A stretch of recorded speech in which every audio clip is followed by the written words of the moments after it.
Pen Portraits of Literary Women *******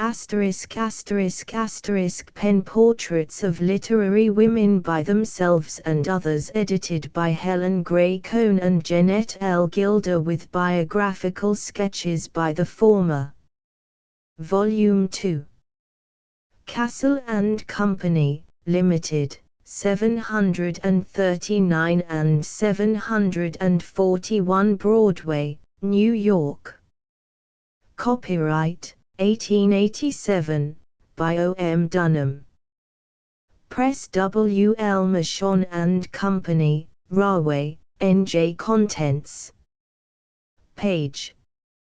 Harriet Martineau 11 Aurora Dudevant, George Sands, 59 Elizabeth Barrett Browning 93 Margaret Fuller, Osoli, 131 Charlotte Bronte 179 Emily Bronte, Marion Evans Cross, George Eliot, 245. Harriet Martineau. 1802–1876 Harriet Martineau. Harriet Martineau was born at Norwich, on the 12th of June, 1802. The Martineau family were descendants of Huguenot refugees. Harriet's father, Thomas Martineau, was a Norwich manufacturer. Elizabeth Rankin was the maiden name of her mother, who is described as a true Northumbrian woman. Harriet was the sixth child in a family of 8. Her childhood was sickly, repressed, and unhappy. "My life has had no spring," she wrote long afterwards. At 11 years of age she was sent to the school of a Mr. Perry, who laid a solid foundation for her education. About 2 years later Mr. Perry left Norwich, and Harriet's education was then carried on at home under visiting masters. At 14 she was sent to a Bristol boarding school, where she stayed 15 months. After this, her keen appetite for knowledge led her to carry on her studies at home, despite much discouragement. Like other young women of that day, she was expected to spend a frightful amount of time in sewing, and at one period could only steal the hours for intellectual work from her sleep. She had begun to be deaf at 8 years old, and at 18 had almost entirely lost the sense of hearing. This was a bitter trial to her. In 1822, when she was 20, an attachment arose between herself and a Mr. Worthington, a student for the Unitarian ministry, and the friend of her brother, afterward Dr. James Martineau. Worthington was poor, and her family refused to sanction a formal engagement. 3 years of waiting and suspense followed. In June 1826, Thomas Martineau died. The financial crisis of the winter of 1825 had left him comparatively poor, and he could only provide in his will a bare maintenance for his wife and daughters. By this time Mr. Worthington had completed his studies, and obtained a position, and the Martineau family, under these altered conditions, permitted Harriet to enter into an engagement with him. The unfortunate young man, however, was seized with a brain fever, which left him mentally shattered, and toward the close of the year 1826 he died. Harriet's literary career had already begun with certain contributions to the Monthly Repository, a Unitarian magazine. In 1823 she had published, anonymously, a small volume of devotional exercises, and in 1826 a book of addresses, prayers, and hymns. In the comparative poverty to which she was now reduced, she took up her pen with a will, but for some time with little result. She supplied anonymous short stories to a publisher named Holston, and wrote for him a tale called Principle and Practice, and a sequel thereto.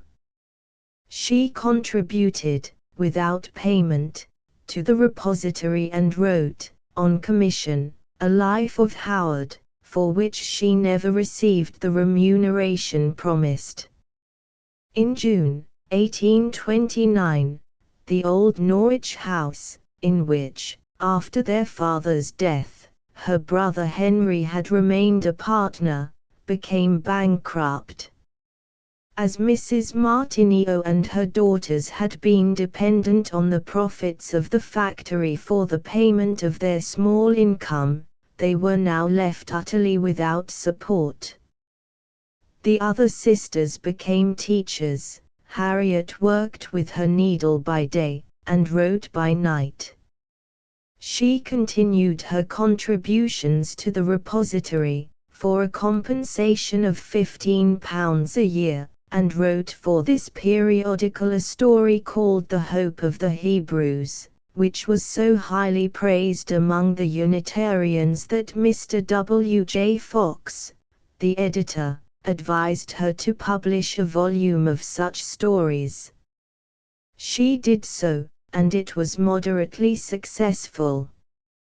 She took part in a competition for 3 prizes offered by a Unitarian association for the best essays designed to convert Roman Catholics, Jews, and Mohammedans, respectively, to Unitarianism.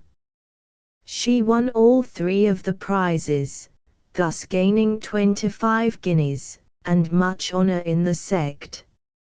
In the same year, 1830, she wrote the long story, 5 Years of Youth, and a volume called Traditions of Palestine. All this work, done with wonderful perseverance, under great disadvantages, was presented to a limited public only, and has long since been forgotten. But in the autumn of the year 1831 she conceived the idea of presenting, in the shape of popular tales, the principles of political economy. She persisted in this idea, notwithstanding the steady refusal of the London publishers to have anything to do with the scheme. She went to London to push the matter personally, and at last succeeded in making an arrangement, on iron terms, with Mr. Charles Fox, the brother of the editor of the repository. To the great surprise of this gentleman, and the calm satisfaction of the author, the first numbers of Illustrations of Political Economy met with immediate and immense success.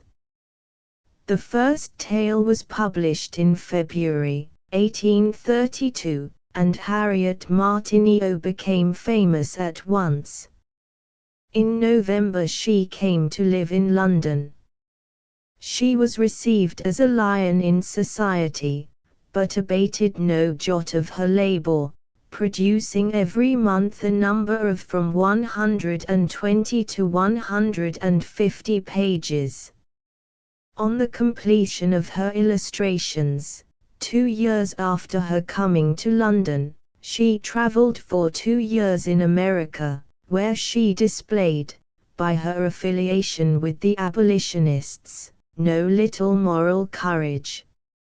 She returned to England in August, 1836, and turned her recent experiences to account in writing, during the next 6 months, a 3-volume work called Society in America, for the first edition of which she received £900. This was followed by her retrospect of Western travel, which was sold for £600.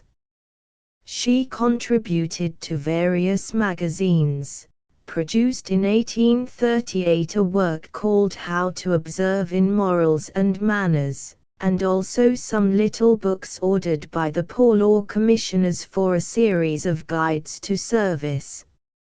She began her novel, Deerbrook, in June 1838, and visited Scotland in August and September. Deerbrook appeared in the spring.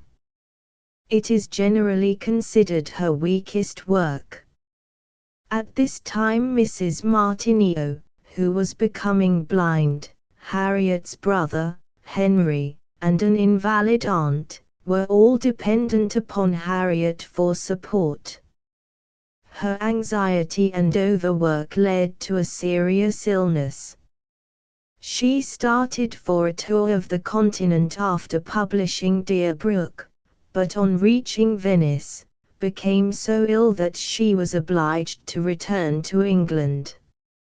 She was taken, in the autumn of 1839, to Tynemouth, where she remained for the next 5 years under the care of her brother-in-law, a physician named Greenhow.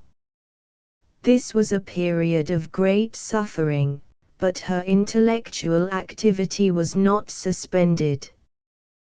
The Hour and the Man, a historical romance, appeared in November 1840, and early in 1841, The Playfellow, a series of children's stories, containing the famous Crofton Boys, in 1843, Life in the Sick Room, published anonymously, but generally recognized at once, and numerous stories and articles in aid of various causes. In 1841 she refused, on principle, Lord Melbourne's offer of a pension of £150 per annum. In 1843 her friends presented her with a testimonial of £1,400. In June of the following year she consented to try mesmeric treatment. In December she was so much better as to be enabled to leave Tynemouth. For the next 10 years she enjoyed perfect health. With characteristic enthusiasm, she published the Athenaeum, and subsequently in pamphlet form, 6 letters on mesmerism, detailing this wonderful cure. This open declaration of her faith in mesmerism led to a breach with Mr. Greenhow. Miss Martineau now purchased land near Ambleside, and took lodgings in the village, during the winter of 1845–6, to superintend the building of a house according to her own plans. Here she wrote her forest and game law tales. In the spring she took possession of her home, called the Knoll. After writing a story for the young, The Billow and the Rock, she started with some friends for the East, in the autumn of 1846, returning in October 1847. Her life at the Knoll was beneficent and busy. She engaged in farming, on a very small scale, and wrote on the subject a book called Health, Husbandry and Handicraft. In Eastern Life, Past and Present, published in 1848, Miss Martineau first allowed it to be seen that an important change had taken place in her opinions on theology. This was in some measure due to the influence of Mr. Henry G. Atkinson, with whom she became acquainted during her recovery from her long illness, and who remained her dearest friend until her death. Her next work was Household Education, followed, in 1850, by her important History of the 30 Years' Peace. In January 1851, appeared Letters on the Laws of Man's Nature and Development, the joint production of herself and Mr. Atkinson. In this book her new opinions were distinctly stated. The work was received with horror by the orthodox press. An article on the subject in the Prospective Review, by Dr. James Martineau, caused a breach between the brother and sister. Miss Martineau published soon after an introductory volume to the history of the piece. In November 1853, appeared her translation of Comte's Positive Philosophy. At this time she contributed frequently to periodicals. In the autumn of 1852 she visited Ireland, writing while there a series of letters to the Daily News, which were reprinted in a volume at the end of the year. In 1854 she prepared a complete guide to the lakes. Toward the end of this year her health failed. Early in 1855 it was the verdict of her physicians that she was suffering from enlargement and enfeeblement of the heart, and that her life would probably not be long. Under this impression her autobiography was rapidly written. She never left Ambleside again, but, contrary to expectation, lived on for 21 years. She continued to write leaders for the Daily News, to which she is said to have contributed in all over 1,600 political articles, and papers and pamphlets on various subjects of public interest. A volume of sketches from life was issued in 1856, and in 1859 appeared England and Her Soldiers, written in aid of the army work of Florence Nightingale. In 1868 a number of biographical sketches, originally published in the Daily News, were collected in a volume. Before this time she had been obliged, by increasing illness, to lay aside her literary work. She had suffered a severe blow, in 1864, in the death of her niece, Maria, her faithful companion and nurse. Another niece, Jane, undertook to fill the vacant place. Miss, or rather Mrs. Martineau, as she preferred to be called in her later years, was calm and cheerful to the last. She died on the 27th of June, 1876. A tumor of slow growth was found to have been the real cause of death. Probably no one ever lived of whom more varied opinions were entertained. One saw her as harsh, dry, and egotistical, another as tender, full of humor, self-sacrificing, carried away by noble enthusiasms. Wit had its fling at this singular figure. Hartley Coleridge said of her, aptly, that she was a monomaniac about everything.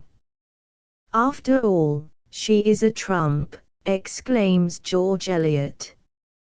It is sufficiently certain that she was quixotic, in a noble sense, and disinterested.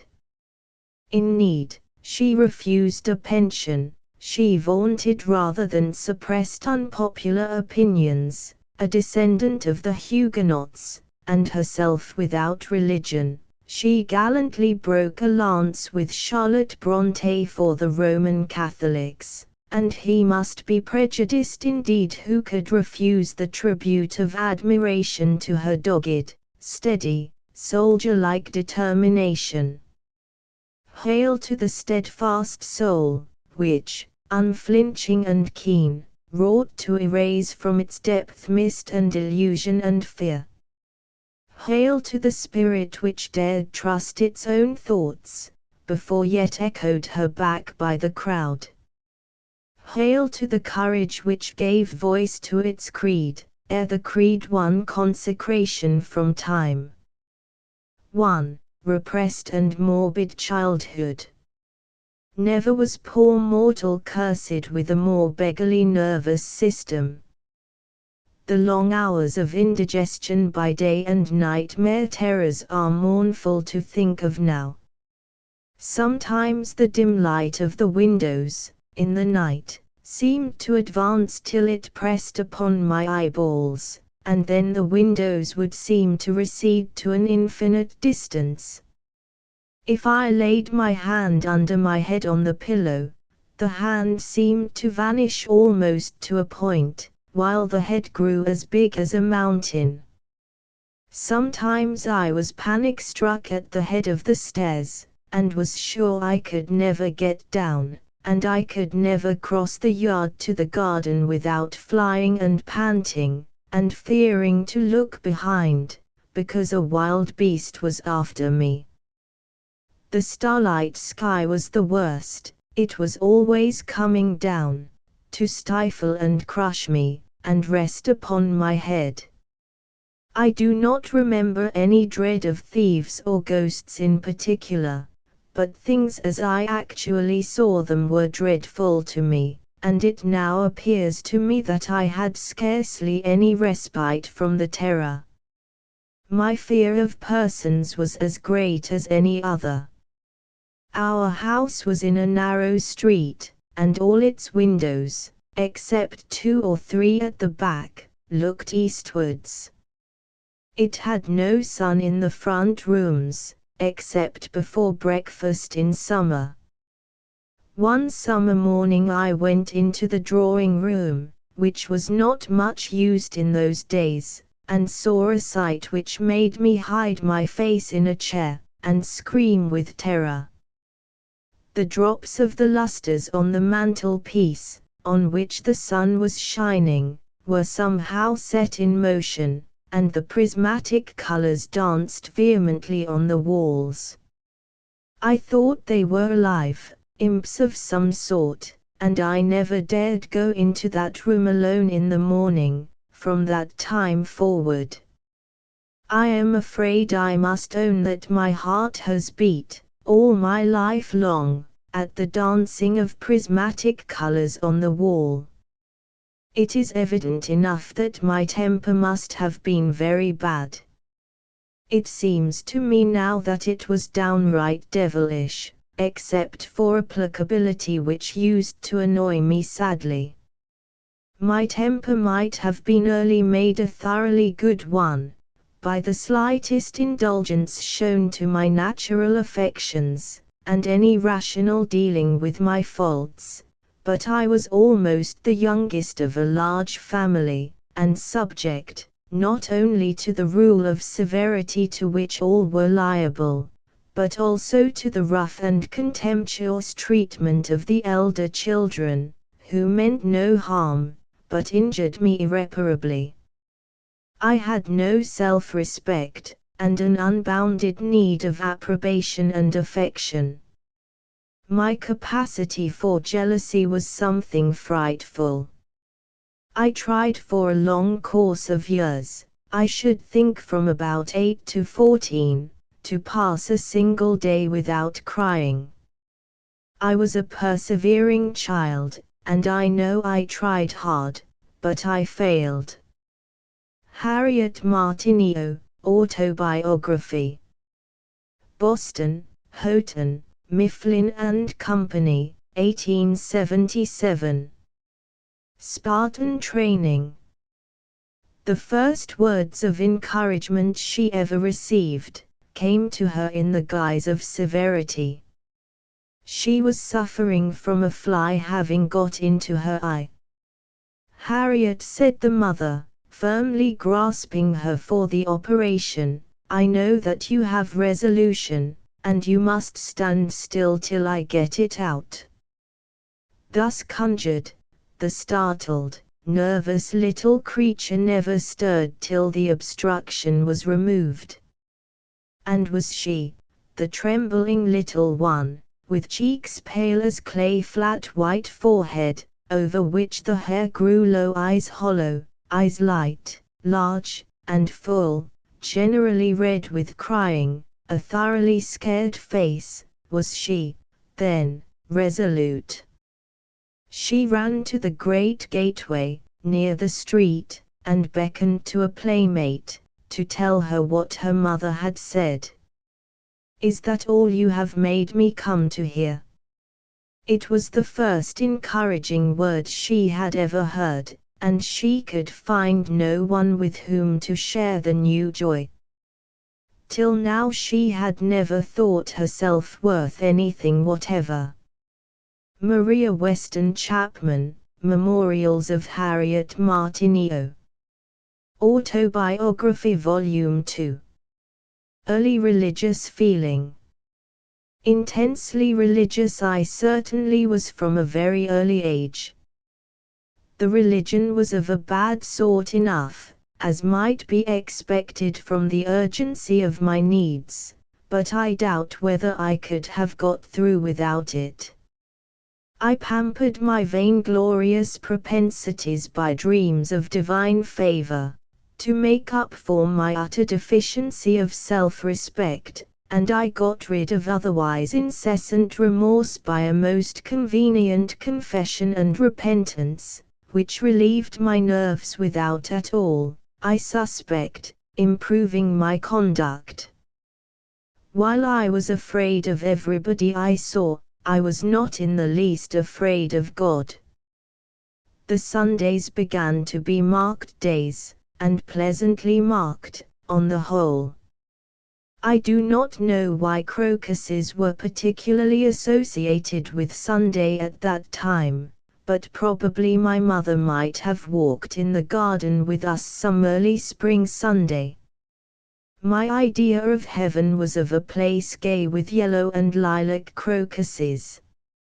My love of gay colors was very strong. The Octagon Chapel at Norwich, Unitarian, has some curious windows in the roof, not skylights, but letting in light indirectly. I used to sit staring up at those windows, and looking for angels to come for me and take me to heaven, in sight of all the congregation, the end of the world being sure to happen while we were at chapel. I was thinking of this, and of the hymns, the whole of the time, it now seems to me. It was very shocking to me that I could not pray at chapel. I believe that I never did in my life. I prayed abundantly when I was alone, but it was impossible to do it in any other way, and the hypocrisy of appearing to do so was a long and sore trouble to me. Finds Milton at 7. Shakespeare at 13. When I was 7 years old, I was kept from chapel one Sunday afternoon by some ailment or other. When the house door closed behind the chapel-goers I looked at the books on the table. The ugliest looking of them was turned down open, and my turning it up was one of the leading incidents of my life. That plain, clumsy, calf-bound volume was Paradise Lost, and the common bluish paper, with its old-fashioned type, became as a scroll out of heaven to me. The first thing I saw was argument, which I took to mean a dispute, and supposed to be stupid enough, but there was something about Satan cleaving chaos which made me turn to the poetry, and my mental destiny was fixed for the next 7 years. That volume was henceforth never to be found but by asking me for it, till a young acquaintance made me a present of a little Milton of my own. In a few months, I believe, there was hardly a line in Paradise Lost that I could not have instantly turned to. I sent myself to sleep by repeating it, and when my curtains were drawn back in the morning, descriptions of heavenly light rushed into my memory. I think this must have been my first experience of moral relief through intellectual resource. I am sure I must have been somewhat happier from that time forward. My beloved hour of the day was when the cloth was drawn, and I stole away from the dessert and read Shakespeare by firelight, in winter, in the drawing room. My mother was kind enough to allow this breach of good family manners, and again, at a subsequent time, when I took to newspaper reading very heartily. I have often thanked her for this forbearance since. Our newspaper was the Globe, in its best days, when, without ever mentioning political economy, it taught it, and viewed public affairs in its light. I was all the while becoming a political economist without knowing it, and, at the same time, a sort of walking concordance of Milton and Shakespeare. Political Economy at 15. Harriet Martineau, Autobiography. Deafness. Her deafness, which was the most commonly known of her deficiencies of sensation, was not her earliest deprivation of a sense. She was never able to smell, that she could remember, and as smell and taste are intimately joined together, and a large part of what we believe to be flavor is really odor, it naturally followed that she was also nearly destitute of the sense of taste. Thus, two of the avenues by which the mind receives impressions from the outer world were closed to her all her life, and a third was also stopped before she reached womanhood. Mrs. Fenwick Miller, Harriet Martineau.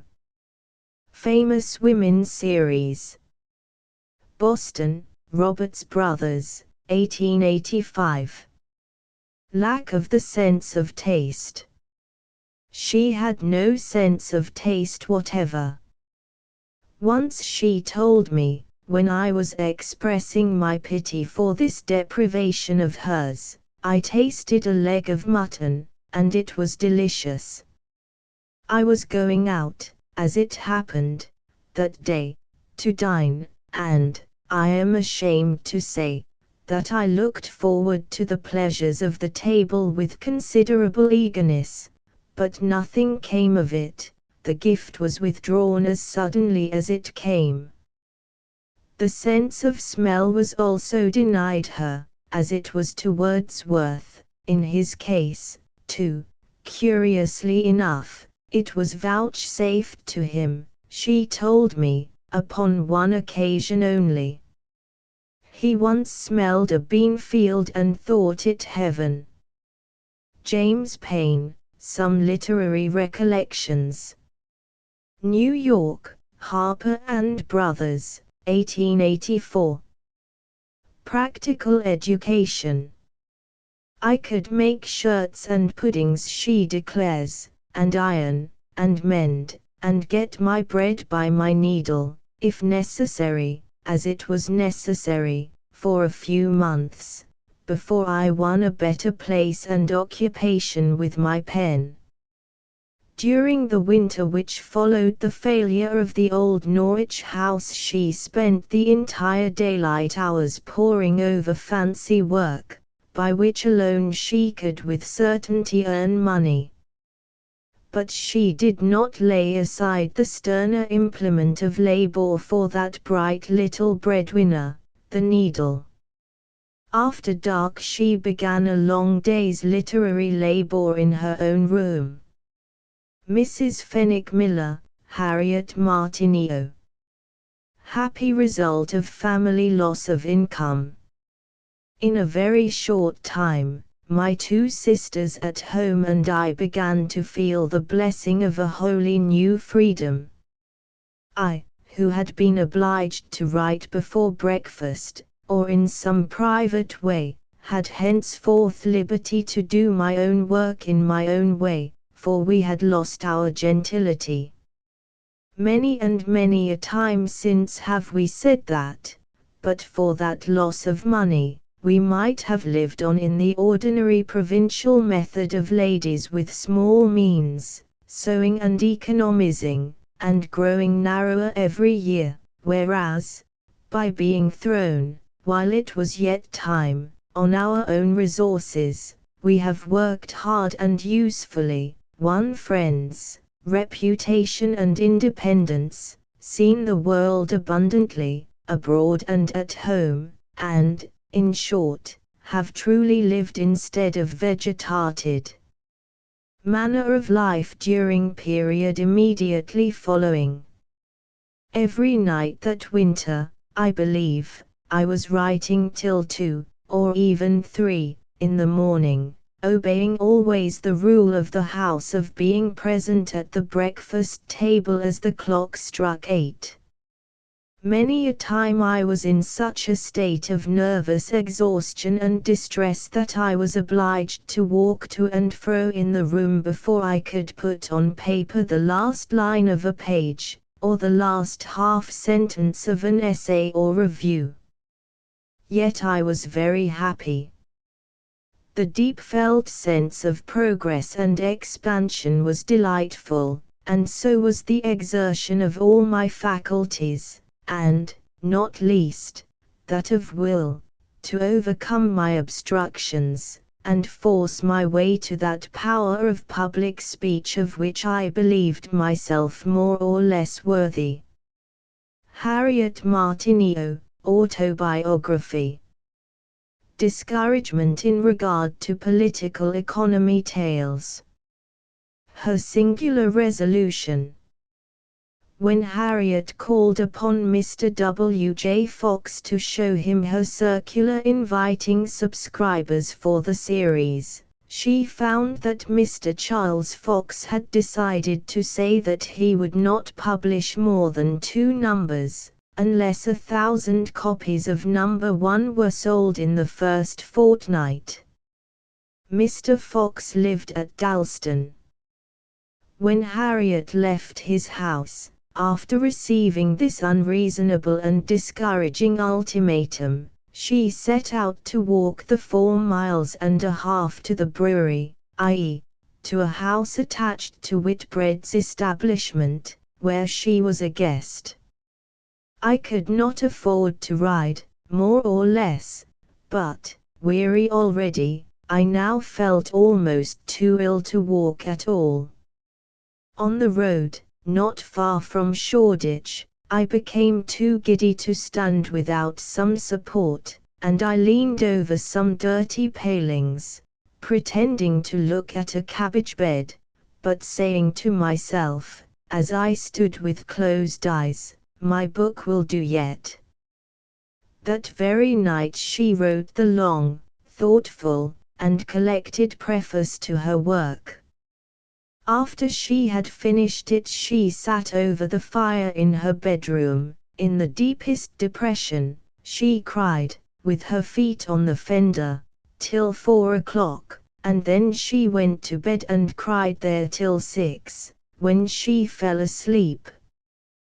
But if any person supposes that because the feminine temperament finds a relief in tears, the fact argues weakness, they will be instructed by hearing that she was up by 8:30, continuing her work, as firmly resolved as ever that it should be published. Mrs. Fenwick Miller, Harriet Martineau. Calm reception of her success. To the best of my recollection, I waited 10 days from the day of publication, before I had another line from the publisher. My mother, judging from his ill humor, inferred that he had good news to tell, whereas I supposed the contrary. My mother was right, and I could now be amused at his last attempts to be discouraging, in the midst of splendid success. At the end of those 10 days, he sent with his letter a copy of my first number, desiring me to make, with all speed, any corrections I might wish to make, as he had scarcely any copies left. He added that the demand led him to propose that we should now print 2,000. A postscript informed me that since he wrote the above, he had found that we should want 3,000. A second postscript proposed 4,000, and a third, 5,000. The letter was worth having, now it had come. There was immense relief in this, but I remember nothing like intoxication, like any painful reaction whatever. I remember walking up and down the grass plot in the garden, I think it was on the 10th of February, feeling that my cares were over. And so they were. I think I may date my release from pecuniary care from that 10th of February, 1832. Harriet Martineau, Autobiography. Manner of life in London. Her course in London was as follows. She wrote in the morning, rising, and making her own coffee, at 7, and going to work immediately after breakfast, until 2. From 2 till 4 she saw visitors. Having an immense acquaintance, she declined undertaking to make morning calls, but people might call upon her any afternoon. She was charged with vanity about this arrangement, but, with the work on her hands and the competition for her company, she really could not do differently.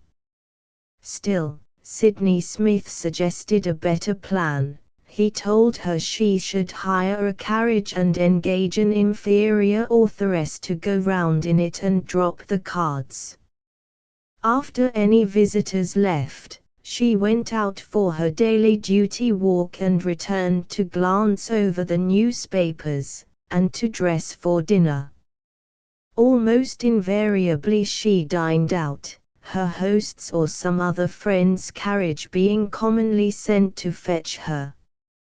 1 or 2 evening parties would conclude the day, unless the literary pressure was extreme, in which case she would sometimes write letters after returning home.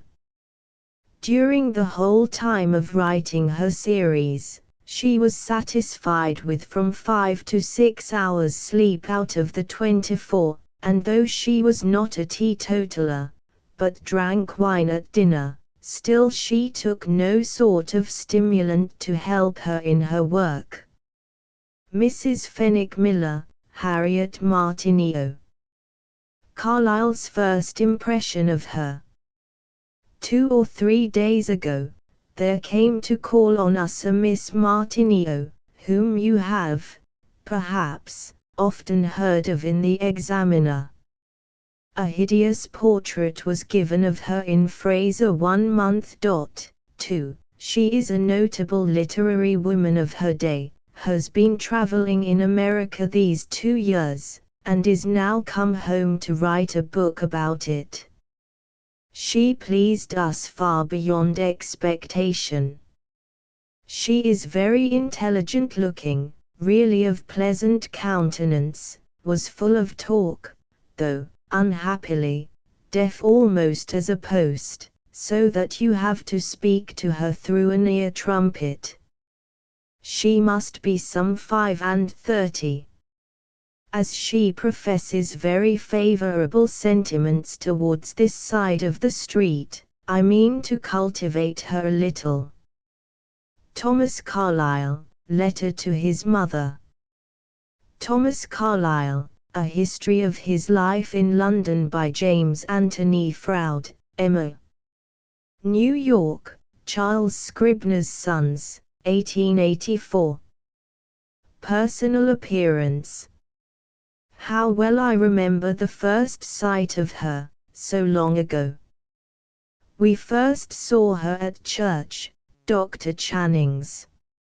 It was a presence one did not speedily tire of looking on, most attractive and impressive, yet the features were plain, and only saved from seeming heavily molded by her thinness, She was rather taller and more strongly made than most American ladies. Her complexion was neither fair nor sallow, nor yet of the pale, intellectual tone that is thought to belong to authorship. It was the hue of one severely tasked, but not with literary work. She had rich, brown, abundant hair, folded away in shining waves from the middle of a forehead totally unlike the flat one described by those who knew her as a child.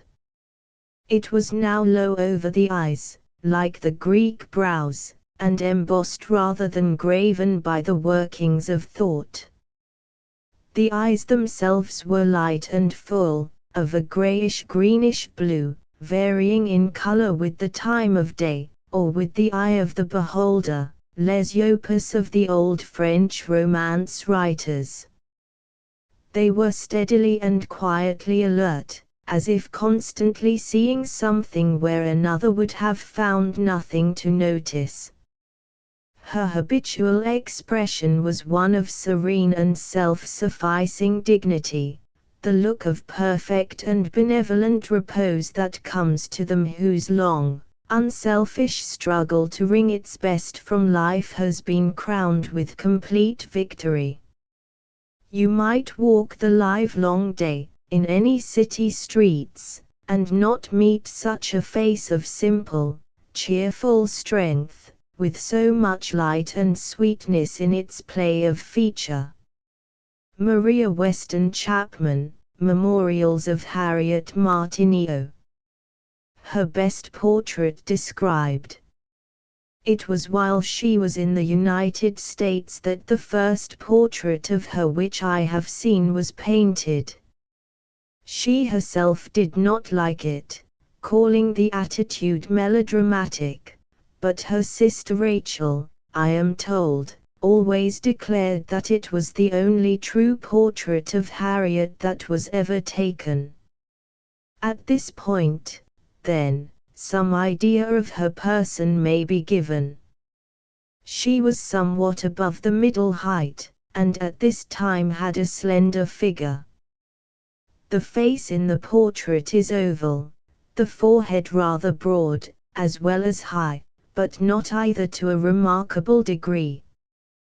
The most noticeable peculiarity of the face is found in a slight projection of the lower lip. The nose is straight, not at all turned up at the end, but yet with a definite tip to it. The eyes are a clear gray, with a calm, steadfast, yet sweet gaze. Indeed, there is an appealing look in them. The hair is of so dark a brown as to appear nearly black.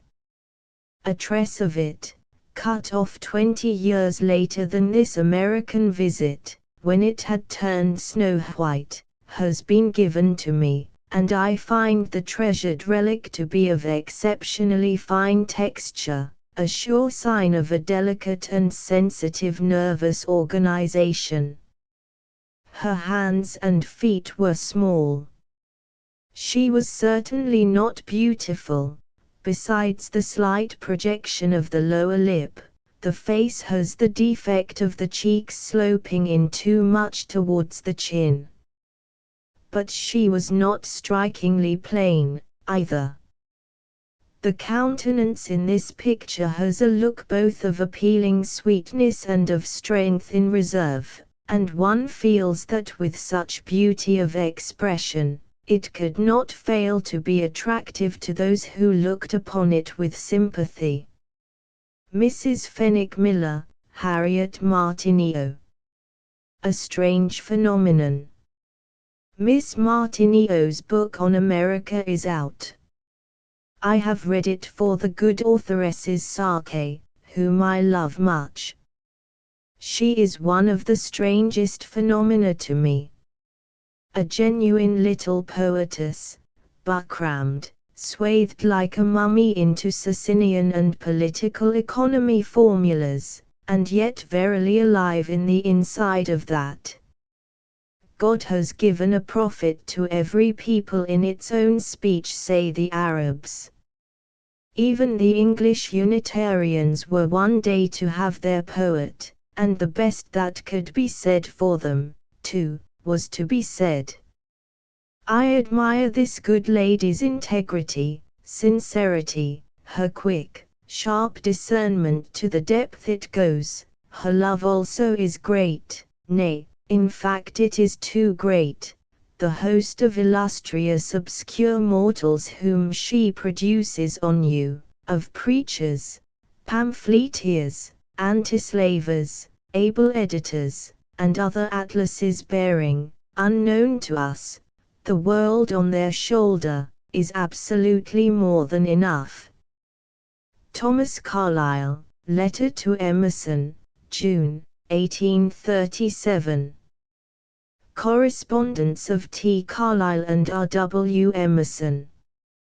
Boston, James R. Osgood and Company, 1883. Her admiration of Carlyle. You cannot fancy what way he, Carlyle, is making with the fair intellects here. There is Harriet Martineau presents him with her ear trumpet, with a pretty, blushing air of coquetry, which would almost convince me out of belief in her identity. Jane W. Carlyle, Letter to John Sterling. Letters and Memorials of Jane Welsh, edited by James Anthony Froude. New York, Charles Scribner's Sons, 1883. Her conversation. She is the most continual talker I ever heard. It is really like the babbling of a brook, and very lively and sensible, too. And all the while she talks she moves the bowl of her ear trumpet from one auditor to another, so that it becomes quite an organ of intelligence and sympathy between her and yourself. The ear trumpet seems a sensible part of her, like the antennae of some insects. If you have any little remark to make, you drop it in, and she helps you to make remarks by this delicate little appeal of the trumpet, as she slightly directs it towards you, and if you have nothing to say, the appeal is not strong enough to embarrass you. Nathaniel Hawthorne, Passages from the English Notebooks. Boston, James R. Osgood and Company, 1873. He, Southey, was speaking of Miss Martineau patiently, but without respect, describing her as talking more glibly than any woman he had ever seen, and with such a notion of her own infallibility. Henry F. Chorley, Autobiography, Memoir, and Letters. London, 1873. Pertinent anecdote of Sidney Smith. When he was so ill that all his friends were full of anxiety about him, having called to see him, and affectionately asking what sort of night he had passed, Sidney Smith replied, "Oh, horrid, horrid, my dear fellow. I dreamt I was chained to a rock and being talked to death by Harriet Martineau and Macaulay." Francis Anne Kemble, Records of Later Life. New York, Henry Holt and Company, 1882. Mr. Paine's account of her conversation and character. The author of The Vestiges of Creation said to me once, in his dry, humorous way, "Your friend, Miss Martineau, has been giving me the address in town where she gets all her ear trumpets. Why, good heavens! What does she want of them? Does she mean to say that she ever wore one ear trumpet out in all her life in listening to what anybody had to say? She was, no doubt, masterful in argument, which is probably all that he meant to imply, but I always found her very ready to listen, and especially to any tale of woe or hardship which it lay in her power to remedy. Her conversation, indeed, was by no means monologue, and rarely have I known a social companion more bright and cheery, but her talk, when not engaged in argument, was, which is unusual in a woman, very anecdotal. She had known more interesting and eminent persons than most men, and certainly than any woman, of her time. The immense range of her writings, political, religious, and social, had caused her to make acquaintances with people of the most different opinions, and of all ranks, while among the large circle of her personal acquaintance her motherly qualities, her gentleness, and, on delicate domestic questions, her good judgment, made her the confidante of many persons, especially young people, which enlarged her knowledge of human life to an extraordinary degree. I never knew a woman whose nature was more essentially womanly than that of Harriet Martineau, or one who was more misunderstood in that respect by the world at large. James Payn, Some Literary Recollections. Recollections of her long illness at Tynemouth. On the sofa where I stretched myself, after my drive to Tynemouth, on the 16th of March, 1840, I lay for nearly 5 years, till obedience to a newly discovered law of nature raised me up and sent me forth into the world again, for another 10 years of strenuous work, and almost undisturbed peace and enjoyment of mind and heart. During the whole of my illness, comforts and pleasures were lavishly supplied to me. Sidney Smith said that everybody who sent me game, fruit, and flowers, was sure of heaven, provided always that they punctually paid the dues of the Church of England. If so, many of my friends are safe. Among other memorials of that time, which are still preserved and prized, are drawings sent me by the Miss Nightingales, and an envelope case, in daily use, from the hands of the immortal Florence. I was one of the sick to whom she first ministered, and it happened through my friendship with some of her family. I did not think I could have wished so much for anything as I wished to see foliage. I had not seen a tree for above 5 years, except a scrubby little affair that stood above the haven at Tynemouth. An old friend sent me charming coloured sketches of old trees in Sherwood Forest, and an artist who was an entire stranger to me, Mr. McKeon, stayed away from a day's excursion, at a friend's house in the country, to paint me a breezy tree. For months the breezy tree was pinned up on the wall before me, sending many a breeze through my mind. During many a summer evening, while I lay on my window couch, and my guest of the day sat beside me, overlooking the purple sea, or watching for the moon to rise up from it, like a planet growing into a sun, things were said, high and deep, which are fixed into my memory now, like stars in a dark firmament. Now a philosopher, now a poet, now a moralist, opened to me speculation, vision or conviction. Harriet Martineau, Autobiography. Correspondence with Elizabeth Barrett. I have had a great pleasure, lately, in some correspondence with Miss Martineau, the noblest female intelligence between the seas, as sweet as spring, as ocean deep. She is in a hopeless anguish of body, and serene triumph of spirit, with at once no hope and all hope. Elizabeth Barrett, Letter to R. H. Horne. Letters of Elizabeth Barrett Browning, addressed to Richard Hengist Horne.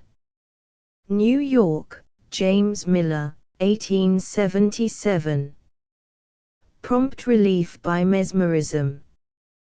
Within 1 minute, the twilight and phosphoric lights appeared, and, in 2 or 3 more, a delicious sensation of ease spread through me, a cool comfort, before which all pain and distress gave way, oozing out, as it were, at the soles of my feet.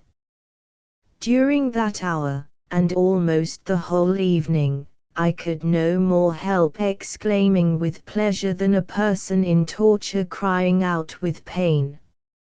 I became hungry, and ate with relish for the first time for 5 years. There was no heat, oppression or sickness during the séance, nor any disorder afterwards. During the whole evening, instead of the lazy, hot ease of opiates, under which pain is felt to lie in wait, I experienced something of the indescribable sensations of health, which I had quite lost and forgotten. Harriet Martineau, Letters on Mesmerism, quoted by Mrs. Fenwick Miller in her Harriet Martineau. Subsequent good health.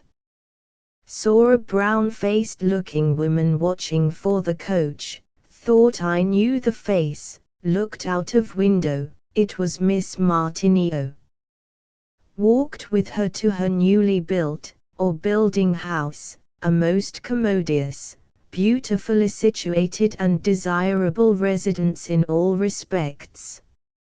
I could not but look with wonder at the brown hue of health upon her face, and see her firm and almost manly stride as she walked along with me to Foxhowe, Dr. Arnold's place.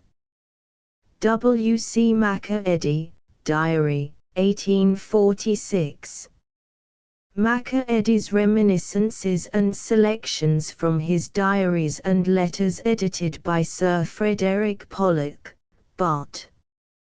New York, Macmillan and Company, 1875. Carlyle's later impression. Miss Martineau was here and is gone, to Norwich, after which to Egypt, broken into utter weariness, a mind reduced to these 3 elements, imbecility, dogmatism, and unlimited hope. I never in my life was more heartily bored by any creature.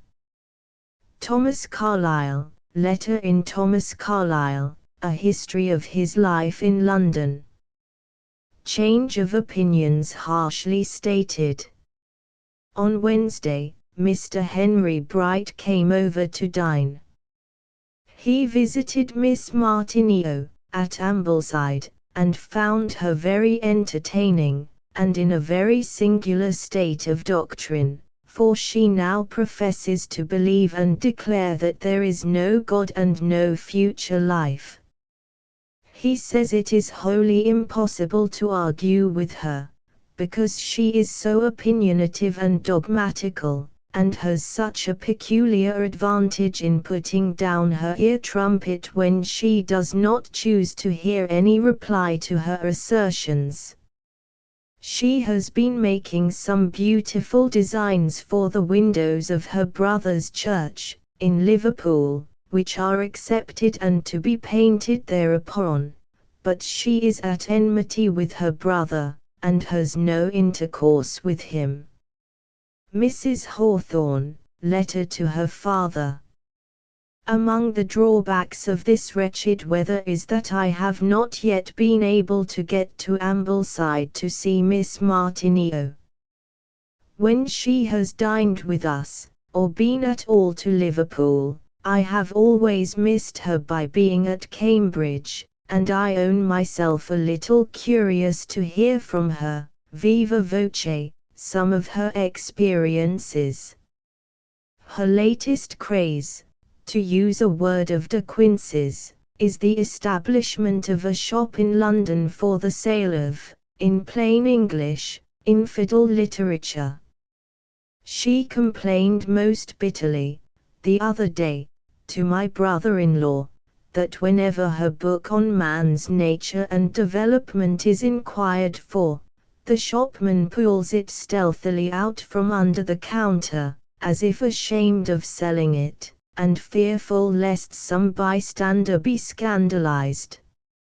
So that there's to be a shop in a central situation, full of Miss Martineau and Auguste Comte, and Froude, who wrote The Nemesis of Faith, and Frank Newman, who wrote Phases of Faith, and, as Clough said, the world is to receive the unbiased truth, that there's no God, and Harriet is his prophet.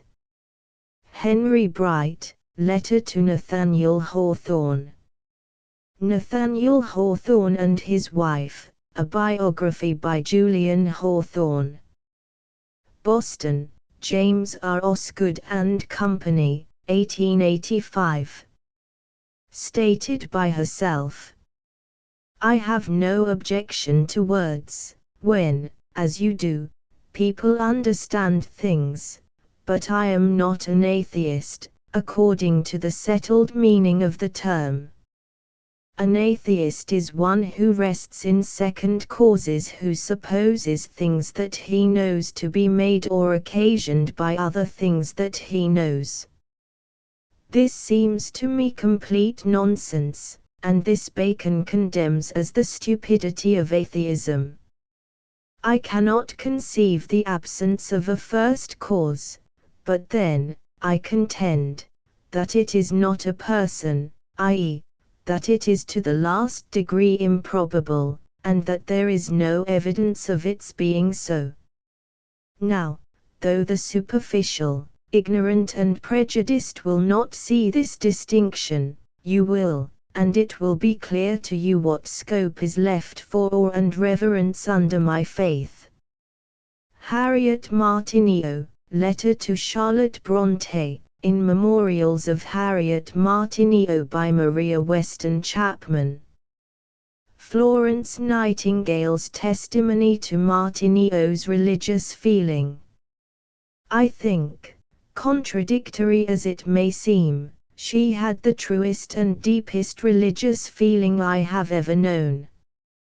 To the last, her religious feeling, in the sense of good working out of evil, of a supreme wisdom penetrating and moulding the whole universe, the natural subordination of intellect to purposes of good, even were these merely the small purposes of social or domestic life, all this, which supposes something without ourselves, higher, and deeper, and better than ourselves, and more permanent, that is, eternal, was so strong in her, so strong that one could scarcely explain her, apparently only losing sight of that supreme wisdom and goodness in her later years. Florence Nightingale, Letter to Maria Weston Chapman, published in the latter's Memorials of Harriet Martineau. The Lady Oracle. Her form and features were repellent, she was the Lady Oracle in all things, and from her throne, the sofa, pronounced verdicts from which there was no appeal. Hers was a hard nature, it had neither geniality, indulgence nor mercy. Always a physical sufferer, so deaf that a trumpet was constantly at her ear, plain of person, a drawback of which she could not have been unconscious, and awkward of form, she was entirely without the gifts that attract man to woman, even her friendships seem to have been cut out of stone, she may have excited admiration, indeed, but from the affections that render woman only a little lower than the angels she was entirely estranged. S. C. Hall, Retrospect of a Long Life. New York, D. Appleton and Company, 1883. Hawthorne's account of Miss Martineau, 1854. I saw Miss Martineau a few weeks since. She is a large, robust, elderly woman, and plainly dressed, but withal, she has so kind, cheerful and intelligent a face that she is pleasanter to look at than most beauties. Her hair is of a decided grey, and she does not shrink from calling herself old. All her talk was about herself and her affairs, but it did not seem like egotism, because it was so cheerful and free from morbidness. And this woman is an atheist, and thinks that the principle of life will become extinct when her body is laid in the grave. I will not think so, were it only for her own sake. What? Only a few weeds to spring out of her mortality, instead of her intellect and sympathies flowering and fruiting forever. Nathaniel Hawthorne, Passages from the English Notebooks. Her home, the Knoll. The beauty of the scenery led her to fix upon the English lakes for the locality in which to make her home, and, finding no suitable house vacant, she resolved to build one for herself. She purchased 2 acres of land, within half a mile of the village of Ambleside, borrowed some money on mortgage from a well-to-do cousin, had the plans drawn out under her own instructions, and watched the house being built so that it should suit her own tastes. It is a pretty little gabled house, built of grey stone, and stands upon a small, rocky eminence, whence its name, the Knoll. There is enough rock to hold the house, and to allow the formation of a terrace about 20 feet wide in front of the windows. Then there comes the descent of the face of the rock. At the foot of the rock is the garden. Narrow flights of steps at either end of the terrace lead down to the greensward and the flower beds. In the center of these is a grey granite sundial, with the characteristic motto around it, "Come light, visit me." Within, the Knoll is just a nice little residence for a maiden lady, with her small household, and room for an occasional guest. The drawing room has 2 large windows, one of which descends quite to the floor, and is provided with 2 or 3 stone steps outside, so that the inmates may readily step forth onto the terrace.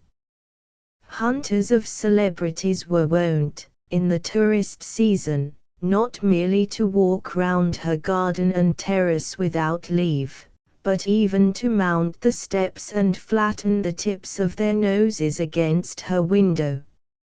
Objectionable as the liability to this friendly attention would be felt by most of us, it was doubly so to Miss Martineau because of her deafness, which precluded her from receiving warning of her admirers' approaches by the crunching of their footsteps on the gravel, so that the first intimation she would receive of their presence would be to turn her head by chance and find the flattened nose and the peering eyes against the window pane.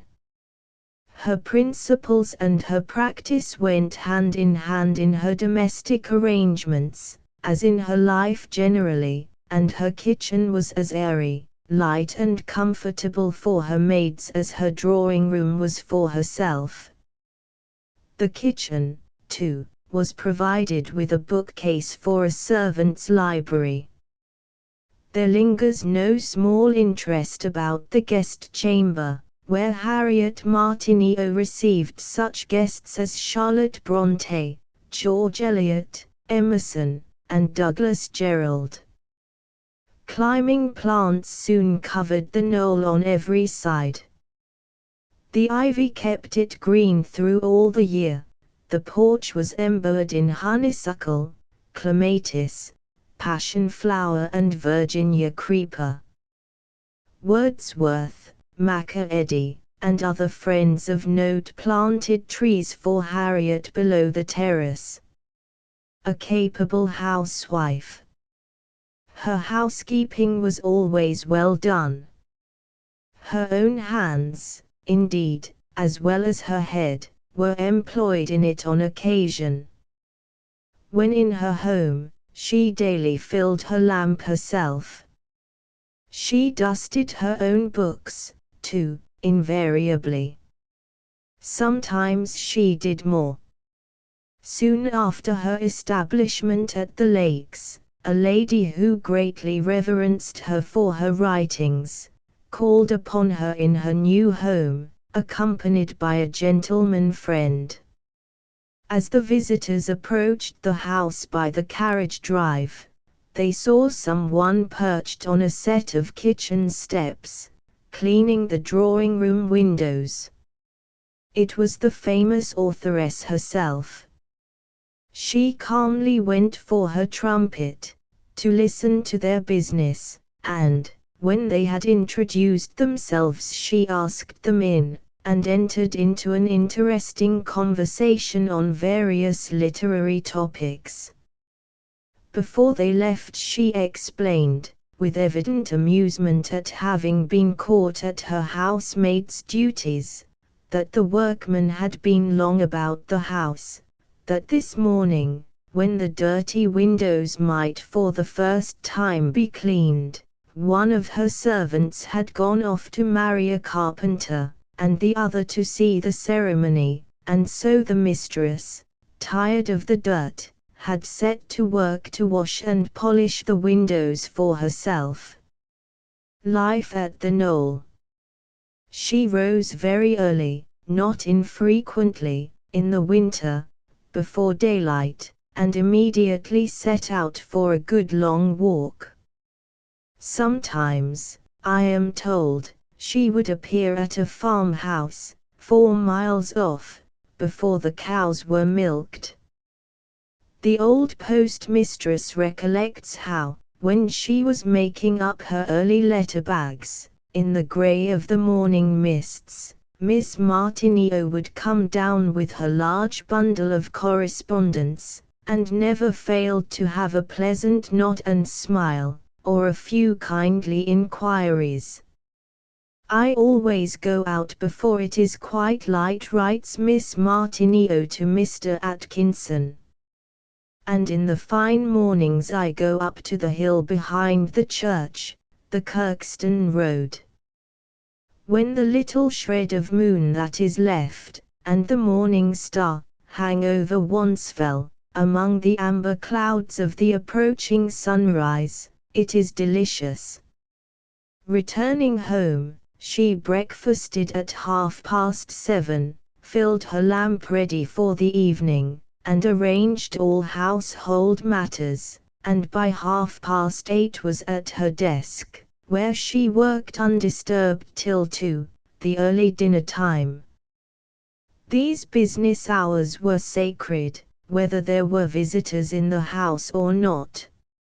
After dinner, however, she devoted herself to guests, if there were any. Mrs. Fenwick Miller, Harriet Martineau. Winter evenings at Ambleside. In winter evenings I light the lamp, and unroll my wool work, and meditate or dream till the arrival of the newspaper tells me that the tea has stood long enough. After tea, if there was news from the seat of war, I called in my maids, who brought down the great atlas, and studied the chances of the campaign with me. Then there was an hour or two for Montaigne or Bacon, or Shakespeare, or Tennyson, or some dear old biography, or last new book from London, historical, moral, or political. Then, when the house and neighborhood were asleep, there was the half-hour on the terrace, or if the weather was too bad for that, in the porch, whence I seldom or never came in without a clear purpose for my next morning's work. I believe that, but for my country life, much of the benefit and enjoyment of my travels, and also of my studies, would have been lost to me. On my terrace, there were two worlds extended bright before me, even when the midnight darkness hid from my bodily eyes all but the outlines of the solemn mountains that surround our valley on three sides, and the clear opening to the lake on the south. In the one of those two worlds, I saw now the magnificent coast of Massachusetts in autumn, or the flowery swamps of Louisiana, or the forests of Georgia in spring, or the Illinois prairie in summer, or the blue Nile, or the brown Sinai, or the gorgeous Petra, or the view of Damascus from the Salahai, or the Grand Canal under a Venetian sunset, or the Black Forest in twilight, or Malta in the glare of noon, or the broad desert, stretching away under the stars, or the Red Sea, tossing its superb shells on shore, in the pale dawn. That is one world, all comprehended within my terrace wall, and coming up into the light at my call. The other, and finer scenery, is of that world, only beginning to be explored, of science. Harriet Martineau, Autobiography. Miss Martineau as a hostess. The coach brought me to Miss Martineau's gate at 6:30 yesterday evening, and she was there, with a beaming face, to welcome me. We have been trudging about, looking at cottages and enjoying the sight of the mountains, spite of the rain and mist. Miss M is charming in her own home, quite handsome from her animation and intelligence. She came behind me, put her hands round me, and kissed me in the prettiest way this evening, telling me she was so glad she had got me here. Marian Evans, Letter to the Brays, 1852. Many of the most interesting little stories in it, her autobiography, about herself and others she had told me, when I was staying with her, and almost in the very same words. But they were all the better for being told in her silvery voice. She was a charming talker, and a perfect lady in her manners as a hostess. Marian Evans, Lewis, Letter to Mrs. Bray, 1877. George Eliot's Life edited by J. W. Cross. New York, Harper and Brothers, 1885. Personal appearance. In the porch stood Miss Martineau herself. A lady of middle height, inclined as the novelists say, to embonpoint with a smile on her kindly face, and her trumpet at her ear. She was at that time, I suppose, about 50 years of age, her brown hair had a little grey in it, and was arranged with peculiar flatness over a low, but broad forehead. I don't think she could ever have been pretty, but her features were not uncomely, and their expression was gentle and motherly. James Payn, Some Literary Recollections. One of her letters described. Aunt Charles read us a clever letter from Harriet Martineau, combining the smoker, the moralist, the political economist, the gossip, and the woman. Caroline Fox, Journal, 1849. Memories of Old Friends. Philadelphia, J. B. Lippincott and Company, 1882. Smoking. The degree of deafness, as I have said, varied, and she tried all sorts of remedies. No one who knew her would suspect her of anything fast or unfeminine, but under the advice of some scientific person or another, she tried smoking cigars. I had the privilege of providing her privately with some very mild cigars, and many a summer night have we sat together for half an hour or so in her porch at the knoll smoking. If some of the good people, her neighbors, had known of that, it would, we agreed, have really given them something to talk about. She only tried this remedy, if I remember right, for a few months, but she fancied it had a beneficial effect upon her hearing. For my part, I enjoyed nothing so much as these evenings. James Payn, Some Literary Recollections. A Chibok. Sleepless nights were a source of great suffering to her in these latest years. Under medical advice, she tried smoking as a means of procuring better rest, with some success. She smoked usually through the chibok, which she had brought home with her from the East, and which she had there learned to use, as she relates with her customary simplicity and directness in the appendix to Eastern Life. I found it good for my health, she says there, and I saw no more reason why I should not take it than why English ladies should not take their glass of sherry at home, an indulgence which I do not need. I continued the use of my chibok for some weeks after my return, and then only left it off because of the inconvenience. When health and comfort were to be promoted by it, she resumed it. Mrs. Fenwick Miller, Harriet Martineau. Charlotte Bronte's account of a visit to Ambleside. I am at Miss Martineau's for a week. Her house is very pleasant, both within and without, arranged at all points with admirable neatness and comfort. Her visitors enjoy the most perfect liberty. What she claims for herself, she allows them. I rise at my own hour, breakfast alone. I pass the morning in the drawing room, she in her study.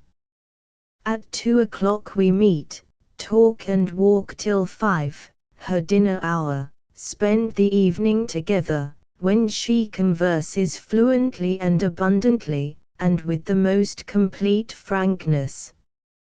I go to my own room soon after 10, and she sits up writing letters.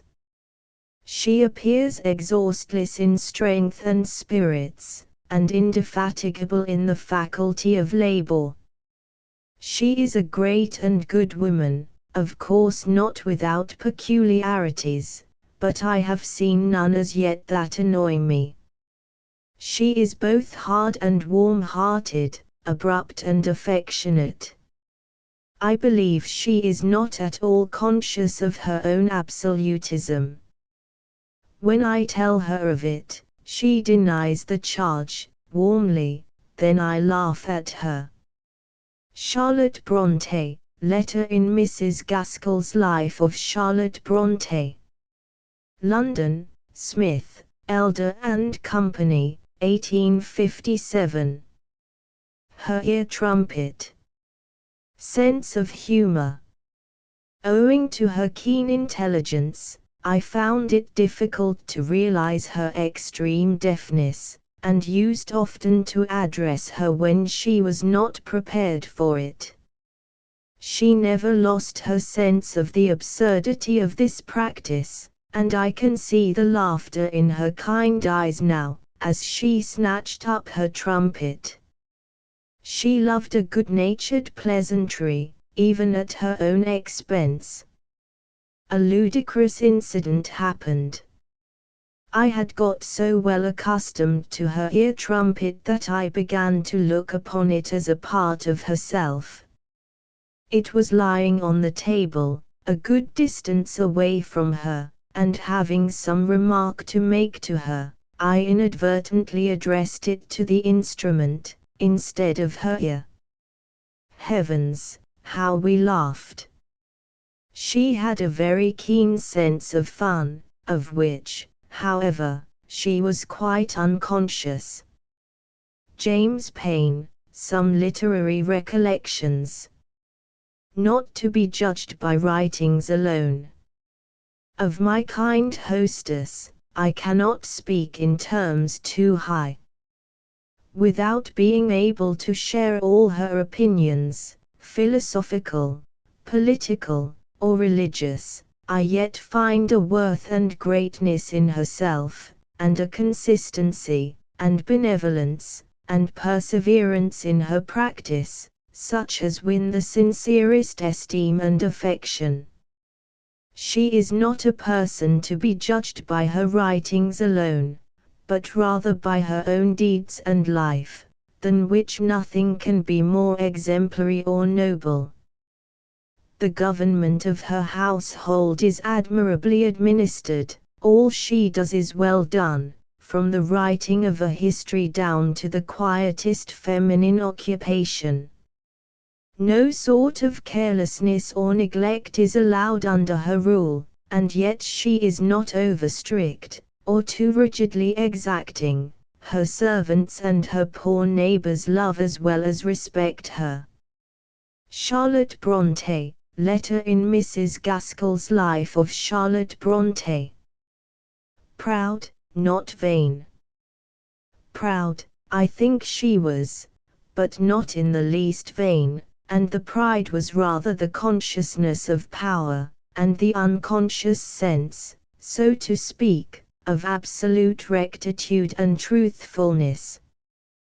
The clear, quick apprehension of the nature and merits of a question was her strong point, and she never talked or wrote of what she did not understand, and saw at once how to make a difficult matter intelligible to others. Henry G. Atkinson, Letter to Maria Weston Chapman, published in the latter's Memorials of Harriet Martineau. Her egotism, her conception of heaven. Are not nearly all recent autobiographers egotists? A number of such works have appeared during the last 10 years. And the position of the autobiographer has been in nearly every case the same, namely, that God did a good thing when He made him, but that He should have made anybody else, and should have taken an interest in the other individual equal to that which He manifested in the autobiographer, is a proposition which he cannot bring himself for a moment to consider. Two books in which this view is conspicuous are the autobiographies of John Quincy Adams and Miss Harriet Martineau. Carlyle is a mild egotist beside these writers. Adams does not speak of himself as an individual, but as a cause which he has espoused. Of the two, Miss Martineau is the more naive. She is for arranging the world entirely from her own point of view. For instance, she attacked the late Lord Lytton, because he did not carry an ear trumpet. Lord Lytton was deaf, and preferred not to carry an ear trumpet. Miss Martineau was deaf also, and did carry one. She did not believe in the immortality of the soul, and was very hard upon anyone who was of a contrary opinion. Her heaven, had her belief permitted her to have one, would have been a place where they all sat round with ear trumpets and derided the doctrine of the immortality of the soul. Zweibach, or Notes of a Professional Exile in the Century, February, 1886. her lofty stand in money matters. It is well known that a pension was offered to her by 3 prime ministers in succession, Earl Grey, Lord John Russell, and Mr. Gladstone, which, like Caesar, she did thrice refuse, it being against her principles to burden the state with any such obligation. And yet she was entirely dependent upon that reed, the pen, for subsistence. James Payn, Some Literary Recollections. Her needlework. She had a liking for the occupation, needlework, and continued to do much of it all through her life. Many of her friends can show handsome pieces of fancy work done by her hands. Again and again she contributed to public objects by sending a piece of her own beautiful needlework to be sold for the benefit of a society's funds. Not even in the busiest time of her literary life did she ever entirely cease to exercise her skill in this feminine occupation. In fact, she made wool work her artistic recreation. Mrs. Fenwick Miller, Harriet Martineau. An Ambleside Story. A right-of-way was in dispute, at one time, through certain fields, a portion, I think, of Rydal Park, in the neighbourhood of Ambleside, and the owner closed them to the public. Miss Martineau, though a philanthropist on a large scale, could also, which is not so common with that class, pick up a pin for freedom's sake, and play the part of a village Hampden. When the rest of her neighbours shrank from this contest with the lord of the manor, she took up the cudgels for them, and the little tyrant of those fields withstood. She alone, not, indeed, with bended bow and quiver full of arrows, but with her ear trumpet and umbrella, took her walk through the forbidden land, as usual. Whereupon the wicked lord, so runs the story, though I never heard it from her own lips, put a young bull into the field. He attacked the trespasser, or at all events prepared to attack her, but the indomitable lady faced him and stood her ground. She was quite capable of it, for she had the courage of her opinions, and, at all events, whether from astonishment at her presumption, or terror of the ear trumpet, to which, of course, he had nothing to say, the bull in the end withdrew his opposition, and suffered her to pursue her way in peace.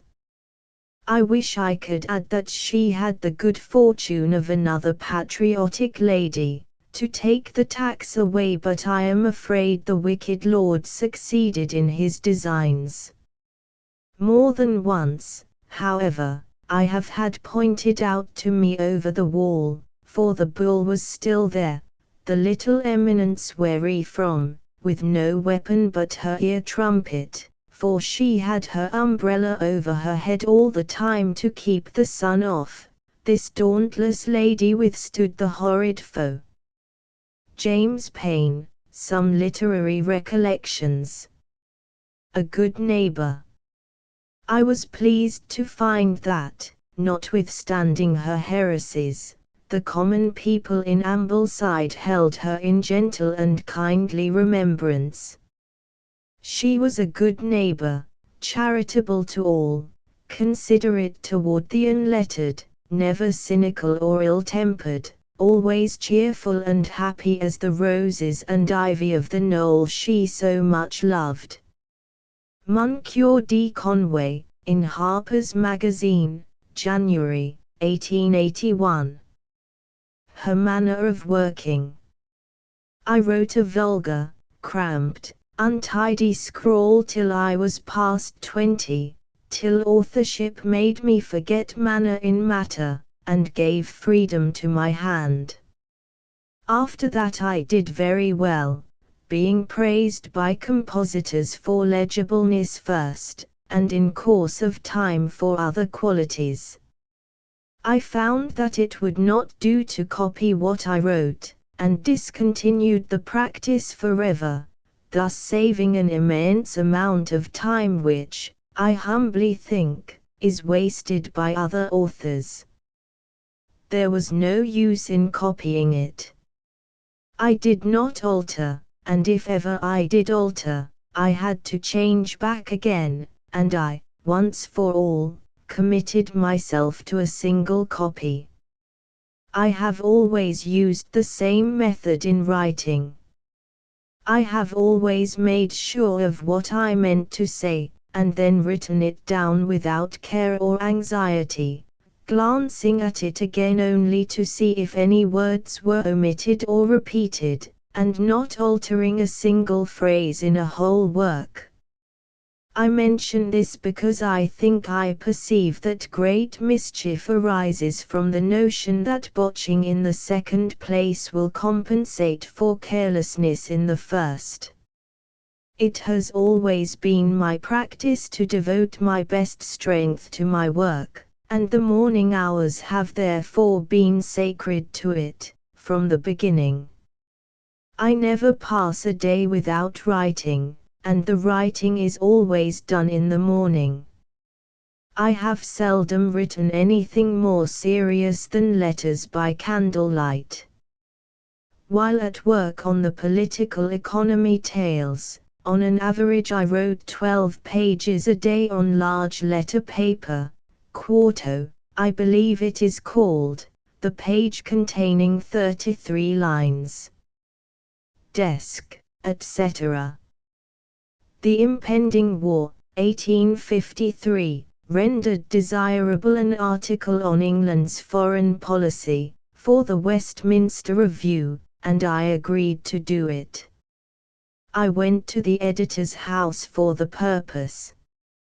On taking possession of my room there, and finding a capital desk on my table, with a singularly convenient slope, and of an admirable height for writing without fatigue, it struck me that during my whole course of literary labor, of nearly 35 years, it had never once occurred to me to provide myself with a proper, business-like desk. I had always written on blotting paper, on a flat table, except when in a lazy mood, in winter. I had written as short-sighted people do, as Mrs. Somerville and Currer Bell always did, on a board, or something stiff, held in the left hand. I wrote a good deal of the political economy in that way, and with steel pens, but it was radically uncomfortable, and I have ever since written on a table, and with quill pens. Now I was to begin on a new and luxurious method, just, as it happened, at the close of my life's work. Mr. Chapman obtained for me a first-rate Chancery Lane desk, with all manner of conveniences, and of a proper sanitary form, and, moreover, some French paper of various sizes, which has spoiled me for all other paper, ink to correspond, and a penmaker, of French workmanship, suitable to eyes which were now feeling the effects of years and overwork. Harriet Martineau, Autobiography. Appearance of MS. I have seen the original manuscript of one of the political economy tales. The writing has evidently been done as rapidly as the hand could move. Every word that will admit of it is contracted, to save time. Soci, opati, axt, apt, independence, these were amongst the abbreviations submitted to the printer's intelligence, not to mention commoner and more simple words, such as wh. wd, and the like. The calligraphy, though very readable, has a somewhat slipshod look. Thus, there is every token of extremely rapid composition. Yet the corrections on the MS are few and trifling, the structure of a sentence is never altered, and there are but seldom emendations of even principal words. The manuscript is written, in defiance of law and order, on both sides of the paper. Mrs. Fenwick Miller, Harriet Martineau. Fluctuations of mind about work. The fluctuations of mind which I underwent about every number of my work, were as regular as the tides. I was fired with the first conception, and believed that I had found a treasure. Then, while at work, I alternately admired and despised what I wrote. When finished, I was in absolute despair, and then, when I saw it in print, I was surprised to see how well it looked. Harriet Martineau, Autobiography. George Eliot on the Crofton Boys. What an exquisite little thing that is of Harriet Martineau's, The Crofton Boys. I have had some delightful crying over it. There are 2 or 3 lines in it that would feed one's soul for a month. Hugh's mother says to him, speaking of people who have permanent sorrow, they soon had a new and delicious pleasure, which none but the bitterly disappointed can feel, the pleasure of rousing their souls to bear pain, and of agreeing with God silently, when nobody knows what is in their hearts. Marian Evans, Letter to Mrs. Bray, 1845. George Eliot's Life edited by J. W. Cross. Carlyle on Deer Brook. How do you like it, Deer Brook? People ask.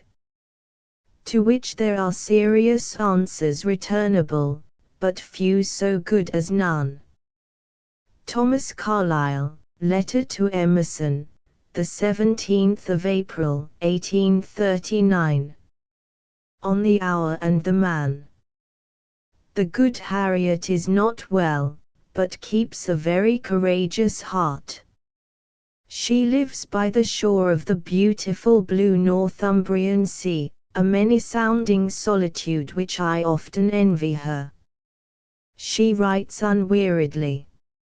You saw her to St. Aluvatou, how she has made such a beautiful black Washington, of a rough-handed, hard-hearted, semi-articulate, gabbling Negro, and of the horriblest faces that sansculottism can exhibit, of a black sansculottism, a musical opera or oratorio in pink stockings. It is very beautiful. Beautiful as a child's heart, and in so shrewd a head as that. She is now writing express children's tales, which I calculate I shall find more perfect. Thomas Carlyle, Letter to Emerson, the 21st of February, 1841.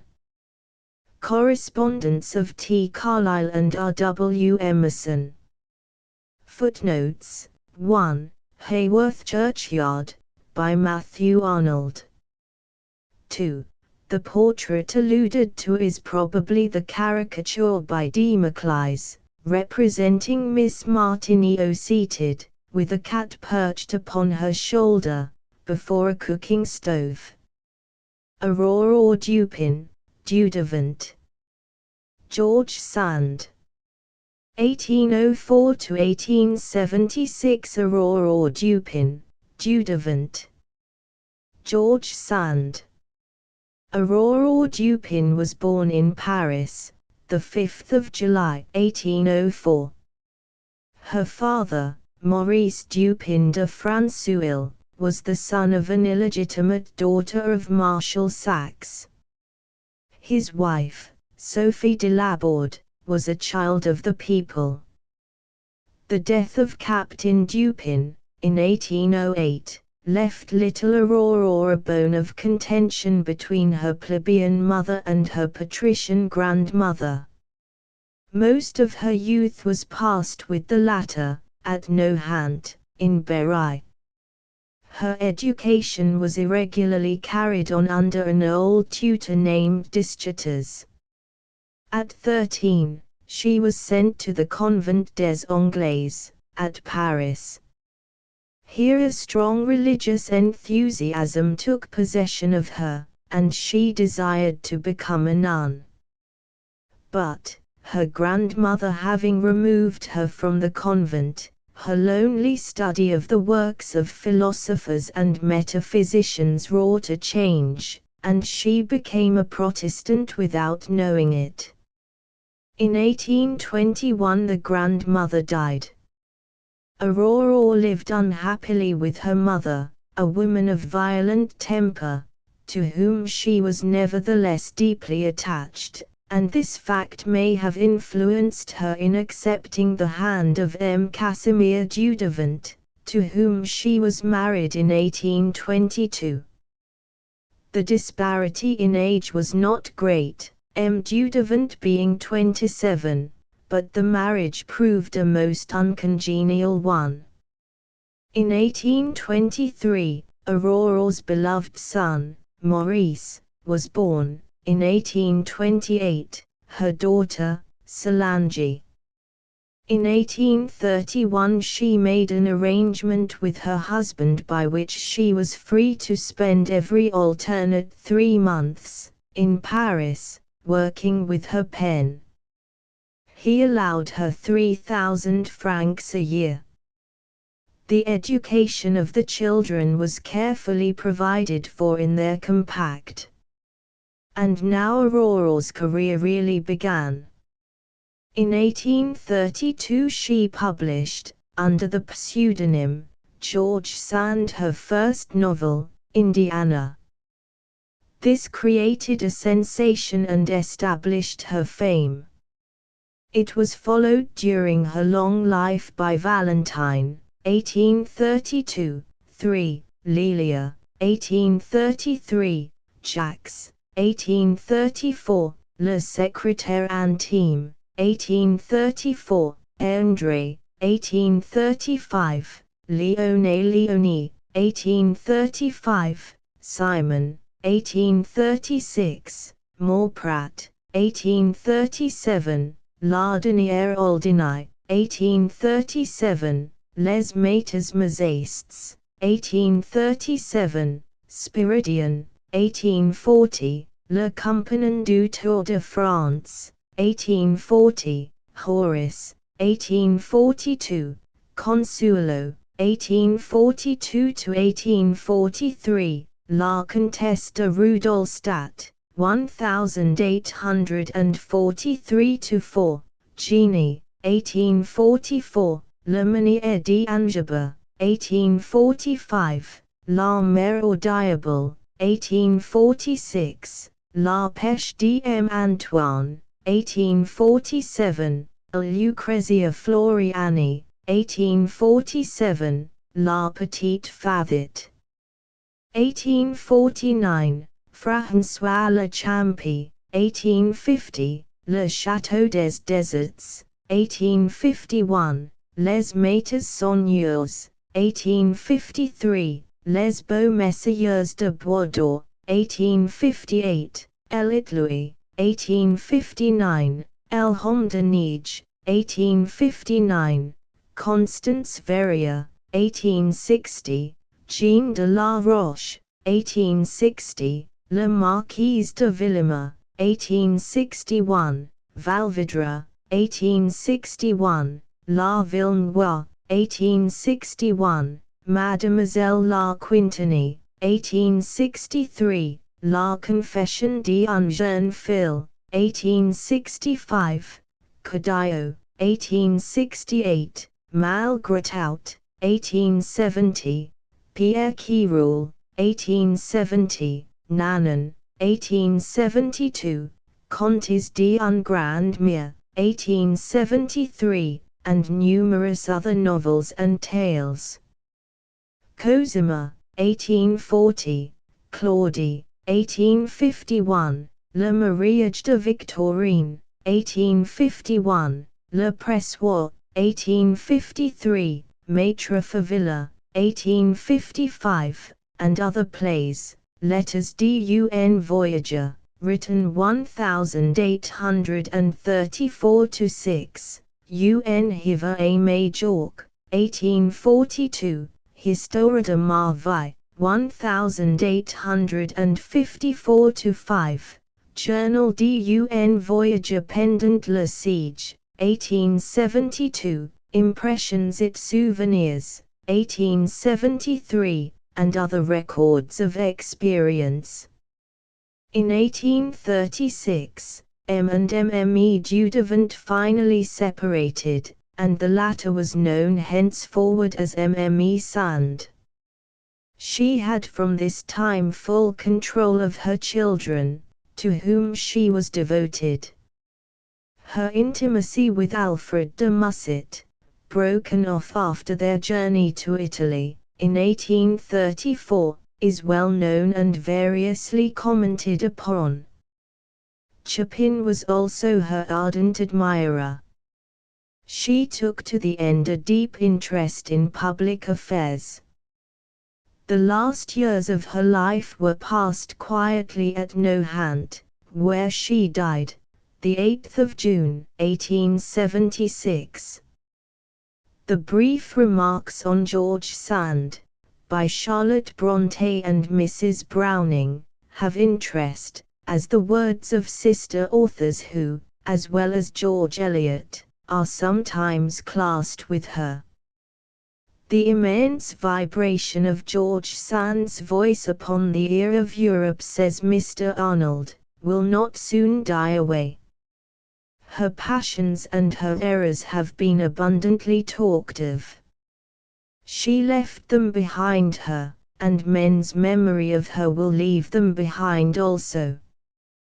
There will remain of her to mankind the sense of benefit and stimulus from the passage upon earth of that large and frank nature, of that large and pure utterance.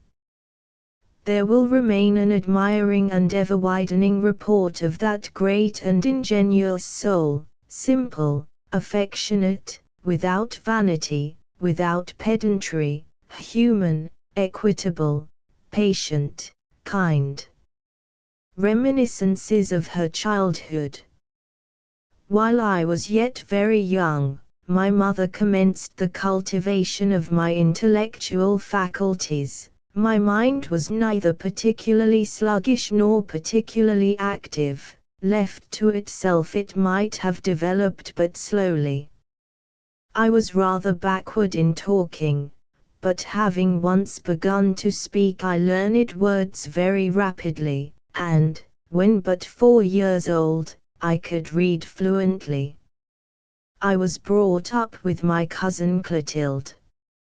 Our respective mothers taught us our prayers, and I recollect that I used to repeat mine by heart without a mistake, and also without having any idea of their meaning, except as regards the following words, which we were made to repeat when our little heads were laid upon the same pillow: Mon Dieu, je vous donne mon cœur. My God, I give my heart to thee. I do not know why I understood those words better than the rest, for they are highly metaphysical, but certainly I did understand them, and it was the only part of my prayers that conveyed to me any idea either of God or myself.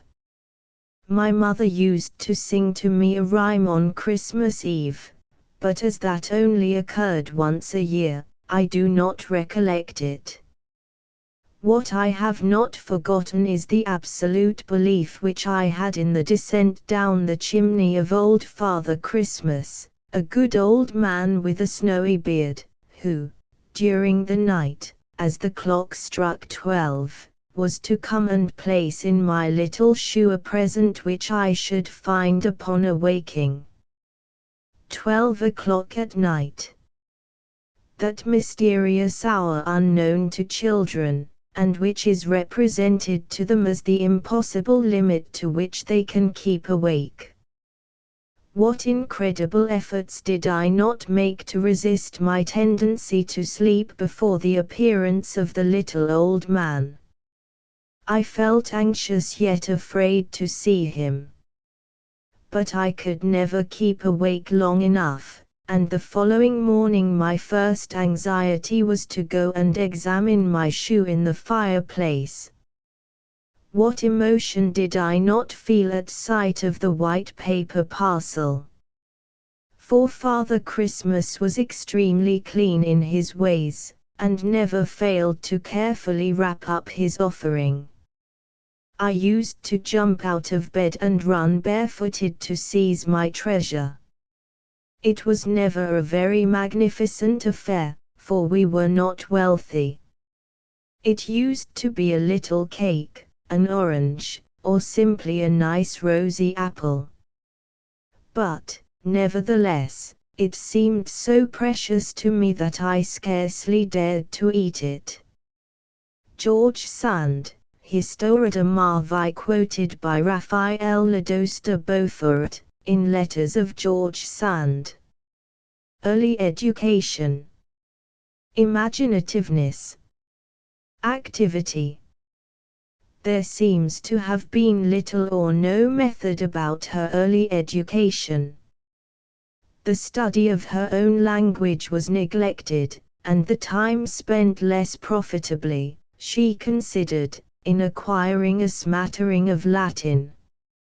She took to some studies with avidity, while others remained wholly distasteful to her. For mere head work she cared little. Arithmetic she detested, versification no less.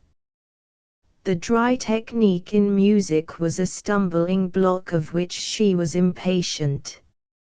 History and literature she enjoyed in whatever they offered that was romantic, heroic, or poetically suggestive.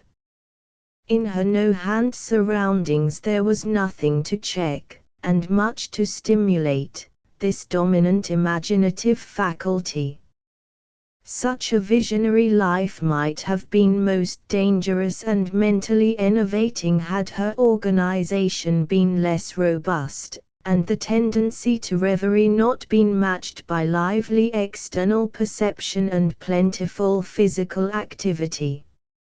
As it was, if at one moment she was in a cloudland of her own, or poring over the stories of the Iliad, the classic mythologies, or Tasso's Jerusalem, the next would see her scouring the fields, playing practical jokes on the tutor, and extemporizing wild out-of-door games and dances with her village companions.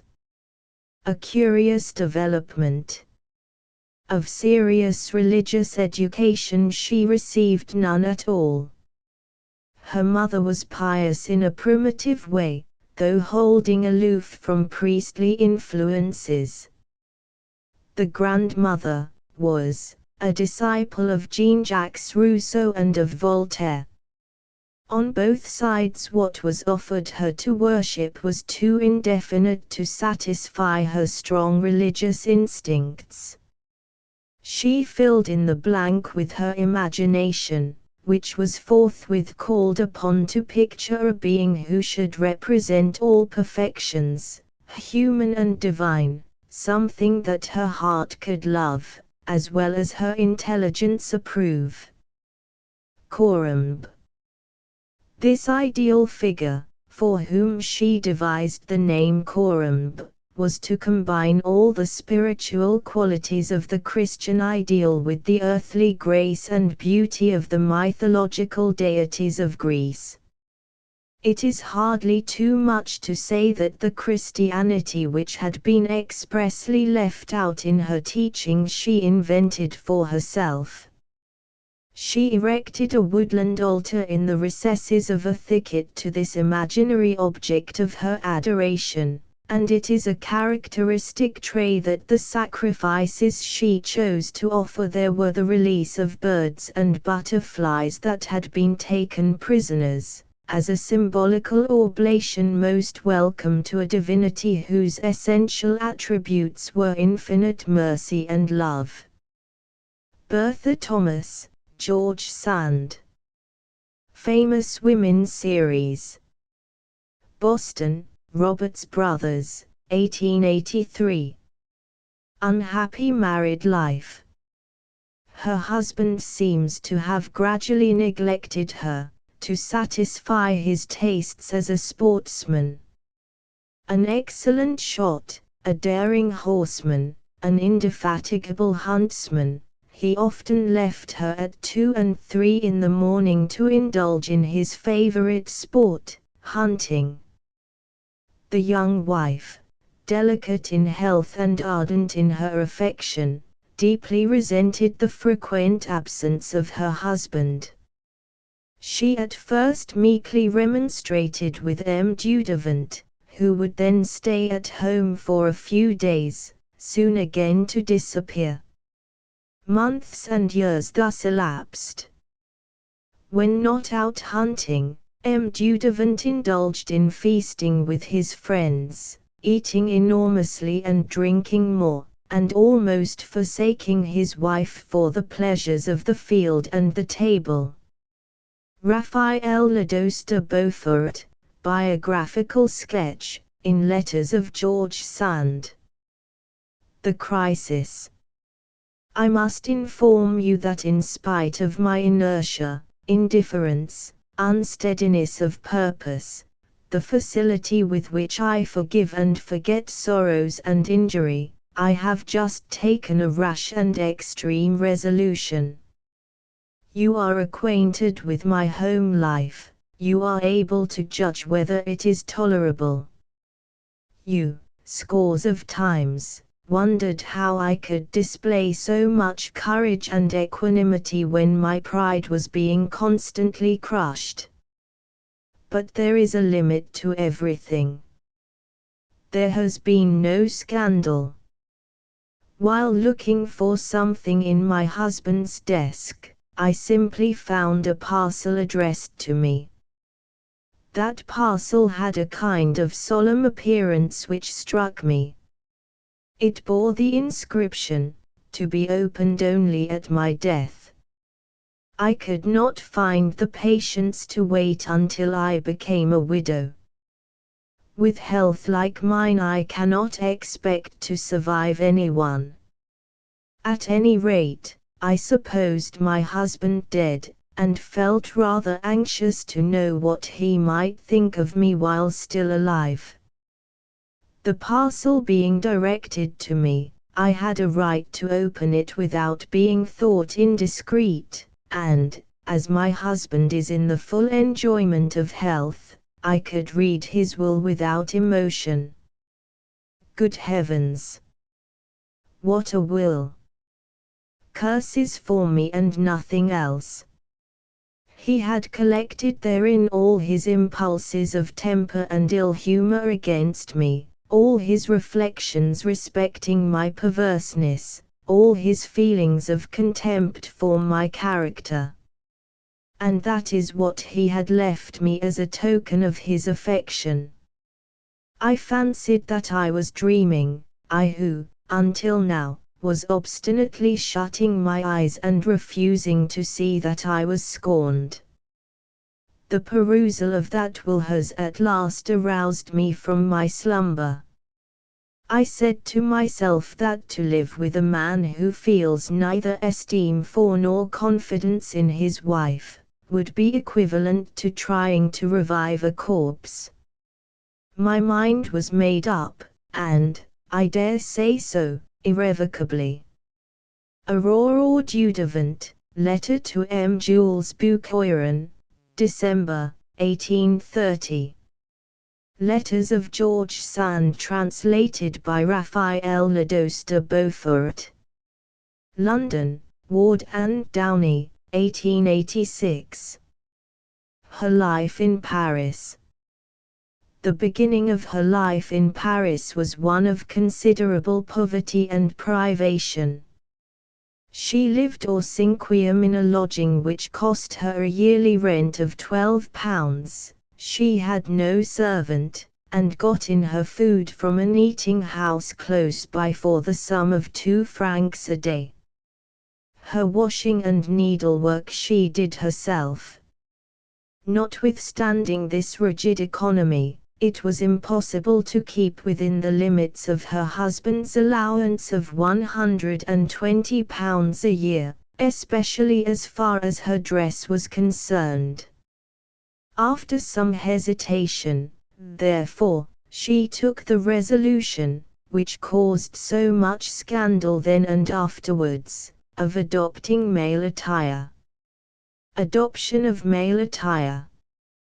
My thin boots wore out in a few days, she tells us in the autobiography. I forgot to hold up my dress, and covered my petticoats with mud. My bonnets were spoilt one after another by the rain. I generally returned from the expeditions I took, dirty, weary, and cold. Whereas my young men acquaintances, some of whom had been the companions of my childhood in Berry, had none of these inconveniences to submit to.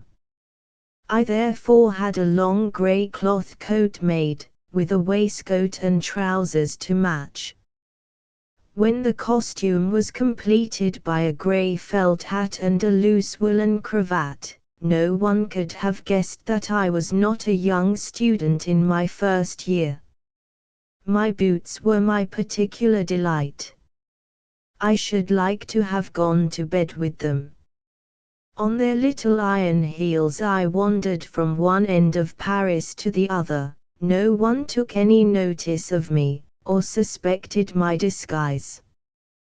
George Sand. Temple Bar, April, 1885. Literature at first a resource. My husband has set down my private expenses at 3,000 francs. You know that is little for me, who like to give and cannot bear to receive. I therefore only purpose increasing my income from some other source. I have no ambition to be known, and shall not be. I shall not attract either the envy or the hatred of anyone. Most writers, I know, lead lives of anguish and struggle, but those whose sole ambition is to earn a livelihood live in peaceable obscurity. It would be very odd if a paltry talent like mine could not withhold itself from the public gaze. Aurore Dudevant, Letter to M. Jules Boucoiron, February, 1831, in Letters of George Sand. But soon a passion. I am more than ever intent upon following a literary career. In spite of the repugnance which I sometimes experience, despite the days of idleness and fatigue which cause me to break off my work, in spite of the life, more than quiet, which I lead here, I feel that henceforth my existence has an aim. I have a purpose in view, a task before me, and, if I may use the word, a passion. For the profession of writing is nothing else but a violent, indestructible passion. When it has once entered people's heads it never leaves them. Aurore Dudevant, Letter to M. Jules Boucoiron, March, 1831, in Letters of George Sand. Bohemian Experiences. Balzac's Oddities. On the Quai Saint-Michel, a portion of the Seine embankment facing the towers of Notre Dame, the Saint Chapel, and other picturesque monuments of ancient Paris, she had now definitely installed herself in modest lodgings on the 5th story.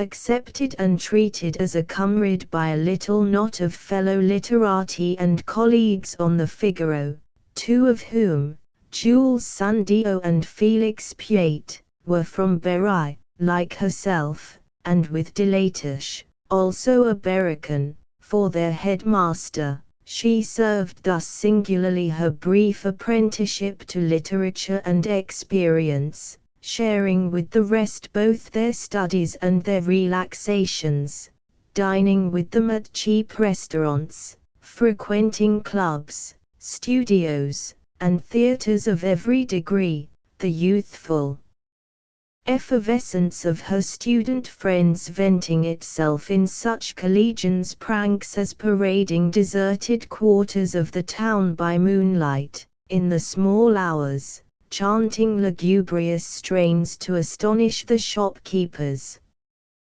The only great celebrity whose acquaintance she had made was Balzac, himself the prince of eccentrics.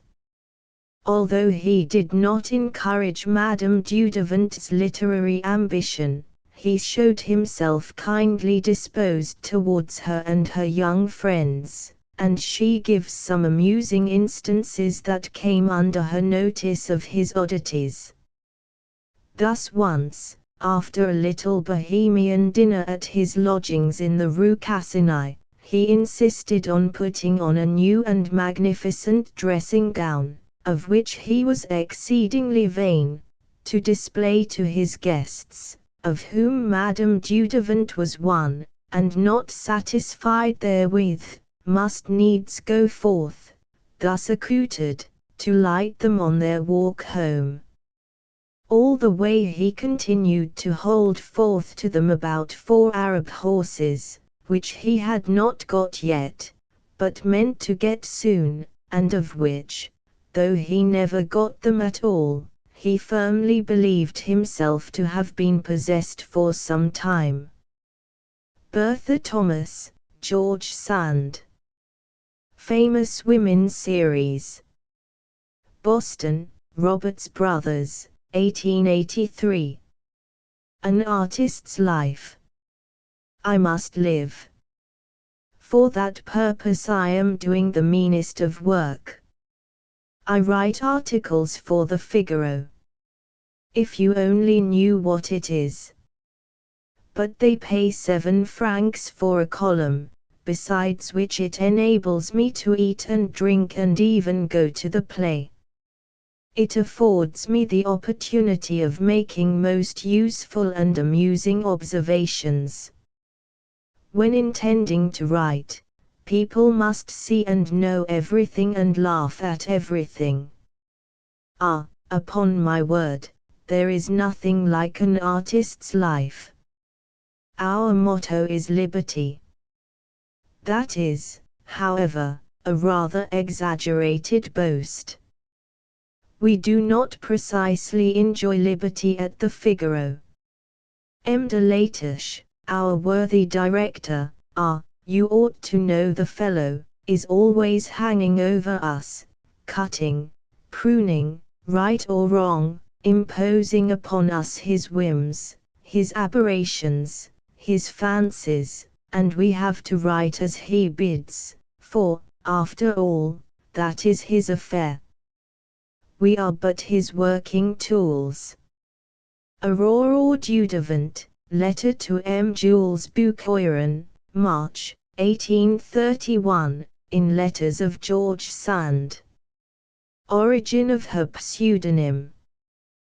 The two young friends, Mme. Dudevant and Jules Sandeau, wrote a novel entitled Rosette Blanche, ou la comédienne et la religieuse, which they sold for 400 francs. But it was indispensable that the name of the author should be appended to the work. Madame Dudevant could not put her name to it for fear of a scandal. As for Sandeau, he was afraid of incurring the reproaches of his family, which objected to his pursuing a literary career. The name Sandeau was curtailed, and Rosette Blanche appeared under the signature of Jules Sand.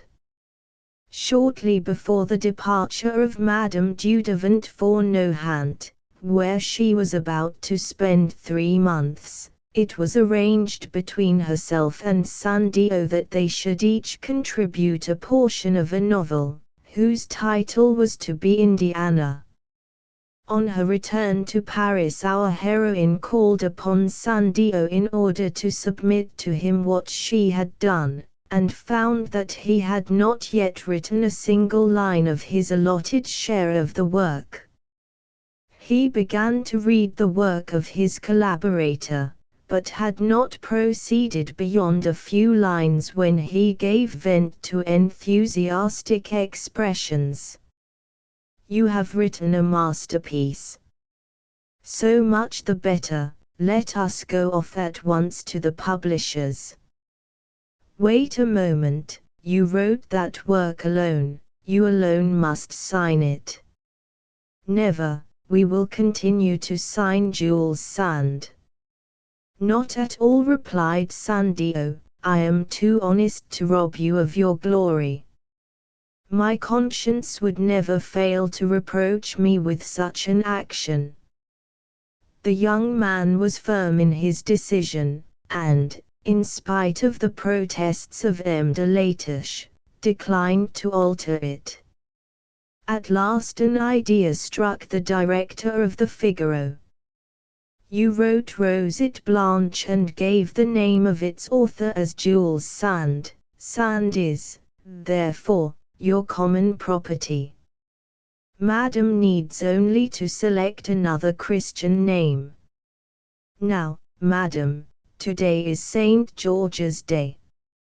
Call yourself George Sand, and the difficulty is solved."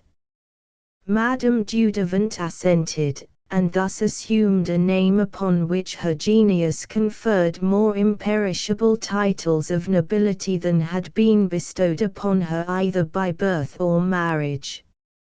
Raphael Lados de Beaufort, Biographical Sketch, in Letters of George Sand. Another account. Rosette Blanche, though little noticed by the public, brought a publisher to the door, one Ernest Dupuy, with an order for another novel by the same authors. Indiana was ready written, and came in response to the demand. But as Sandio had had no hand whatever in this composition, the signature had of course to be varied. The publisher wishing to connect the new novel with its predecessor, it was decided to alter the prefix only.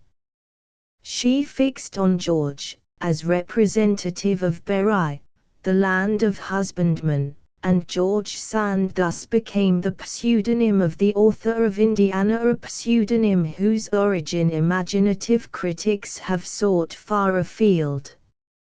Its assumption was to inaugurate a new era in her life.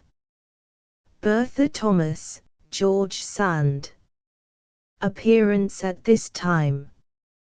George Sand was 27 years of age at this time.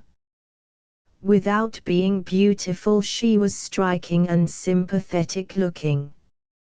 Saint Beuve thus describes his first interview with her: "I saw, as I entered the room, a young woman with expressive eyes and a fine open brow, surrounded by black hair, cut rather short.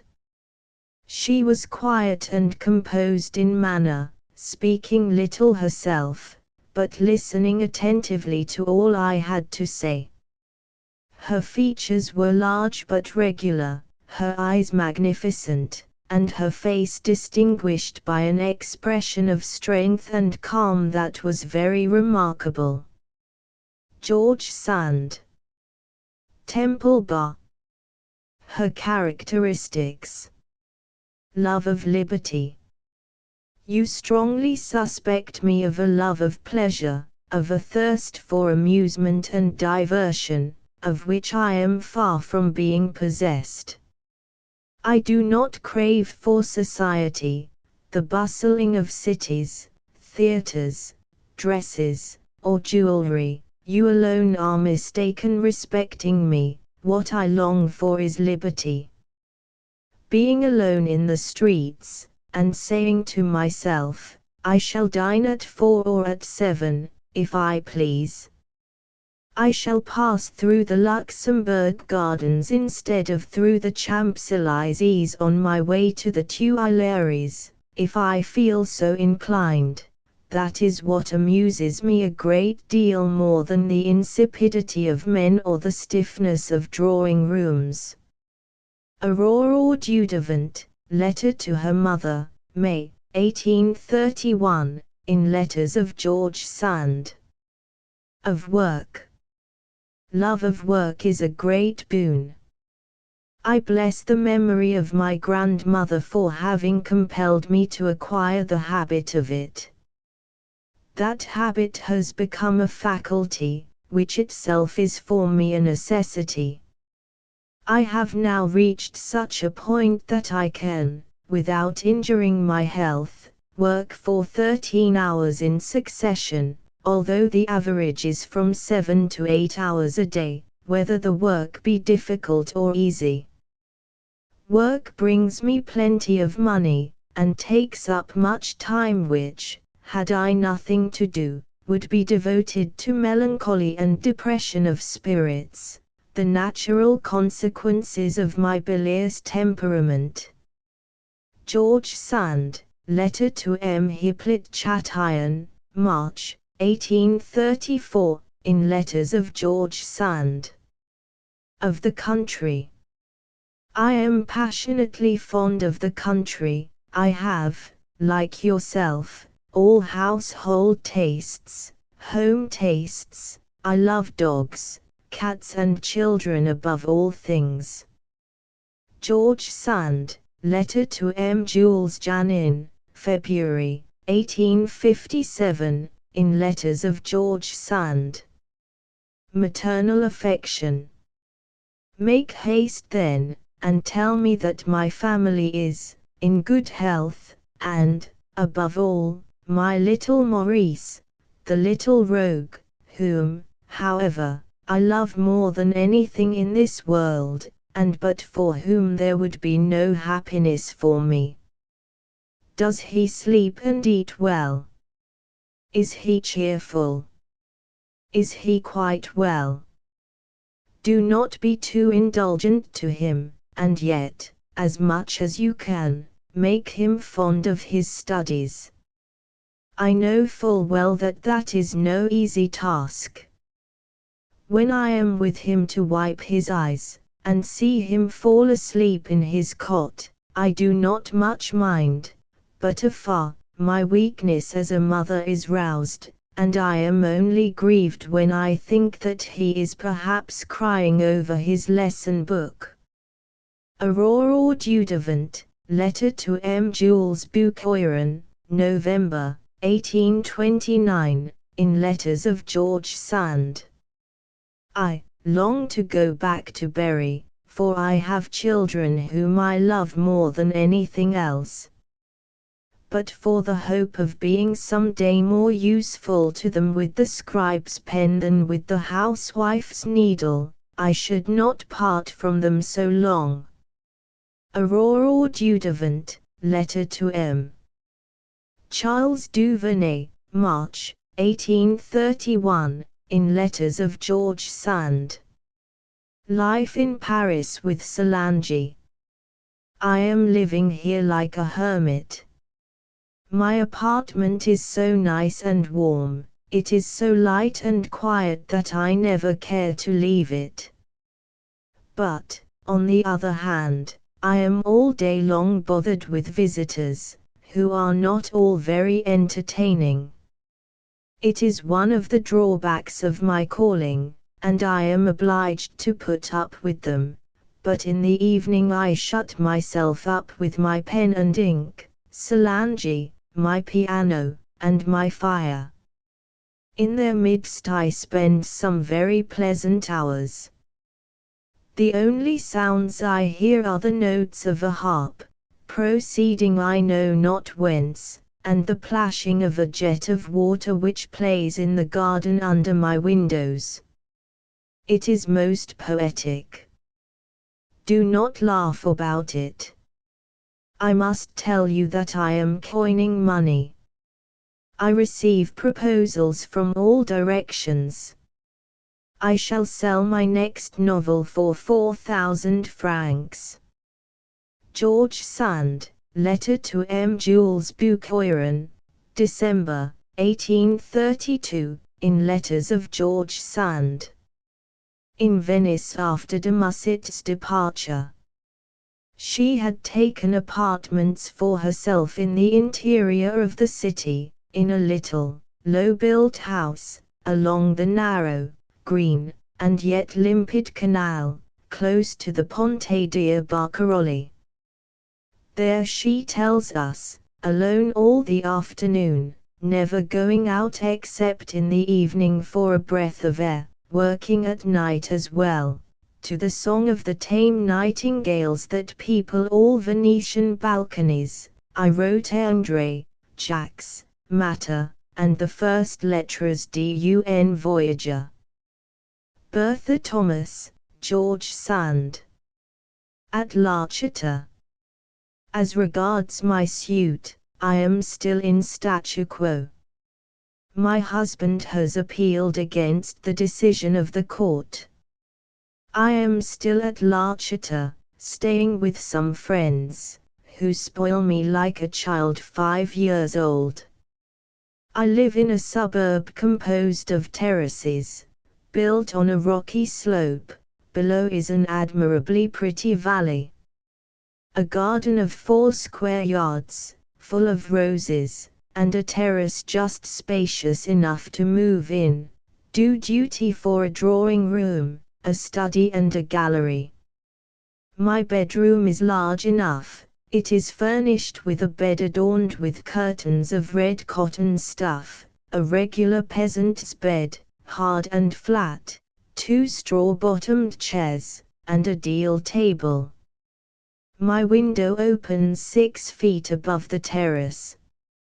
Through the hedging of the orchard I come and go at night, without having to open any door, and thus to disturb anybody, whenever inclined for a stroll in my 4 square yards of flowers.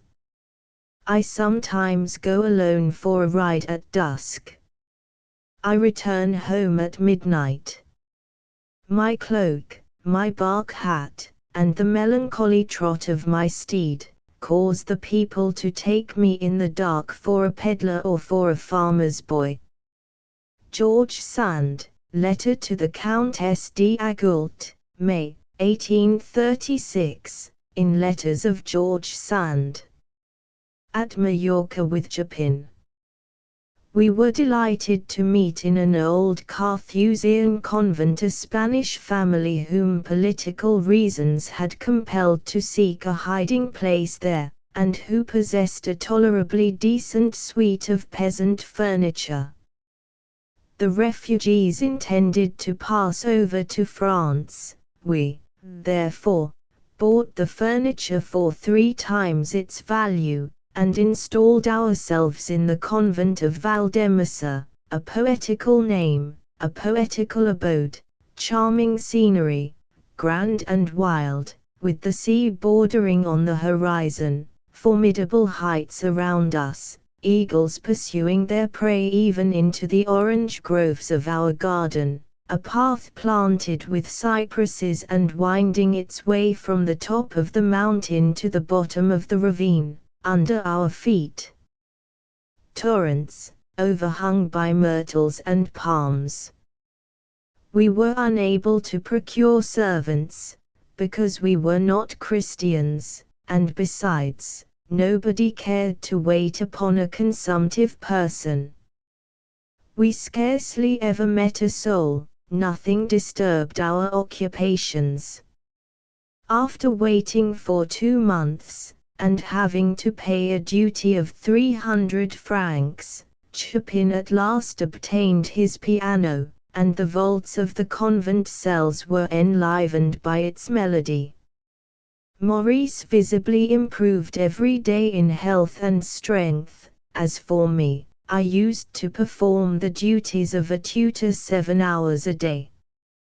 During one half of the night I worked for myself.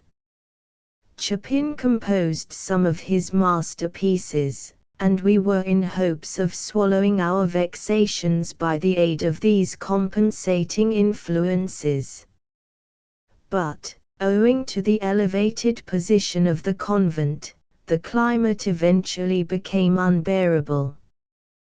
We were living in the midst of clouds, and for 50 days we were unable to descend to the valley. The roads had been changed into torrents, and we could no longer see the sun.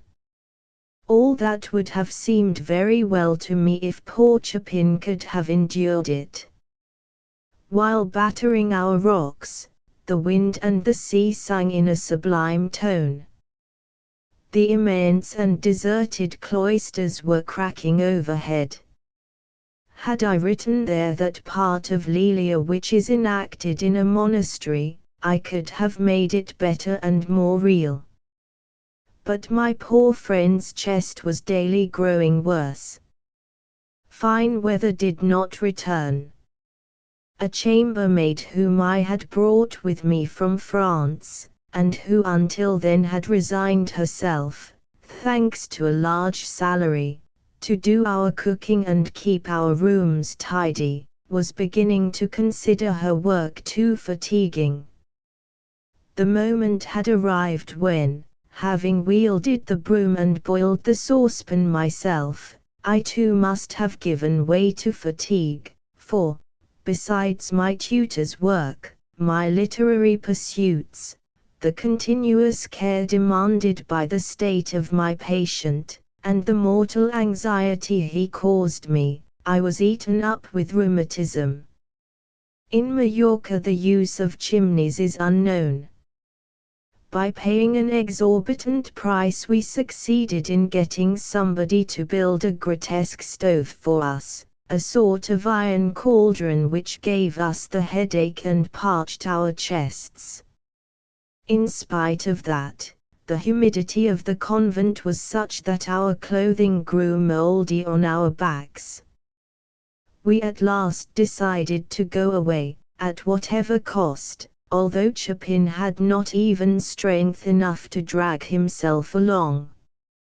We were obliged to travel 3 leagues along outlandish paths in a burlocco, that is to say, a wheelbarrow. George Sand, Letter to M. François Rollinat, March, 1839, in Letters of George Sand. Madame Sand at Nohant. It seems to me but the other day that I saw her, yet it was in the August of 1846, more than 30 years ago. I saw her in her own Bury, at Nohant, where her childhood and youth were passed, where she returned to live after she became famous, where she died and has now her grave. The Chateau of Nohant, in which Madame Sand lived, is a plain house by the roadside, with a walled garden. Down in the meadows, not far off, flows the Indra, bordered by trees. The midday breakfast at Nohant was not yet over when I reached the house, and I found a large party assembled. I entered with some trepidation, but the simplicity of Madame Sand's manner put me at ease in a moment.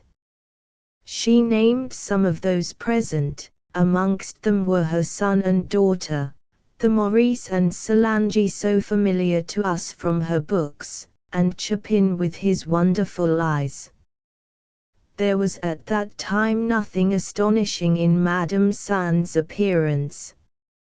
She was not in man's clothes. She wore a sort of costume not impossible, I should think, although on these matters I speak with hesitation, to members of the fair sex at this hour amongst ourselves, as an out-of-door dress for the country or for Scotland. She made me sit by her and poured out for me the insipid and depressing beverage, Boisson faded melancholic, as Balzac called it, for which English people are thought abroad to be always thirsting, tea. She conversed of the country through which I had been wandering, of the Berry peasants and their mode of life, of Switzerland, whither I was going. She touched politely, by a few questions and remarks, upon England and things and persons English, upon Oxford and Cambridge, Byron, Bulwer. As she spoke her eyes, head, bearing, were all of them striking, but the main impression she made was an impression of what I have already mentioned, of simplicity, frank, cordial simplicity. After breakfast she led the way into the garden, asked me a few kind questions about myself and my plans, gathered a flower or two and gave them to me, shook hands heartily at the gate, and I saw her no more. Matthew Arnold, George Sand. Mixed Essays etc. New York, Macmillan and Company 1883.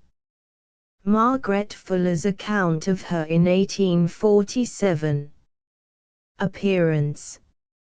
I went to see her at her house, Place d'Orleans. I found it a handsome, modern residence. The servant who admitted me was in the picturesque costume of a peasant, and, as Mme. Sand afterward told me, her goddaughter, whom she had brought from her province. She announced me as Madame Sailor and returned into the anteroom to tell me Madame says she does not know you. I began to think I was doomed to a rebuff, among the crowd who deserve it. However, to make assurance sure, I said, ask if she has not received a letter from me. As I spoke, Madame S. opened the door, and stood looking at me an instant. Our eyes met. I never shall forget her look at that moment. The doorway made a frame for her figure. She is large, but well formed. She was dressed in a robe of dark violet silk, with a black mantle on her shoulders, her beautiful hair dressed with the greatest taste, her whole appearance and attitude, in its simple and ladylike dignity, presenting an almost ludicrous contrast to the vulgar caricature idea of George Sand. Her face is a very little like the portraits, but much finer.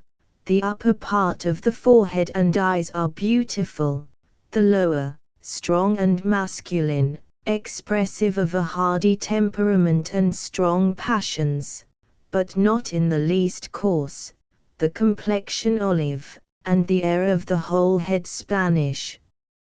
All these details I saw at a glance, but what fixed my attention was the expression of goodness, nobleness, and power, that pervaded the whole, the truly human heart and nature that shone in the eyes.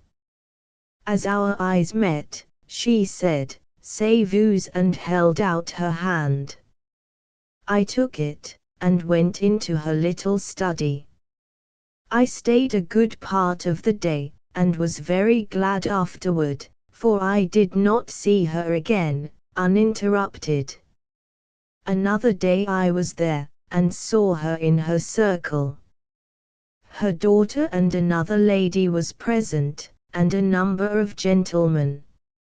Her position there was that of an intellectual woman and good friend, the same as my own, in the circle of my acquaintance, as distinguished from my intimates. Her daughter is just about to be married. It is said, there is no congeniality between her and her mother, but for her son she seems to have much love, and he loves and admires her extremely. I understand he has a good and free character, without conspicuous talent. Her conversation. Her way of talking is just like her writing, lively, picturesque, with an undertone of deep feeling, and the same skill in striking the nail on the head every now and then with a blow. We did not talk at all of personal or private matters. I saw, as one sees in her writings, the want of an independent, interior life, but I did not feel it as a fault. There is so much in her of her kind. I heartily enjoyed the sense of so rich, so prolific, so ardent a genius. I never liked a woman better. I forgot to mention that while talking, she does smoke all the time her little cigarette. Margaret Fuller, letter, 1847, in Memoirs of Margaret Fuller Ossoli by R. W. Emerson, W. H. Channing, and J. F. Clarke. Boston, Roberts Brothers, 1874.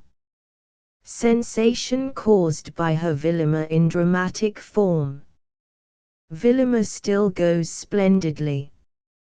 The principal journals, without exception, are even louder in their praise than their humbler contemporaries.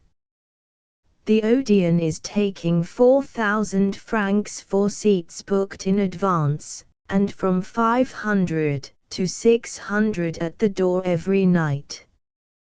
There is a string of carriages all day long, bringing people who come to book places, and another at night, besides a crowd at the doors. The players are always recalled after each act. It is a splendid success, and, as it is supported only by the paying public, it is so unanimous and hearty that the actors say they have never seen anything like it. Travelers who arrive in Paris, and who pass during the evening in front of the Odeon, pull up in a fright and ask if there is a revolution, if the Republic is proclaimed. George Sand, letter to her son, March, 1864, in Letters of George Sand. Account of her earnings in 1869. If you wish to know my pecuniary position, it is easy to set forth. My accounts are not involved. I have earned about $1 million with my writings. I have not put by a single sou. I gave away everything except 20,000 francs, which, 2 years ago, I invested, in order not to cause too much expense to my children if I should fall ill, and yet I am not sure that I shall be able to keep that little capital, for I may meet with people who may want it more urgently than I, and, should I be well enough to earn a little more, I will have to part with my savings. If you should speak of my resources, you can say, with perfect truth, that I always lived from day to day from the fruits of my labor, and that I consider as ensuring most happiness that way of arranging my life. I thus have no pecuniary anxiety, and I do not fear robbers. George Sand, letter to M. Louis Ulbach, November, 1869, in Letters of George Sand. Appearance in later life. Grey eyes. At one of the great horticultural shows in Paris, moving about among the fruits and flowers, we saw a woman of the medium size, plainly and rather peculiarly dressed, and accompanied by a pale young man who resembled her so strongly that we at once pronounced them mother and son. The woman was in the autumn of life, the young man in the early summer. On her face the woman wore marks of care and time, a tired, disappointed look, such as they wear who, after hard climbing, have reached a height of fame, and find it uncompensating. There were remnants of beauty in the face, but they were only remnants. There were deep, grey eyes under brows too heavy for a woman, a head crowned with a considerable wealth of carelessly arranged hair just threaded with grey, and picturesquely draped with lace. There was the little stoop of the shoulders, that comes of the habit of thinking hard and writing steadily.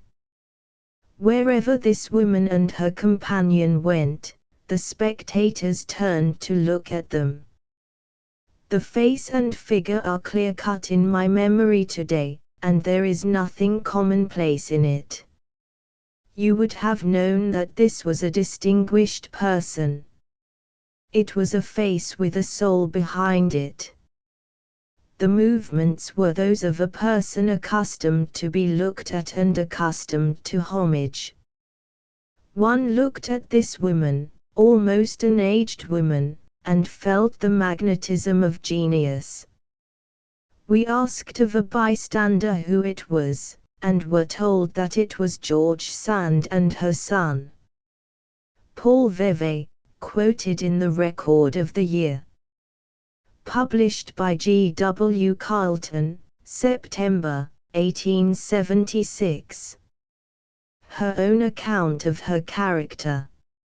I am but a good old woman, to whom people have attributed a ferocity of character altogether fantastical.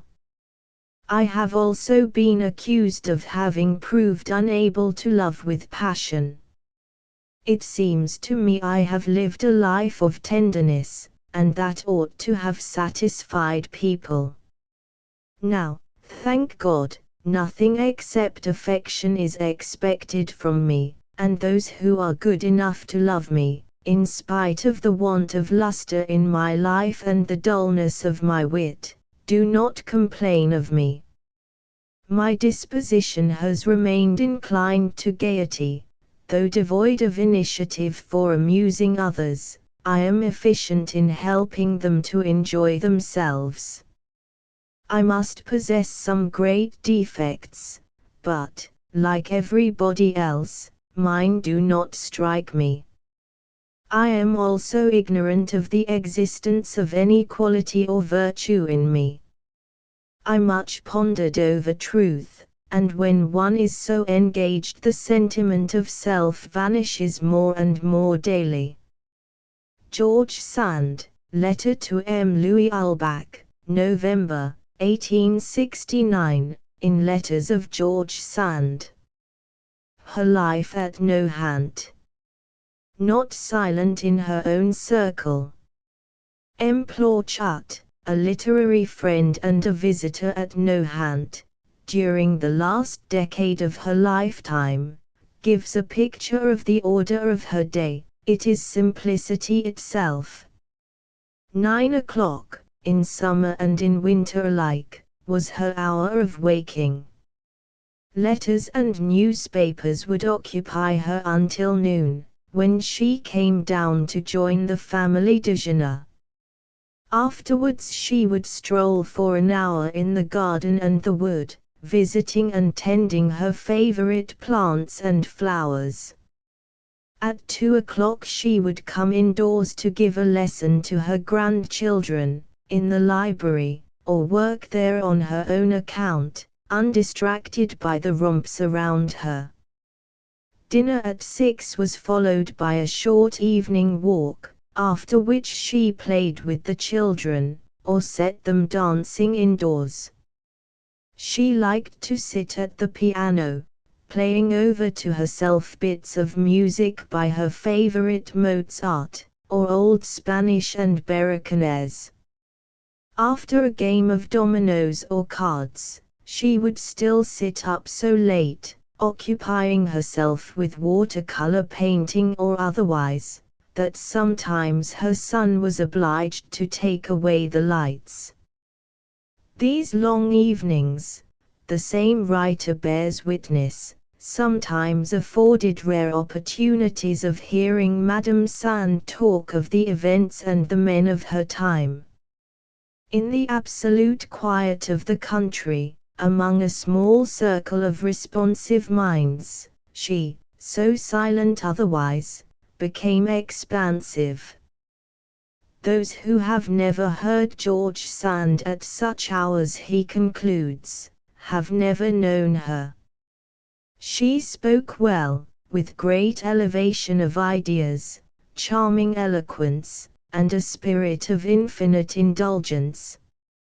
When, at length, she retired, it was to write on until the morning hours, according to her old habit, only relinquished when her health made this imperative.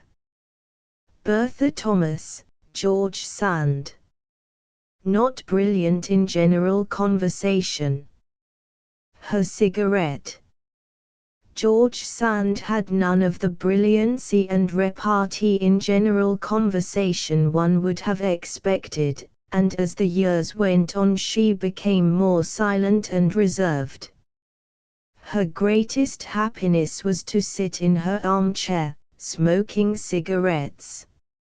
Often, when her friends thought she was absorbed in her own meditations, she would put in a word that proved she had been listening to everything. The word spoken, she would relapse again into silence. Manner of working.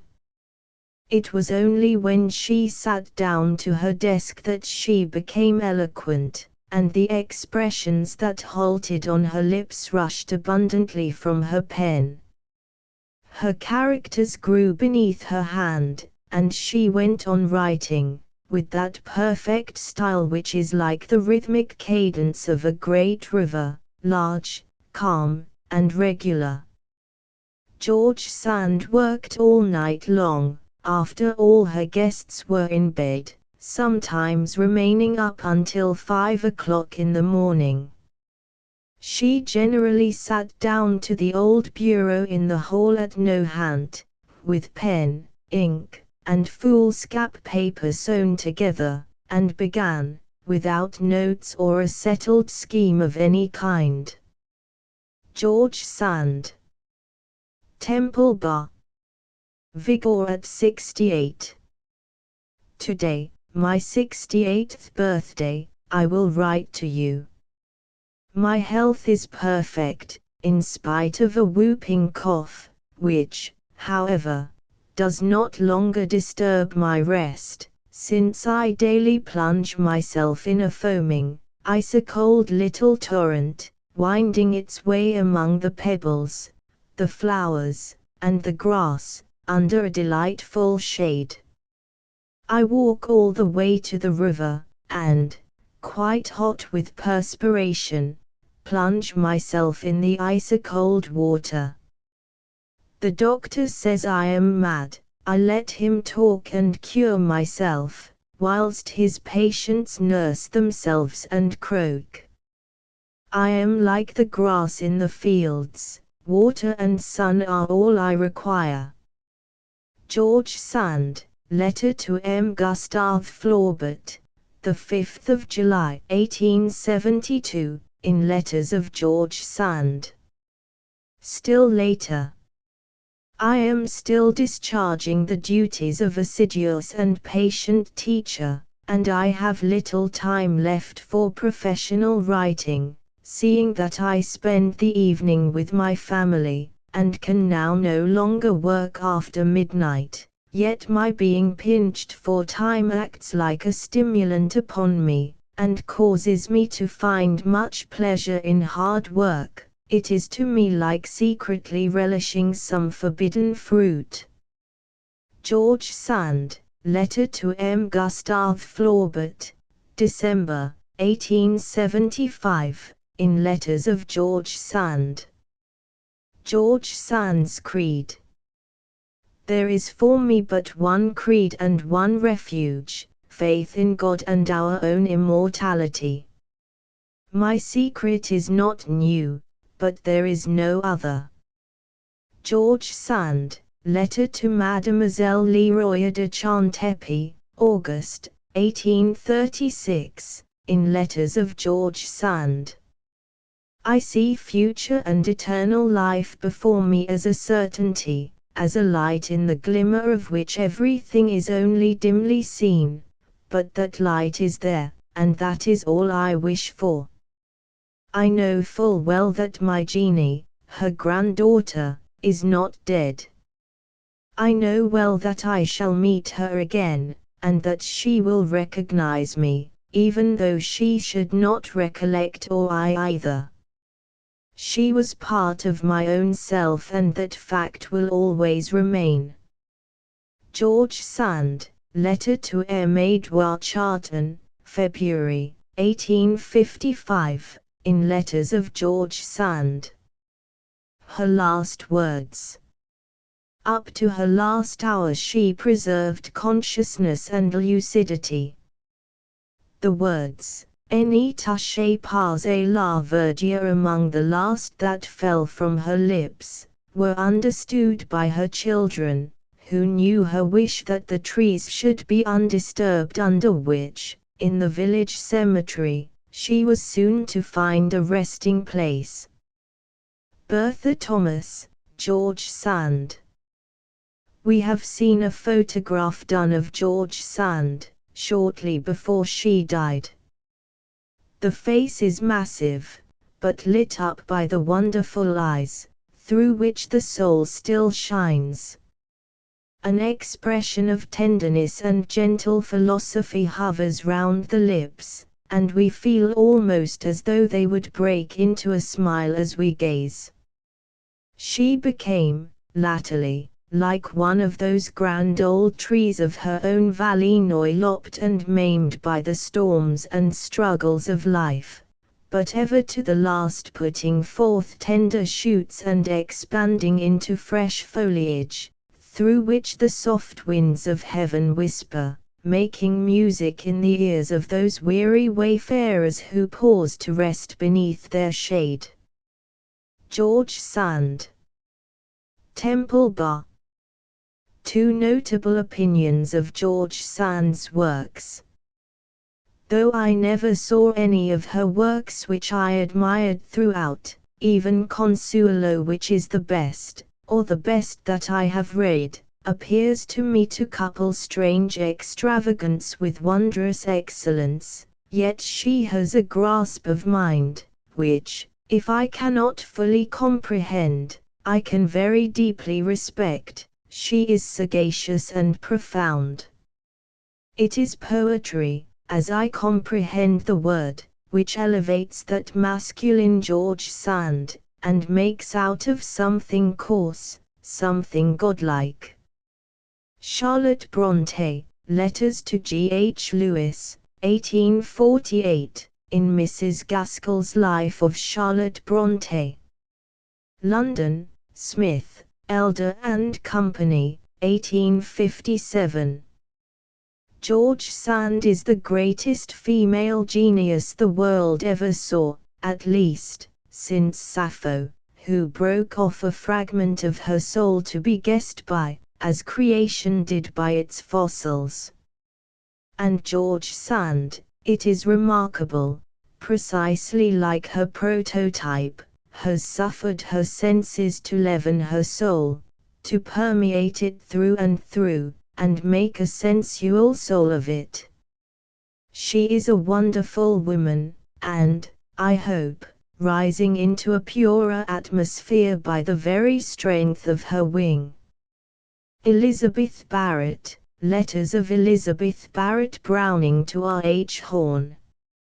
New York, James Miller, 1877. Footnotes: 3. Dates of publication in book form, see Catalogue Général de la Librairie Française. Elizabeth Barrett, Browning. 1809 to 1861. Elizabeth Barrett, Browning. Elizabeth Barrett Barrett, the daughter of a wealthy West India merchant, was born at Hope End, near Ledbury, in 1809. The delicate, precocious child began rhyming at 8 years old, and was encouraged by her proud and indulgent father. In 1826, at 17, she published her essay on Mind, an imitation of Pope.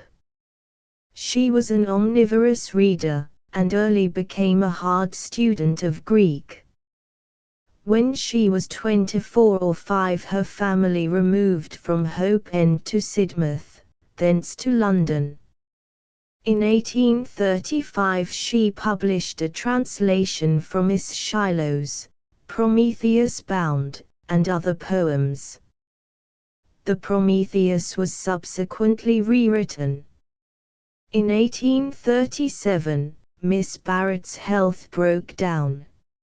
She was taken, by the advice of her physician, to Torquay.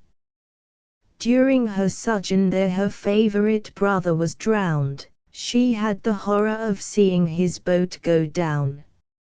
She was utterly prostrated by this tragedy, and it was not until the following year that she could be removed to London. A long period of invalidism ensued, during which, however, she continued her studies and literary work. The courage and noble cheerfulness displayed in her letters to Mr. Horne, written at this time, are most remarkable. In 1838 she published The Seraphim, and other poems. In 1839, The Romaunt of the Page, a volume of ballads. In 1842 she contributed to the London Athenaeum some essays on the Greek Christian writers and the English poets. About 1841 she modernized portions of Chaucer's poetry. Wordsworth, Leigh Hunt, Monckton Milnes, Horne and others engaging in the same work. Miss Barrett also wrote for Horne's New Spirit of the Age part of the critique on Wordsworth and Leigh Hunt, and nearly all of the paper on Walter Savage Landor. In 1844, her health having in the meantime gradually improved somewhat, she collected her poems, placing at the head a new composition called A Drama of Exile, the fruit of her diligent study of the Hebrew Bible. In 1846, despite the opposition of her father, to whom a marriage which was to lift his fragile daughter from the couch to which she had been bound as a picture to its frame, must have seemed a rash experiment, Elizabeth Barrett was married to Robert Browning. They went at once to Italy, where, the milder climate proving favorable to Mrs. Browning's health, they continued to reside for 15 years.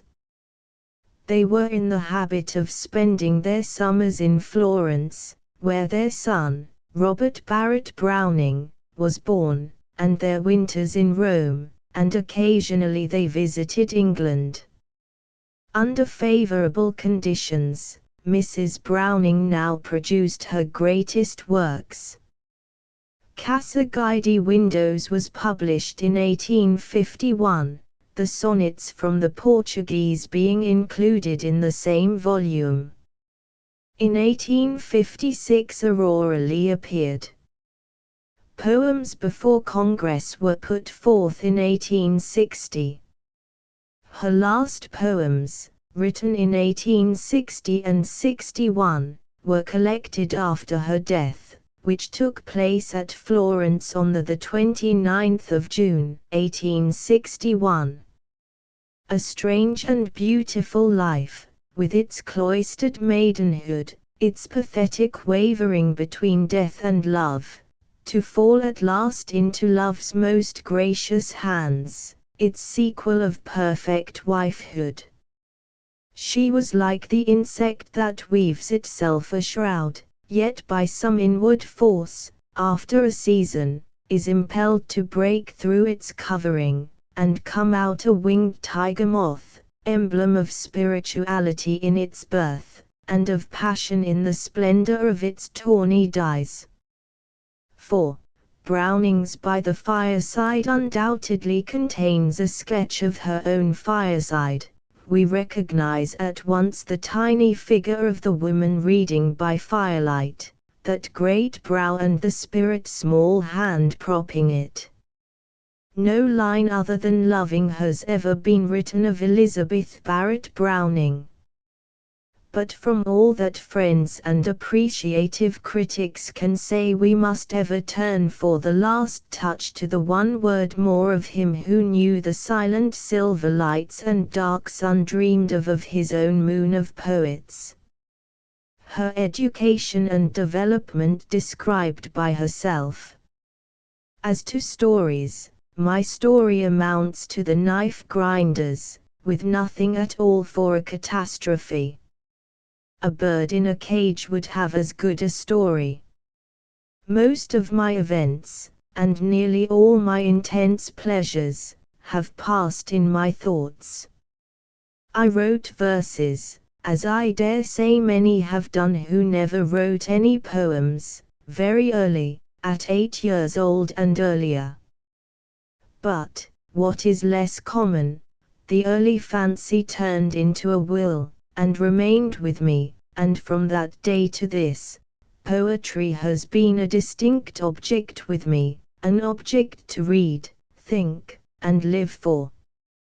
And I could make you laugh, although you could not make the public laugh, by the narrative of nascent odes, epics, and didactics crying aloud on obsolete muses from childish lips. The Greeks were my demigods, and haunted me out of Pope's Homer until I dreamt more of Agamemnon than of Moses the Black Pony. And thus my great epic of 11 or 12 years old, in 4 books, and called The Battle of Marathon, and of which 50 copies were printed because Papa was bent upon spoiling me, is Pope's Homer done over again, or rather undone, for, although a curious production for a child, it gives evidence only of an imitative faculty and an ear, and a good deal of reading in a peculiar direction. The love of Pope's Homer threw me into Pope on one side and into Greek on the other, and into Latin as a help to Greek, and the influence of all these tendencies is manifest so long afterwards, as in my essay on Mind, a didactic poem written when I was 17 or 18, and long repented as worthy of all repentance. The poem is imitative in its form, yet is not without traces of an individual thinking and feeling. The bird pecks through the shell in it.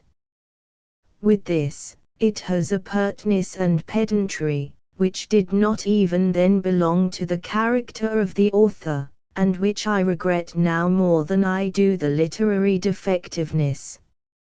All this time, and indeed the greater part of my life, we lived at Hope End, a few miles from Malvern, in a retirement scarcely broken to me, except by books and my own thoughts, and it is a beautiful country, and was a retirement happy in many ways, although the very peace of it troubles the heart as it looks back. There I had my fits of Pope, and Byron, and Coleridge, and read Greek as hard under the trees as some of your Oxonians in the Bodleian, gathered visions from Plato and the dramatists, and ate and drank Greek, and made my head ache with it. Do you know the Malvern Hills? The hills of Piers Plowman's vision.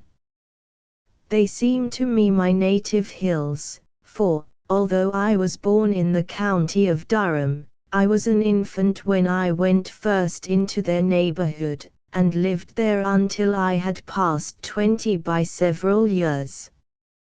Beautiful, beautiful hills, they are. And yet, not for the whole world's beauty, would I stand in the sunshine and the shadow of them any more. It would be a mockery, like the taking back of a broken flower to its stalk.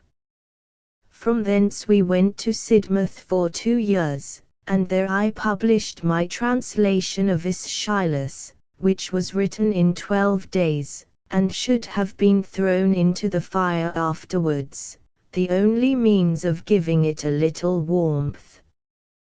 The next removal was to London.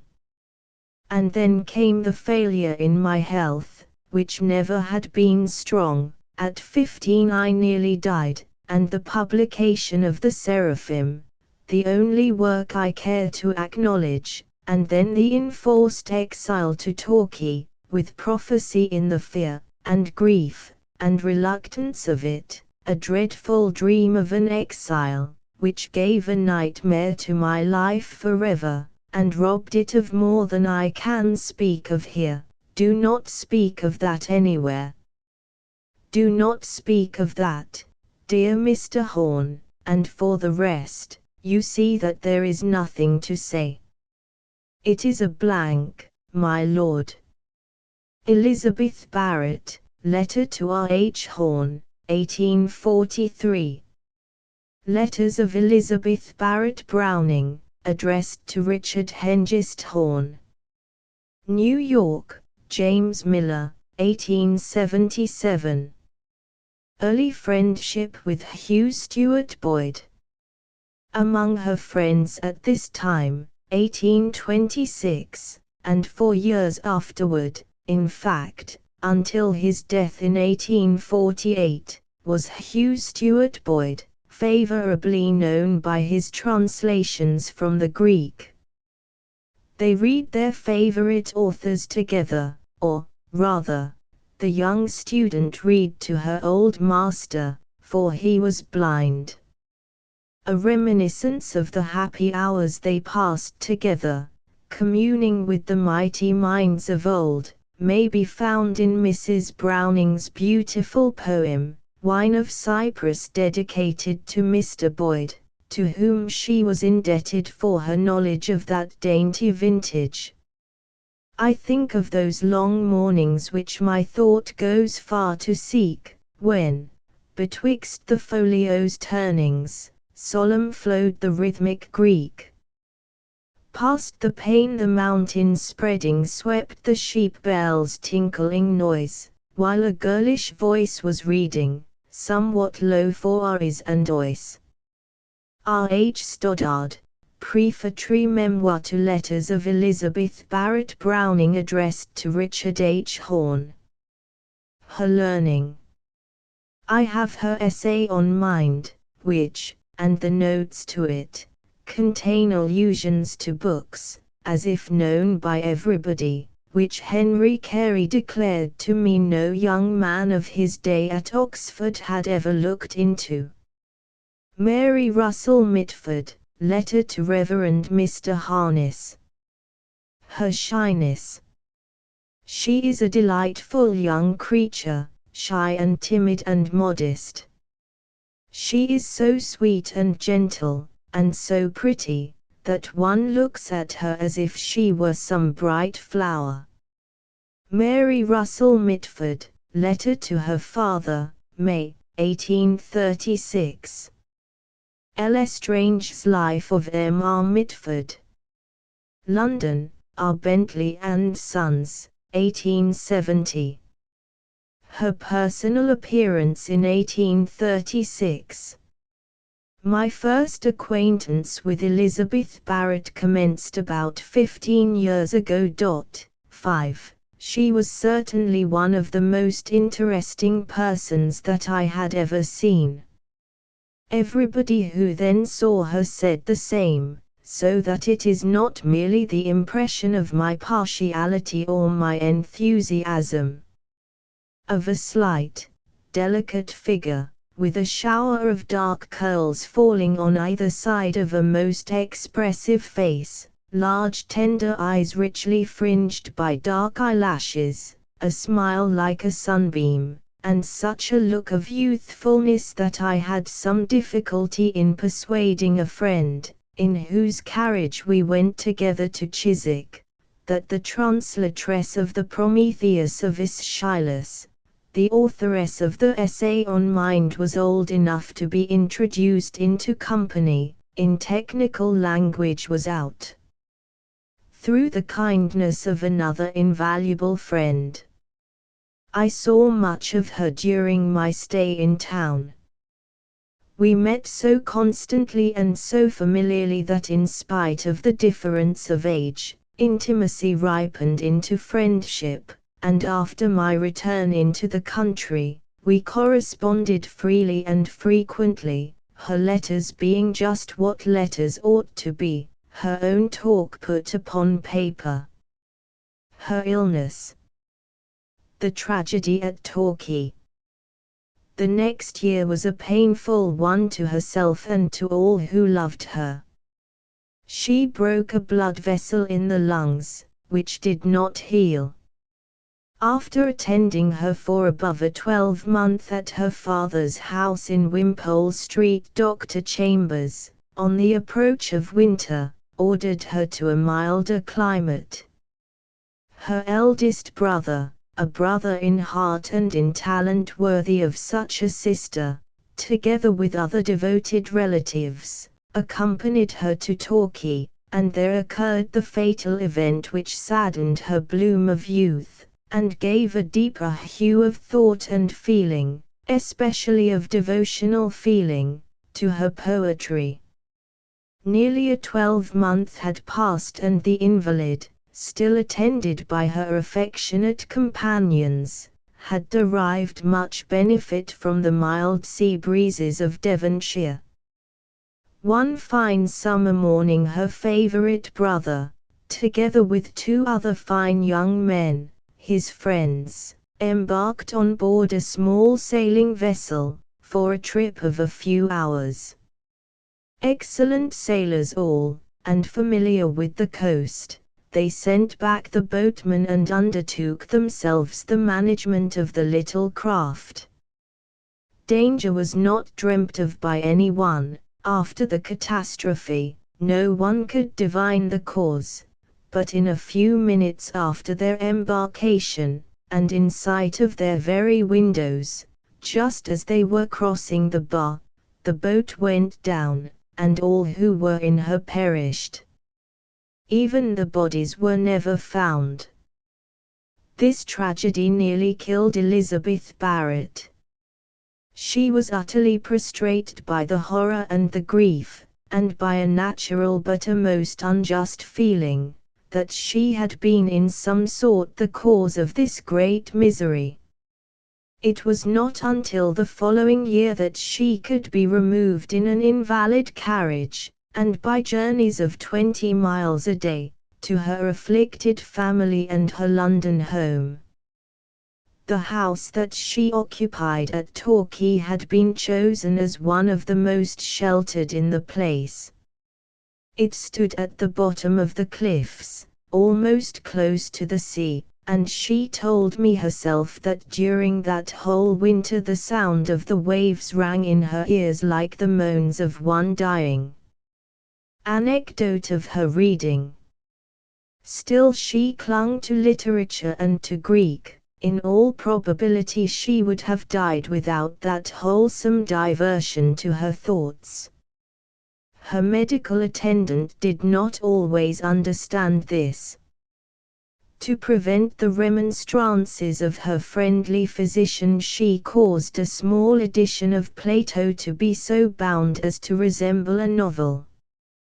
He did not know that to her such books were not an arduous and painful study, but a consolation and a delight. Her monotonous life. Returned to London, she began the life which she continued for so many years, confined to one large and commodious, but darkened, chamber, admitting only her own affectionate family and a few devoted friends. I, myself, have often joyfully travelled 45 miles to see her, and returned the same evening, without entering another house, reading almost every book worth reading in almost every language, and giving herself, heart and soul, to that poetry of which she seemed born to be the priestess. Mary Russell Mitford, Recollections of a Literary Life. New York, Harper and Brothers, 1852.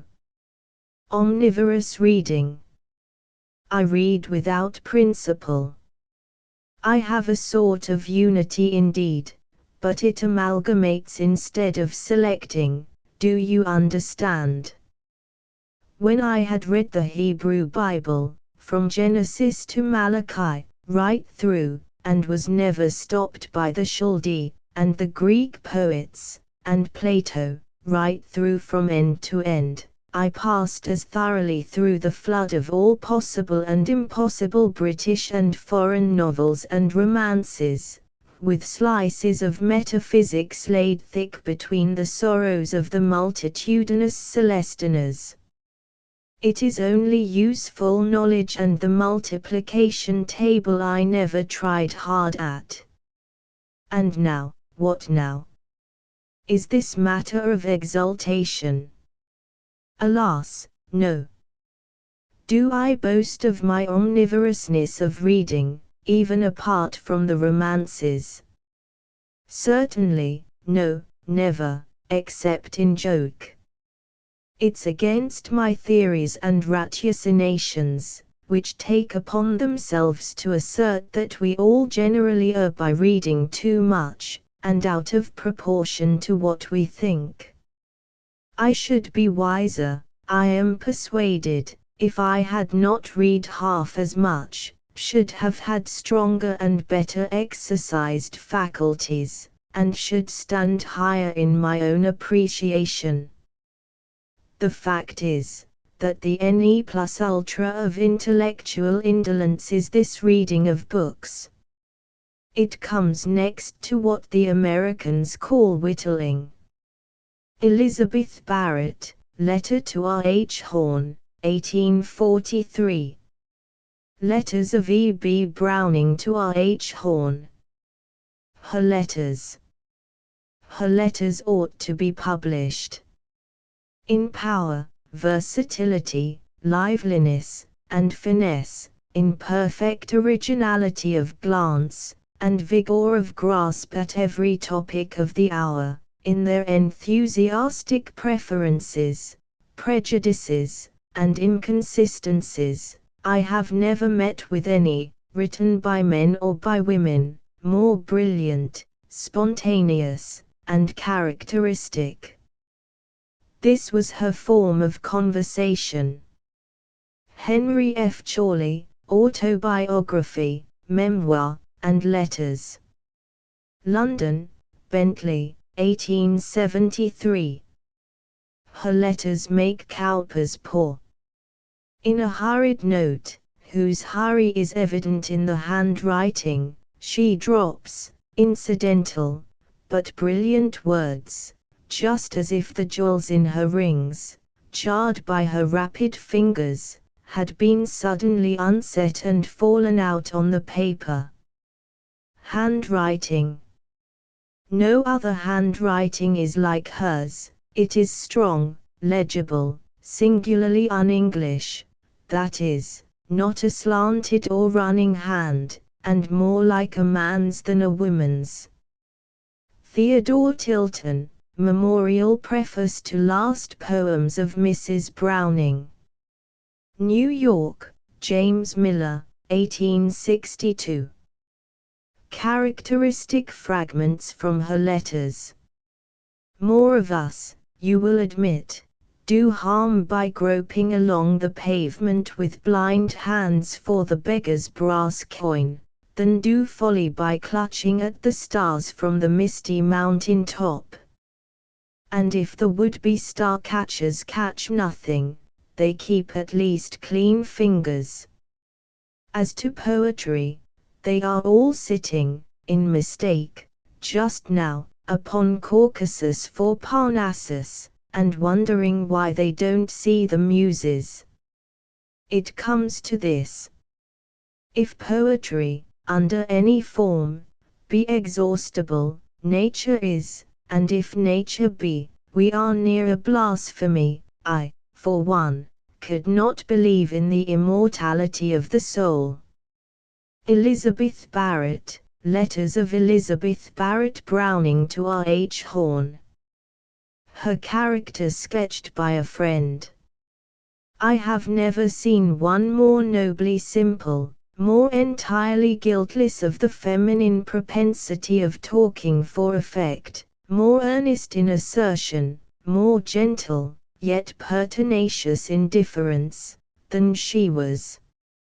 Like all whose early nurture has chiefly been books, she had a child's curiosity regarding the life beyond her books, coexisting with opinions accepted as certainties concerning things of which, even with the intuition of genius, she could know little.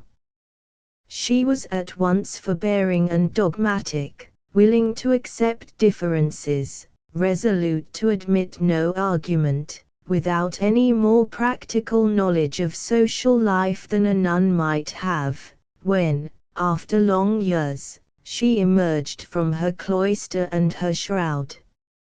Henry F. Chorley, Autobiography, Memoir, and Letters. Her religious faith. I receive more dogmas, perhaps, than you do. I believe in the divinity of Jesus Christ in the intensest sense, that he was God absolutely.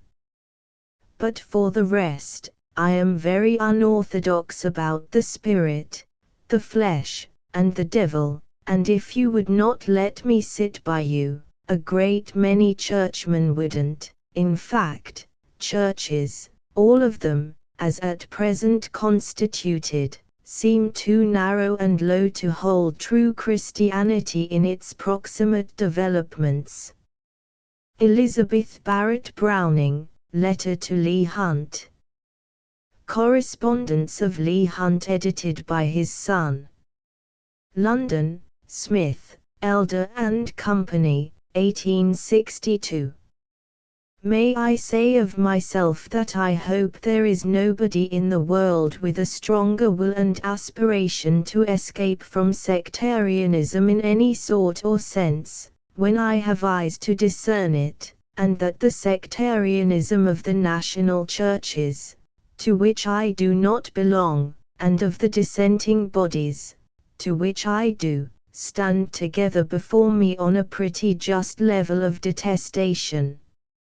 Truth, as far as each thinker can apprehend, apprehended, and love, comprehending, make my idea, my hope of a church.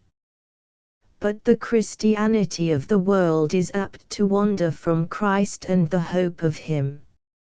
Elizabeth Barrett, Letters to R. H. Horne. Her candor. You are my friend, I hope, but you do not on that account lose the faculty of judging me, or the right of judging me frankly. I do loathe the whole system of personal compliment, as a consequence of a personal interest, and I beseech you not to suffer yourself ever by any sort of kind impulse from within, or extraneous influence otherwise, to say or modify a word relating to me. I set more price on your sincerity than on your praise, and consider it more closely connected with the quality called kindness. Now, mind. Your best compliment to me is the truth at all times, without reference to sex or friendship. I excuse the unbonneting. Elizabeth Barrett, Letters to R. H. Horne. Her conscientiousness. What you say of a poet's duty no one in the world can feel more deeply, in the verity of it, than myself. If I fail ultimately before the public, that is, before the people, for an ephemeral popularity does not appear to me worth trying for, it will not be because I have shrunk from the amount of labor, where labor could do anything. I have worked at poetry, it has not been with me reverie, but art. As the physician and lawyer work at their several professions, so have I, and so do I, apply to mine. And this I say, only to put by any charge of carelessness which may rise up to the verge of your lips or thoughts. Elizabeth Barrett, Letters to R. H. Horne. Her theories regarding imperfect double rhymes. With reference to the double rhyming, it has appeared to me to be employed with far less variety in our serious poetry than our language would admit of genially, and that the various employment of it would add another string to the lyre of our Tipanda. It has appeared to me that the single rhymes, as usually employed, are scarcely as various as they might be, but that of the double rhymes the observation is still true. A great deal of attention, far more than it would take to rhyme with conventional accuracy, have I given to the subject of rhymes, and have determined in cold blood to hazard some experiments. At the same time I should tell you, that scarcely one of the Pan rhymes, occurring in the poem of the Dead Pan, might not separately be justified by the analogy of received rhymes, although they have not themselves been received. Perhaps there is not so irregular a rhyme throughout the poem of Pan as the Fellow and Prunella of Pope the Infallible. I maintain that my Islands and Silence is a regular rhyme in comparison.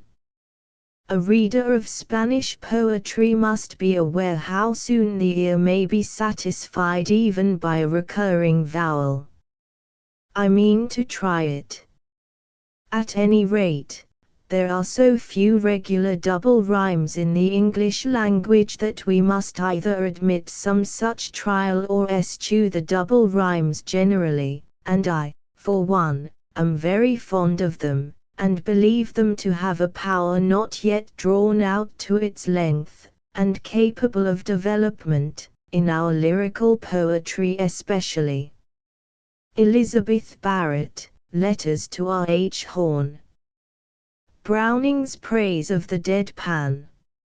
I take the courage and vanity to send to you a note which a poet, note by R. H. Horne, Robert Browning, then personally unknown to Miss Barrett, although an intimate friend of my own, whom we both admire, wrote to a friend of mine, who lent him the MS. of the Dead Pan.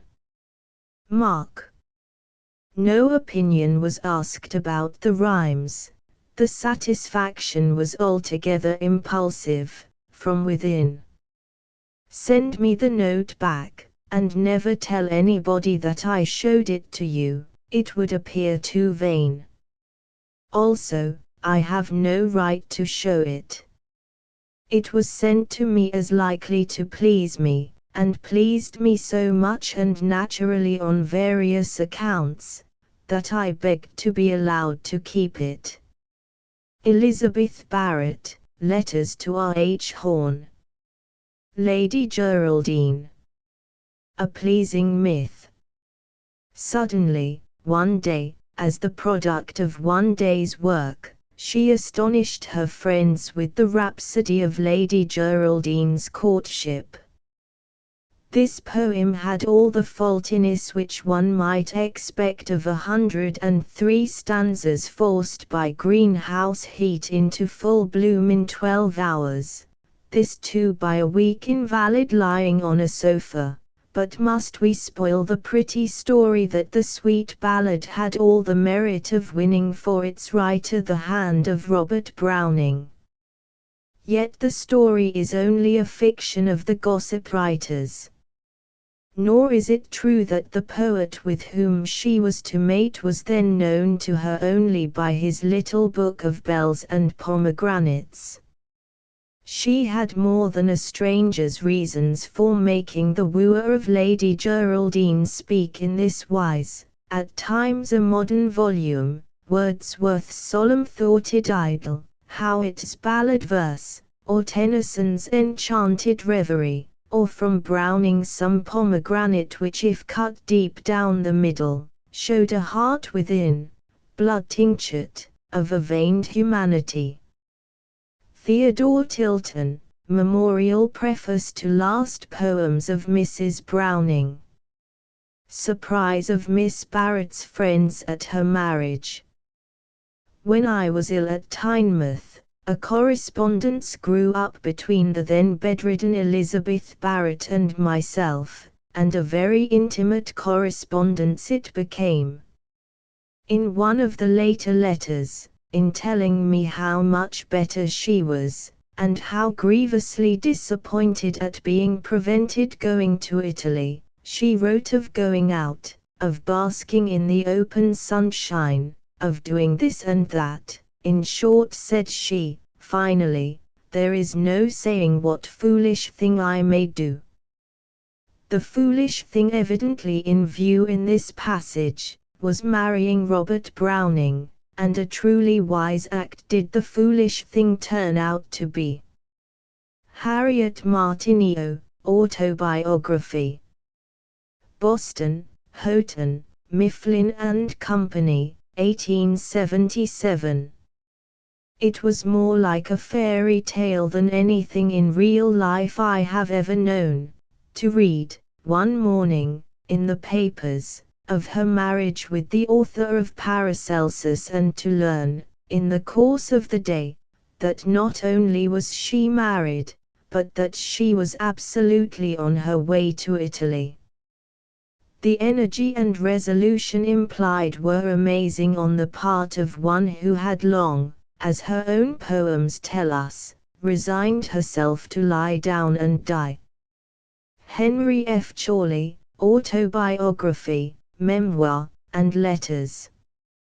Hawthorne's first impression of Mrs. Browning, in 1856.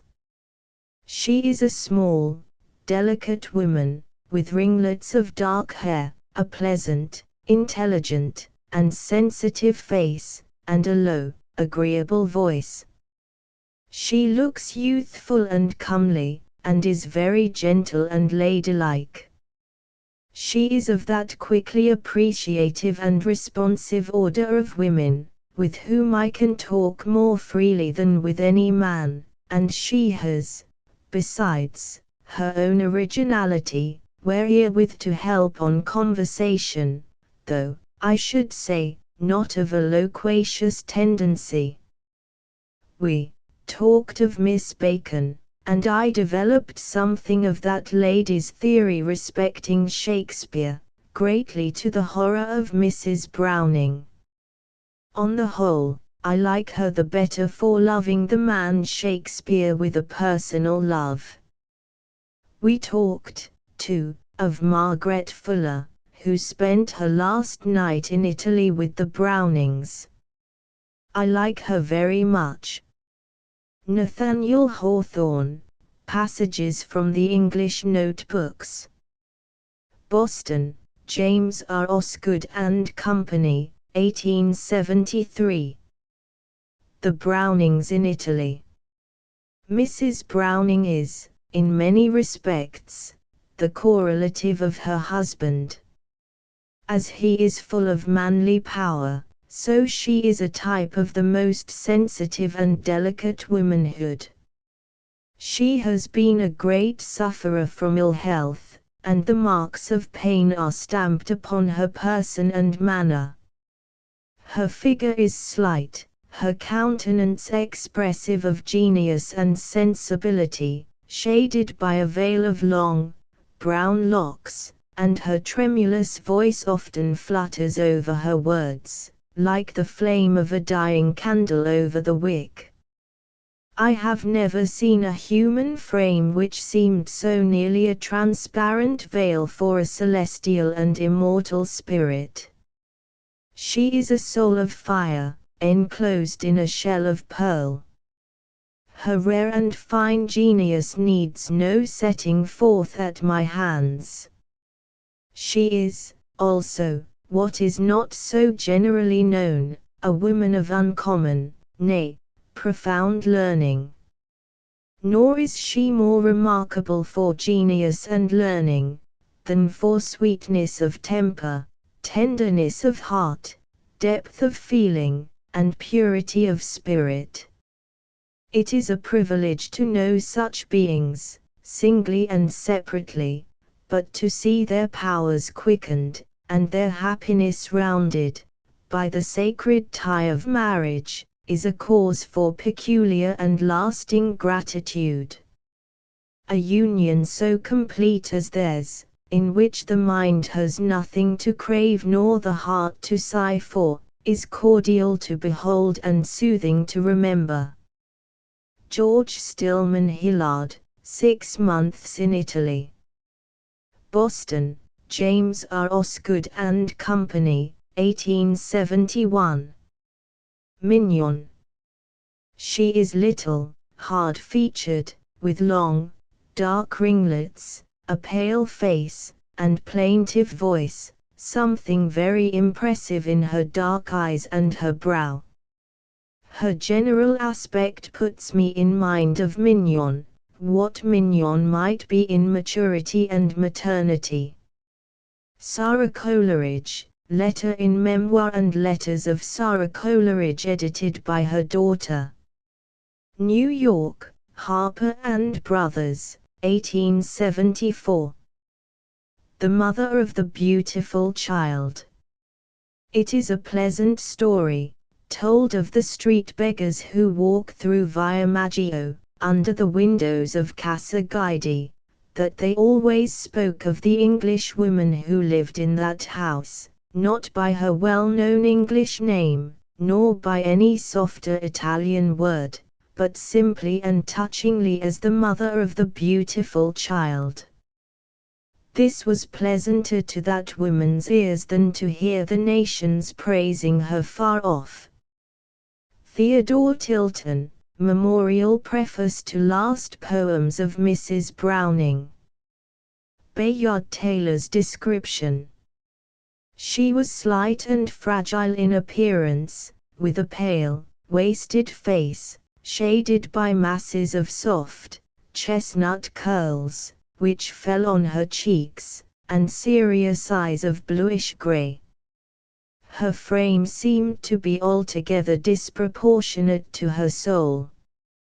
This, at least, was the first impression. Her personality, frail as it appeared, soon exercised its power, and it seemed a natural thing that she should have written The Cry of the Children or Lady Geraldine's Courtship. I also understood how these two poets, so different, both intellectually and physically, should have found their complements in each other. The fortunate balance of their reciprocal qualities makes them an exception to the rule that the intermarriage of authors is unadvisable. Bayard Taylor, At Home and Abroad. Second Series. New York, G. P. Putnam, 1862. Casa Guidi. Casa Guidi, which has been immortalized by Mrs. Browning's genius, will be as dear to the Anglo-Saxon traveller as Milton's Florentine residence has been heretofore. Those who have known Casa Guidi as it was, can never forget the square anteroom, with its great picture, and pianoforte, at which the boy Browning passed many an hour, the little dining room, covered with tapestry, and where hung medallions of Tennyson, Carlyle, and Robert Browning, the long room, filled with plaster casts and studies, and dearest of all, the large drawing room, where she always sat. It opens upon a balcony filled with plants, and looks out upon the old iron-grey church of Santa Felice. There was something about this room that seemed to make it a proper and especial haunt for poets. The dark shadows and subdued light gave it a dreamy look, which was enhanced by the tapestry-covered walls and the old pictures of saints, that looked out sadly from their carved frames of black wood.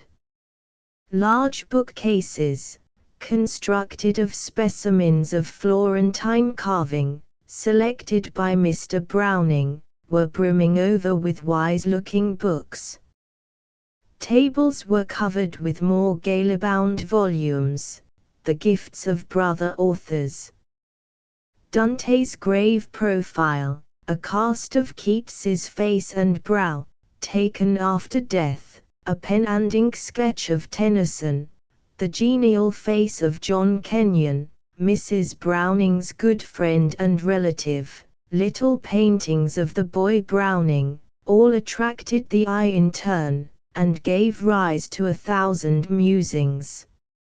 A quaint mirror, easy-chair, and sofas, and 100 nothings that always add an indescribable charm, were all massed in this room.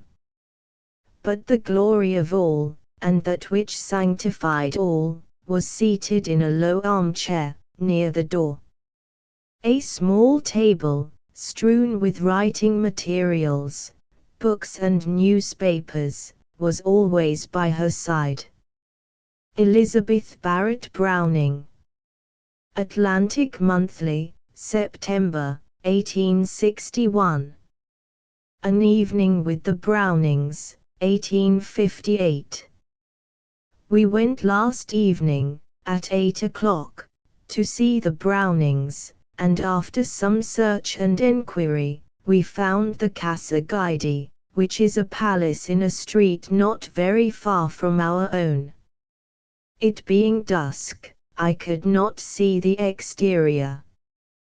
The street is a narrow one, but on entering the palace we found a spacious staircase and ample accommodations of vestibule and hall, the latter opening on a balcony, where we could hear the chanting of priests in a church close by. Browning told us that this was the first church where an oratorio had ever been performed. He came into the anteroom to greet us, as did his little boy Robert, whom they call Pennini for fondness.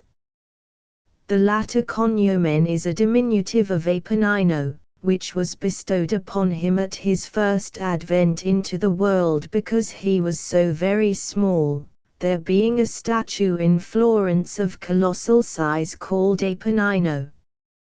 I never saw such a boy as this before, so slender, fragile and spirit-like, not as if he were actually in ill health, but as if he had little or nothing to do with human flesh and blood. His face is very pretty and most intelligent, and exceedingly like his mother's. Mrs. Browning met us at the door of the drawing-room, and greeted us most kindly, a pale, small person, scarcely embodied at all, at any rate only substantial enough to put forth her slender fingers to be grasped, and to speak with a shrill, yet sweet tenuity of voice. She is a good and kind fairy, however, and sweetly disposed towards the human race, although only remotely akin to it. It is wonderful to see how small she is, how pale her cheek, how bright and dark her eyes. There is not such another figure in the world, and her black ringlets cluster down into her neck, and make her face look the whiter by their sable confusion. I could not form any judgment about her age. It may range anywhere within the limits of human life or elfin life. When I met her in London, At Lord Houghton's breakfast table, she did not impress me so singularly, for the morning light is more prosaic than the dim illumination of their great tapestried drawing-room, and besides, sitting next to her, she did not have occasion to raise her voice in speaking, and I was not sensible what a slender voice she has. It is marvelous to me how so extraordinary, so acute, so sensitive a creature can impress us, as she does, with the certainty of her benevolence. It seems to me there were a million chances to one that she would have been a miracle of acidity and bitterness. We had some tea and some strawberries, and passed a pleasant evening. There was no very noteworthy conversation, the most interesting topic being that disagreeable and now wearisome one of spiritual communications, as regards which Mrs. Browning is a believer, and her husband an infidel. Browning and his wife had both been present at a spiritual session held by Mr. Hume, and had seen and felt the unearthly hands, one of which had placed a laurel wreath on Mrs. Browning's head. Browning, however, avowed his belief that these hands were affixed to the feet of Mr. Hume, who lay extended in his chair, with his legs stretched far under the table. The marvelousness of the fact, as I have read of it, and heard it from other eyewitnesses, melted strangely away in his hearty gripe, and at the sharp touch of his logic, while his wife, ever and anon, put in a little gentle word of expostulation. Nathaniel Hawthorne, Passages from the French and Italian Notebooks. Boston, James R. Osgood and Company, 1872. The color of her hair. It curiously happens that I first met Mrs. Browning at Rome in 1859, where and when Hawthorne also first made her acquaintance, I believe. I remember going through the Vatican with him, and the then ex-President Pierce, during my sojourn in Rome, in the spring of that year. Though we both saw Mrs. Browning last in that year, my impressions are very distinct that her hair was of a dark chestnut.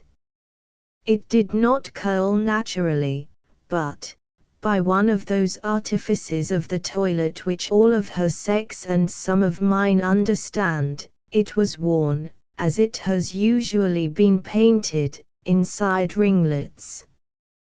Hawthorne's constitutional propensity to take somber views of things may account for the liberty he seems to have taken with Mrs. Browning's hair. John Bigelow, The Critic, the 23rd of September, 1882. Mrs. Browning's conversation. Mrs. Browning's conversation was most interesting. It was not characterized by sallies of wit or brilliant repartee, nor was it of that nature which is most welcome in society. It was frequently intermingled, with trenchant, quaint remarks, leavened with a quaint, graceful humor of her own, but it was eminently calculated for a tête-à-tête.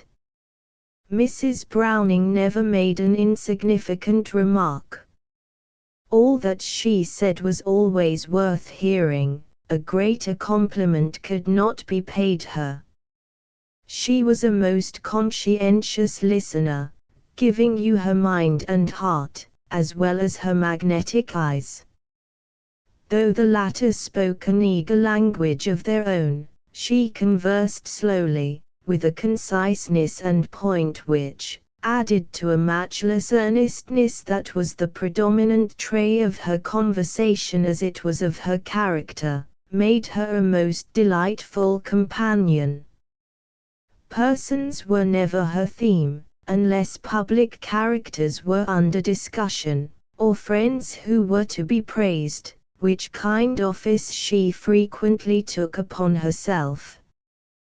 One never dreamed of frivolities in Mrs. Browning's presence, and gossip felt itself out of place. Yourself, not herself, was always a pleasant subject to her, calling out all her best sympathies in joy and yet more in sorrow. Books and humanity, great deeds, and, above all, politics, which include all the grand questions of the day, were foremost in her thoughts, and, therefore, oftenest on her lips. I speak not of religion, for with her everything was religion. Elizabeth Barrett Browning, Atlantic Monthly. Appearance in her late days.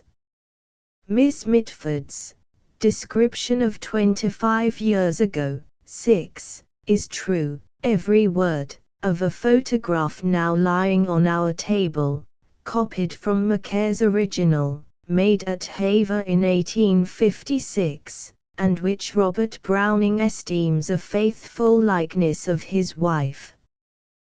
The 3/4 length shows the comparative stature of the figure, which is here so delicate and diminutive that we can easily imagine how the story come to be told, although not true, that her husband drew this same portrait in the flight of the Duchess when he sketched the smallest lady alive. But the one striking feature of the picture is the intellectual and spiritual expression of the face and head, for here, borne up by pillars of curls on either side, is just such an arch as she saw in the vision of poets, a forehead royal with the truth. A photograph, taken in Rome only a month before she died, wears a not greatly changed expression, except in an added pallor to cheeks always pale, foretokening the near coming of the shadow of death. Theodore Tilton, Memorial Preface to Last Poems of Mrs. Browning. The beauty of expression. Hers was not the beauty of feature, it was the loftier beauty of expression. Her slight figure seemed hardly large enough to contain the great heart that beat so fervently within, and the soul that expanded more and more as one year gave place to another. It was difficult to believe that such a fairy hand could pen thoughts of such ponderous weight, or that such a still, small voice could utter them with equal force. But it was Mrs. Browning's face upon which one loved to gaze, that face and head which almost lost themselves in the thick curls of her dark brown hair. That jealous hair could not hide the broad, fair forehead. Her large brown eyes were beautiful, and were in truth the windows of her soul. Elizabeth Barrett Browning. Atlantic Monthly. Her characteristic modesty. The resemblance between the Brownings, although many exist, are often more fancied than real. They did not revise each other's writings. Neither knew what the other had been doing until it was done. Aurora Leigh was 2/3 written before her husband saw a word of it. Nor did he know of the existence of the Portuguese sonnets till a considerable time after the marriage, when she showed them to him for the first time, and he, in his delight, persuaded her to put them in print. Otherwise they might never have been published, for with her characteristic modesty she at first thought them unworthy even of his reading, to say nothing of the whole world's.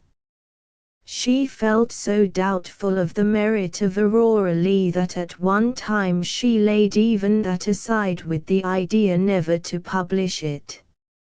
Method of writing. Her method of writing was to seize the moment when the mood was upon her, and to fix her thought hurriedly on the nearest slip of paper. She was sensitive to interruption while composing, but was too shy to permit even her friends to see her engaged at her work.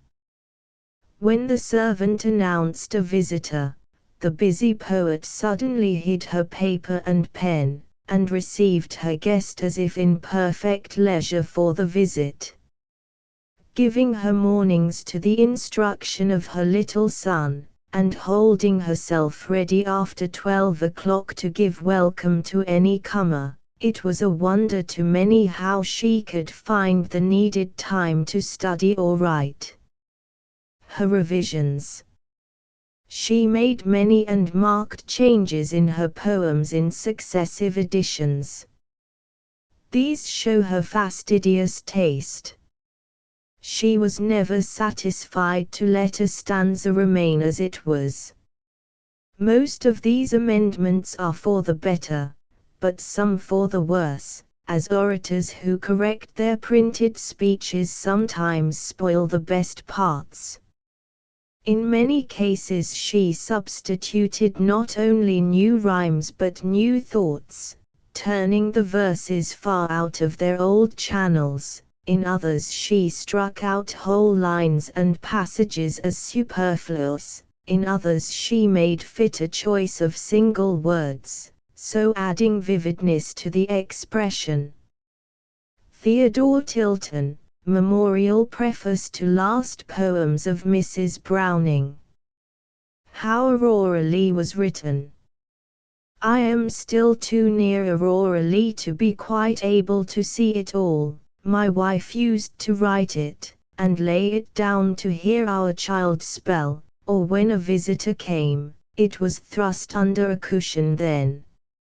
At Paris, a year ago last March, she gave me the first 6 books to read, I never having seen a line before.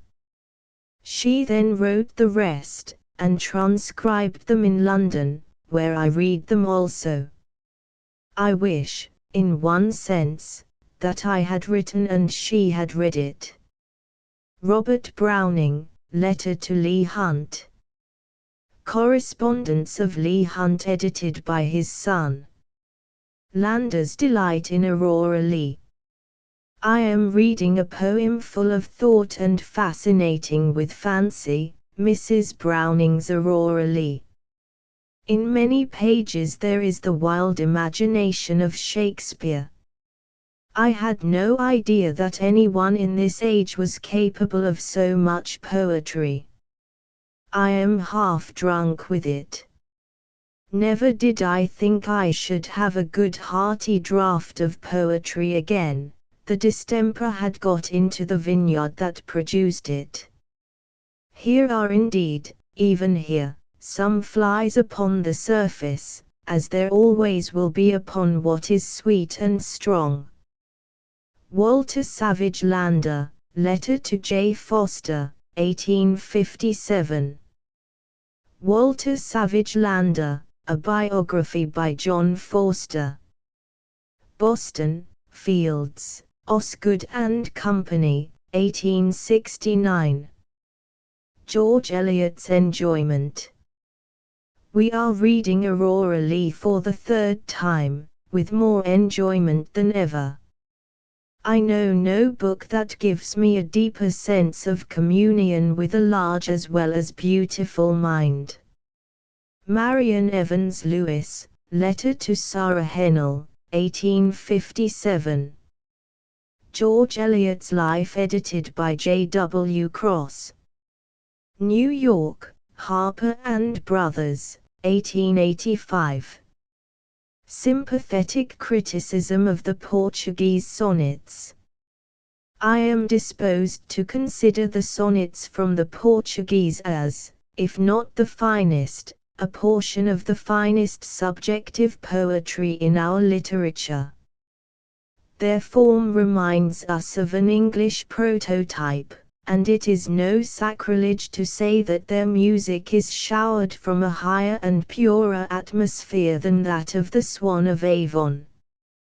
We need not enter upon cold comparison of their respective excellences, but Shakespeare's personal poems were the overflow of his impetuous youth, his broader vision, that took a world within its ken, was absolutely objective, while Mrs. Browning's love sonnets are the outpourings of a woman's tenderest emotions, at an epoch when her art was most mature, and her whole nature exalted by a passion that to such a being comes but once and for all. Here, indeed, the singer rose to her height. Here she is absorbed in rapturous utterance, radiant and triumphant with her own joy. The mists have risen and her sight is clear.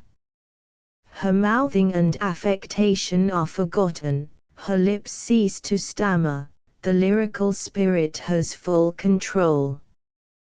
The sonnet, artificial in weaker hands, becomes swift with feeling, read with a veined humanity, the chosen vehicle of a royal woman's vows.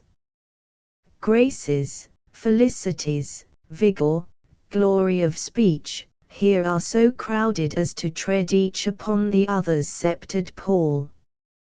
The first sonnet, equal to any in our tongue, is an overture containing the motive of the canticle, not death, but love had seized her unaware. The growth of this happiness, her worship of its bringer, her doubts of her own worthiness, are the theme of these poems. She is in a sweet and, to us, pathetic surprise at the delight which had at last fallen to her. The wonder was not yet quite gone from that still look of hers. Never was man or minstrel so honored as her most gracious singer of high poems. In the tremor of her love she undervalued herself. With all her feebleness of body, it was enough for any man to live within the atmosphere of such a soul. In fine, the Portuguese sonnets, whose title was A Screen Behind Which the Singer Poured Out Her Full Heart, are the most exquisite poetry hitherto written by a woman, and of themselves justify us in pronouncing their author the greatest of her sex. An analogy with In Memoriam may be derived from their arrangement and their presentation of a single analytic theme, but Tennyson's poem, though exhibiting equal art, more subtle reasoning and comprehensive thought, is devoted to the analysis of philosophic grief, while the sonnets reveal to us that love which is the most ecstatic of human emotions and worth all other gifts in life.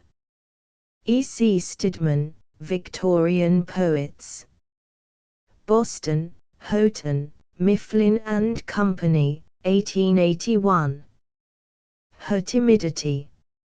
It was my privilege to live for years nearby, and in intimate intercourse with, the divinity of Casa Guidi, her whose genius has immortalized the walls as well as the windows of that antique palace, for a tablet has been inserted by the grateful Italians, whose cause she so eloquently espoused, in the grand entrance hall, recording her name, deeds, and long residence there, with the tribute of their thanks and love. Yet I had not known the Brownings personally, in the more intimate sense of acquaintanceship, till that blessed day, when in the balm of a June morning, we started together in an open carriage for Pratolino, taking with us a manservant, who carried the basket containing our picnic dinner, of which only 4 were to partake. A larger party would have spoiled the whole. A more timid nature was never joined to a bolder spirit than in Elizabeth Browning. She fairly shrunk from observation, and could not endure mixed company, though in her heart kind and sympathetic with all. Her timidity was both instinctive and acquired. Having been an invalid and student from her youth up, she had lived almost the life of a recluse. Thus it shocked her to be brought face to face with inquisitive strangers, or the world in general. On this very account, and because her health so rarely permitted her to make excursions of any kind, she enjoyed, as the accustomed do not, and the unappreciative cannot, any unwanted liberty in nature's realm, and doubly with a chosen few sympathetic companions, to whom she could freely express her thoughts and emotions. Like most finely strung beings, she spoke through a changeful countenance every change of feeling. At Petrolino, never shall I forget how her face, the plain, mortal, beautiful in its immortal expression, lighted up to greet us as our carriage drove into the porte-coche of Casa Guidi on that memorable morning. Simple as a child, the honest enjoyment which she anticipated in our excursion beamed through her countenance.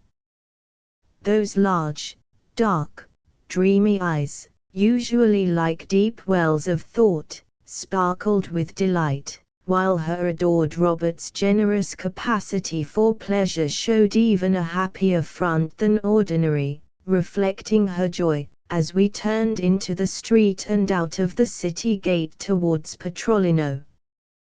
The woman of usually many thoughts and few words grew a talker under the stimulus of open country air, while her husband, usually talkative, became the silent enjoyer of her vocal gladness, a pleasure too rarely afforded him to be interrupted.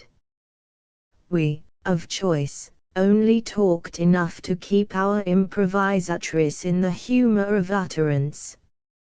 Mr. Browning talks of his wife withdrawing a short distance, so that our mellowed voices might not reach her. While lunch was being prepared under the trees, Robert Browning put on his talking cap again and discoursed, to two delighted listeners, of her who slept.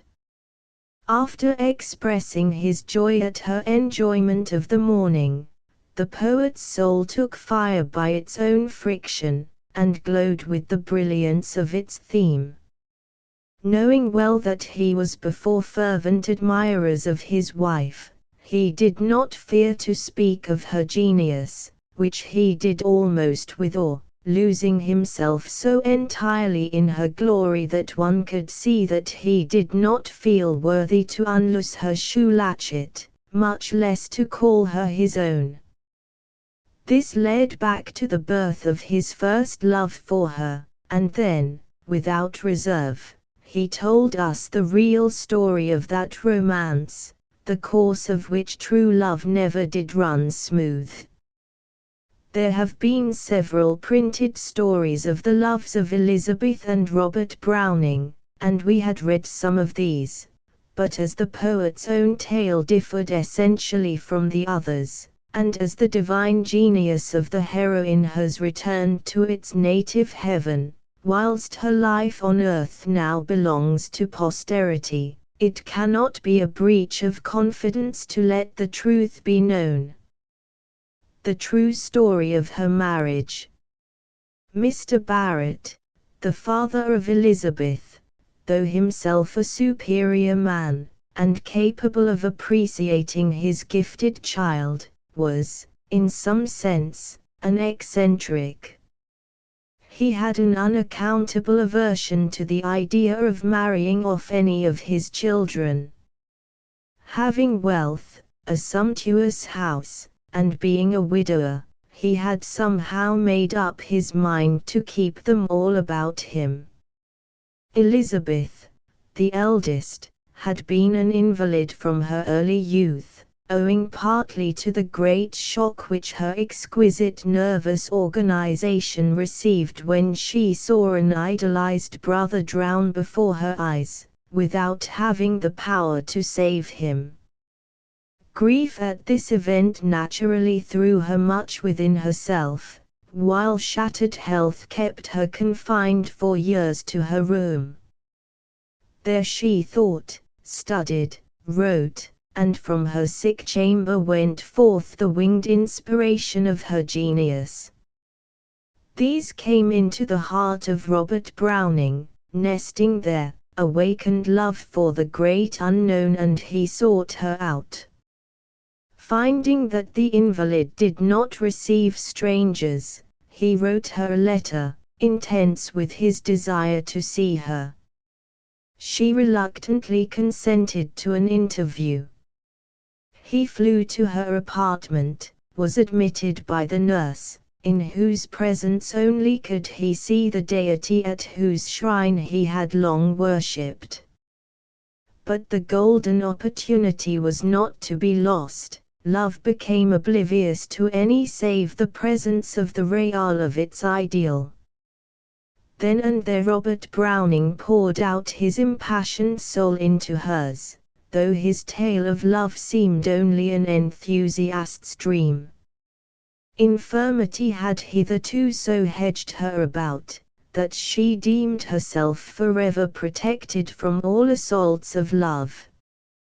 Indeed, she felt only injured that a fellow poet should take advantage, as it were, of her indulgence in granting him an interview, and requested him to withdraw from her presence, not attempting any response to his proposal, which she could not believe in earnest. Of course he withdrew from her sight, but not to withdraw the offer of his heart and hand, au contraire, to repeat it by letter, and in such wise as to convince her how dead in earnest he was. Her own heart, touched already when she knew it not, was this time fain to listen, be convinced, and overcome. But here began the tug of war. As a filial daughter, Elizabeth told her father of the poet's love in return, and asked a parent's blessing to crown their happiness.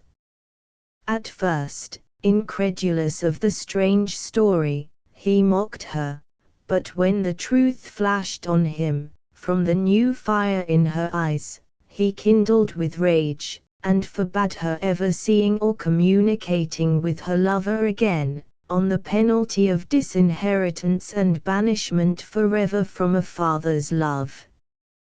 This decision was founded on no dislike for Mr. Browning personally, or anything in him, or his family. It was simply arbitrary. But the new love was stronger than the old in her, it conquered. On wings it flew to her beloved, who had perched on her window, and thence bore her away from the fogs of England to a nest under Italian skies. The nightingale who had long sung in the dark, with her breast against a thorn now changed into a lark, morning had come, singing for very joy, and at heaven's gate, which has since opened to let her in. An unreasonable father.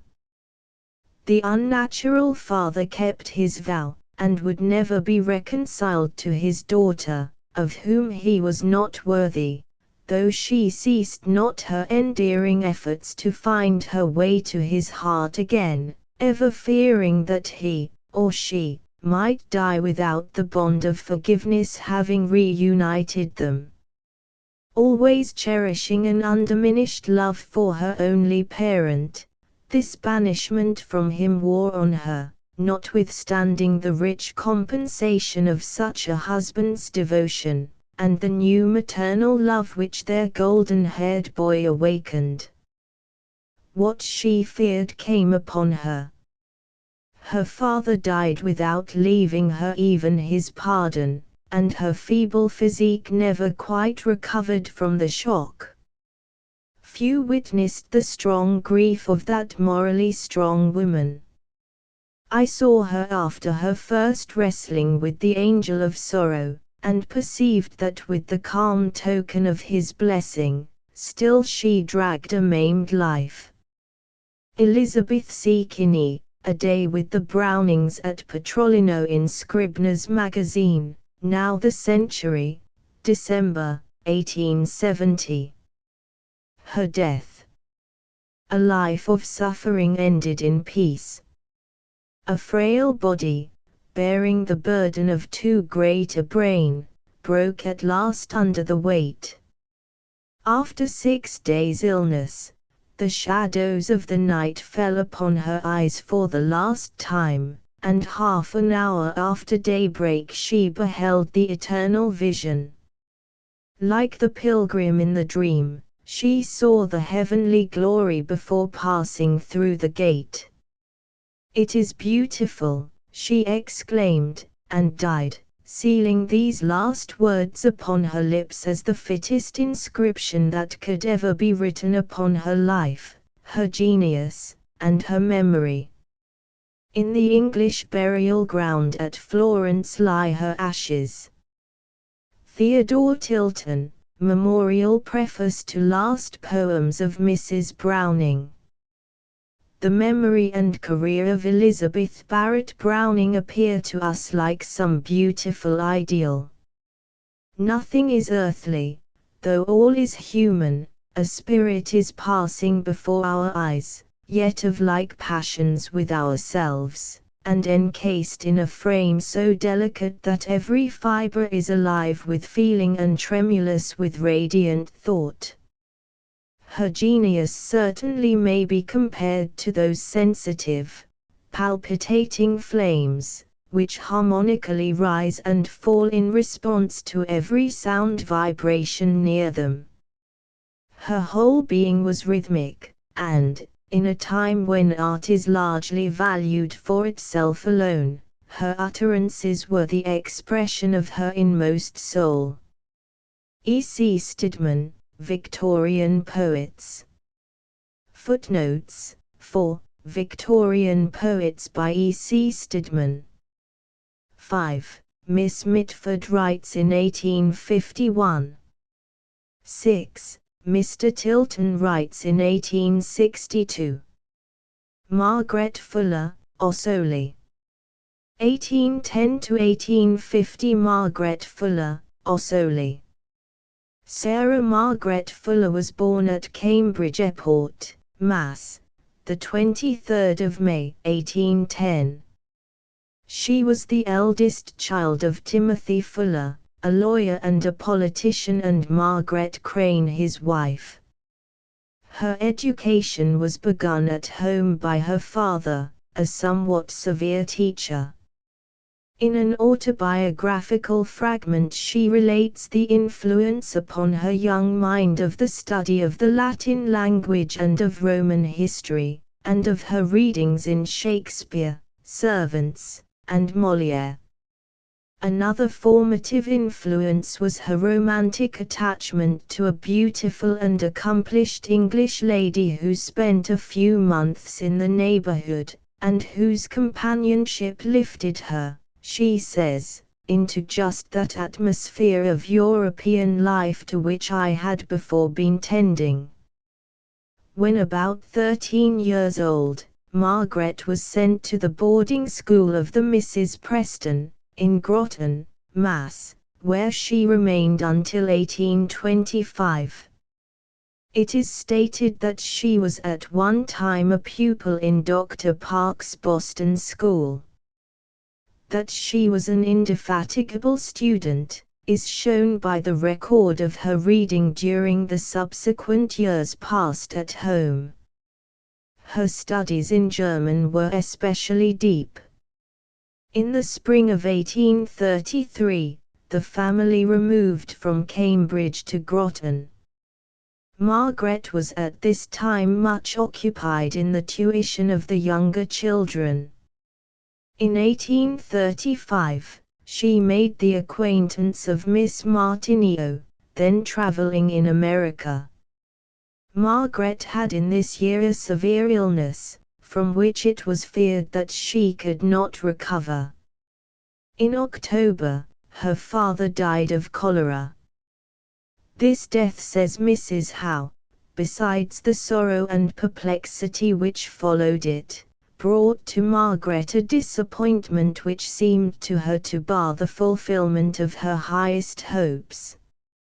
It had been planned that she should visit Europe, making the voyage in the company of Miss Martineau and the Ferrars.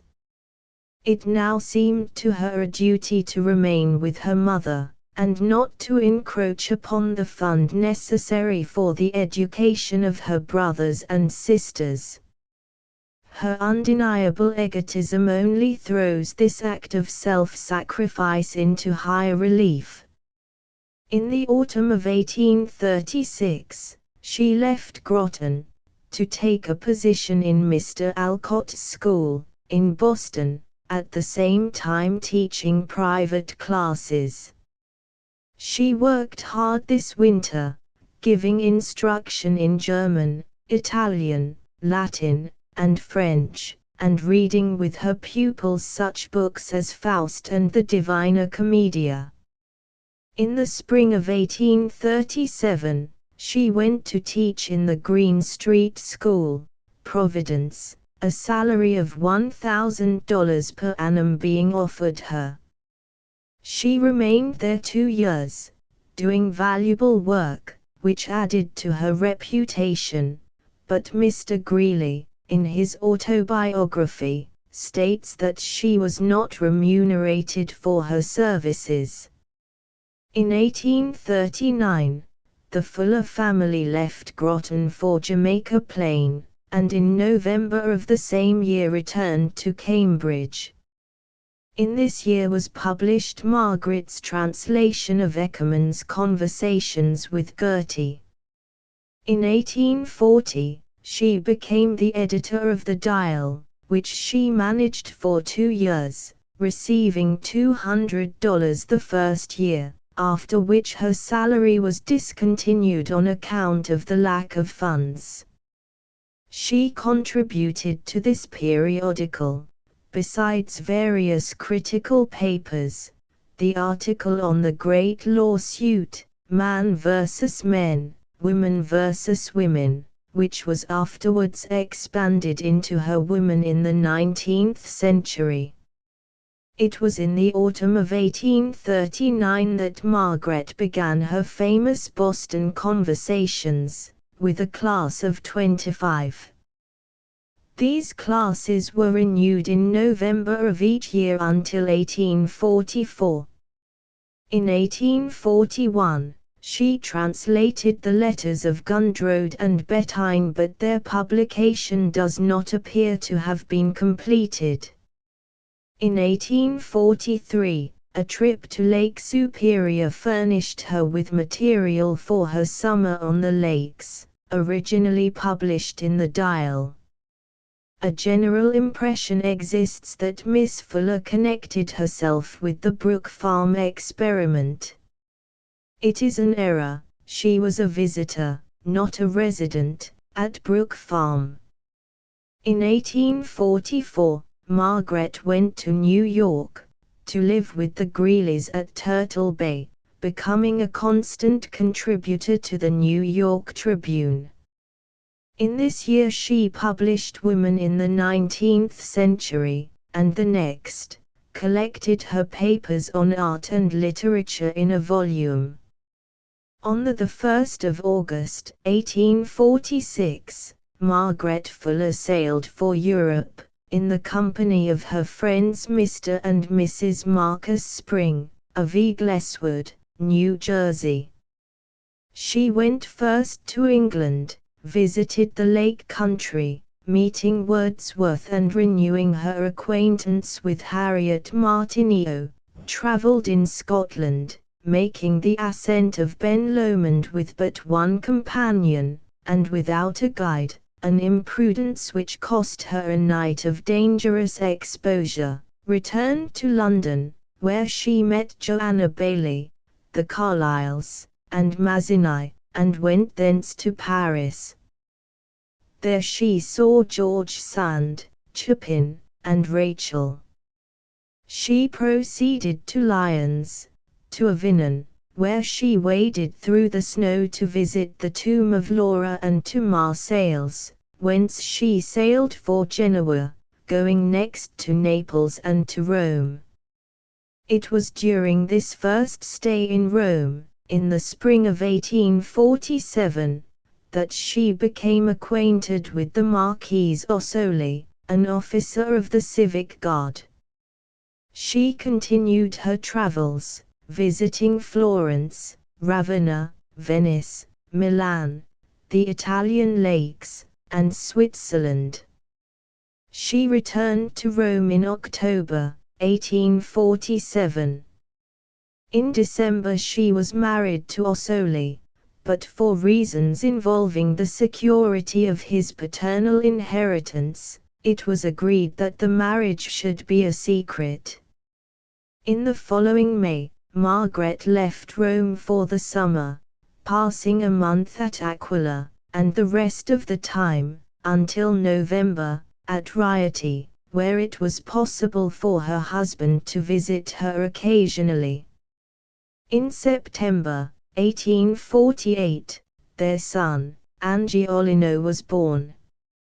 In November, Margaret found it necessary to go to Rome, to be near her husband, and also in order to be able to carry on the literary work upon which depended not only her own support, but also that of her child. The little Angelo was left in the care of his Italian nurse. His mother at first anticipated an absence of a month only. She indeed returned to Rieti for a week in December, but circumstances were too strong for her, and she was forced to remain 3 months in Rome without seeing him, lying awake at night, studying to end this cruel separation. She was again in Rieti in March, and in April returned to Rome. And now began the siege of Rome by the French, and the mother, shut up in the city, saw her child no more until the summer. Margaret took charge of one of the hospitals during the siege. To the writer, this period appears the noblest of her life. The formation of the strongest human ties had immeasurably deepened and softened her nature. She moved among the wounded and dying soldiers like the court lady of Mrs. Browning's poem. She learned all the horror of wounds and death. She insisted on going with Ossoli to his post on the night when an attack was expected in that quarter, and meeting at the Angelus, they passed together to the supposed danger as to a religious service. During the days of suspense, Margaret made her secret known to her friends in Rome. As soon as the siege was ended, the father and mother hastened to Rieti, to find their child neglected and almost dying. They nursed him back to life and health, and the three passed together one happy winter in Florence, clouded only by pecuniary anxieties, for Ossoli had, by his patriotism, lost all. Margaret's literary work at this time was a history of the revolution in Italy, which perished with her. Margaret, Ossoli, and the little Angelo sailed for America on the 17th of May, 1850, in the bark Elizabeth, Captain Hasty. On the voyage the captain died of smallpox. Angelo took the disease, but recovered.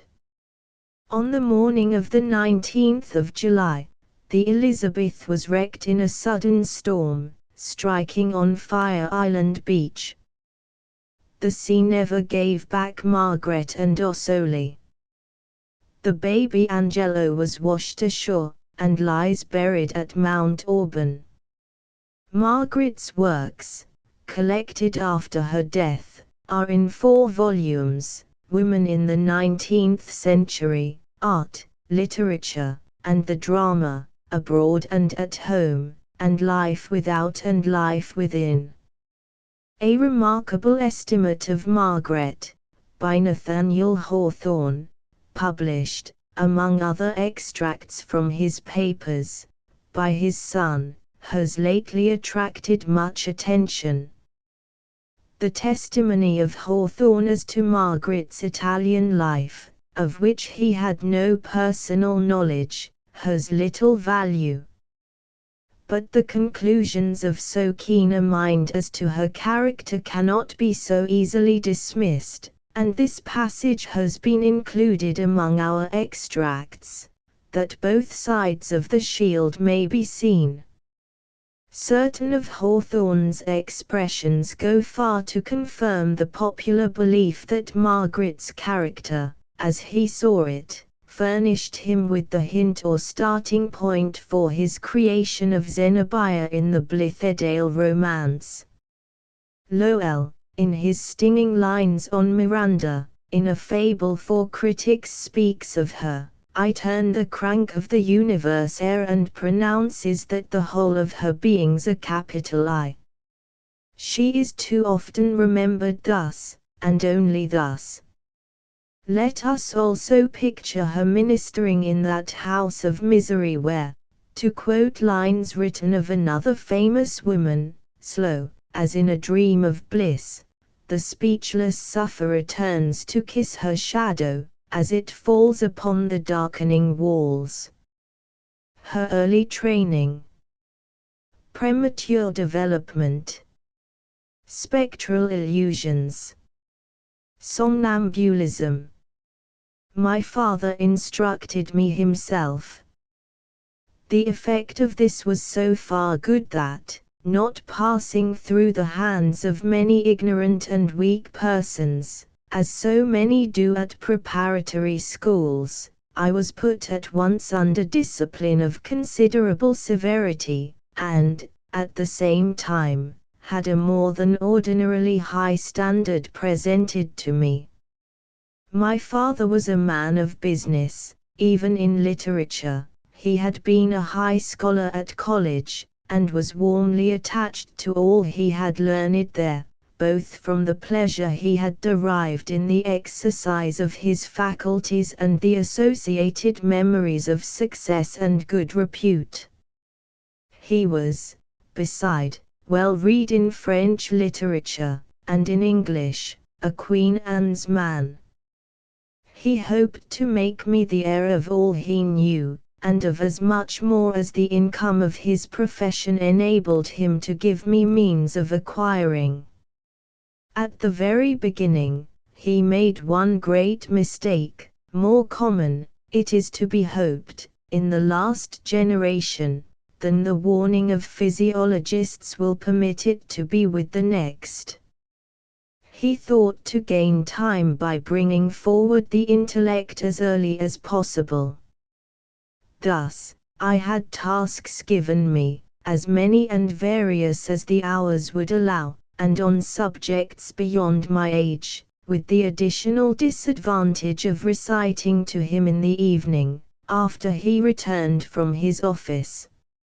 As he was subject to many interruptions, I was often kept up till very late, and as he was a severe teacher, both from his habits of mind and his ambition for me, my feelings were kept on the stretch till the recitations were over. Thus, frequently I was sent to bed several hours too late, with nerves unnaturally stimulated. The consequence was a premature development of the brain, that made me a youthful prodigy by day, and by night a victim of spectral illusions, nightmare, and somnambulism, which, at the time, prevented the harmonious development of my bodily powers and checked my growth, while, later, they induced continual headache, weakness, and nervous affections of all kinds. As these again reacted on the brain, giving undue force to every thought and every feeling, there was finally produced a state of being both too active and too intense, which wasted my constitution. No one understood this subject of health then. No one knew why this child, already kept up so late, was still unwilling to retire. My aunts cried out upon the spoiled child, the most unreasonable child that ever was, if brother could but open his eyes to see it, who was never willing to go to bed. They did not know that, so soon as the light was taken away, she seemed to see colossal faces advancing slowly towards her, the eyes dilating, and each feature swelling loathsomely as they come, till at last, when they were about to close upon her, she started up with a shriek which drove them away, but only to return when she lay down again. No wonder the child arose and walked in her sleep, moaning all over the house, till once, when they heard her, and came and waked her, and she told what she had dreamed, her father sharply bid her leave off thinking of such nonsense, or she would be crazy, never knowing that he was himself the cause of all these horrors of the night. Latin at 6. I was taught Latin and English grammar at the same time, and began to read Latin at 6 years old, after which, for some years, I read it daily. Influence of her father's character. My father demanded accuracy and clearness in everything. Trained to great dexterity in artificial methods, accurate, ready, with entire command of his resources, he had no belief in minds that listen, wait, and receive. He had no conception of the subtle and indirect motions of imagination and feeling. His influence on me was great, and opposed to the natural unfolding of my character, which was fervent, of strong grasp, and disposed to infatuation and self-forgetfulness. Her first taste of Shakespeare. Ever memorable is the day on which I first took a volume of Shakespeare in my hand to read. It was on a Sunday. This day was particularly set apart in our house. This Sunday, I was only 8 years old. I took from the bookshelf a volume lettered Shakespeare. It was not the first time I had looked at it, but before I had been deterred from attempting to read, by the broken appearance along the page, and preferred smooth narrative. But this time I held in my hand Romeo and Juliet long enough to get my eye fastened to the page. It was a cold winter afternoon. I took the book to the parlor fire, and had there been seated an hour or two, when my father looked up and asked what I was reading so intently. Shakespeare, replied the child, merely raising her eye from the page. Shakespeare. That won't do, that's no book for Sunday, go put it away and take another. I went as I was bid, but took no other. Returning to my seat, the unfinished story, the personages to whom I was but just introduced, thronged and burnt my brain. I could not bear it long, such a lure it was impossible to resist. I went and brought the book again. There were several guests present, and I had got half through the play before I again attracted attention. What is that child about that she doesn't hear a word that's said to her, quoth my aunt. What are you reading, said my father. Shakespeare was again the reply, in a clear though somewhat impatient tone. "How?" said my father angrily, then, restraining himself before his guests, "Give me the book and go directly to bed." Home of the Fullers. Margaret in the Garden. Our house, though comfortable, was very ugly, and in a neighborhood which I detested, every dwelling and its appurtenances having a mesquin and huddled look. I liked nothing about us except the tall graceful elms before the house, and the dear little garden behind. Our back door opened on a high flight of steps, by which I went down to a green plot, much injured in my ambitious eyes by the presence of the pump and tool house. This opened into a little garden, full of choice flowers and fruit trees, which was my mother's delight and was carefully kept. Here I felt at home. A gate opened thence into the fields, a wooden gate made of boards, in a high unpainted board wall, and embowered in the clematis creeper. This gate I used to open to see the sunset heaven. Beyond this black frame I did not step, for I liked to look at the deep gold behind it. How exquisitely happy I was in its beauty, and how I loved the silvery wreaths of my protecting vine. I never would pluck one of its flowers at that time, I was so jealous of its beauty, but often since I carry off wreaths of it from the wild wood, and it stands in nature to my mind as the emblem of domestic love. Margaret Fuller, autobiographical romance published in Memoirs of Margaret Fuller Ossoli by R. W. Emerson, W. H. Channing and J. F. Clarke. Boston, Roberts Brothers, 1874. Margaret at 13. My acquaintance with Margaret commenced in the year 1823, at Cambridge. Margaret was then about 13, a child in years, but so precocious in her mental and physical development, that she passed for 18 or 20. Agreeably to this estimate she had her place in society as a lady full grown. Personal appearance. A characteristic trait.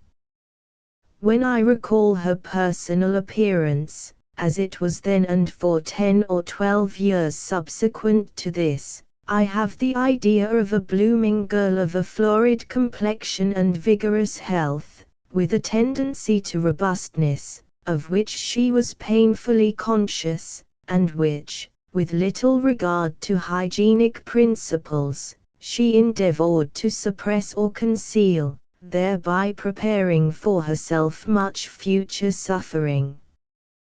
With no pretensions to beauty then, or at any time, her face was one that attracted, that awakened a lively interest, that made one desirous of a nearer acquaintance.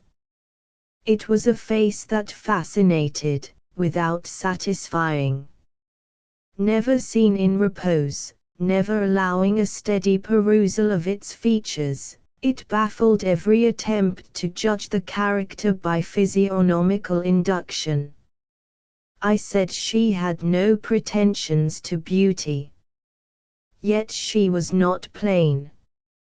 She escaped the reproach of positive plainness, by her blonde and abundant hair, by her excellent teeth, by her sparkling, dancing, busy eyes, though usually half-closed from near-sightedness, shot piercing glances at those with whom she conversed, and, most of all, by the very peculiar and graceful carriage of her head and neck, which all who knew her will remember as the most characteristic trait in her personal appearance.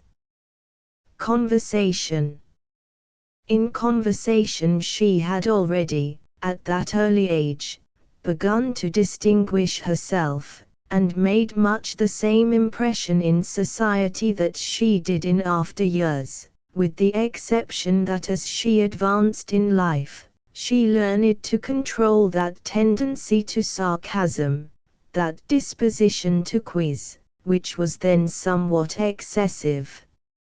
It frightened shy young people from her presence, and made her, for a while, notoriously unpopular with the ladies of her circle. Reverend F. H. Hedge, Communication in Memoirs of Margaret Fuller Ossoli. Margaret at the Groton School. At first her unlikeness to her companions was uncomfortable both to her and to them. Her exuberant fancy demanded outlets which the restraints of boarding school life would not allow. The unwanted excitement produced by contact with other young people vented itself in fantastic acts and freaks amusing but tormenting.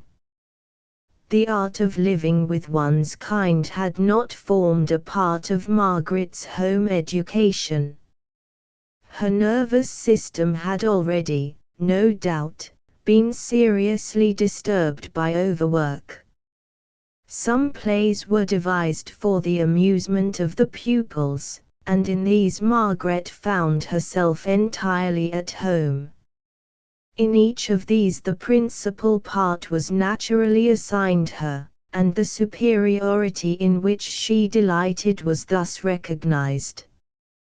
These very triumphs, however, in the end led to her first severe mortification, and in this wise, the use of rouge had been permitted to the girls on the occasion of the plays, but Margaret was not disposed, when these were over, to relinquish the privilege, and continued daily to tinge her cheeks with artificial red. This freak suggested to her fellow pupils an intended pleasantry, which awakened her powers of resentment to the utmost.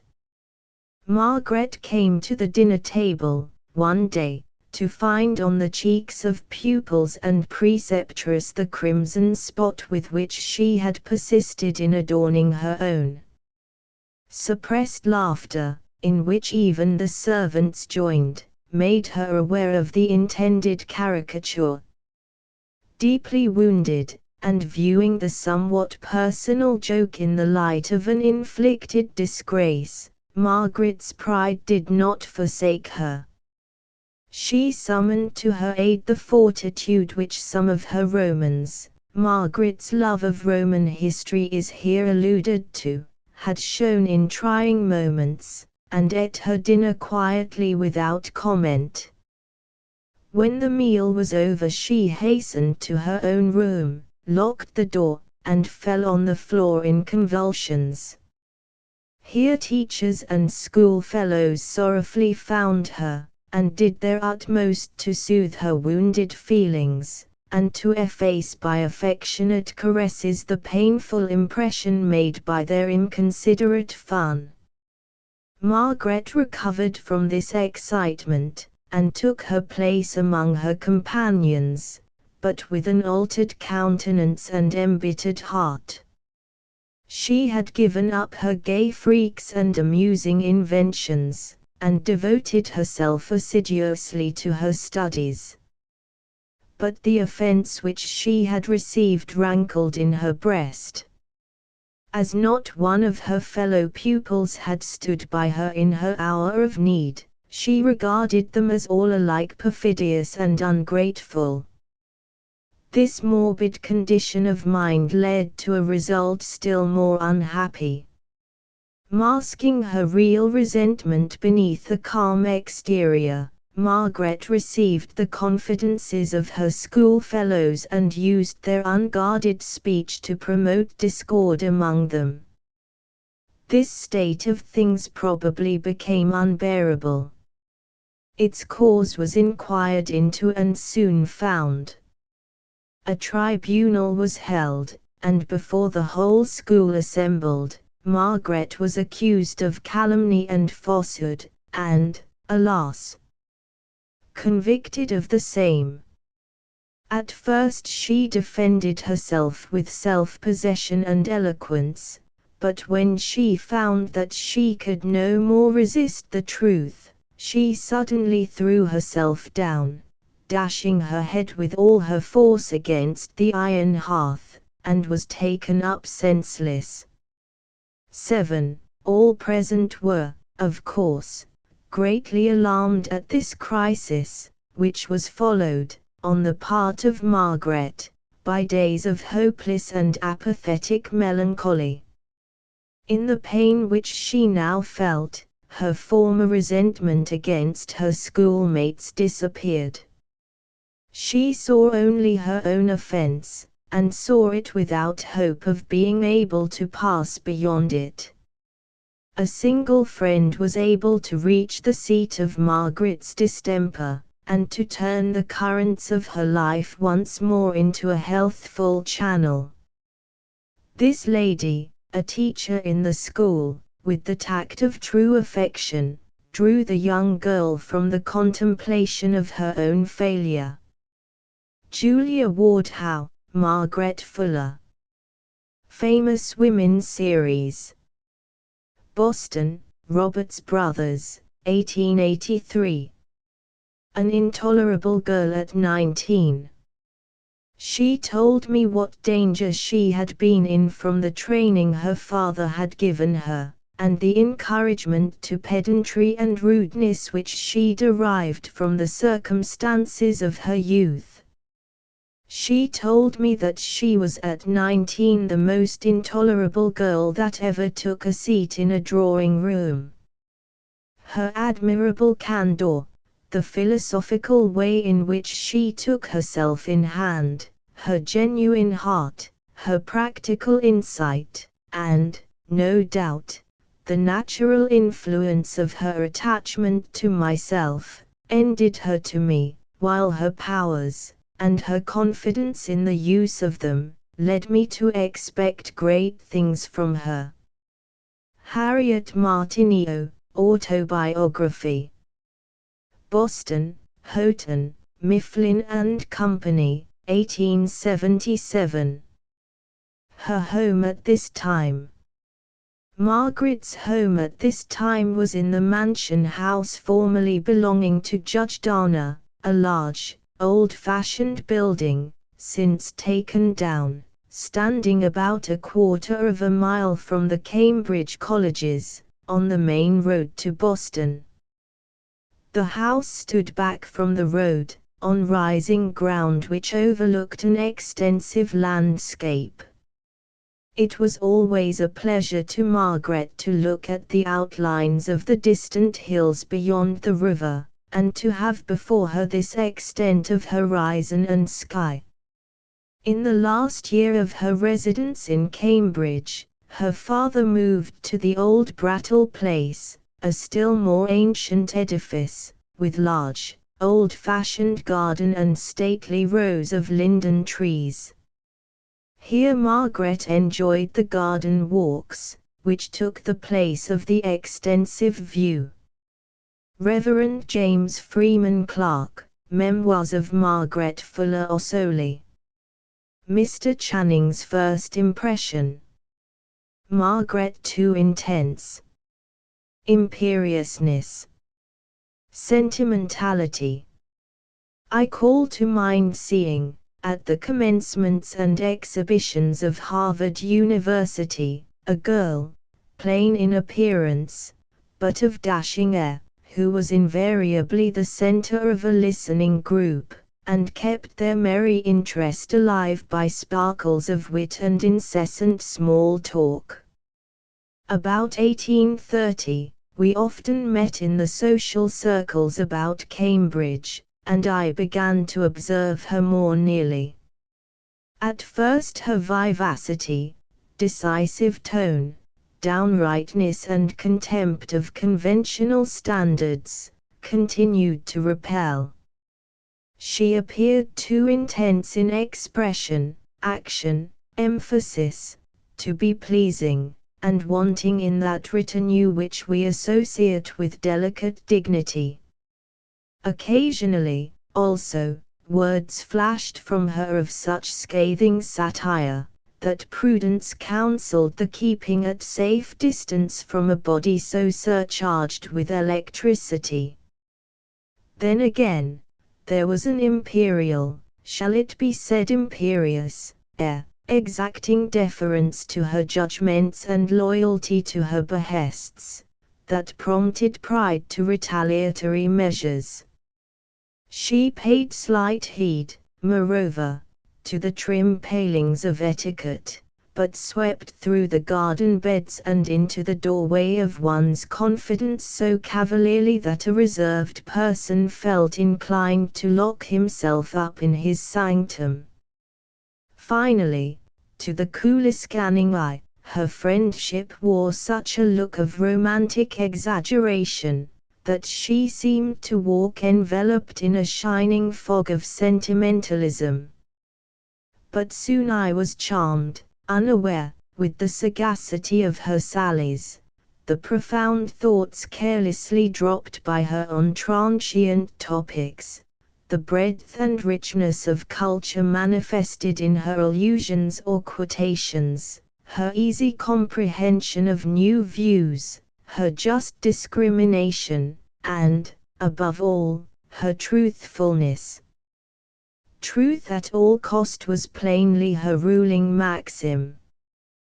This it was that made her criticism so trenchant, her contempt of pretense so quick and stern, her speech so naked in frankness, her gaze so searching, her whole attitude so alert. William Henry Channing, Memoirs of Margaret Fuller Ossoli. Emerson's first impression. I still remember the first half-hour of Margaret's conversation. She was then 26 years old. She had a face and frame that would indicate fullness and tenacity of life. She was rather under the middle height, her complexion was fair, with strong, fair hair. She was then, as always, carefully and becomingly dressed, and of ladylike self-possession. For the rest, her appearance had nothing prepossessing. Her extreme plainness, a trick of incessantly opening and shutting her eyelids, the nasal tone of her voice, all repelled, and I said to myself, we shall never get far. It is to be said that Margaret made a disagreeable first impression on most persons, including those who became afterwards her best friends, to such an extreme that they did not wish to be in the same room with her. This was partly the effect of her manners, which expressed an overweening sense of power, and slight esteem of others, and partly the prejudice of her fame. She had a dangerous reputation for satire, in addition to her great scholarship.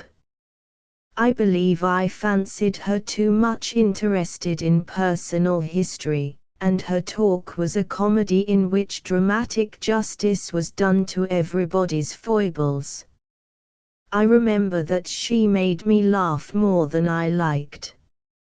She had an incredible variety of anecdotes, and the readiest wit to give an absurd turn to whatever passed, and the eyes, which were so plain at first, soon swam with fun and drolleries, and the very tides of joy and superabundant life.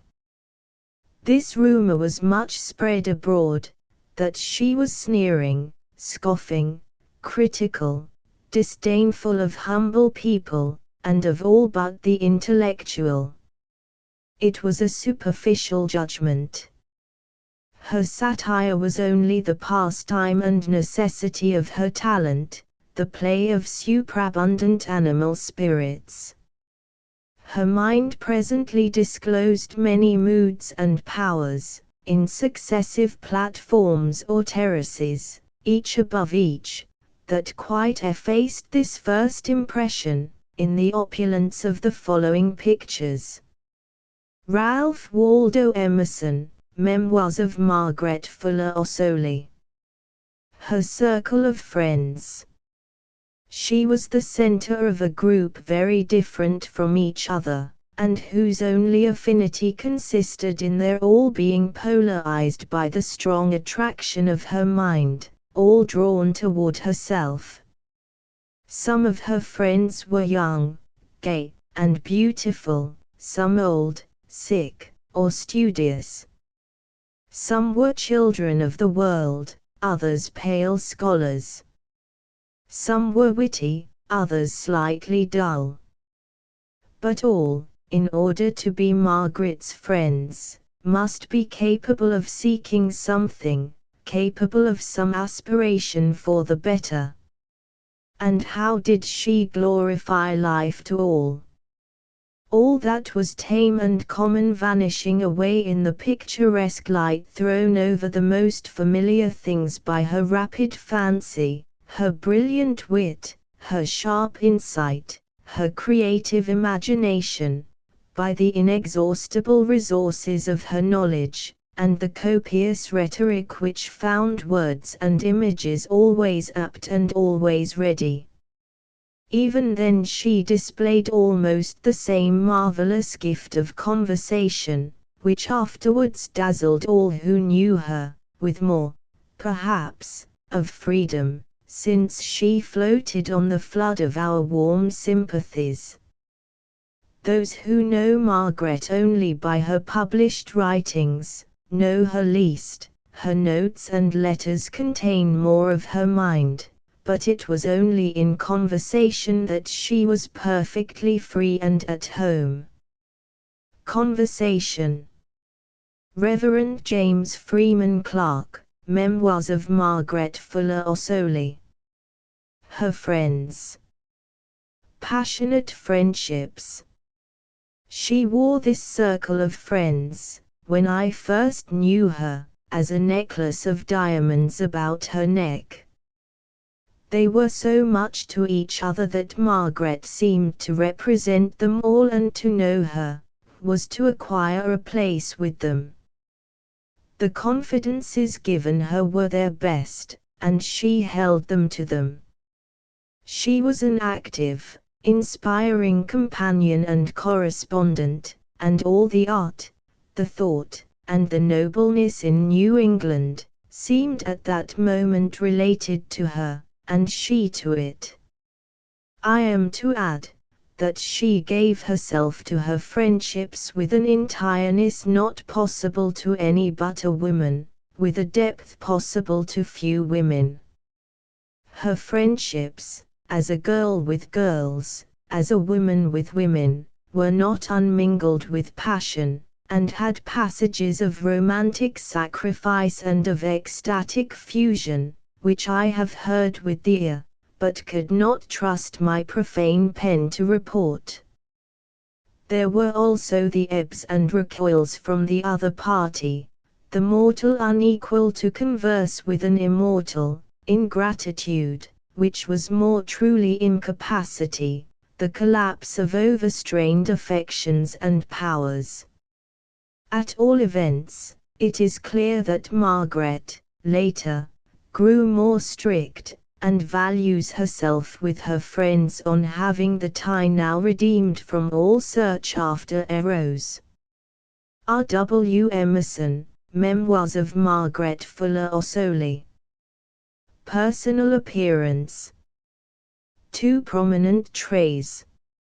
Her temperament was predominantly what the physiologists would call nervous sanguine, and the gray eye, rich brown hair, and light complexion, with the muscular and well-developed frame, bespoke delicacy balanced by vigor. Here was a sensitive, yet powerful being, fit at once for rapture or sustained effort, intensely active, prompt for adventure, firm for trial. She certainly had not beauty, yet the high-arched dome of the head, the changeful expressiveness of every feature, and her whole air of mingled dignity and impulse, gave her a commanding charm.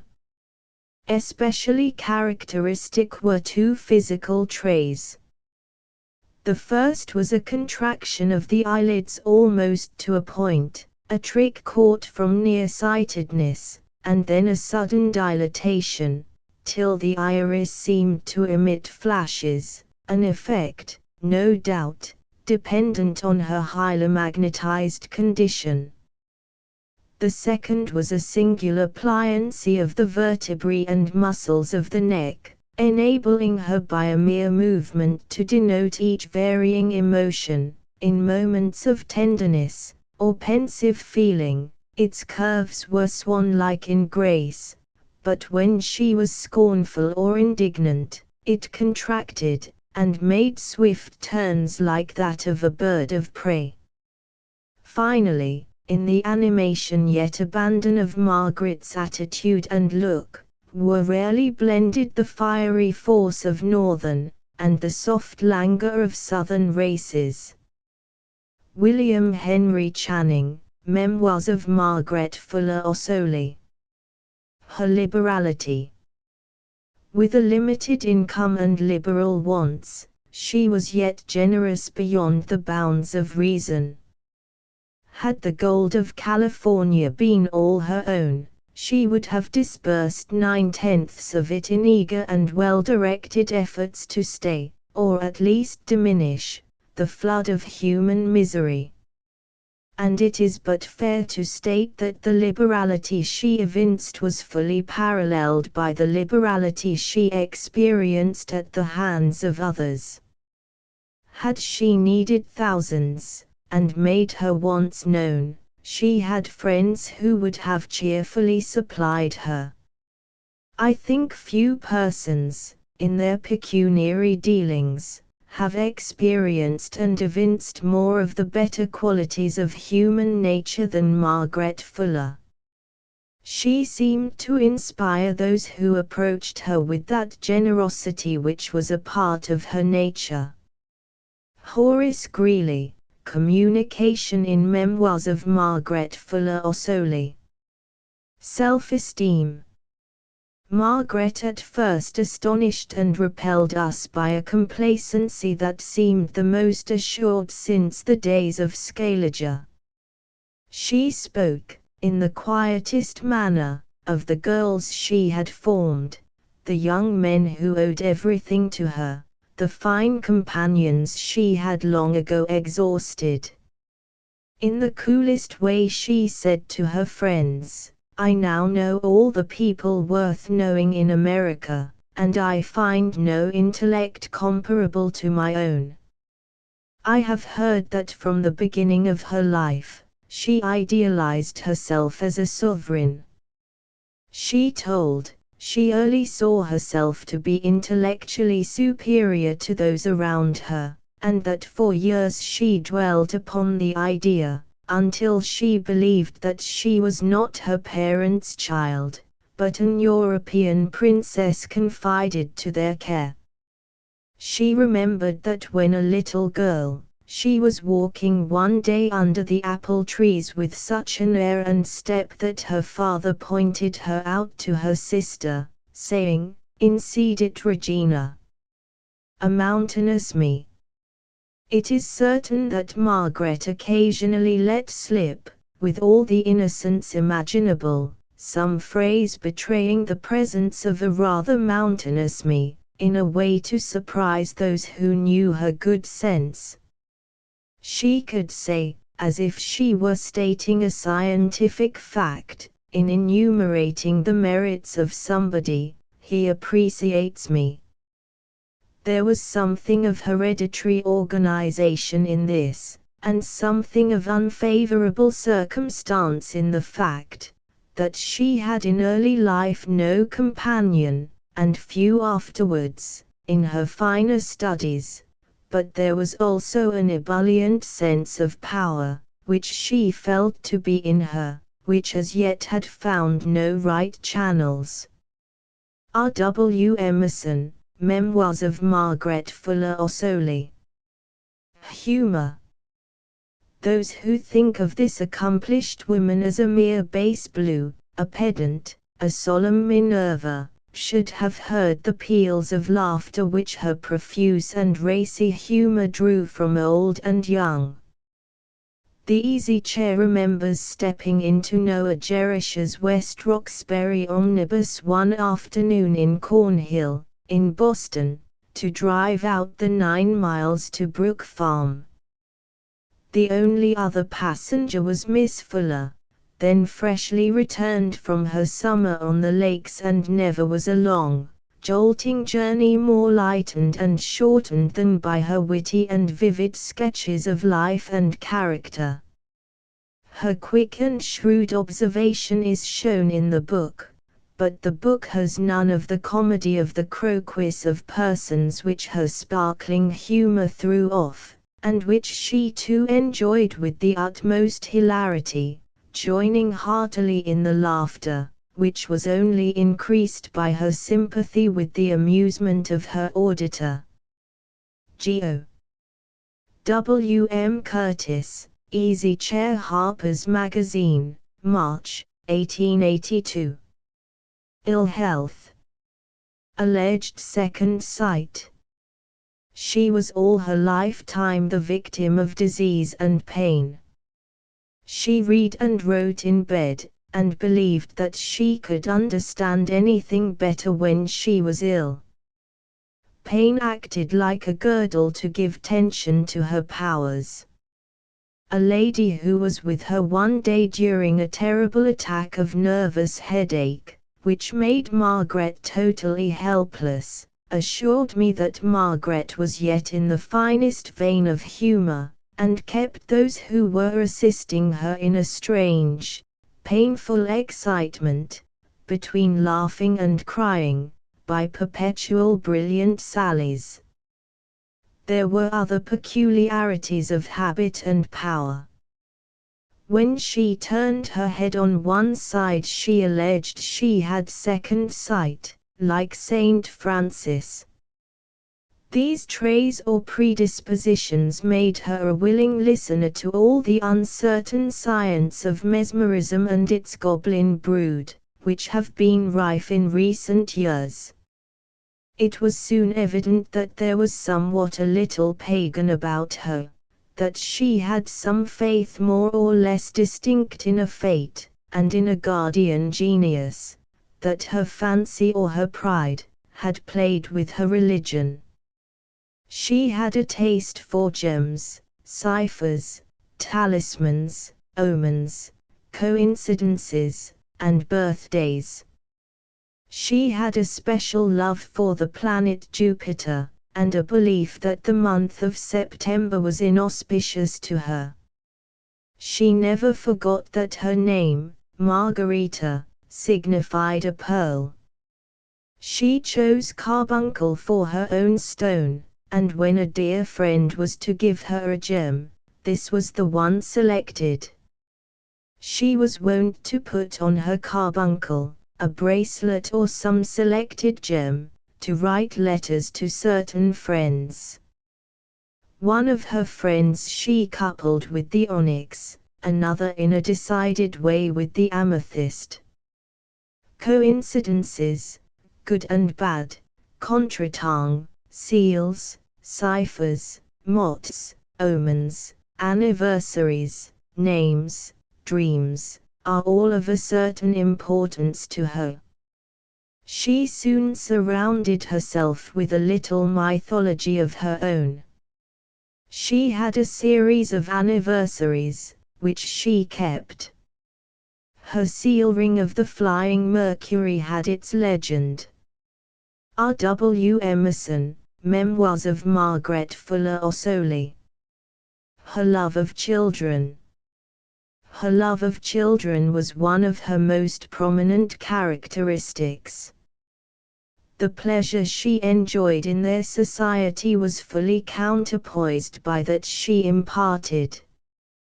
To them she was never lofty, nor reserved, nor mystical, for no one had ever a more perfect faculty for entering into their sports, their feelings, their enjoyments.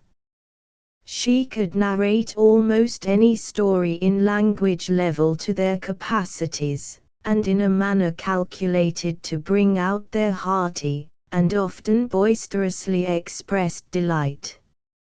She possessed marvelous powers of observation and imitation, or mimicry, and had she been attracted to the stage, would have been the first actress America has produced, whether in tragedy or comedy.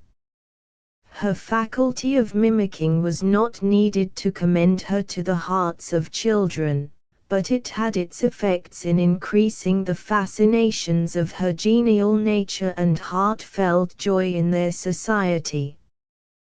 To amuse and instruct was an achievement for which she would readily forego any personal object, and her intuitive perception of the toys, games, stories, rhymes, etc., best adapted to arrest and enchain their attention was unsurpassed.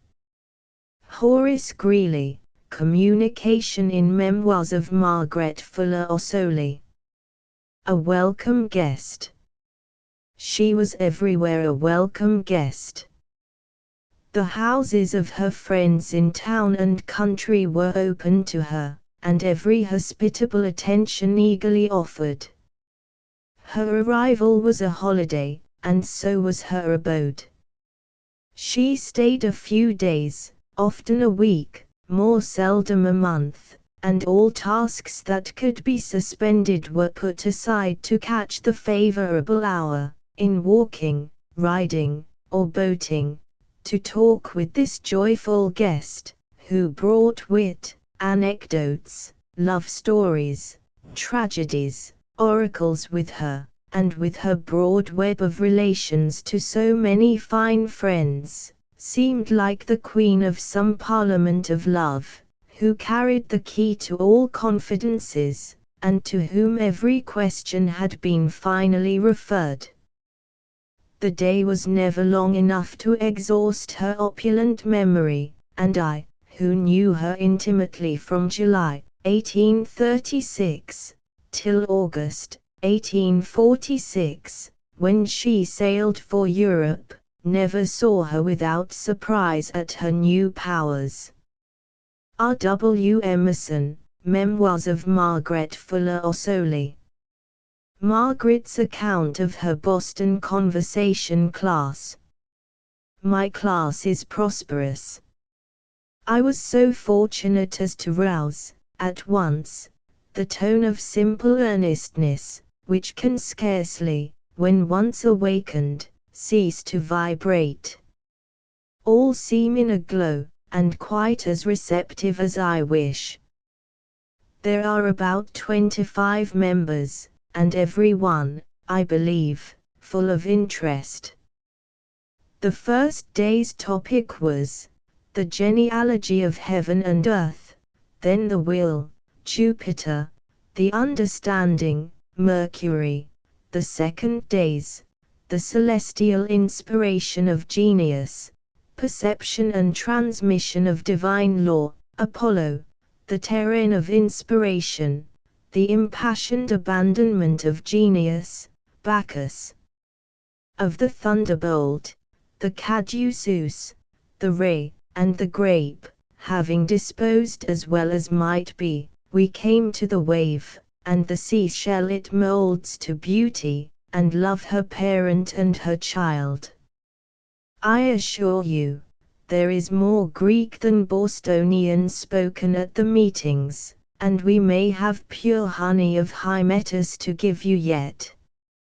Margaret Fuller, Letter to R. W. Emerson, November, 1839, in Memoirs of Margaret Fuller Ossoli. A pupil's account. Margaret used to come to the conversations very well dressed, and, altogether, looked sumptuously.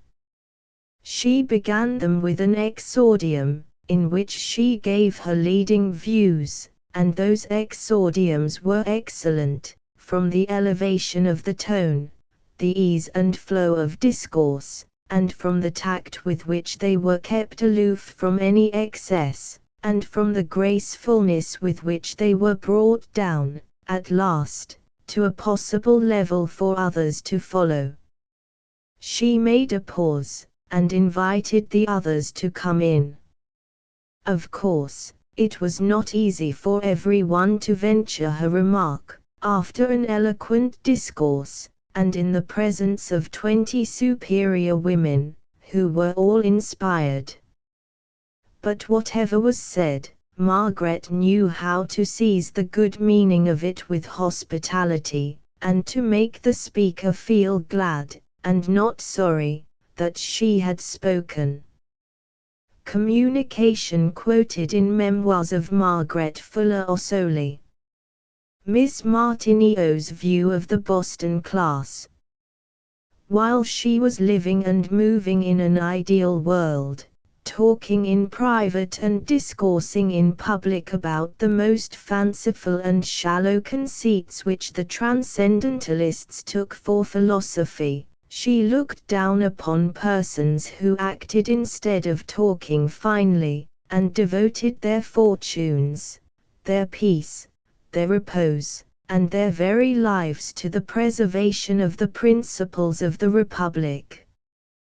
While Margaret Fuller and her adult pupils sat gorgeously dressed talking about Mars and Venus, Plato and Goethe, and fancying themselves the elect of the earth in intellect and refinement, the liberties of the Republic were running out as fast as they could go, at a breach which another sort of elect persons were devoting themselves to repair. And my complaint against the gorgeous pedants was that they regarded their preservers as hewers of wood and drawers of water, and their work as a less vital one than the pedantic orations which were spoiling a set of well-meaning women in a pitiable way. Harriet Martineau, Autobiography. Margaret as a member of the Greeley household. Though we were members of the same household, we scarcely met save at breakfast, and my time and thoughts were absorbed in duties and cares, which left me little leisure or inclination for the amenities of social intercourse.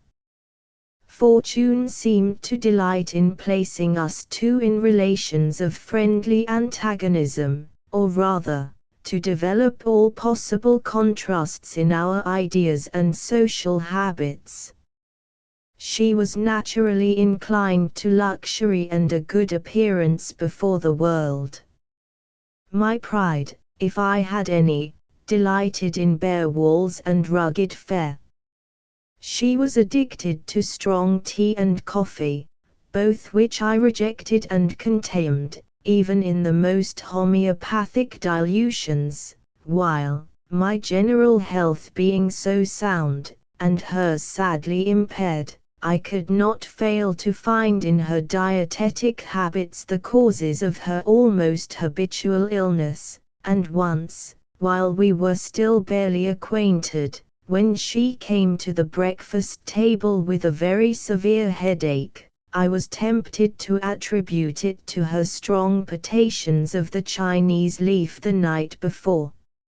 She told me quite frankly that she declined being lectured on the food or beverage she saw fit to take, which was but reasonable in one who had arrived at her maturity of intellect and fixedness of habits. So the subject was thenceforth tacitly avoided between us. But, though words were suppressed, looks and involuntary gestures could not so well be, and an utter divergency of views on this and kindred themes created a perceptible distance between us. Horace Greeley, Communication in Memoirs of Margaret Fuller Ossoli. Her description of the Greeley house.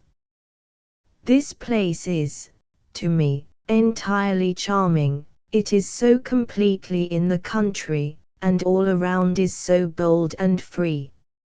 It is 2 miles or more from the thickly settled parts of New York, but omnibuses and cars give me constant access to the city, and, while I can readily see what and whom I will, I can command time and retirement. Stopping on the Harlem Road, you enter a lane nearly a quarter of a mile long, and going by a small brook and pond that locks in the place, and ascending a slightly rising ground, get sight of the house, which, old-fashioned and of mellow tint, fronts on a flower garden filled with shrubs, large vines and trim box borders. On both sides of the house are beautiful trees. Passing through a wide hall, you come out upon a piazza, stretching the whole length of the house, where one can walk in all weathers, and thence by a step or two, on a lawn, with picturesque masses of rocks, shrubs and trees, overlooking the East River. Margaret Fuller, Letter in Memoirs of Margaret Fuller Ossoli. Contributions to the Tribune. Her earlier contributions to the Tribune were not her best, and I did not at first prize her aid so highly as I afterwards learned to do. She wrote always freshly, vigorously, but not always clearly, for her full and intimate acquaintance with continental literature, especially German, seemed to have marred her felicity and readiness of expression in her mother tongue. While I never met another woman who conversed more freely or lucidly, the attempt to commit her thoughts to paper seemed to induce a singular embarrassment and hesitation. She could write only when in the vein, and this needed often to be waited for through several days, while the occasion sometimes required an immediate utterance. The new book must be reviewed before other journals had thoroughly dissected and discussed it, else the ablest critique would command no general attention, and perhaps be, by the greater number, unread. That the writer should wait the flow of inspiration, or at least the recurrence of elasticity of spirits and relative health of body, will not seem unreasonable to the general reader, but to the inveterate hack-horse of the daily press, accustomed to write at any time, or on any subject, and with a rapidity limited only by the physical ability to form the requisite pen strokes, the notion of waiting for a brighter day or a happier frame of mind, appears fantastic and absurd. He would as soon think of waiting for a change in the moon. Hence, while I realized that her contributions evinced rare intellectual wealth and force, I did not value them as I should have done had they been written more fluently and promptly. They often seemed to make their appearance a day after the fair. Horace Greeley, Communication in Memoirs of Margaret Fuller Ossoli. Carlyle's first impression of Margaret Fuller. Yesternight there came a bevy of Americans from Emerson, one Margaret Fuller, the chief figure of them, a strange, lilting, lean old maid, not nearly such a bore as I expected. Thomas Carlyle, Letter in Thomas Carlyle, A History of His Life in London by James Anthony Froude. New York, Chas. Scribner's Sons, 1884. Free translation of the above. Miss Fuller came duly as you announced, was welcomed for your sake and her own. A high-soaring, clear, enthusiast soul, in whose speech there is much of all that one wants to find in speech. A sharp, subtle intellect too, and less of that shoreless Asiatic dreaminess than I have sometimes met with in her writings. Her dialect is very vernacular, extremely exotic in the London climate. Thomas Carlyle, Letter to R. W. Emerson, December, 1846. The Correspondence of Thomas Carlyle and Ralph Waldo Emerson, Supplementary Letters. Boston, Ticknor and Company, 1886. Account of her visit to Ambleside. Margaret Fuller, who had been, in spite of certain mutual repulsions, an intimate acquaintance of mine in America, came to Ambleside. I gave her and the excellent friends with whom she was traveling, the best welcome I could. My house was full, but I got lodgings for them, made them welcome as guests, and planned excursions for them. Her companions evidently enjoyed themselves, and Margaret Fuller as evidently did not, except when she could harangue the drawing-room party without the interruption of any other voice within its precincts. There were other persons present, at least as eminent as herself, to whom we wished to listen, but we were willing that all should have their turn, and I am sure I met her with every desire for friendly intercourse. She presently left off conversing with me, however, while I, as hostess, had to see that my other guests were entertained according to their various tastes. During our excursion in Langdale she scarcely spoke to anybody, and not at all to me, and when we afterwards met in London, when I was setting off for the East, she treated me with the contemptuous benevolence which it was her wont to bestow on commonplace people. I was, therefore, not surprised when I became acquainted, presently after, with her own account of the matter. She told her friends that she had been bitterly disappointed in me. It had been a great object with her to see me, after my recovery by mesmerism, to enjoy the exaltation and spiritual development which she concluded I must have derived from my excursions in the spiritual world, but she had found me in no way altered by it. No one could have discovered that I had been mesmerized at all, and I was so thoroughly commonplace that she had no pleasure in intercourse with me. Harriet Martineau, Autobiography. A True Heroic Mind. Margaret is an excellent soul, in real regard with both of us here. Since she went, I have been reading some of her papers in a new book we have got, greatly superior to all I knew before, in fact the undeniable utterances, now first undeniable to me, of a true heroic mind, altogether unique, so far as I know, among the writing women of this generation, rare enough, too, God knows, among the writing men.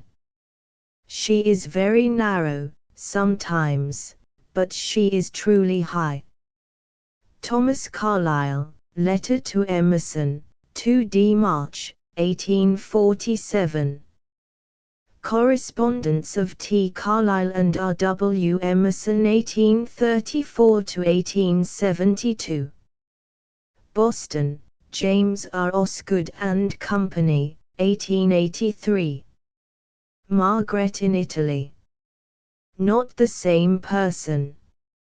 During the month of November, 1847, we arrived in Rome, purposing to spend the winter there. At that time, Margaret was living in the house of the Marchesa, in the Corso, Ultimo Piano. Her rooms were pleasant and cheerful, with a certain air of elegance and refinement, but they had not a sunny exposure, that all essential requisite for health, during the damp Roman winter. Margaret suffered from ill health this winter, and she afterwards attributed it mainly to the fact that she had not the sun. As soon as she heard of our arrival, she stretched forth a friendly, cordial hand, and greeted us most warmly. She gave us great assistance in our search for convenient lodgings, and we were soon happily established near her. Our intercourse was henceforth most frequent and intimate, and knew no cloud nor coldness. Daily we were much with her, and daily we felt more sensible of the worth and value of our friend. To me she seemed so unlike what I had thought her to be in America, that I continually said, "How have I misjudged you? You are not at all such a person as I took you to be." To this she replied, "I am not the same person, but in many respects another. My life has new channels now, and how thankful I am that I have been able to come out into larger interests. But, partly, you did not know me at home in the true light."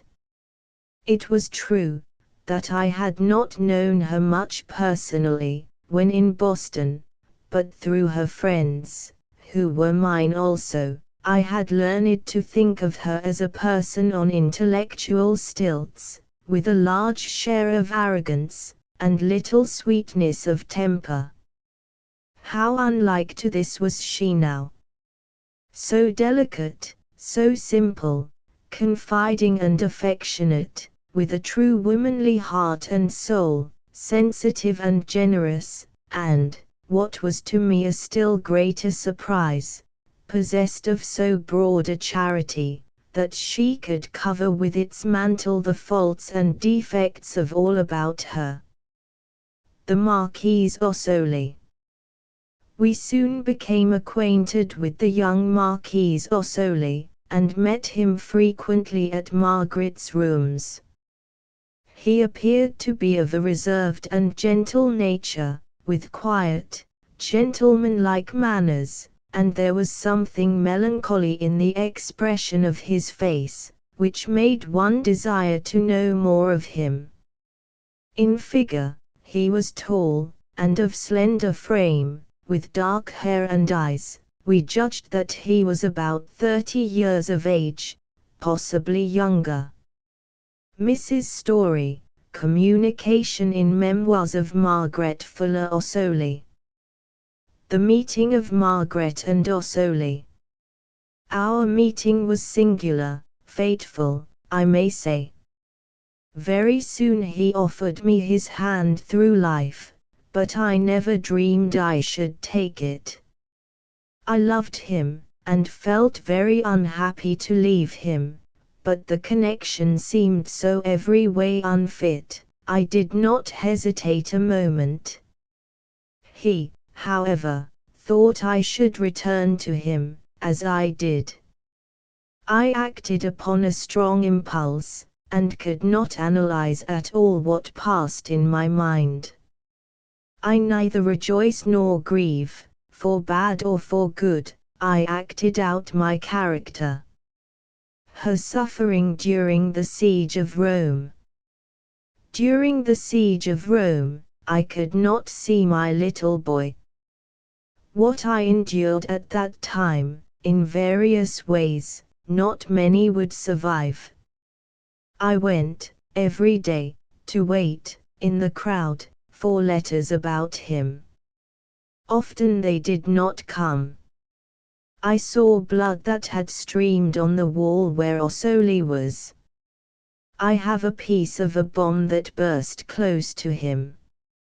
I sought solace in tending the suffering men, but when I beheld the beautiful, fair young men bleeding to death, or mutilated for life, I felt the woe of all the mothers who had nursed each to that full flower, to see them thus cut down. I felt the consolation, too, for those youths died worthily. Margaret Fuller Ossoli, letter to her sister, in Memorials of Margaret Fuller Ossoli. Margaret in the hospitals. Margaret had the entire charge of one of the hospitals, and was the assistant of the Princess Belgiojoso, in charge of Deir Pellegrini, where, during the first day, they received 70 wounded men, French and Romans. Night and day, Margaret was occupied, and, with the princess, so ordered and disposed the hospitals, that their conduct was truly admirable. All the work was skillfully divided, so that there was no confusion or hurry, and, from the chaotic condition in which they had been left by the priests, who previously had charge of them, they brought them to a state of perfect regularity and discipline. Of money, they had very little, and they were obliged to give their time and thoughts, in its place. From the Americans in Rome, they raised a subscription for the aid of the wounded of either party, but, besides this, they had scarcely any means to use. I have walked through the wards with Margaret, and seen how comforting was her presence to the poor suffering men. "How long will the Signora stay? When will the Signora come again?" they eagerly asked. For each one's particular tastes she had a care. To one she carried books, to another she told the news of the day, and listened to another's oft-repeated tale of wrongs, as the best sympathy she could give. They raised themselves up on their elbows, to get the last glimpse of her as she was going away. Mrs. Story, Communication in Memoirs of Margaret Fuller Ossoli. Margaret's description of Ossoli. He is not in any respect such a person as people in general would expect to find with me. He had no instructor except an old priest, who entirely neglected his education, and of all that is contained in books he is absolutely ignorant, and he has no enthusiasm of character. On the other hand, he has excellent practical sense, has been a judicious observer of all that passed before his eyes, has a nice sense of duty, which, in its unfailing, minute activity, may put most enthusiasts to shame, a very sweet temper, and great native refinement. His love for me has been unswerving and most tender. Amid many ills and cares, we have had much joy together, in the sympathy with natural beauty, with our child, with all that is innocent and sweet. I do not know whether he will always love me so well, for I am the elder, and the difference will become, in a few years, more perceptible than now. But life is so uncertain, and it is so necessary to take good things with their limitations, that I have not thought it worth while to calculate too curiously. The little Angelo. What shall I say of my child? All might seem hyperbole, even to my dearest mother.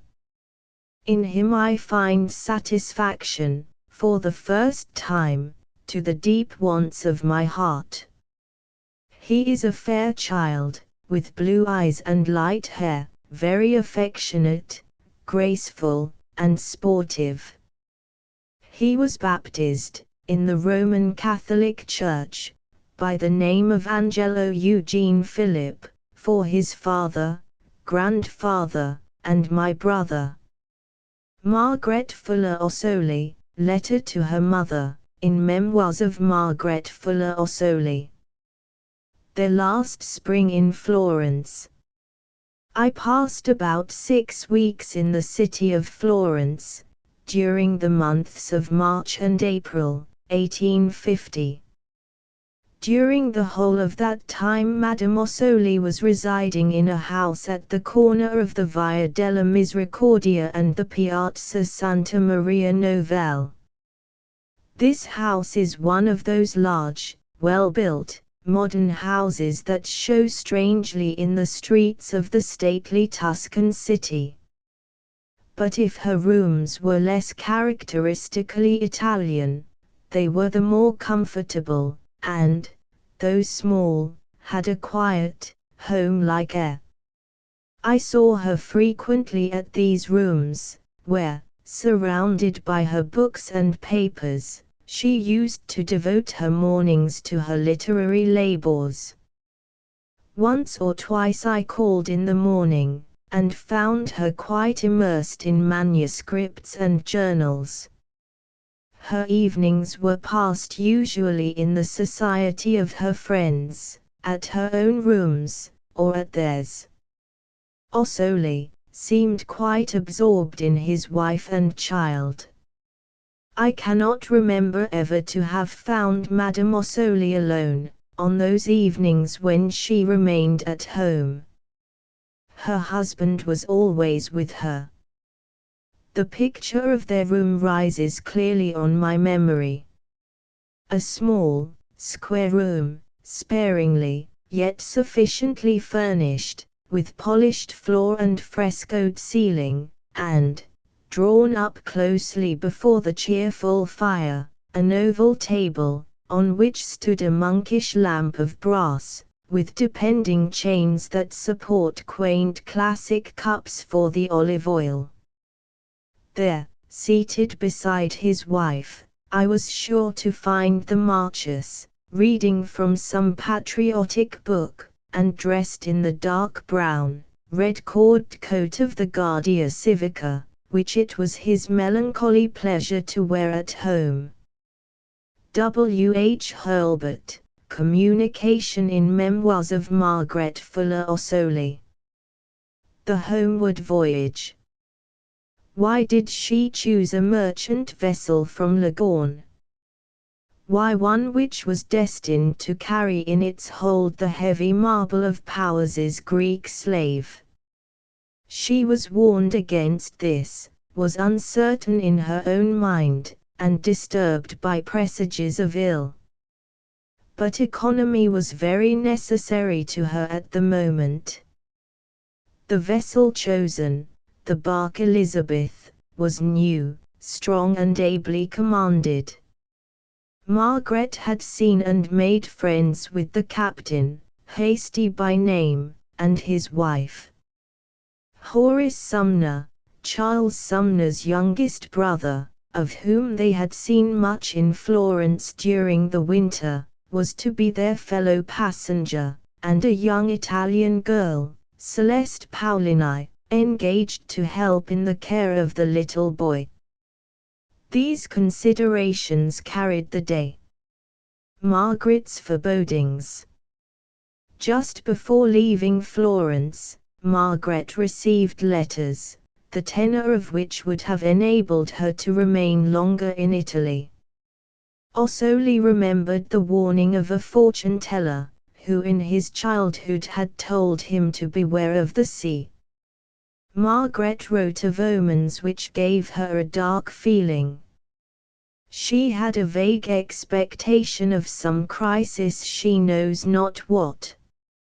She prays fervently that she may not lose her boy at sea, either by unsolaced illness, or amid the howling waves, or if so, that Ossoli, Angelo, and I may go together, and that the anguish may be brief.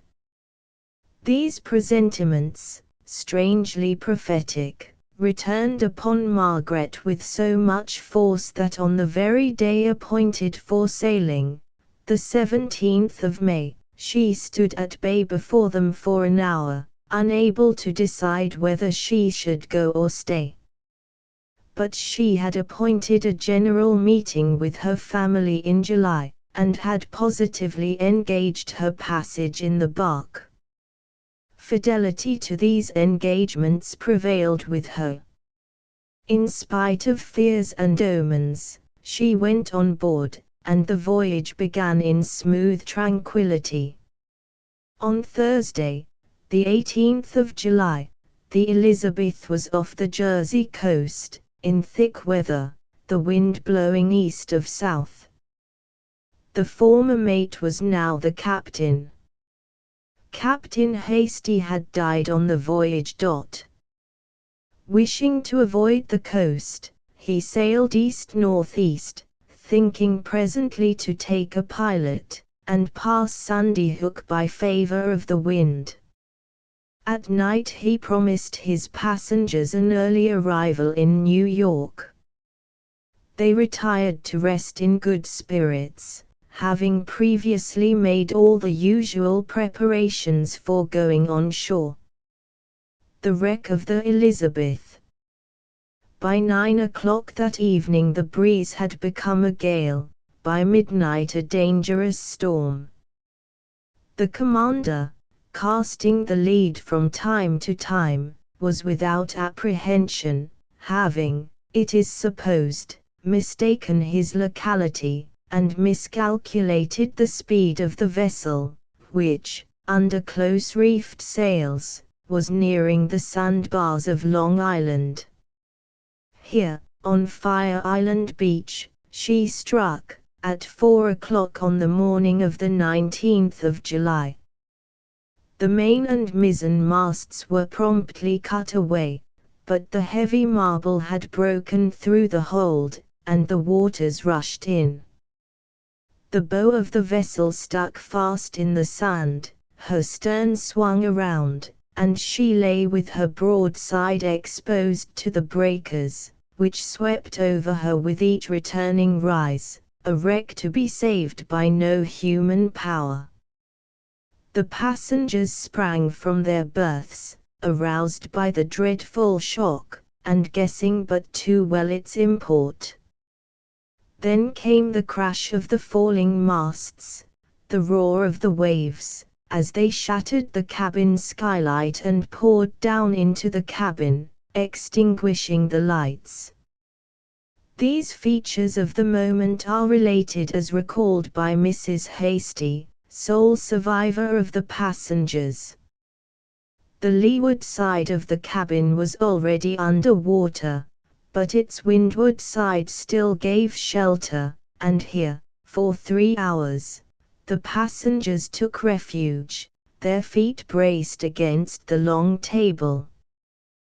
The baby shrieked, as well he might, with the sudden fright, the noise and chill of the water. But his mother wrapped him as warmly as she could, and in her agony cradled him on her bosom and sang him to sleep. The girl Celeste was beside herself with terror, and here we find recorded a touching trait of Ossoli, who soothed her with encouraging words, and touched all hearts with his fervent prayer. The crew had retired to the top-gallant forecastle, and the passengers, hearing nothing of them, supposed them to have left the ship. By 7 o'clock it became evident that the cabin could not hold together much longer, and Mrs. Hasty, looking from the door for some way of escape, saw a figure standing by the foremast, the space between being constantly swept by the waves. She tried in vain to make herself heard, but the mate, Davis, coming to the door of the forecastle, saw her and immediately ordered the men to go to her assistance. So great was the danger of doing this, that only 2 of the crew were willing to accompany him. The only refuge for the passengers was now in the forecastle, which, from its position and strength of construction, would be likely to resist longest the violence of the waves. By great effort and coolness the mate and his 2 companions reached the cabin, and rescued all in it from the destruction so nearly impending. From their new position, through the spray and rain they could see the shore, some hundreds of yards off. Men were seen on the beach, but there was nothing to indicate that an attempt would be made to save them. At 9 o'clock it was thought that some one of the crew might possibly reach the shore by swimming, and, once there, make some effort to send the maid. 2 of the sailors succeeded in doing this. Horace Sumner sprang after them, but sank unable to struggle with the waves. A last device was that of a plank, with handles of rope attached, upon which the passengers in turn might seat themselves, while a sailor, swimming behind, should guide their course. Mrs. Hasty, young and resolute, led the way in this experiment, the stout mate helping her, and landing her out of the very jaws of death.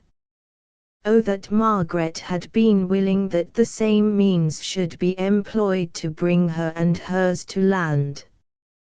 Again and again, to the very last moment, she was urged to try this way of escape, uncertain, but the only one. The day wore on, the tide turned. The wreck would not outlast its return. The commanding officer made one last appeal to Margaret before leaving his post. To stay, he told her, was certain and speedy death, as the ship must soon break up. He promised to take her child with him, and to give Celeste, Ossoli, and herself each the aid of an able seaman. Margaret still refused to be parted from child or husband. The crew were then told to save themselves, and all but 4 jumped overboard.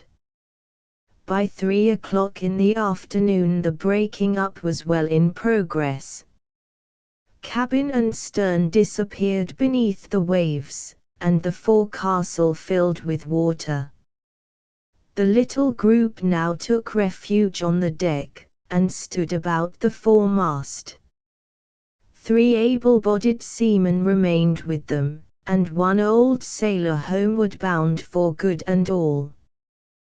The deck now parted from the hull, and rose and fell with the sweep of the waves. The final crash must come in a few minutes. The steward now took Angelo in his arms, promising to save him or die. At this very moment the foremast fell, and with it disappeared the deck and those who stood on it. The steward and the child were washed ashore soon after, dead, though not yet cold. Celeste and Ossoli held for a moment by the rigging, but were swept off by the next wave. Margaret, last seen at the foot of the mast, in her white night dress, with her long hair hanging about her shoulders, is thought to have sunk at once. Julia Ward Howe, Margaret Fuller. Miss Martineau's view of Margaret's career. Her life in Boston. The noble last period of her life. How it might have been with her, if she had come to Europe in 1836, I have often speculated. As it was, her life in Boston was little short of destructive. I need but refer to the memoir of her. In the most pedantic age of society in her own country, and in its most pedantic city, she who was just beginning to rise out of pedantic habits of thought and speech relapsed most grievously. She was not only completely spoiled in conversation and manners, she made false estimates of the objects and interests of human life. She was not content with pursuing, and inducing others to pursue, a metaphysical idealism, destructive of all genuine feeling and sound activity. She mocked at objects and efforts of a higher order than her own, and despised those who, like myself, could not adopt her scale of valuation. All this might have been spared, a world of mischief saved, and a world of good effected, if she had found her heart a dozen years sooner, and in America instead of Italy. It is the most grievous loss I have almost ever known in private history, the deferring of Margaret Fuller's married life so long. The noble last period of her life is, happily, on record as well as the earlier. My friendship with her was in the interval between her first and second stages of pedantry and forwardness, and I saw her again under all the disadvantages of the confirmed bad manners and self-delusions which she brought from home. The ensuing period redeemed all, and I regard her American life as a reflection more useful than agreeable, of the prevalent social spirit of her time and place, and the Italian life as the true revelation of the tender and high-souled woman, who had till then been as curiously concealed from herself as from others. Harriet Martineau, Autobiography. Hawthorne's Analysis. A great humbug. Margaret Fuller was a person anxious to try all things, and fill up her experience in all directions. She had a strong and coarse nature which she had done her utmost to refine, with infinite pains, but of course it could only be superficially changed. The solution of the riddle lies in this direction, nor does one's conscience revolt at the idea of thus solving it, for, at least, this is my own experience, Margaret has not left in the hearts and minds of those who knew her any deep witness of her integrity and purity. She was a great humbug, of course, with much talent and much moral reality, or else she could never have been so great a humbug. But she had stuck herself full of borrowed qualities, which she chose to provide herself with, but which had no root in her. There never was such a tragedy as her whole story. The sadder and sterner, because so much of the ridiculous was mixed up with it, and because she could bear anything better than to be ridiculous. It was such an awful joke, that she should have resolved, in all sincerity, no doubt, to make herself the greatest, wisest, best woman of the age. And to that end she set to work on her strong, heavy, unpliable, and, in many respects, defective and evil nature, and adorned it with a mosaic of admirable qualities, such as she chose to possess, putting in here a splendid talent and there a moral excellence, and polishing each separate piece, and the whole together, till it seemed to shine afar and dazzle all who saw it. She took credit to herself for having been her own redeemer, if not her own creator, and indeed she is far more a work of art than any of Mosia's statues. But she was not working on an inanimate substance, like marble or clay. There was something within her that she could not possibly come at, to recreate or refine it, and by this rude old potency bestirred itself, and undid all her labor in the twinkling of an eye. On the whole, I do not know, but I like her the better for it, because she proved herself a very woman after all. Nathaniel Hawthorne, extract from Roman Journal, in Nathaniel Hawthorne and His Wife, a Biography, by Julian Hawthorne. Boston, James R. Osgood and Company, 1885. A Strange Tragedy. Poor Margaret, that is a strange tragedy, that history of hers, and has many traits of the heroic in it, though it is wild as the prophecy of a Sibyl. Such a predetermination to eat this big universe as her oyster or her egg, and to be absolute empress of all height and glory in it that her heart could conceive, I have not before seen in any human soul. Her mount in me indeed, but her courage, too, is high and clear, her chivalrous nobleness indeed is great, her veracity, in its deepest sense, tout épreuve. Thomas Carlyle, Letter to Emerson, the 7th of May, 1852. Correspondence of T. Carlyle and R. W. Emerson. Footnotes 7. The quotation is from Margaret's Summer on the Lakes, where this story is related in the episode of Mariana. Mrs. Howe's condensed account has been given, though possibly inexact in one particular. Margaret does not describe the preceptress as having joined in the practical joke. Charlotte Brontë, Nichols.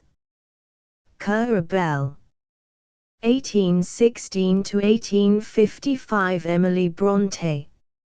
Ellis Bell. 1818–1848 Charlotte Brontë, Nichols. Currer Bell. 1816–1855 Emily Brontë. Ellis Bell. 1818–1848 The story of the Brontes is essentially the story of a family, not of one member, not even of its two famous members. This has been felt by the biographers of Charlotte and Emily Brontë, who have pictured for us the whole group with a vividness which, paradoxical as it may seem, is more characteristic of fiction than of biography. These lonely lives were knit fast together. It is hard to separate an individual thread from the others. At least the story of the family must first be told. The Reverend Patrick Brontë, formerly Prunty, and Maria Branwell, his wife, had 6 children: Maria, Elizabeth, Charlotte, born at Thornton, in the West Riding, the 21st of April, 1816, Patrick Branwell, Emily, born at Thornton, in 1818, and Anne. In February, 1820, the Brontes removed to the famous parsonage of Haworth. In September, 1821, Mrs. Brontë died. The strange life of the motherless children, under the care of their aunt, Miss Branwell, is described in the following extracts. In 1824, the 4 older girls were sent to the school for clergymen's daughters, at Cowan's Bridge, which Charlotte afterward raised to a bad eminence in Jane Eyre, under the name of Lowood Institution. A long account of this shamefully mismanaged school may be found in Miss Robinson's Emily Brontë. Maria and Elizabeth died of consumption in 1825.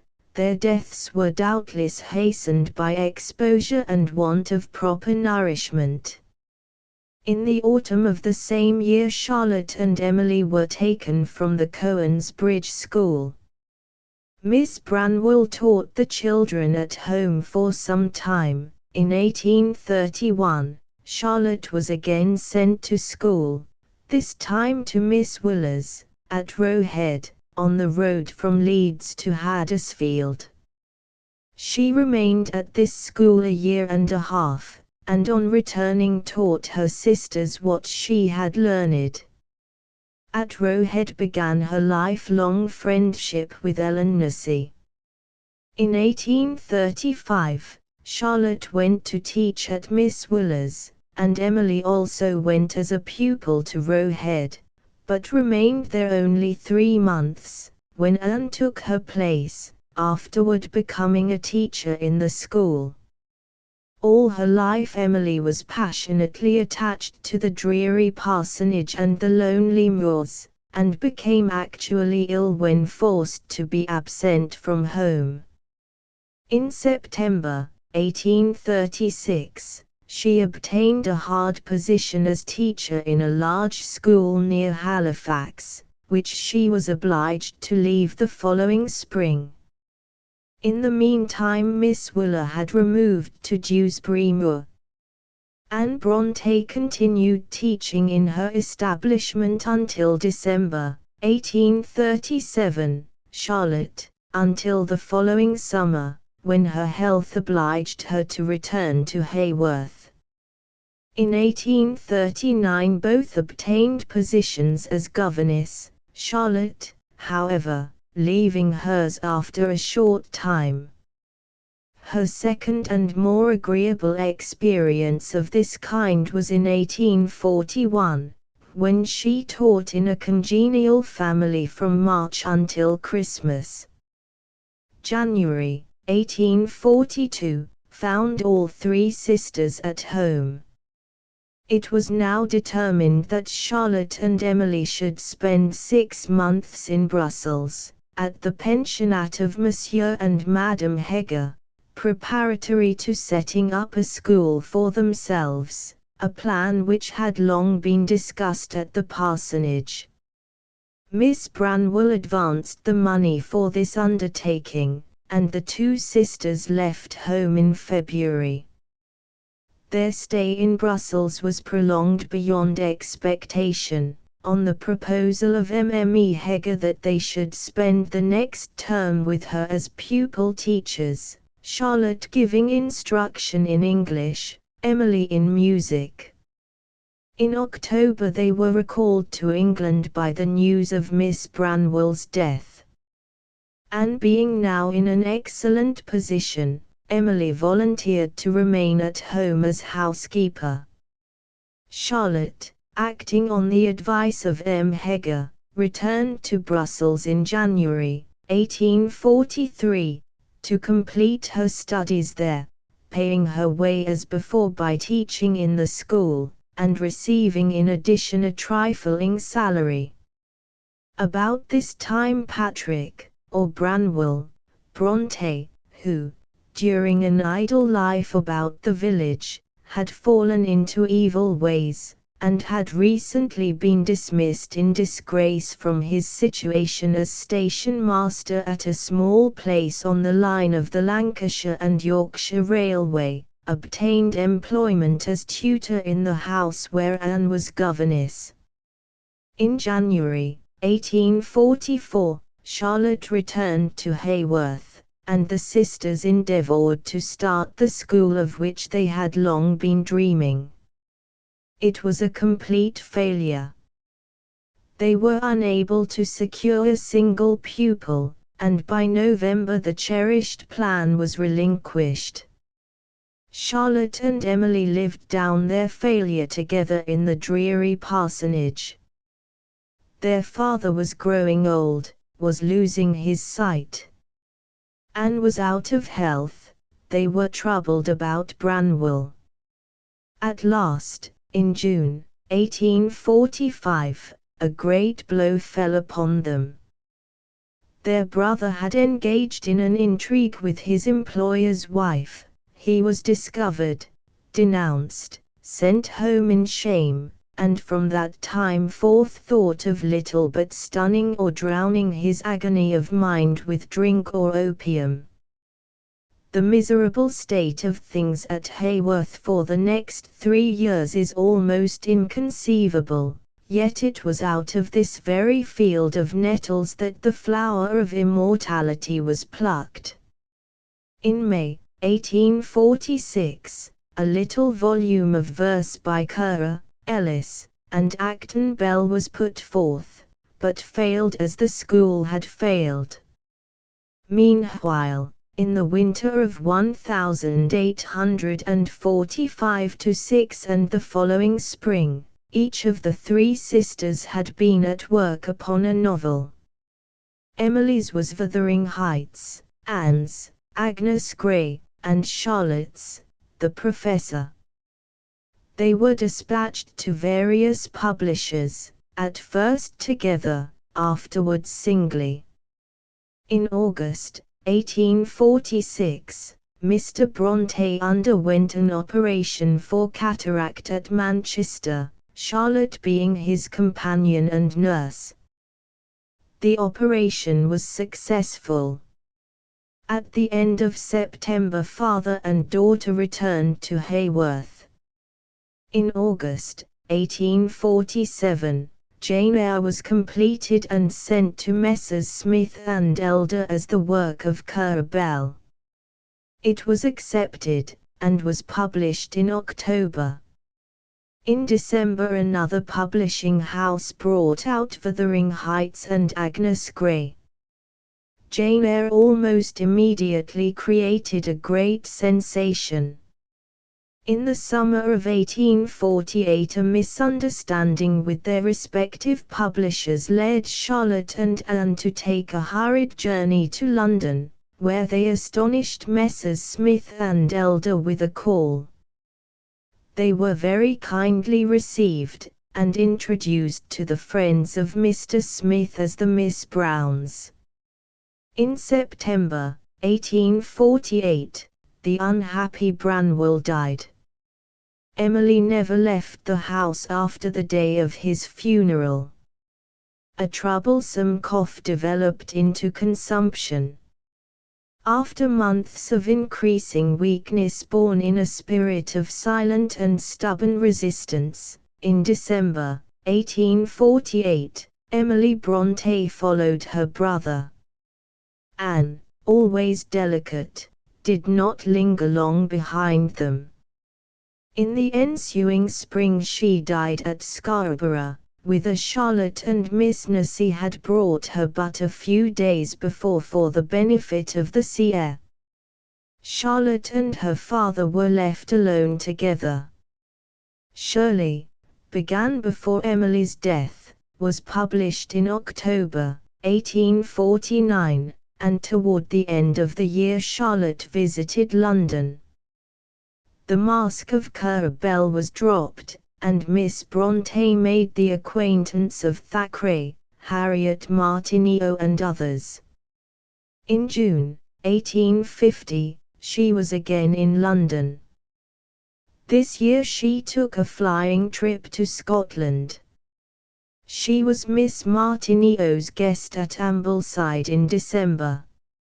In this month appeared the second edition of Wuthering Heights and Agnes Grey, which she had edited, writing a preface, and a biographical notice of Emily and Anne. In June 1851, she again visited London. Early in 1853 Villette was published. About this time the Reverend Arthur Nichols, Mr. Bronte's assistant, asked Charlotte to be his wife. Her father was bitterly opposed to the marriage, the daughter obeyed him, and Mr. Nichols left Haworth. It was not until 1854 that Mr. Bronte could be induced to give his consent. On the 29th of June of this year, Charlotte was married to Mr. Nichols. They visited Ireland, and on their return took up a happy and useful life at Haworth. The future seemed full of promise, the only cloud upon it being Mr. Nichols' lack of sympathy with his wife's literary pursuits. But the story so sad till now was to be soon and sadly ended. On the 31st of March 1855, Charlotte died at Haworth. Alas, sings Matthew Arnold, sad Smiley 8, early she goes on the path to the silent country, and leaves half her laurels unwon, dying too soon. But in turning to Emily Bronte, his voice takes the accent of wonder. She, how shall I sing her, whose soul knew no fellow for might, passion, vehemence, grief, daring, since Byron died? Haworth. The village of Haworth stands, steep and grey, on the topmost side of an abrupt low hill. Such hills, more steep than high, are congregated round, circle beyond circle, to the utmost limit of the horizon. Not a wood, not a river. As far as I can reach these treeless hills, their sides cut into fields by grey walls of stone, with here and there a grey stone village, and here and there a grey stone mill, present no other colours than the singular north country brilliance of the green grass, and the blackish grey of the stone. Now and then a toppling, gurgling millbeck gives life to the scene. But the real life, the only beauty of the country, is set on the top of all the hills, where moor joins moor from Yorkshire into Lancashire, a coiled chain of wild, free places. White with snow in winter, black at midsummer, it is only when spring dapples the dark heather stems with the vivid green of the sprouting whortleberry bushes, only when in early autumn the moors are one humming mass of fragrant purple, that any beauty of tint lights up the scene.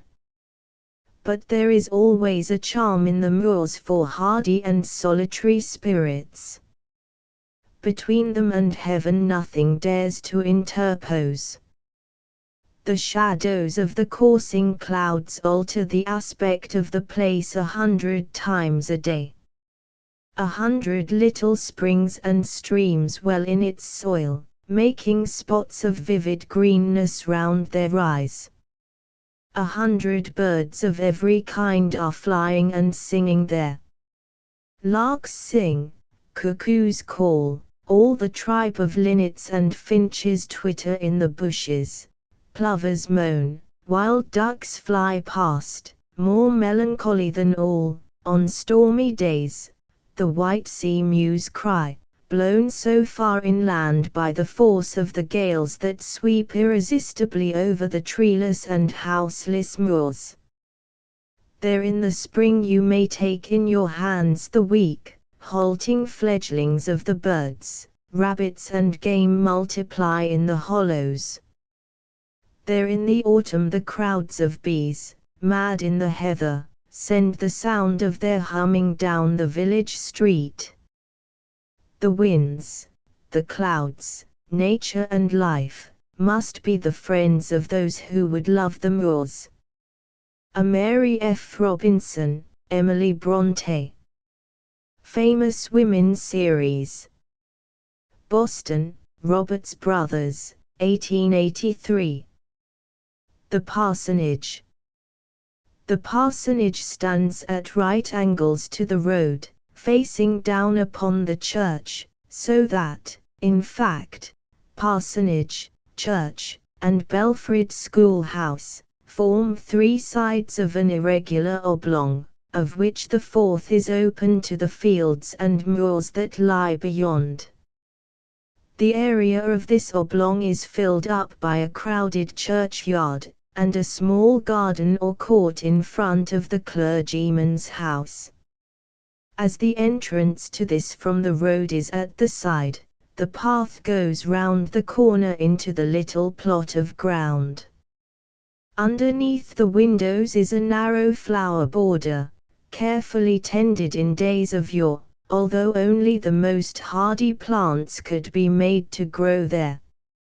Within the stone wall, which keeps out the surrounding churchyard, are bushes of elder and lilac. The rest of the ground is occupied by a square grass plot and a gravel walk. The house is of grey stone, 2 stories high, heavily roofed with flags, in order to resist the winds that might strip off a lighter covering. It appears to have been built about 100 years ago, and to consist of 4 rooms on each story, the 2 windows on the right, as the visitor stands, with his back to the church, ready to enter in at the front door, belonging to Mr. Bronte's study, the two on the left to the family sitting room. The little church lies, as I mentioned, above most of the houses in the village, and the graveyard rises above the church, and is terribly full of upright tombstones. Elizabeth C. Gaskell, Life of Charlotte Bronte Smith, Elder and Company, London, 1857. Interior of the parsonage. The interior of the now far-famed parsonage lacked drapery of all kinds. Mr. Bronte's horror of fire forbade curtains to the windows. There was not much carpet anywhere except in the sitting room and on the study floor. The whole floor and stairs were done with sandstone, always beautifully clean, as everything else was about the house. The walls were not papered, but stained in a pretty dove-colored tint, hair-seated chairs and mahogany tables, bookshelves in the study, but not many of these elsewhere. A little later on, Miss N is writing of 1833, there was the addition of a piano. Ellen Nussey, article on Charlotte Bronte, Scribner's Monthly, May, 1871. Parentage of the Brontes. The children's father was a nervous, irritable, and violent man, who endowed them with a nervous organization easily disturbed, and an indomitable force of volition.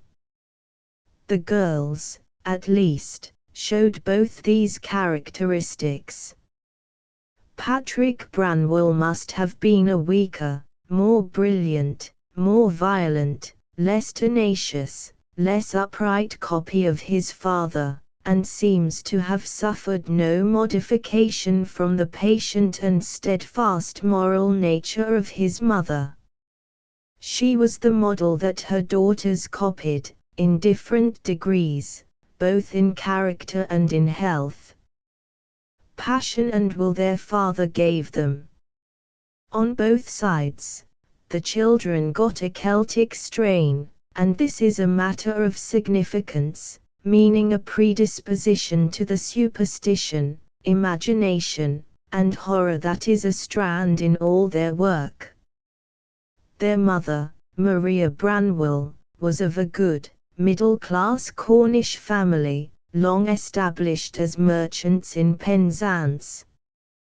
Their father was the son of an Irish peasant, Hugh Prunty, settled in the north of Ireland, but native to the south. A M. F. Robinson, Emily Bronte. Patrick Bronte's career.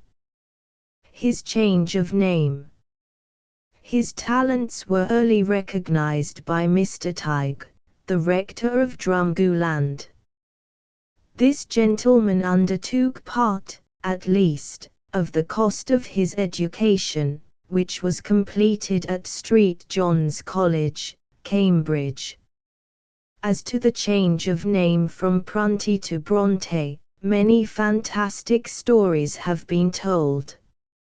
Among them is one which represents the Brontes as having derived their name from that of the Bronterers, an ancient Irish family with which they were connected. The connection may possibly have existed, but there is no doubt upon one point. The incumbent of Haworth in early life bore the name of Prunty, and it was not until very shortly before he left Ireland for England that he changed it at the request of his patron, Mr. Tighe, for the more euphonious appellation of Bronte. His character. He appears to have been a strange compound of good and evil. That he was not without some good is acknowledged by all who knew him. He had kindly feelings towards most people, and he delighted in the stern rectitude which distinguished many of his Yorkshire flock. When his daughter became famous, no one was better pleased at the circumstance than he was. He cut out of every newspaper every scrap which referred to her. He was proud of her achievements, proud of her intellect, and jealous of her reputation. But throughout his whole life there was but one person with whom he had any real sympathy, and that person was himself. Passionate, self-willed, vain, habitually cold and distant in his demeanor towards those of his own household, he exhibited in a marked degree many of the characteristics which Charlotte Brontë afterwards sketched in the portrait of the Mr. Helston of Shirley. Among the many stories told of him by his children, there is one relating to the meek and gentle woman who was his wife. Somebody had given Mrs. Brontë a very pretty dress, and her husband, who was as proud as he was self-willed, had taken offence at the gift. A word to his wife, who lived in habitual dread of her lordly master, would have secured all he wanted, but in his passionate determination that she should not wear the obnoxious garment, he deliberately cut it to pieces, and presented her with the tattered fragments.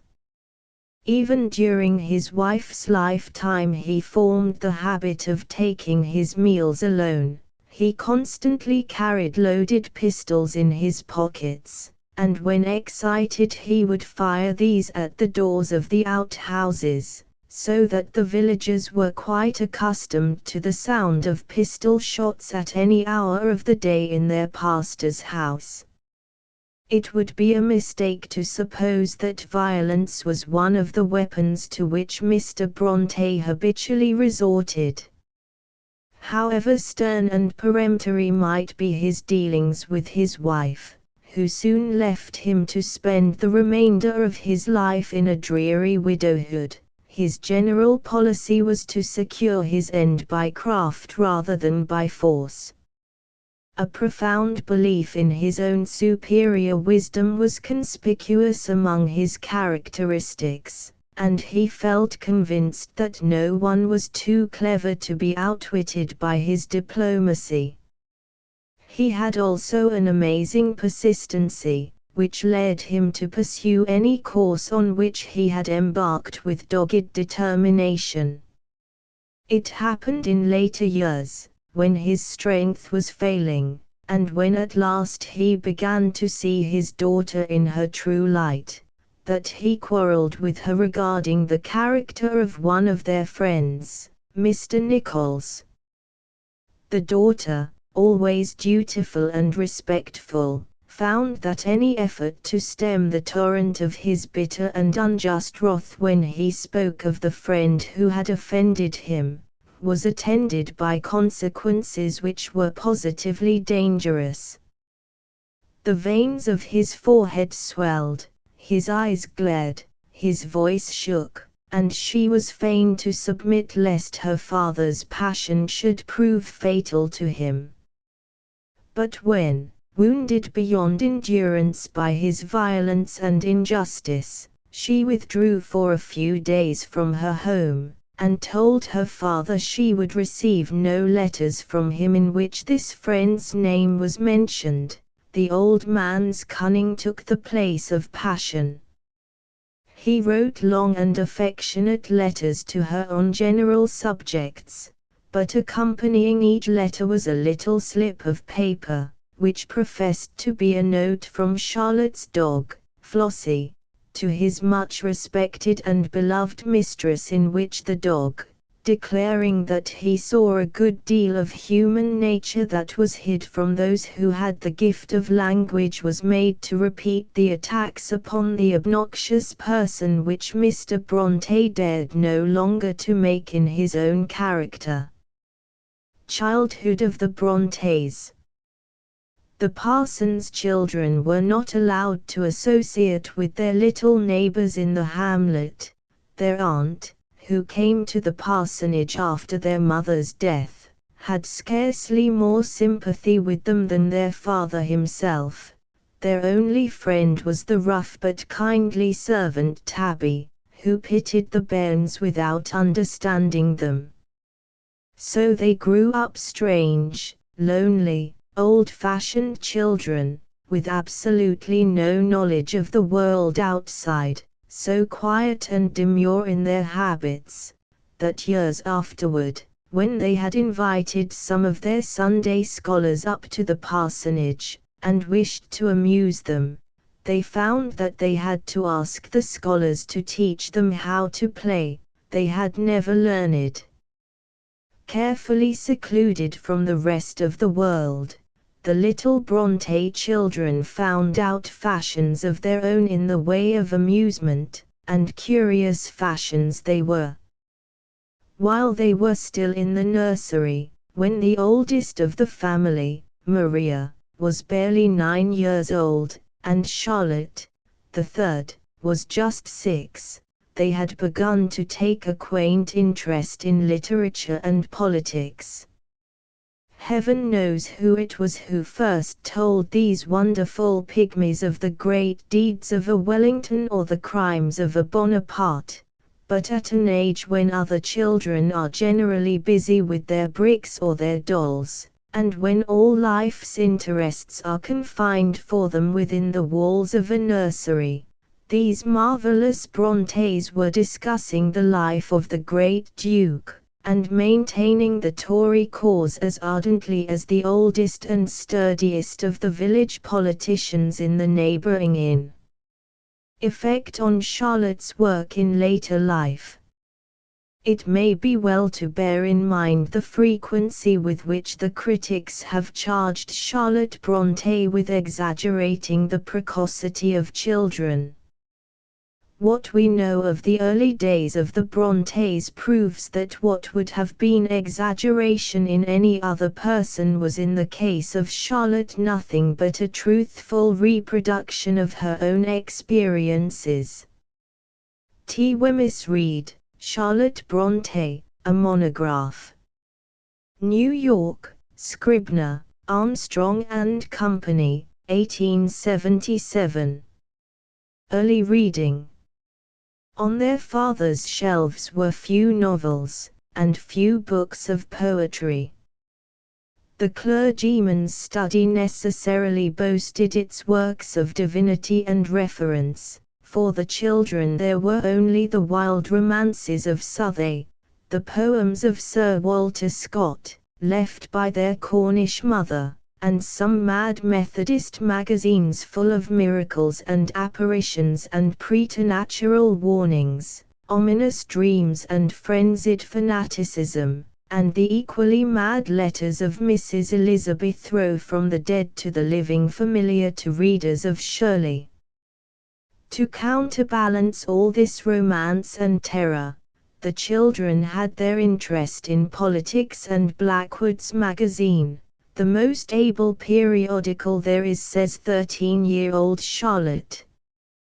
They also saw John Bull, a high Tory, very violent, the Leeds Mercury, Leeds Intelligencer, a most excellent Tory newspaper, and thus became accomplished fanatics in all the burning questions of the day. Their aunt's training. Miss Branwell took care that the girls should not lack more homely knowledge. Each took her share in the day's work, and learned all details of it as accurately as any German maiden at her cooking school. Emily took very kindly to even the hardest housework, there she felt able and necessary. A. M. F. Robinson, Emily Bronte. Anecdote of Charlotte. There is a touching story of Charlotte at 6 years old which gives us some notion of the ideal life led by the forlorn little girl at this time, when, her 2 elder sisters having been sent to school, she found herself living at home, the eldest of the motherless brood. She had read the Pilgrim's Progress and had been fascinated, young as she was, by that wondrous allegory. Everything in it was to her true and real. Her little heart had gone forth with Christian on his pilgrimage to the Golden City. Her bright young mind had been fixed by the Bedford tinker's description of the glories of the celestial place, and she made up her mind that she too would escape from the city of destruction, and gain the haven towards which the weary spirits of every age have turned with eager longing.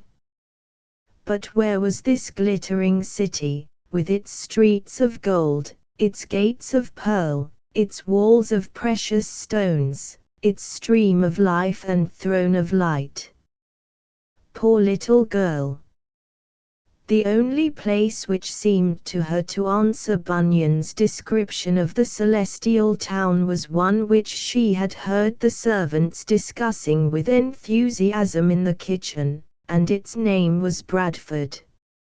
So to Bradford little Charlotte Brontë, escaping from that Haworth parsonage which she believed to be a doomed spot, set off one day in 1822. Ingenious persons may speculate if they please upon the sore disappointment which awaited her when, like older people, reaching the place which she had imagined to be heaven, she found that it was only Bradford. But she never even reached her imaginary golden city. When her tender feet had carried her a mile along the road, she came to a spot where overhanging trees made the highway dark and gloomy. She imagined that she had come to the valley of the shadow of death, and, fearing to go forward, was presently discovered by her nurse cowering by the roadside. T. Wemyss Reid, Charlotte Brontë, a monograph. Charlotte at 15. First impressions of a schoolmate. I first saw her coming out of a covered cart, in very old-fashioned clothes, and looking very cold and miserable. She was coming to school at Miss Wooler's. When she appeared in the schoolroom, her dress was changed, but just as old. She looked a little old woman, so short-sighted that she always appeared to be seeking something, and moving her head from side to catch a sight of it. She was very shy and nervous, and spoke with a strong Irish accent. When a book was given her, she dropped her head over it till her nose nearly touched, and when she was told to hold her head up went the book after it, still close to her nose, so that it was not possible to help laughing. Communication, quoted by Mrs. Gaskell. I can well imagine that the grave, serious composure, which, when I knew her, gave her face the dignity of an old Venetian portrait, was no acquisition of later years, but dated from that early age when she found herself in the position of an elder sister to motherless children.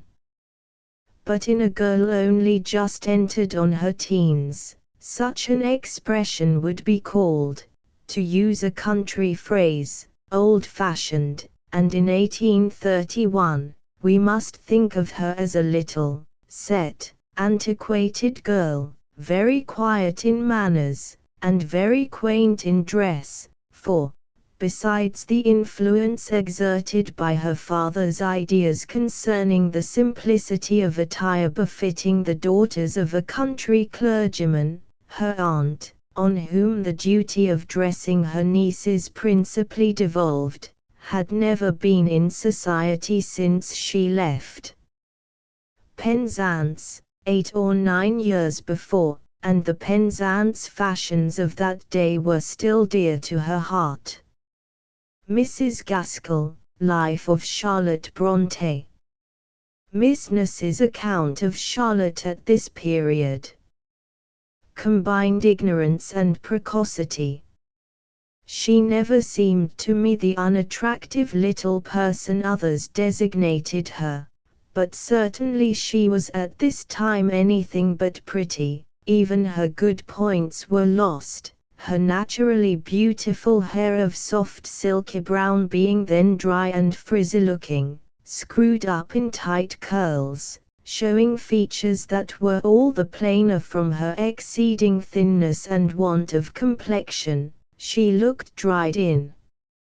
A dark, rusty green stuff dress of old-fashioned make detracted still more from her appearance, but let her wear what she might, or do what she would, she had ever the demeanor of a born gentlewoman. Vulgarity was an element that never won the slightest affinity with her nature. Some of the elder girls, who had been years at school, thought her ignorant. This was true in one sense. Ignorant she was indeed in the elementary education which is given in schools, but she far surpassed her most advanced schoolfellows in knowledge of what was passing in the world at large, and in the literature of her country. She knew 1,000 things in these matters unknown to them. Nearsightedness. Her hands. Music she wished to acquire, for which she had both ear and taste, but her nearsightedness caused her to stoop so dreadfully in order to see her notes that she was dissuaded from persevering in the acquirement, especially as she had at this time an invincible objection to wearing glasses. Her very taper fingers, tipped with the most circular nails, did not seem very suited for instrumental execution, but when wielding the pen or the pencil, they appeared in the very office they were created for. A vegetarian diet. Conscientiousness. Her appetite was of the smallest. For years she had not tasted animal food, she had the greatest dislike to it, she always had something specially provided for her at our midday repast.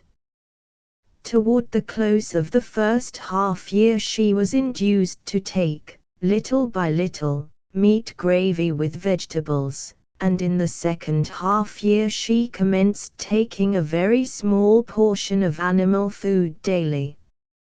She then grew a little bit plumper, looked younger and more animated, though she was never what is called lively at this period. She always seemed to feel that a deep responsibility rested upon her, that she was an object of expense to those at home, and that she must use every moment to attain her purpose for which she was sent to school, i.e., to fit herself for governess life. She had almost too much opportunity for her conscientious diligence. We were so little restricted in our doings. The industrious might accomplish the appointed tasks of the day and enjoy a little leisure, but she chose in many things to do double lessons when not prevented by class arrangement or a companion.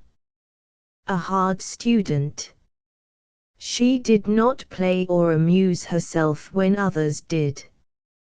When her companions were merry round the fire, or otherwise enjoying themselves during the twilight, which was always a precious time of relaxation, she would be kneeling close to the window occupied with her studies, and this would last so long that she was accused of seeing in the dark.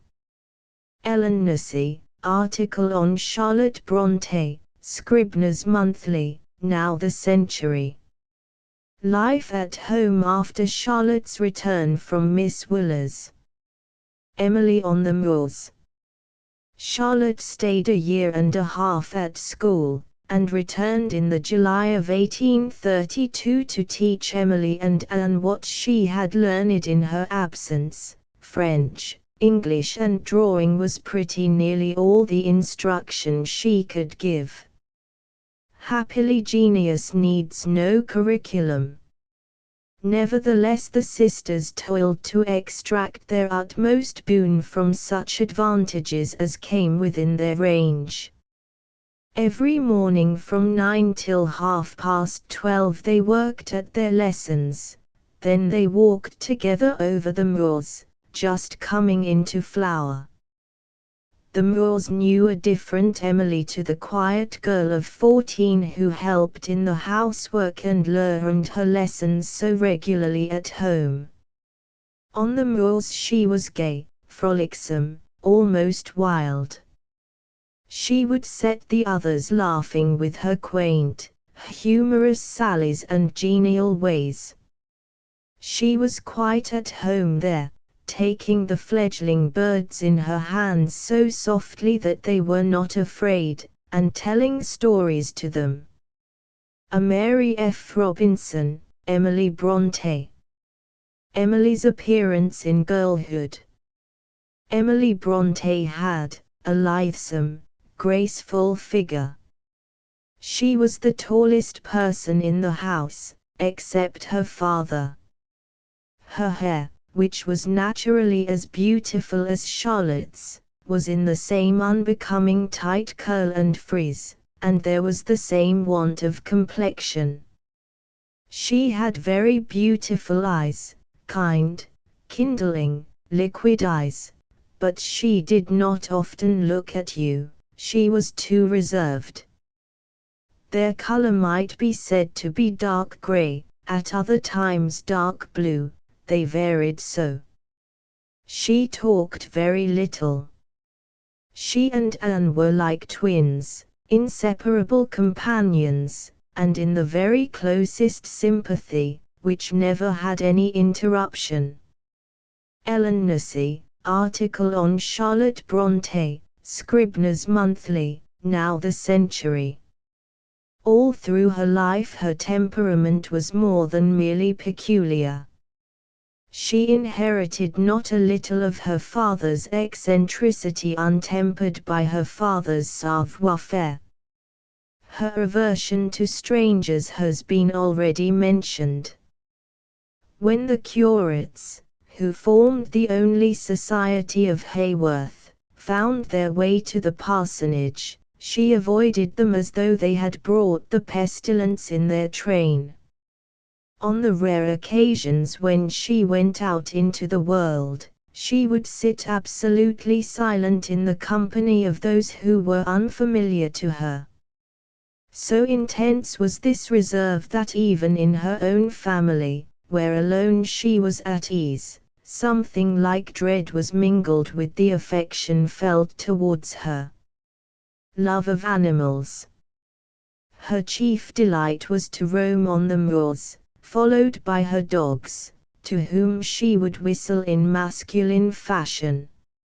Her heart, indeed, was given to the dumb creatures of the earth. She never forgave those who ill-treated them, nor trusted those whom they disliked. One is reminded of Shelley's sensitive plant by some traits of Emily Bronte. Like the lady of the poem, her tenderness and charity could reach even the poor banished insects, whose intent, although they did ill, was innocent. Personal courage. Love of home. One instance of her remarkable personal courage is related in Shirley, where she herself is sketched under the character of the heroine. It is her adventure with the mad dog which bit her at the door of the parsonage kitchen while she was offering it water. The brave girl took an iron from the fire, where it chanced to be heating, and immediately cauterized the wound on her arm, making a broad, deep scar, which was there until the day of her death. Not until many weeks after this did she tell her sisters what had happened. Passionately fond of her home among the hills, and of the rough Yorkshire people among whom she had been reared, she sickened and pined away when absent from Haworth. A strange, untamed and untamable character was hers, and none but her two sisters ever seemed to have appreciated her remarkable merits. T. Wemyss Reid, Charlotte Brontë, a monograph. Emily in 1833. In 1833 Emily was nearly 15, a tall, long-armed girl, full-grown, elastic of tread, with a slight figure that looked queenly in her best dresses, but loose and boyish when she slouched over the moors whistling to her dogs, and taking long strides over the rough earth. A tall, thin, loose-jointed girl, not ugly, but with irregular features and a pallid, thick complexion. Her dark brown hair was naturally beautiful, and in later days looked well loosely fastened with a tall comb at the back of her head, but in 1833 she wore it in an unbecoming tight curl and frizz. She had very beautiful eyes of hazel color. She had an aquiline nose, a large expressive, prominent mouth. She talked little.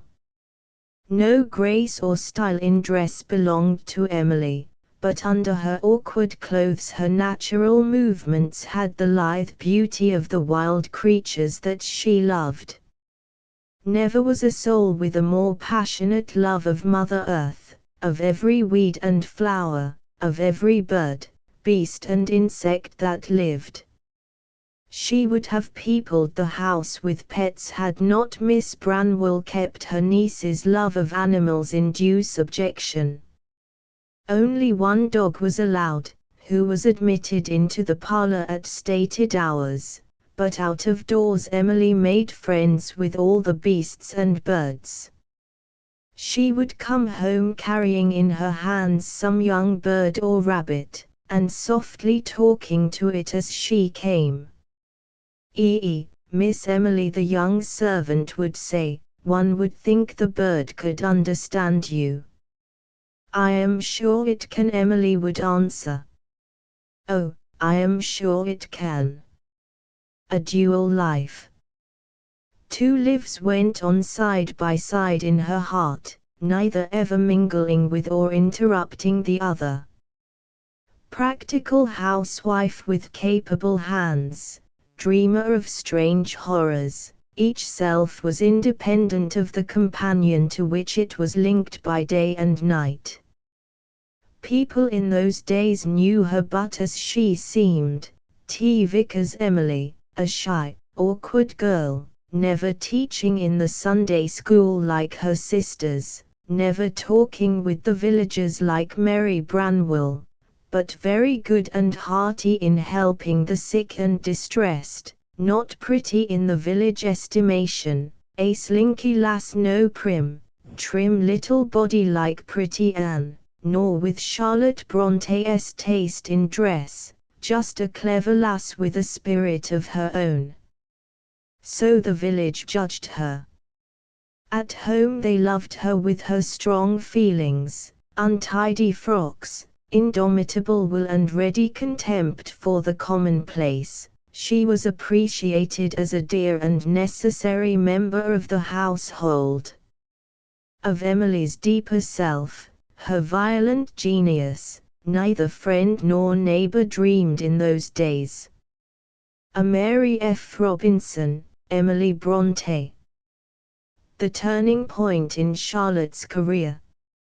It was Charlotte's visit to Brussels, first as pupil and afterwards as teacher in the school of Madame Heger, which was the turning point in her life, which changed its currents, and gave to it a new purpose and a new meaning.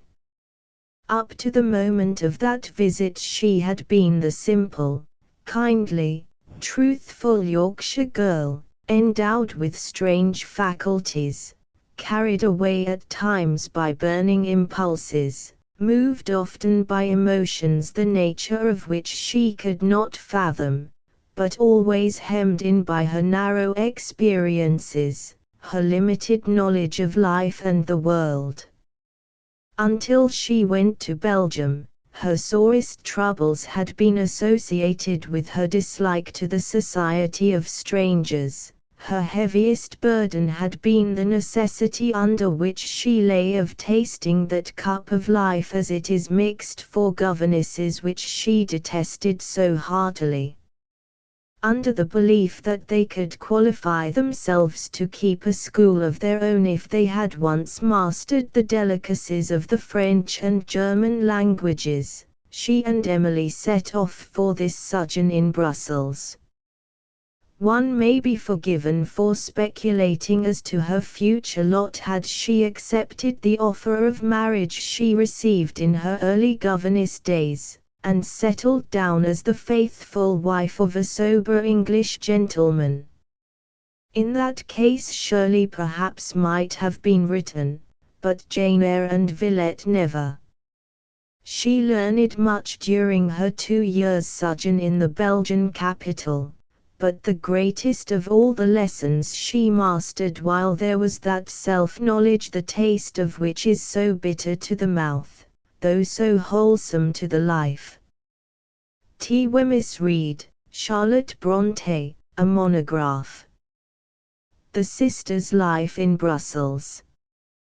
The flower market out of doors, with clove pinks, tall Mary lilies, and delicate roses d'amour, filling the quaint medieval square before the beautiful old facade of the Hôtel de Ville, St. Gudule, with its spires and arches, the Montagne de la Cour, almost as steep as Hayworth Street, its windows ablaze at night with jewels, the little, lovely park, its great elms just coming into leaf, its statues just bursting from their winter sheaths of straw, the galleries of ancient pictures, their walls a sober glory of colors, blues, deep as a summer night, rich reds, brown golds, most vivid greens.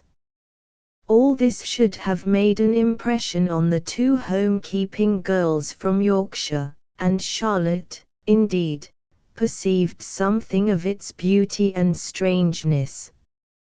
But Emily, from a bitter sense of exile, from a natural narrowness of spirit, rebelled against it all as an insult to the memory of her home. She longed, hopelessly, uselessly, for Hayworth. The 2 Brontës were very different to the Belgian schoolgirls in Madame Heger's pensionnat.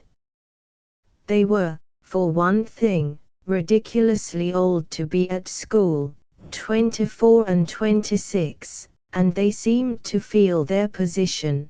Their speech was strained and odd. All the skeptical, wicked, immoral French novels, over 40 of them, the best substitute for French conversation to be met with, which the girls had toiled through with so much singleness of spirit, had not cured the broadness of their accent nor the artificial idioms of their Yorkshire French. Monsieur Heger, indeed, considered that they knew no French at all. Their manners, even among English people, were stiff and prim. The hearty, vulgar, genial expansion of their Belgian schoolfellows must have made them seem as lifeless as marionettes. Their dress, Hayworth had permitted itself to wonder at the uncouthness of those amazing leg of mutton sleeves, Emily's pet women, and out of fashion, at the ill-cut lankness of those skirts, clumsy enough on round little Charlotte, but a very caricature of medievalism on Emily's tall, thin, slender figure. They knew they were not in their element, and kept close together, rarely speaking. Yet, Monsieur Heger, patiently watching, felt the presence of a strange power under those uncouth exteriors. It was with the delight of a botanist discovering a rare plant in his garden, of a politician detecting a future statesman in his nursery, that he perceived the unusual faculty which lifted his two English pupils above their schoolfellows. It was Emily who had the larger share of Monsieur Heger's admiration. He gave her credit for logical powers, for a capacity for argument unusual in a man, and rare, indeed, in a woman. She, not Charlotte, was the genius in his eyes, although he complained that her stubborn will rendered her deaf to all reason, when her own determination, or her own sense of right, was concerned. That time in Brussels was wasted upon Emily. The trivial characters which Charlotte made immortal merely annoyed her. The new impressions which gave another scope to Charlotte's vision were nothing to her. All that was grand, remarkable, passionate, under the surface of that conventional pensionnat de demoiselles, was invisible to Emily. Notwithstanding her genius, she was very hard and narrow. Poor girl, she was sick for home. Charlotte's engrossment in her new life, her eagerness to please her master, was a contemptible weakness to the embittered heart. She would laugh when she found her elder sister trying to arrange her homely gowns in the French taste, and stalk silently through the large schoolrooms with a fierce satisfaction in her own ugly sleeves, in the Haworth cut of her skirts. She seldom spoke a word to anyone, only sometimes she would argue with Monsieur Heger, perhaps secretly glad to have the chance of shocking Charlotte. If they went out to tea, she would sit still on her chair, answering yes and no, inert, miserable, with a heart full of tears. When her work was done she would walk in the Crossbowman's ancient garden, under the trees, leaning on her shorter sister's arm, pale, silent, a tall, stooping figure. Emily did indeed work hard. She was there to work, and not till she had learned a certain amount would her conscience permit her to return to Haworth. It was for dear liberty that she worked. She began German, a favorite study in after years, and of some purpose, since the style of Hoffmann left its impression on the author of Wuthering Heights. She worked hard at music, and in half a year the stumbling schoolgirl became a brilliant and proficient musician. Her playing is said to have been singularly accurate, vivid, and full of fire. French, too, both in grammar and literature, was a constant study. Emily at home during Charlotte's second sojourn in Brussels. Emily was alone in the grey house, save for her secluded father and old Tabby now over 70. She was not unhappy. No life could be freer than her own. It was she that disposed, she too that performed most of the household work. She always got up first in the morning, and did the roughest part of the day's labor before frail old Tabby came down, since kindness and thought for others were part of the nature of this unsocial, rugged woman. She did the household ironing and most of the cookery. She made the bread, and her bread was famous in Haworth for its lightness and excellence. As she kneaded the dough, she would glance now and then at an open book propped up before her. It was her German lesson. But not always did she study out of books. Those who worked with her in that kitchen, young girls called in to help in stress of business, remember how she would keep a scrap of paper, a pencil, at her side, and how, when the moment came that she could pause in her cooking or her ironing, she would jot down some impatient thought and then resume her work. With these girls she was always friendly and hearty, pleasant, sometimes quite jovial, like a boy so genial and kind, a little masculine say my informants, but of strangers she was exceedingly timid, and if the butcher's boy or the baker's man came to the kitchen door, she would be off like a bird into the hall or the parlor till she heard their hobnails clumping down the path. Not easy getting sight of that rare bird. Therefore, it may be, the Haworth people thought more of her powers than of those of Anne or Charlotte, who might be seen at school any Sunday. They say, a deal of folk thought her clever sto the mo, haju miver shuva so timid, shu couldn't he frame to let it ate. A Mary F. Robinson, Emily Bronte. Origin of the Threefold Book of Poems. Pseudonyms. One day in the autumn of 1845, I accidentally lighted on a MS volume of verse, in my sister Emily's handwriting. Of course, I was not surprised, knowing that she could and did write verse. I looked it over, and something more than surprise seized me, a deep conviction that these were not common effusions, nor at all like the poetry women generally write. I thought them condensed and terse, vigorous and genuine. To my ear they had also a peculiar music, wild, melancholy, and elevating. My sister Emily was not a person of a demonstrative character, nor one, on the recesses of whose mind and feelings, even those nearest and dearest to her, could, with impunity, intrude unlicensed. It took hours to reconcile her to the discovery I had made, and days to persuade her that such poems merited publication.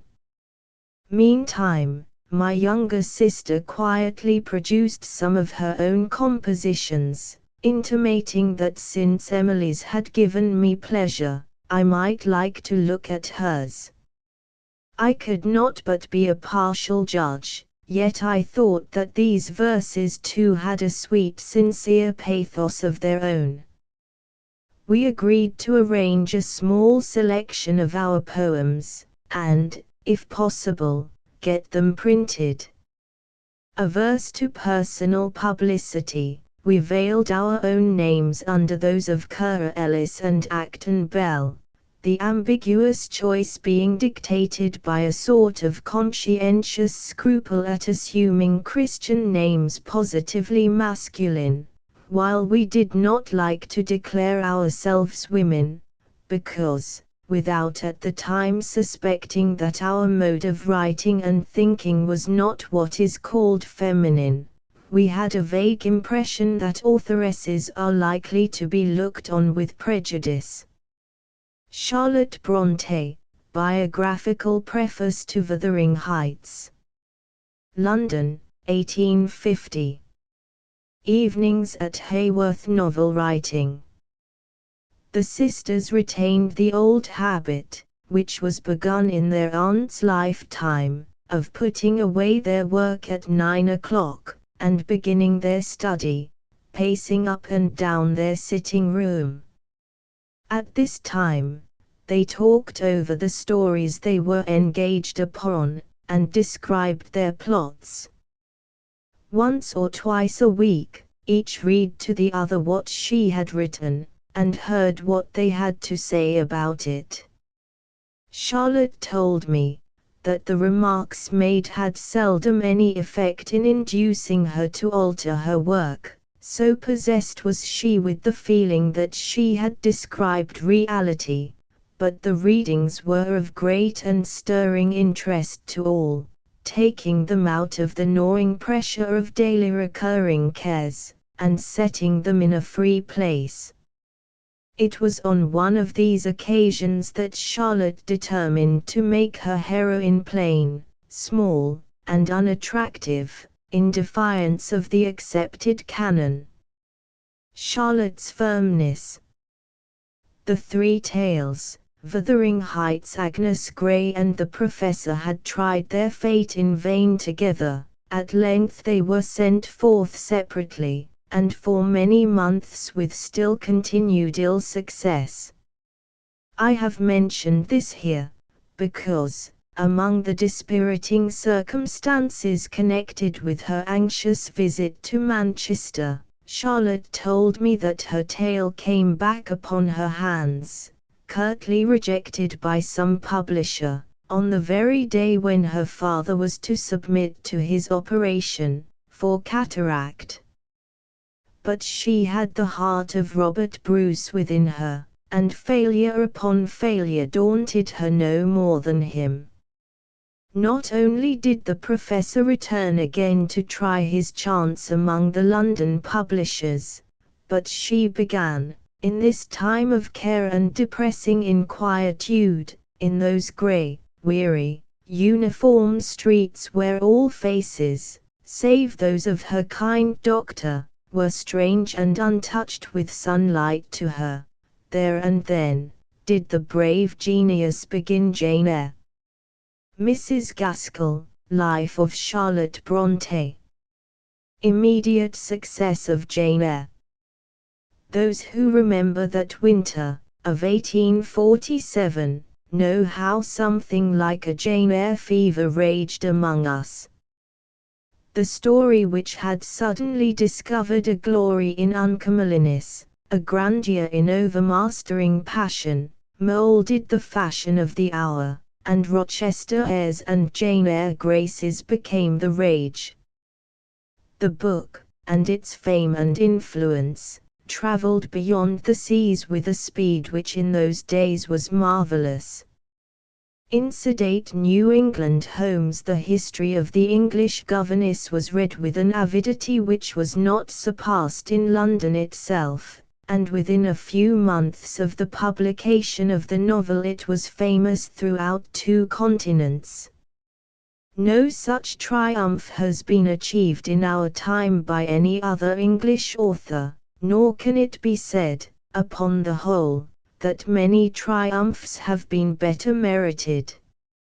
It happened that this anonymous story, bearing the unmistakable marks of an unpracticed hand, was put before the world at the very moment when another great masterpiece of fiction was just beginning to gain the ear of the English public. But at the moment of publication Jane Eyre swept past Vanity Fair with a marvellous and impetuous speed which left Thackeray's work in the distant background, and its unknown author in a few weeks gained a wider reputation than that which one of the masterminds of the century had been engaged for long years in building up.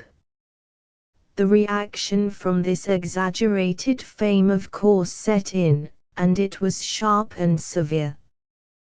T. Wemyss Reid, Charlotte Brontë, a monograph. Mr. Brontë informed about Jane Eyre.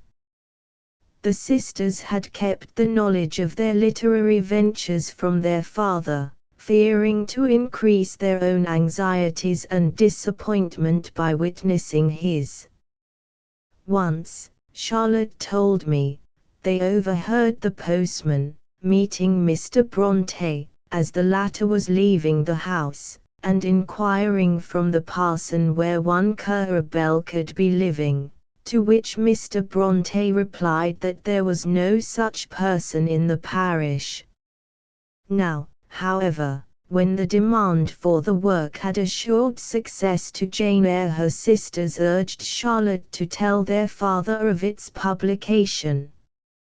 She accordingly went into his study one afternoon after his early dinner, carrying with her a copy of the book, and 1 or 2 reviews, taking care to include a notice adverse to it. She informed me that something like the following conversation took place. Papa, I've been writing a book. Have you, my dear? Yes, and I want you to read it. I am afraid it will try my eyes too much. But it is not in manuscript, it is printed. My dear, you've never thought of the expense it will be. It will be almost sure to be a loss, for how can you get a book sold? No one knows you or your name. But, Papa, I don't think it will be a loss, no more will you, if you will let me read you a review or two, and tell you more about it. So she sat down and read some of the reviews to her father, and then, giving him the copy of Jane Eyre that she intended for him, she left him to read it. When he came in to tea, he said, "Girls, do you know Charlotte has been writing a book, and it is much better than likely. Mrs. Gaskell, Life of Charlotte Brontë. Charlotte's subsequent portrait of Emily. Shirley is a fancy likeness of Emily Brontë.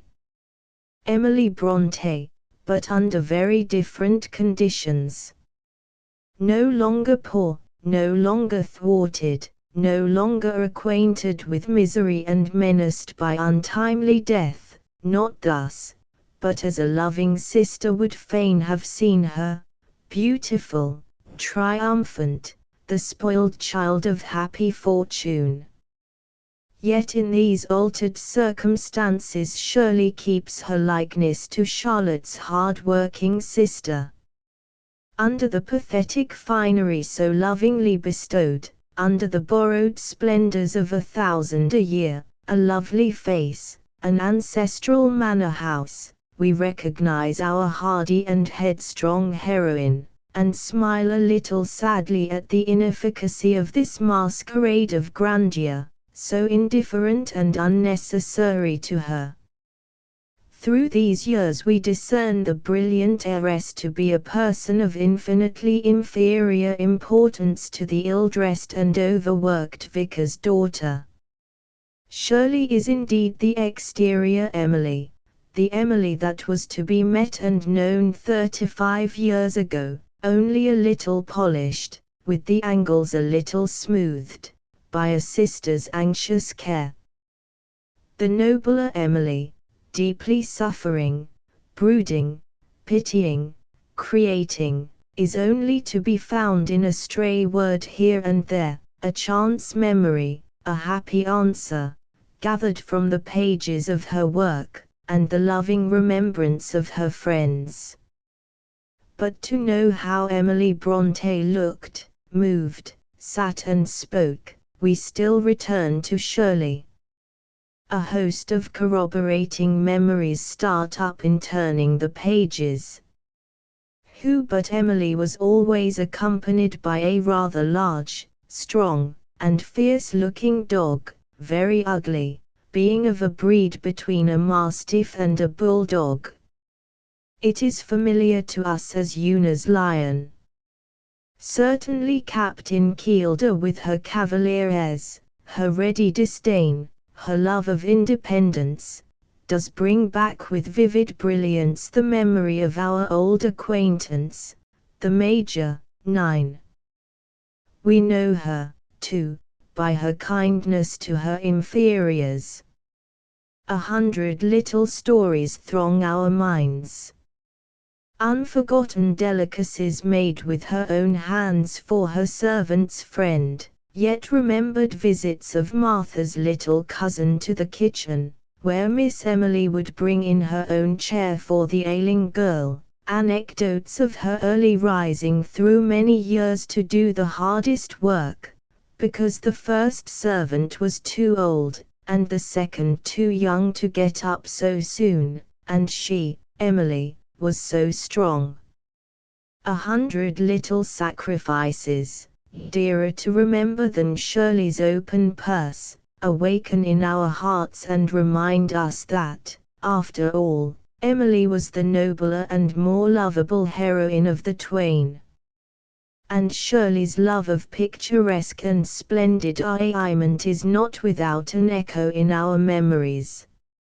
It was Emily who, shopping in Bradford with Charlotte and her friend, chose a white stuff patterned with lilac thunder and lightning, to the scarcely concealed horror of her more sober companions.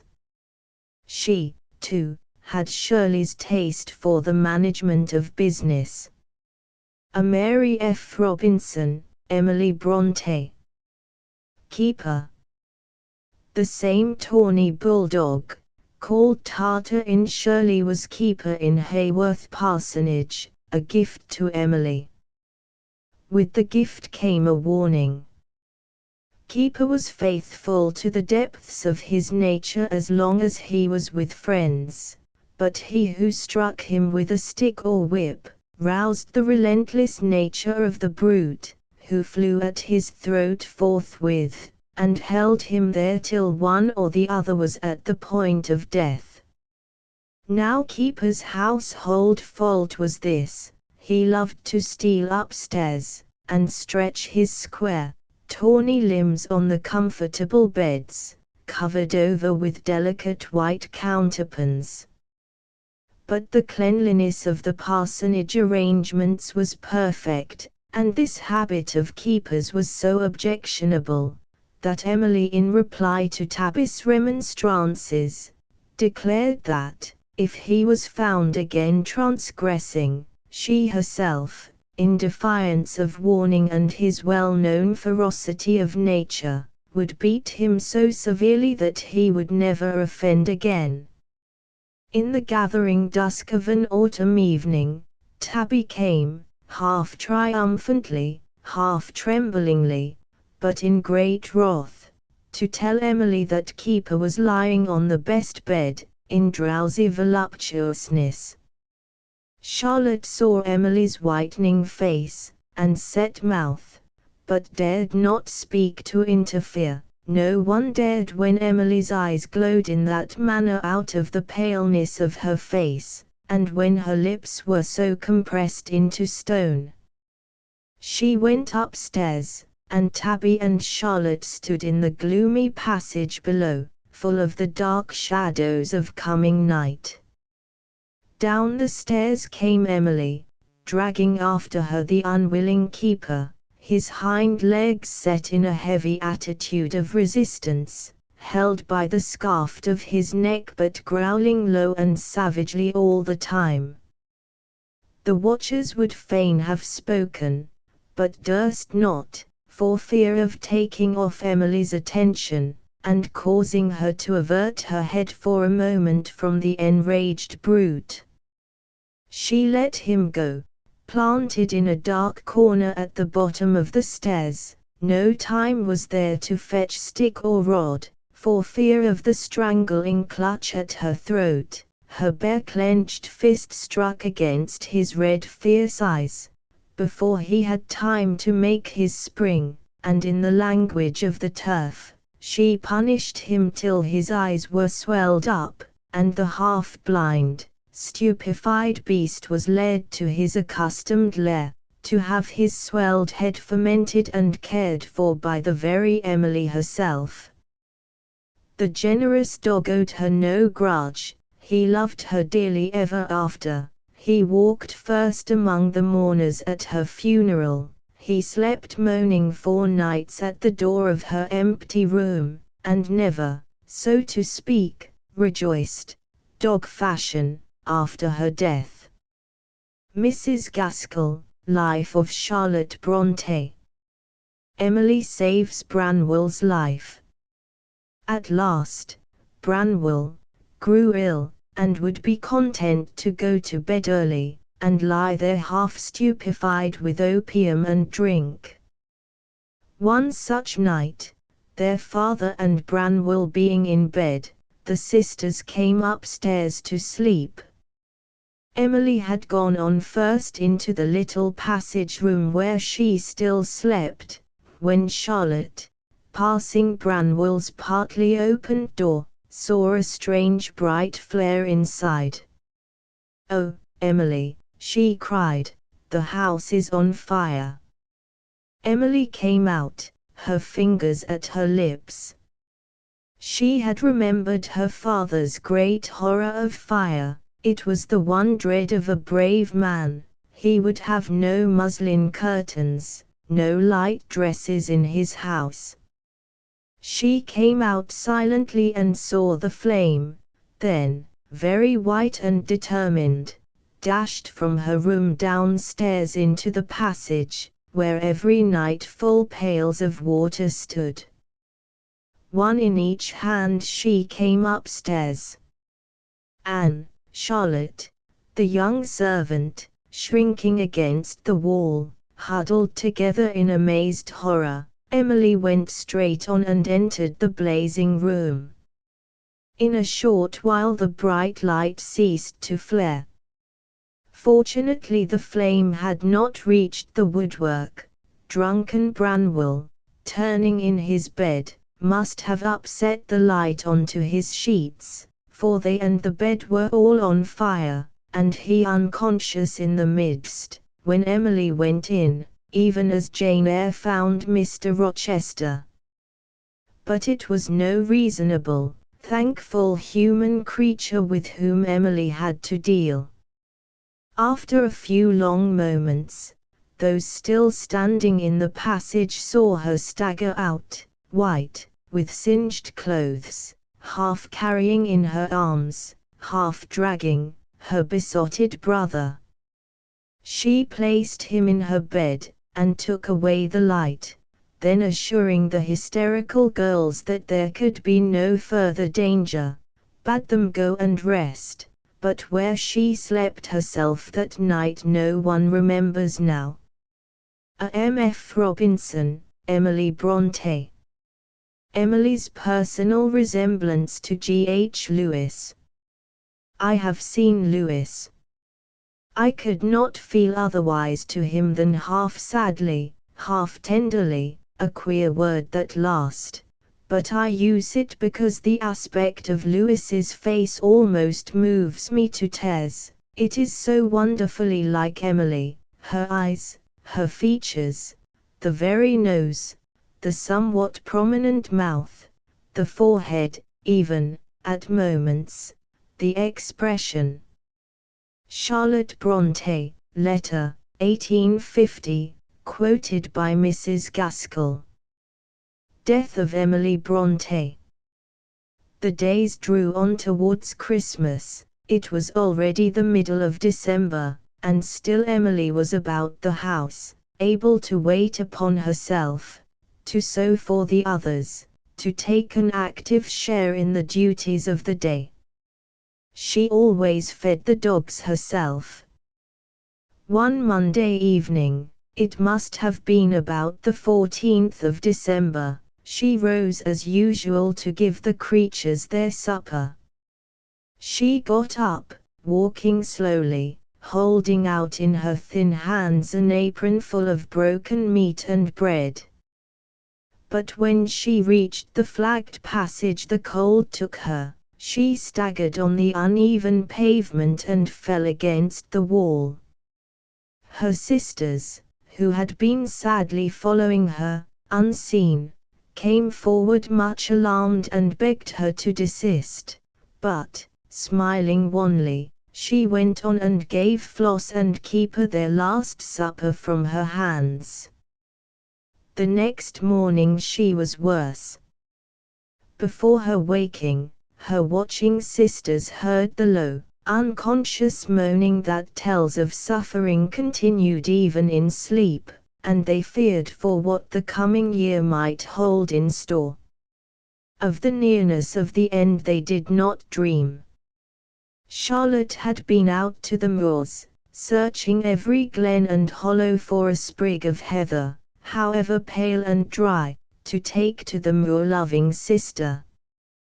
But Emily looked on the flower laid on her pillow with indifferent eyes. She was already estranged and alienated from life. Nevertheless she persisted in rising, dressing herself alone, and doing everything for herself. A fire had been lit in the room, and Emily sat on the hearth to comb her hair. She was thinner than ever now, the tall, loose-jointed, slinky girl. Her hair in its plenteous dark abundance was all of her that was not marked by the branding finger of death. She sat on the hearth combing her long brown hair. But soon the comb slipped from her feeble grasp into the cinders. She, the intrepid, active Emily, watched it burn and smoulder, too weak to lift it.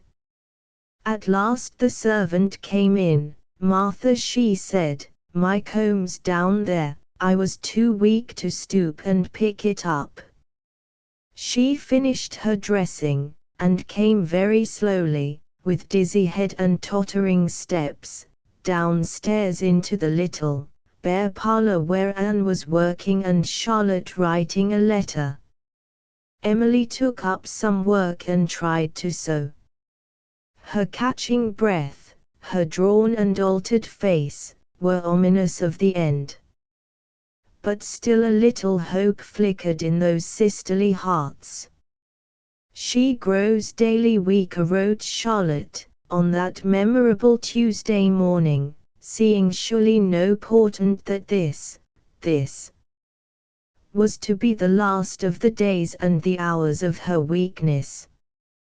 The morning grew on to noon, and Emily grew worse. She could no longer speak, but, gasping in a husky whisper, she said, "If you will send for a doctor, I will see him now." Alas, it was too late. The shortness of breath and rending pain increased, even Emily could no longer conceal them.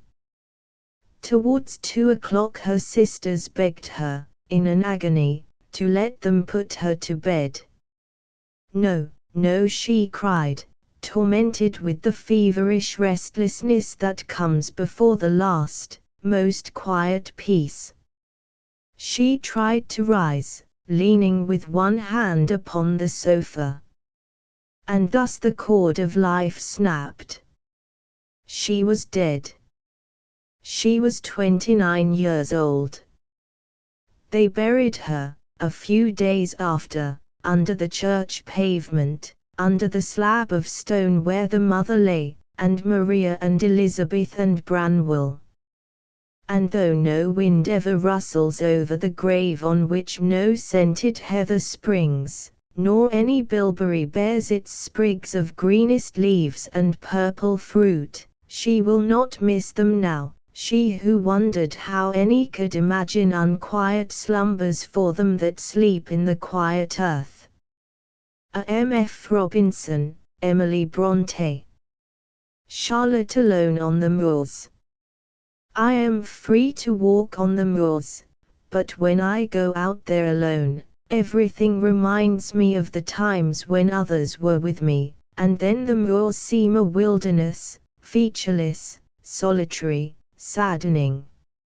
My sister Emily had a particular love for them, and there is not a knoll of heath, not a branch of fern, not a young bilberry leaf, not a fluttering lark or linnet, but reminds me of her.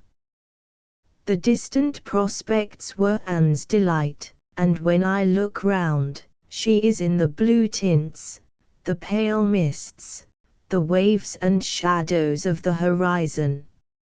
In the hill country silence, their poetry comes by lines and stanzas into my mind. Once I loved it, now I dare not read it. Charlotte Bronte, letter, quoted by Mrs. Gaskell. Wearied out by the vividness of her sorrowful recollections, she sought relief in long walks on the moors. A friend of hers gives an anecdote which may well come in here. Anecdote of the old woman's couf. They are mistaken in saying that she was too weak to roam the hills for the benefit of the air.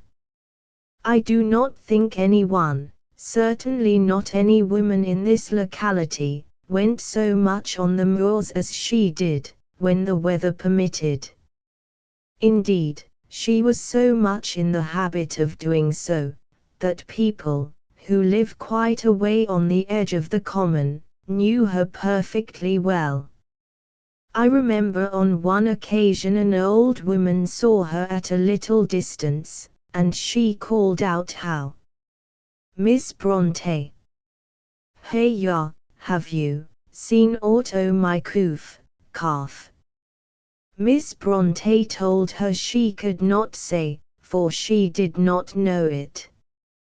"Well," she said, "you know, it's getting up like now, between a cow, and a calf, what we call a stirk, you know, Miss Bronte, will you turn it this way if you happen to see tea, as you're going back, Miss Bronte, now do, Miss Bronte."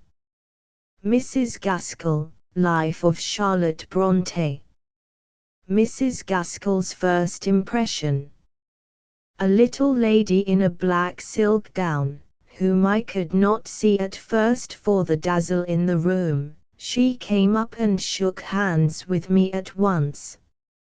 She is, as she calls herself, undeveloped, thin, and more than half a head shorter than I am. Soft brown hair, not very dark, eyes, very good and expressive, looking straight and open at you, of the same color as her hair, a large mouth, the forehead square, broad, and rather overhanging.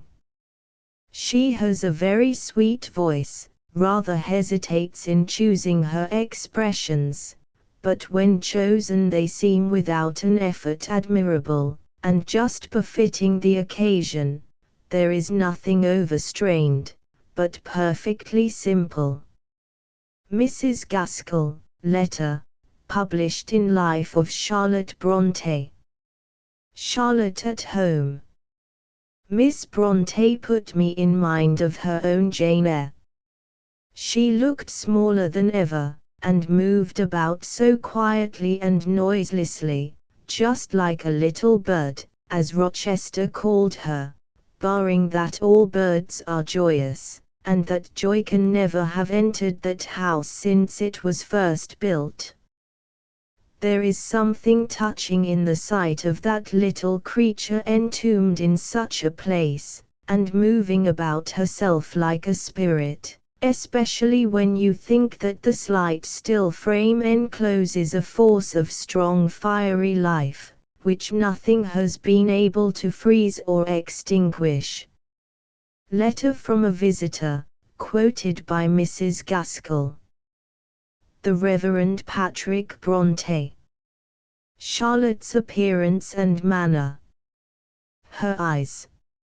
I knocked at the door, and presently a tall, not uncourtly, but ancient and venerable man, with a grey head, and the most notable Milesian features, opened it, and smiling kindly upon me as I told my name, invited me in, and asking pardon for leaving me alone, vanished into a room on the right hand of the door, telling me he would ring for his daughter. The bell had hardly sounded before the door opened, and Miss Bronte stood before me. I was agreeably disappointed at her appearance. I had always heard that she was very plain and unprepossessing, with bashful manners. Instead of this, I found her exceedingly agreeable, from the first moment of her entrance to the last of the interview, and, instead of being plain, I thought her uncommonly attractive. She had the slightest, fairy-like figure, and very small hands and feet. Her head was superb, and her forehead broad and deep and square, appearing so more especially in her profile. Her eyes had, for me, a strange fascination, so weird, mystical, unfathomable they seemed, and this expression was deepened by a slight obliquity in them. She had overworked herself, she said, and was tired, and her eyes were very weary and painful, all which was evident in her appearance, and I saw that the light was painful to her, although the room was darkened by the drawn blinds. She was dressed very simply, but neatly, and with taste. George S. Phillips, Visit to Charlotte Brontë. The Ladies' Repository, September, 1872. A parcel arrived for me, enclosing a book, and a note which was examined as few notes ever are.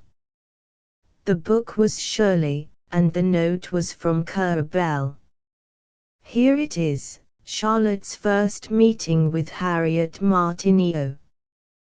Currer Bell offers a copy of Shirley to Miss Martineau's acceptance, in acknowledgment of the pleasure and profit she has derived from her work. When C.B. first read Deerbrook, he tasted a new and keen pleasure, and experienced a genuine benefit. In his mind, Deerbrook ranks with the writings that have really done him good, added to his stock of ideas, and rectified his views of life. November 7, 1849. We examined this note to make out whether it was written by a man or a woman. The hand was a cramped and nervous one, which might belong to anybody who had written too much, or was in bad health, or who had been badly taught. The erased she seemed at first to settle the matter, but somebody suggested that the she might refer to me under a form of sentence which might easily have been changed in the penning. I had made up my mind, as I had repeatedly said, that a certain passage in Jane Eyre about sewing on brass rings could have been written only by a woman or an upholsterer. I now addressed my reply externally to Currer Bell, Esquire, and began it, Madam. A second note from Currer Bell, expressing a wish to meet Miss Martineau, was answered by an invitation to T. The footman would certainly announce this mysterious personage by his or her right name, and, as I could not hear the announcement, I charged my cousins to take care that I was duly informed of it. Precisely as the timepiece struck 6, a carriage stopped at the door, and after a minute of suspense, the footman announced Miss Brigden, whereupon my cousin informed me that it was Miss Brontë, for we had heard the name before, among others, in the way of conjecture. I thought her the smallest creature I had ever seen, except at a fair, and her eyes blazed, as it seemed to me. She glanced quickly round, and my trumpet pointing me out, she held out her hand frankly and pleasantly. I introduced her, of course, to the family, and then came a moment which I had not anticipated. When she was seated by me on the sofa, she cast up at me such a look, so loving, so appealing, that, in connection with her deep mourning dress, and the knowledge that she was the sole survivor of her family, I could with utmost difficulty return her smile, or keep my composure. I should have been heartily glad to cry. We soon got on very well, and she appeared more at ease that evening than I ever saw her afterwards, except when we were alone. Harriet Martineau, Autobiography. Boston, Houghton, Mifflin and Company, 1877. Mr. Lewis' account of Charlotte. Lewis was describing Currer Bell to me yesterday as a little, plain, provincial, sickly-looking old maid. Yet what passion, what fire in her! Quite as much as in George Sand, only the clothing is less voluptuous. George Eliot, Letter to Sarah Hennell, 1853. George Eliot's life as related in her letters and journals arranged and edited by J. W. Cross. New York, Harper and Brothers, 1885. Thackeray's Recollection. I remember the trembling little frame, the little hand, the great honest eyes. An impetuous honesty seemed to me to characterize the woman. Twice I recollect she took me to task for what she held to be errors in doctrine. Once about Fielding we had a disputation. She spoke her mind out. She jumped too rapidly to conclusions. She formed conclusions that might be wrong, and built up whole theories of character upon them. New to the London world, she entered it with an independent, indomitable spirit of her own, and judged of contemporaries, and especially spied out arrogance or affectation with extraordinary keenness of vision. She was angry with her favorites if their conduct or conversation fell below her ideal. Often she seemed to me to be judging the London folk prematurely, but perhaps the city is rather angry at being judged. I fancied an austere little Joan of Arc marching in upon us, and rebuking our easy lives, our easy morals. She gave me the impression of being a very pure and lofty and high-minded person. A great and holy reverence of right and truth seemed to be with her always. Such, in our brief interview, she appeared to me. W.M.M. Thackeray, Roundabout Papers. London, Smith and Elder, 1863. Mrs. Gaskell's elaborate description. She was very small in figure. Stunted was the word she applied to herself, but as her limbs and head were in just proportion to the slight, fragile body, no word in ever so slight a degree suggestive of deformity could properly be applied to her. With soft, thick, brown hair, and peculiar eyes, of which I find it difficult to give a description as they appeared to me in her later life. They were large and well-shaped, their color a reddish-brown, but if the iris was closely examined, it appeared to be composed of a great variety of tints. The usual expression was of quiet, listening intelligence, but now and then, on some just occasion for vivid interest or wholesome indignation, a light would shine out, as if some spiritual lamp had been kindled which glowed behind those expressive orbs. I never saw the like in any human creature.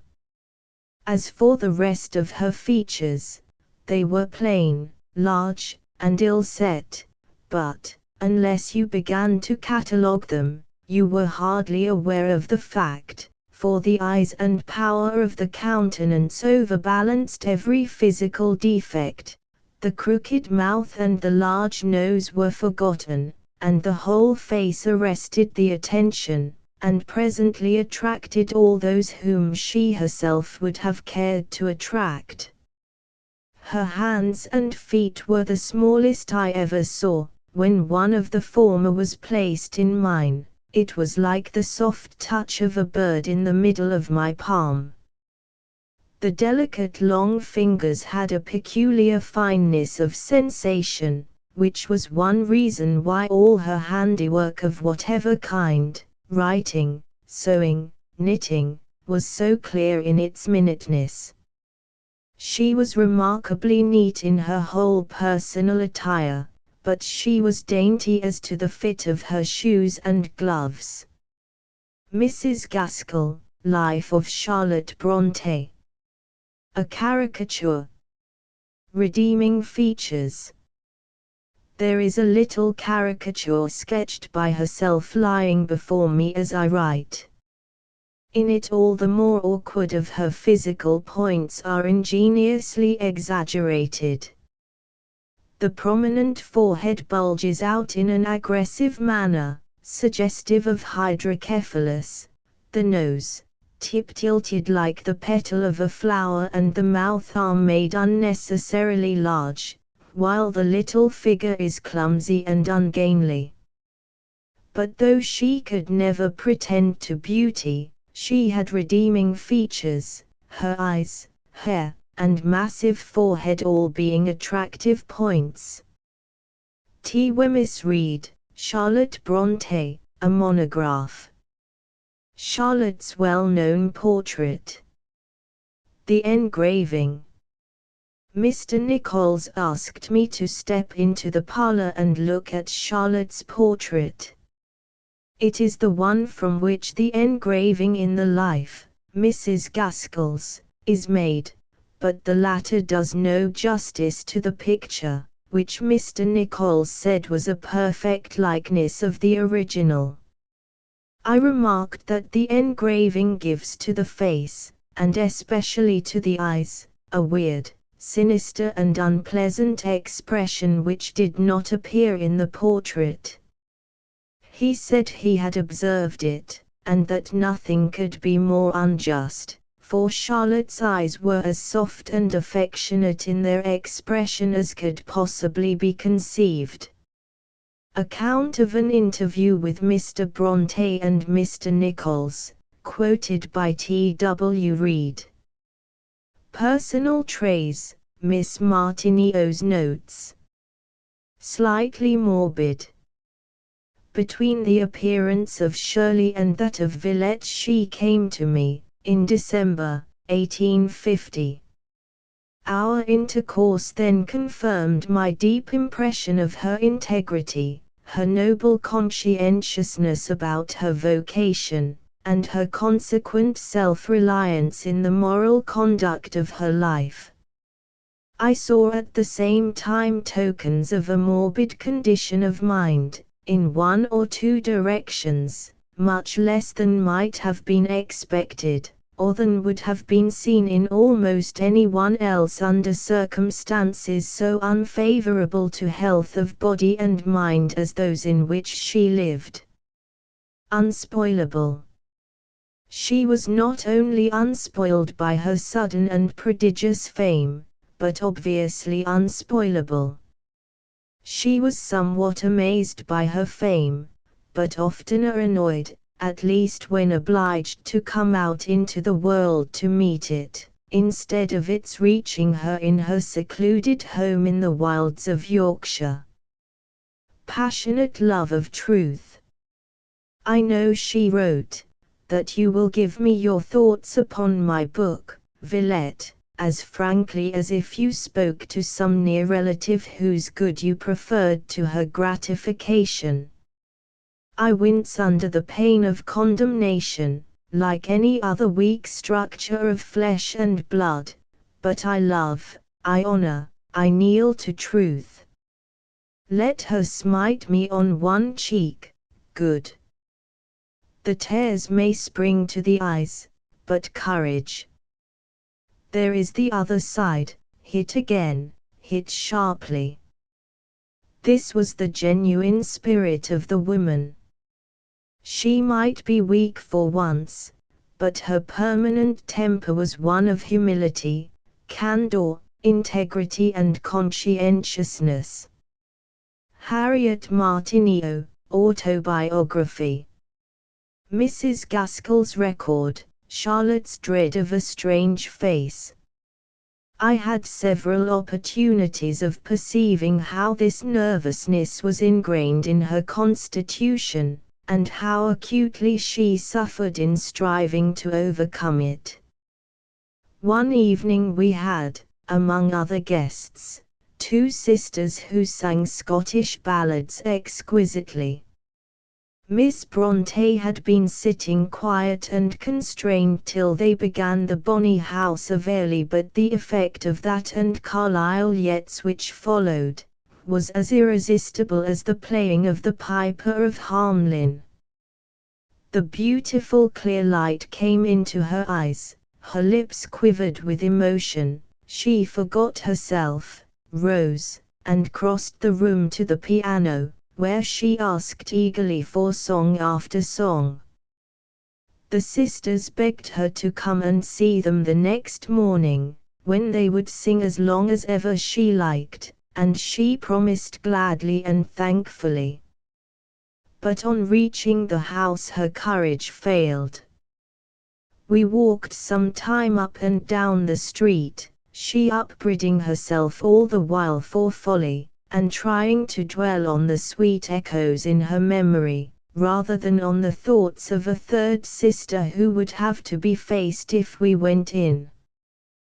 But it was of no use, and dreading lest this struggle with herself might bring on one of her trying headaches, I entered at last and made the best apology I could for her non-appearance. Superstitiousness. There was another circumstance that came to my knowledge at this period which told secrets about the finely strung frame. One night I was on the point of relating some dismal ghost story, just before bedtime. She shrank from hearing it, and confessed that she was superstitious, and prone at all times to the involuntary recurrence of any thoughts of ominous gloom which might have been suggested to her. She said that on first coming to us she had found a letter on her dressing table from a friend in Yorkshire, containing a story which had impressed her vividly ever since, that it mingled with her dreams at night, and made her sleep restless and unrefreshing.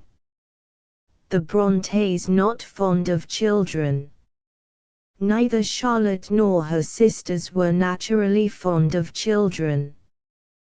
The hieroglyphics of childhood were an unknown language to them, for they had never been much with those younger than themselves. I am inclined to think, too, that they had not the happy knack of imparting information, which seems to be a separate gift from the faculty of acquiring it. The little Brontës had been brought up motherless, and from knowing nothing of the gaiety and sportiveness of childhood, from never having experienced caresses or fond attentions themselves, they were ignorant of the very nature of infancy, or how to call out its engaging qualities. Children were to them the troublesome necessities of humanity, they had never been drawn into contact with them in any other way. Years afterward, when Miss Brontë came to stay with us, she watched our little girls perpetually, and I could not persuade her that they were only average specimens of well-brought-up children. She was surprised and touched by any sign of thoughtfulness for others, of kindness to animals, or of unselfishness on their part, and constantly maintained that she was in the right, and I in the wrong, when we differed on the point of their unusual excellence. My youngest little girl would steal her little hand into Miss Brontë's scarcely larger one, and each took pleasure in this apparently unobserved caress. Yet once when I told Julia to take and show her the way to some room in the house, Miss Brontë shrank back. "Do not bid her do anything for me," she said, "it has been so sweet hitherto to have her rendering her little attentions spontaneously." As illustrating her feelings with regard to children, I may give what she says in one of her letters to me: "Whenever I see Florence and Julia again, I shall feel like a fond but bashful suitor, who views at a distance the fair personage to whom, in his clownish awe, he dare not risk a near approach. Such is the clearest idea I can give you of my feeling towards children I like, but to whom I am a stranger, and to what children am I not a stranger? They seem to me little wonders, their talk, their ways, are all matter of half-admiring, half-puzzled speculation. Mrs. Gaskell, Life of Charlotte Brontë. Manner of composing. I remember many little particulars which Miss Brontë gave me, in answer to my inquiries respecting her mode of composition. She said, that it was not every day that she could write. Sometimes weeks or even months elapsed before she felt that she had anything to add to that portion of her story which was already written. Then, some morning, she would waken up, and the progress of her tale lay clear and bright before her, in distinct vision. When this was the case, all her care was to discharge her household and filial duties, so as to obtain leisure to sit down and write out the incidents and consequent thoughts, which were, in fact, more present to her mind at such times than her actual life itself. Notwithstanding this possession, those who survive, of her daily and household companions, are clear in their testimony, that never was the claim of any duty, never was the call of another for help, neglected for an instant. It had been necessary to give Tabby, now nearly 80 years of age, the assistance of a girl. Tabby relinquished any of her work with jealous reluctance, and could not bear to be reminded, though ever so delicately, that the acuteness of her senses was dulled by age. Among other things, she reserved to herself the right of peeling the potatoes for dinner, but as she was growing blind, she often left in those black specks, which we in the North call the eyes of the potato. Miss Brontë was too dainty a housekeeper to put up with this, yet she could not bear to hurt the faithful old servant, by bidding the younger maiden go over the potatoes again, and so reminding Tabby that her work was less effectual than formerly. Accordingly, she would steal into the kitchen, and quietly carry off the bowl of vegetables, without Tabby's being aware, and breaking off in the full flow of interest and inspiration, in her writing, carefully cut out the specks in the potatoes, and noiselessly carry them back to their place. This little proceeding may show how orderly and fully she accomplished her duties, even at those times when the possession was upon her. Mrs. Gaskell, Life of Charlotte Brontë. Handwriting, etc. Miss Bronté's handwriting was exceedingly small, nervous, and poor, but quite legible. Her first manuscript was a very small square book, or folding of paper, from which she copied, with extreme care. She was as much surprised to find that I never copy at all, as I was at her imposing on herself so much toil which seems to me unnecessary. Harriet Martineau, Autobiography. Charlotte's pen portrait of herself. Those who would understand Charlotte, even more than those who would understand Emily, should study the difference of tenderness between the touch that drew Shirley Kielder and the touch that drew Lucy Snowe.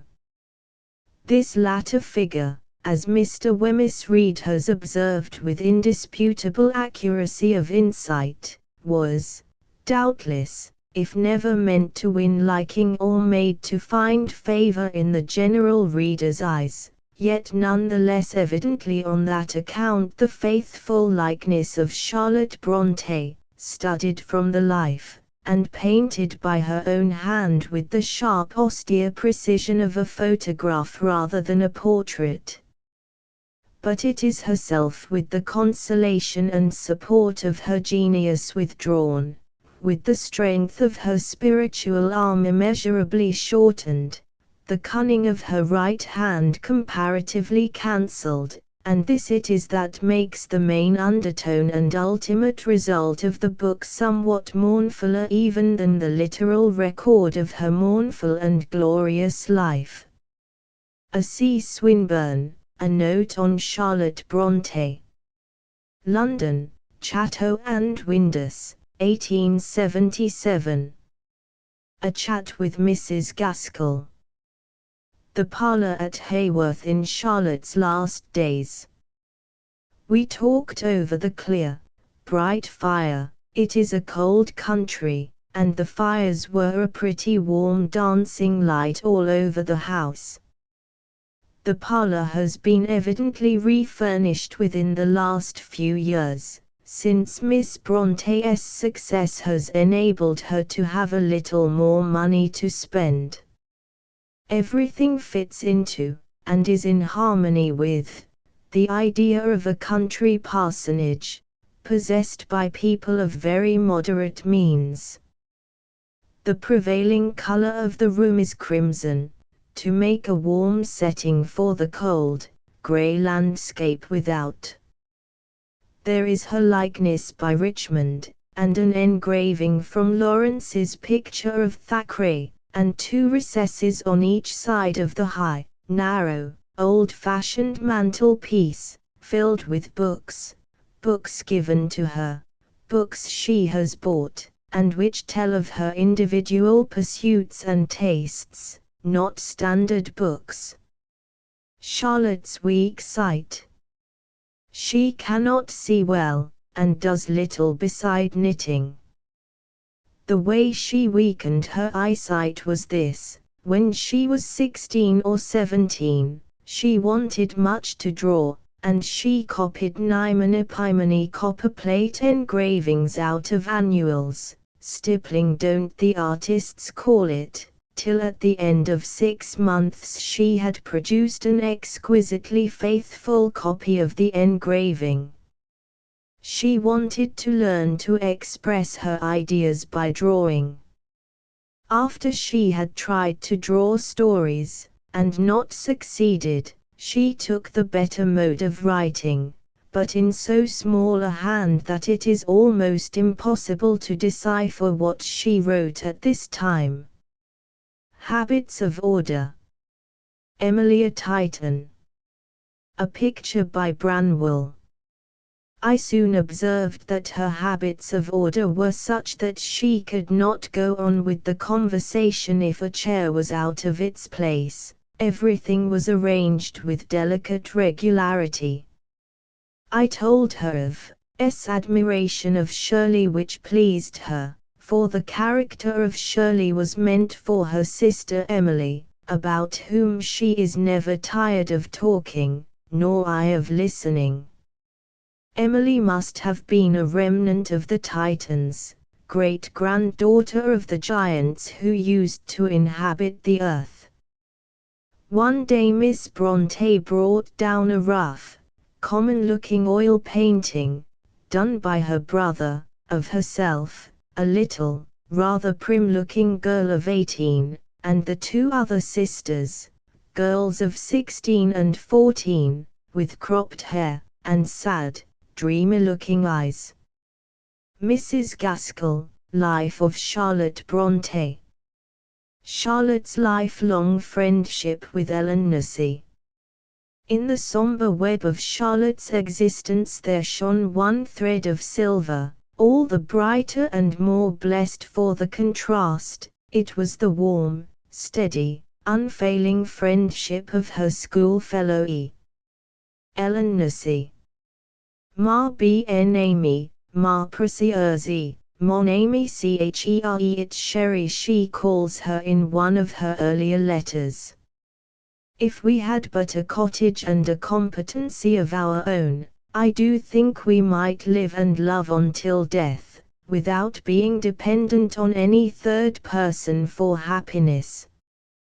What am I compared to you? She exclaims. I feel my own utter worthlessness when I make the comparison. I am a very coarse, commonplace wretch.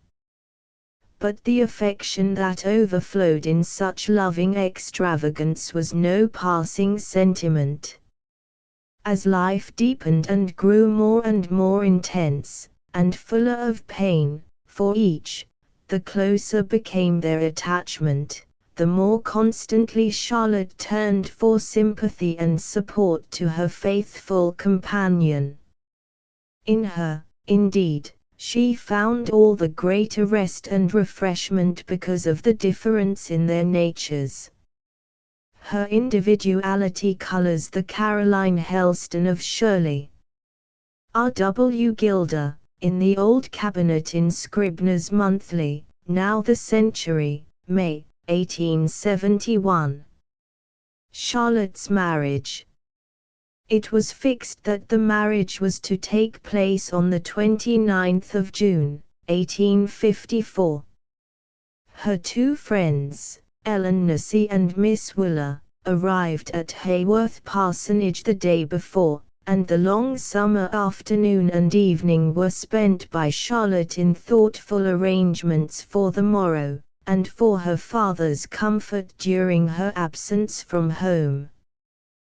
When all was finished, the trunk packed, the morning's breakfast arranged, the wedding dress laid out, just at bedtime, Mr. Brontë announced his intention of stopping at home while the others went to church. What was to be done? Who was to give the bride away? There were only to be the officiating clergyman, the bride and bridegroom, the bridesmaid, and Miss Wooler present. The prayer book was referred to, and there it was seen that the rubric enjoins that the minister shall receive the woman from her father's or friend's hands, and that nothing is specified as to the sex of the friend. So Miss Wooler, ever kind in emergency, volunteered to give her old pupil away. The news of the wedding had slipped abroad before the little party came out of church, and many old humble friends were there, seeing her look like a snowdrop, as they say. Her dress was white embroidered muslin, with a lace mantle, and white bonnet trimmed with green leaves, which might suggest the resemblance of the pale wintry flower. Mrs. Gaskell, Life of Charlotte Brontë. Her brief married life. There was not much time for literary labors during these happy months of married life. The wife, new to her duties, was engaged in mastering them with all the patience, self-suppression, and industry which had characterized her throughout her life. Her husband was now her first thought, and he took the time which had formerly been devoted to reading, study, thought, and writing. But occasionally the pressure she was forced to put upon herself was very severe. Mr. Nichols had never been attracted toward her by her literary fame. With literary effort he had no sympathy, and upon the whole he would rather that his wife should lay aside her pen entirely than that she should gain any fresh triumphs in the world of letters. So she submitted, and with cheerful courage repressed that gift which had been her solace in sorrows deep and many. Yet once the spell was too strong to be resisted, and she hastily wrote a few pages of a new story called Emma, in which once more she proposed to deal with her favorite theme, the history of a friendless girl. One would fain have seen how she would have treated her subject, now that the color of her thoughts had been changed, and that a happy marriage had introduced her to a new phase of that life which she had studied so closely and so constantly. But it was not to be. T. Wemyss Reid, Charlotte Brontë, a monograph. Her death. Charlotte had been ill since January, 1855.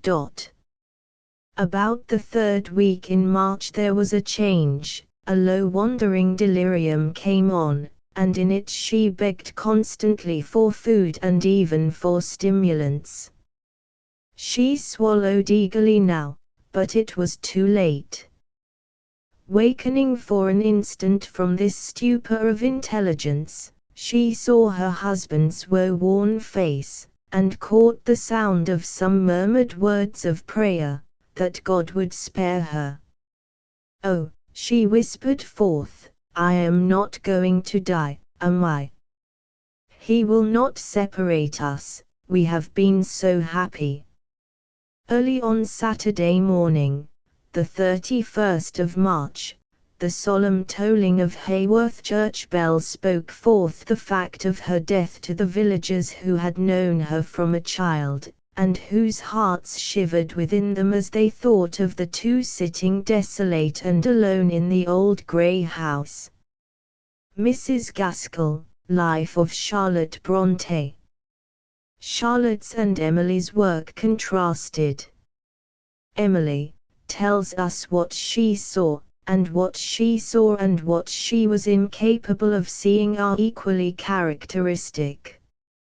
All the wildness of that moorland, all the secrets of those lonely farms, all the capabilities of the one tragedy of passion and weakness that touched her solitary life, she divined and appropriated, but not the life of the village at her feet, not the bustle of the mills, the riots, the sudden alternation of wealth and poverty, not the incessant rivalry of church and chapel. And while the West Riding has known the prototype of nearly every person and nearly every place in Jane Eyre, and surely not a single character in Wuthering Heights ever climbed the hills round Haworth. Say that two foreigners have passed through Staffordshire, leaving us their reports of what they have seen. The first, going by day, will tell us of the hideous blackness of the country, but yet more, no doubt, of that awful, patient struggle of man with fire and darkness, of the grim courage of those unknown lives, and he would see what they toil for, women with little children in their arms, and he would notice the blue sky beyond the smoke, doubly precious for such horrible environment.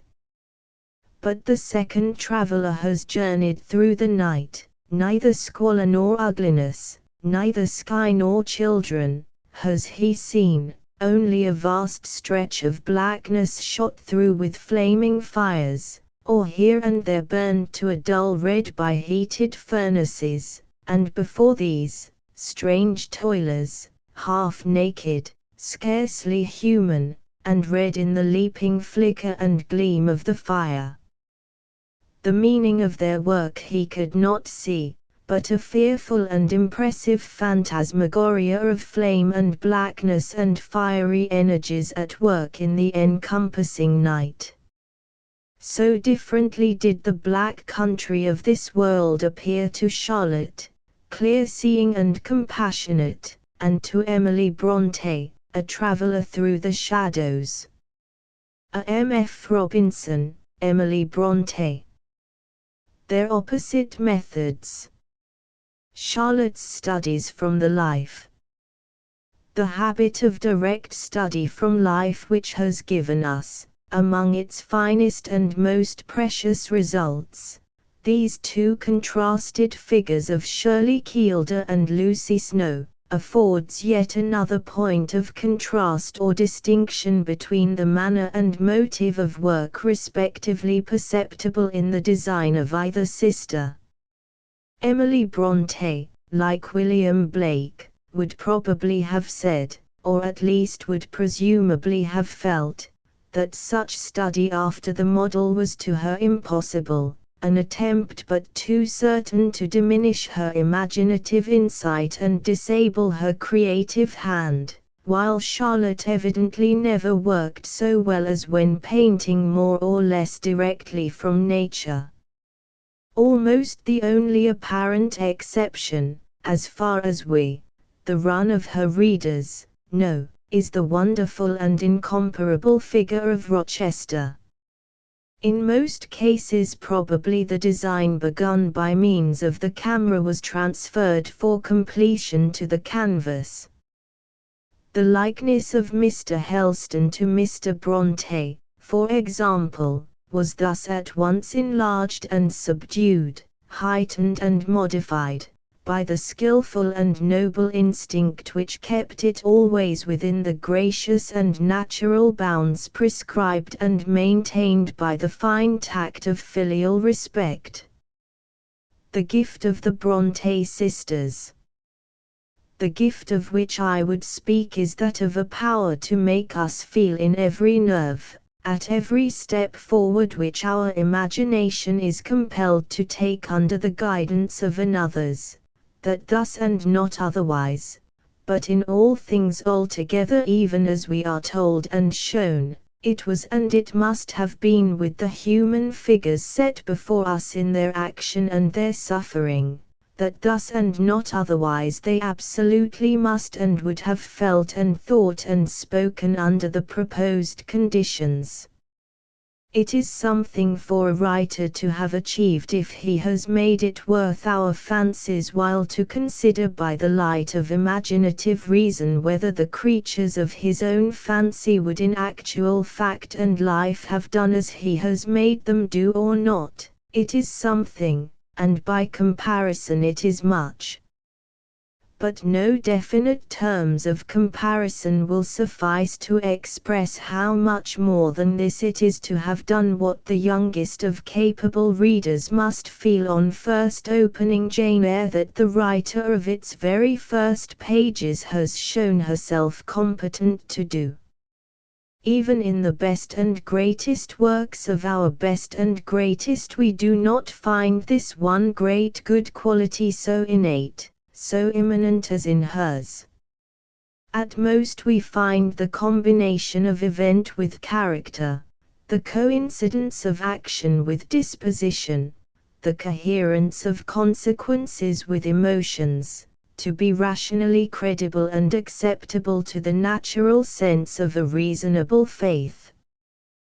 We rarely or never feel that, given the characters, the incidents become inevitable, that such passion must needs bring forth none other than such action, such emotions cannot choose but find their only issue in such events.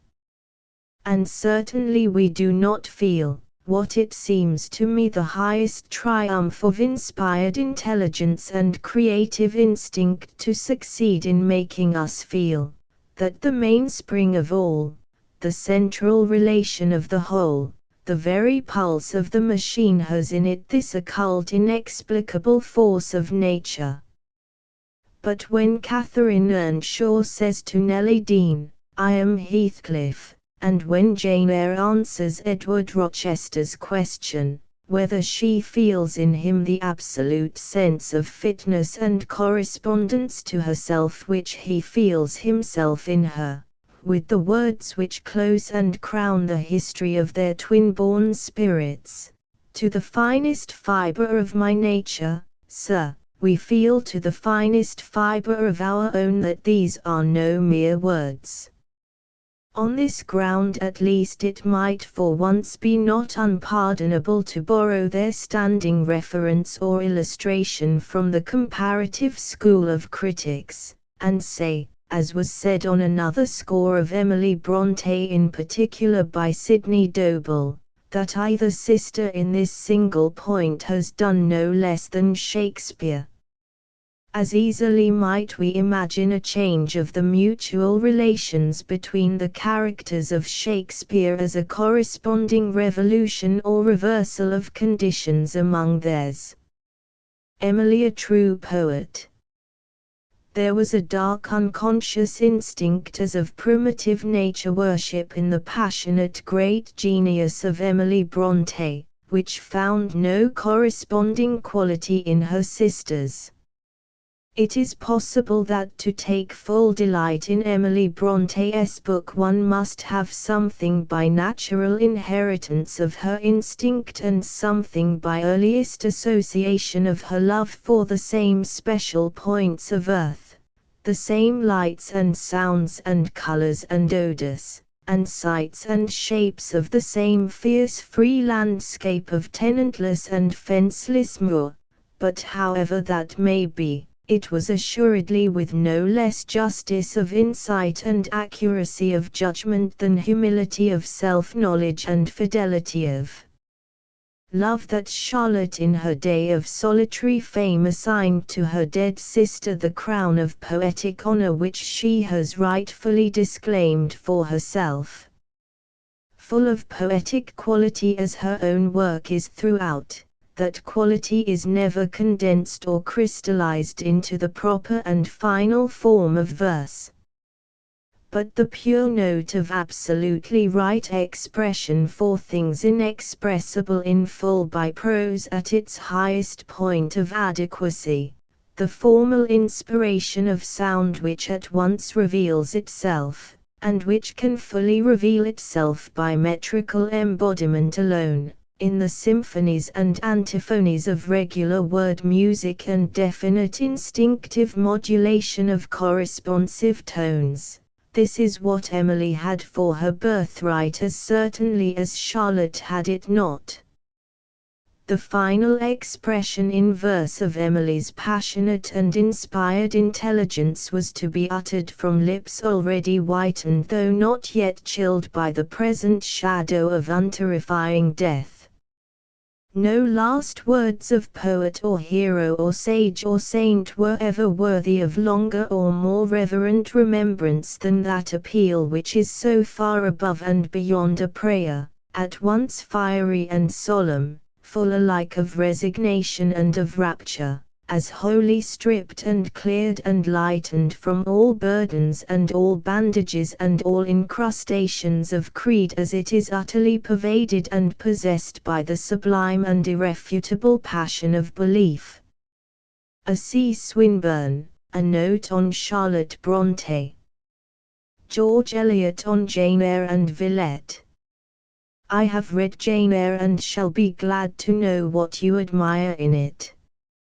All self-sacrifice is good, but one would like it to be in a somewhat nobler cause than that of a diabolical law which chains a man's soul and body to a putrefying carcass.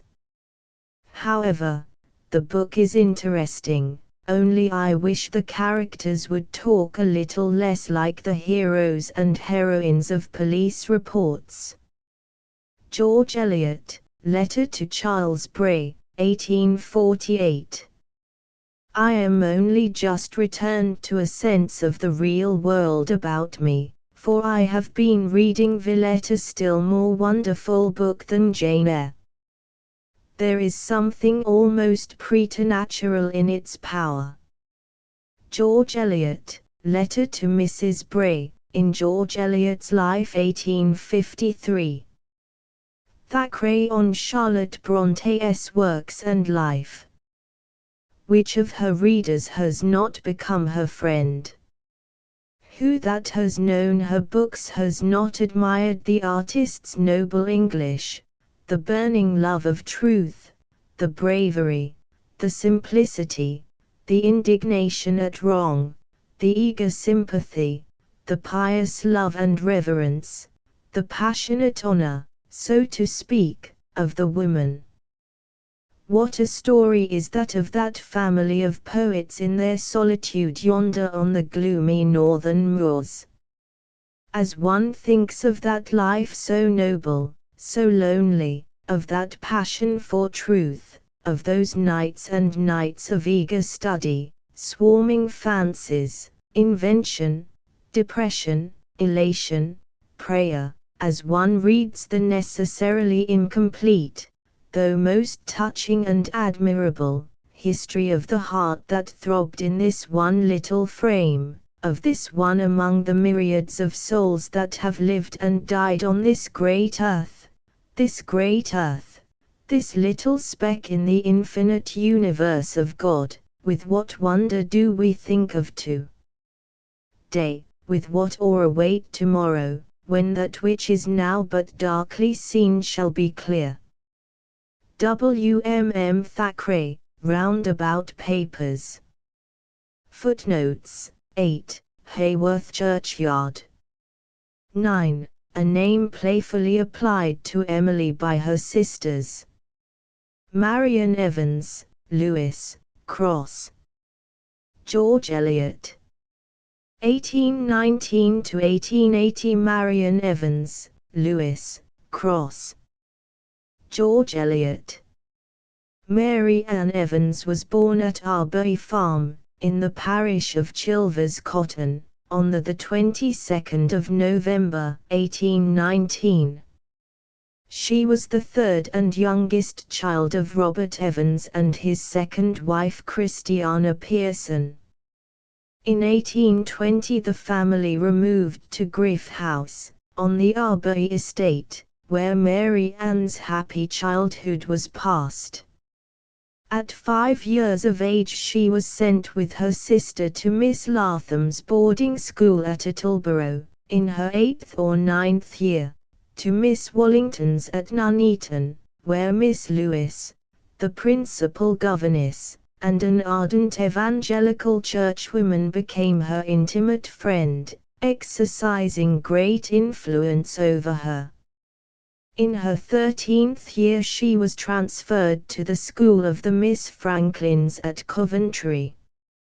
In the summer of 1836 Mrs. Evans died. In the following spring the elder sister, Christiana, was married, and thenceforward Mary Ann took entire charge of the Griff household, engaging in various studies and active charities at the same time.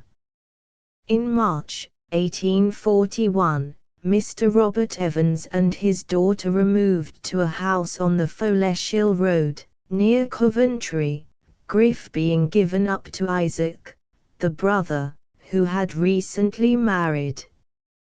In this new neighborhood Miss Evans formed the friendship of several congenial people, notably Mr. and Mrs. Charles Bray, and Miss Sarah Hennell, a sister of the latter.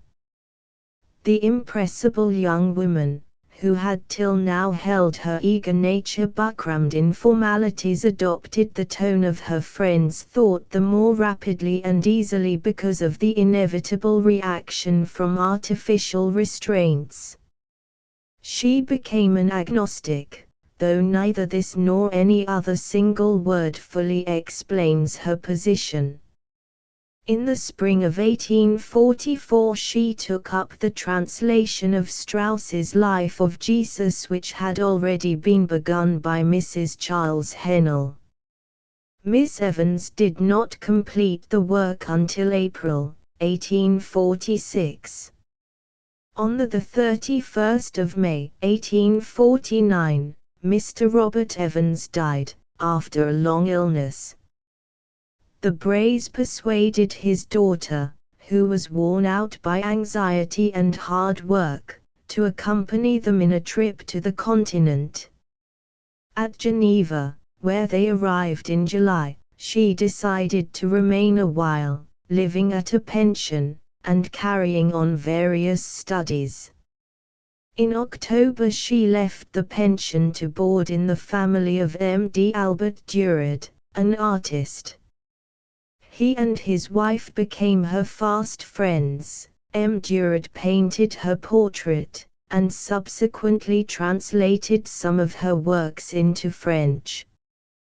Miss Evans returned to England in March 1850, and, after visiting her brother and sister, made her home at Rose Hill with the Brays for more than a year, with occasional visits to London.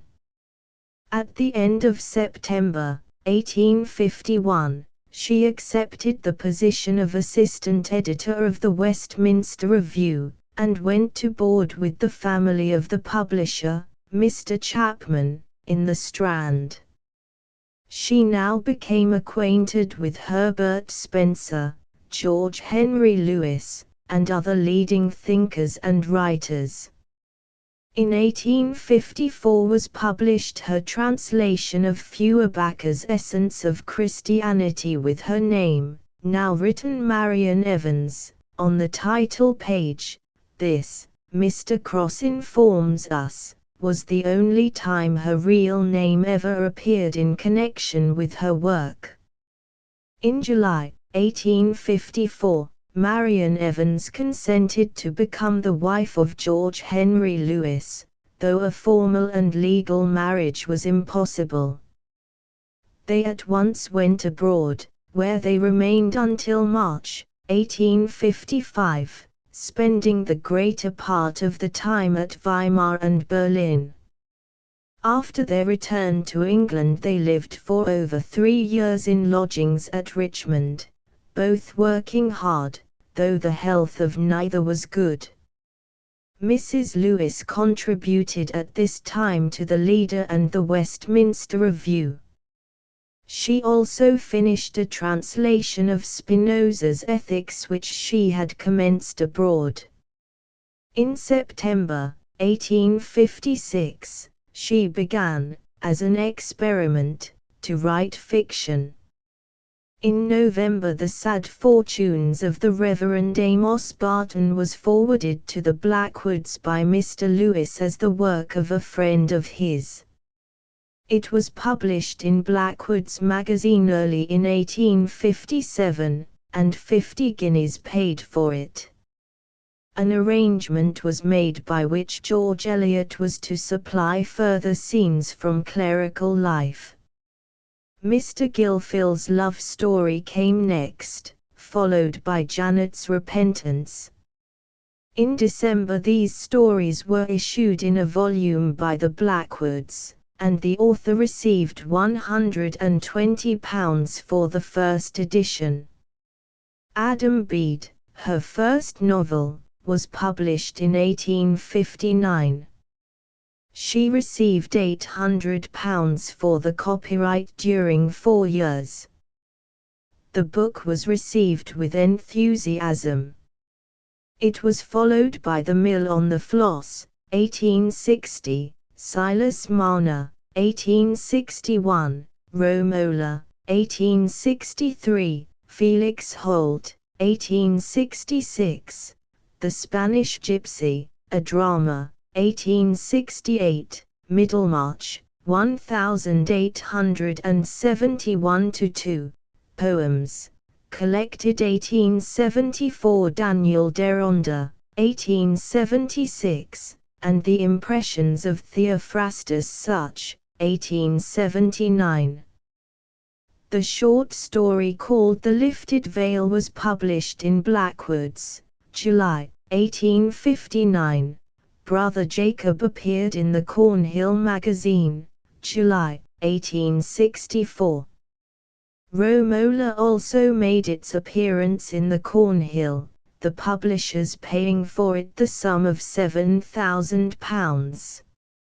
£5,000 was received from the Blackwoods for Felix Holt, and the profits of Middlemarch and Daniel Deronda were still greater.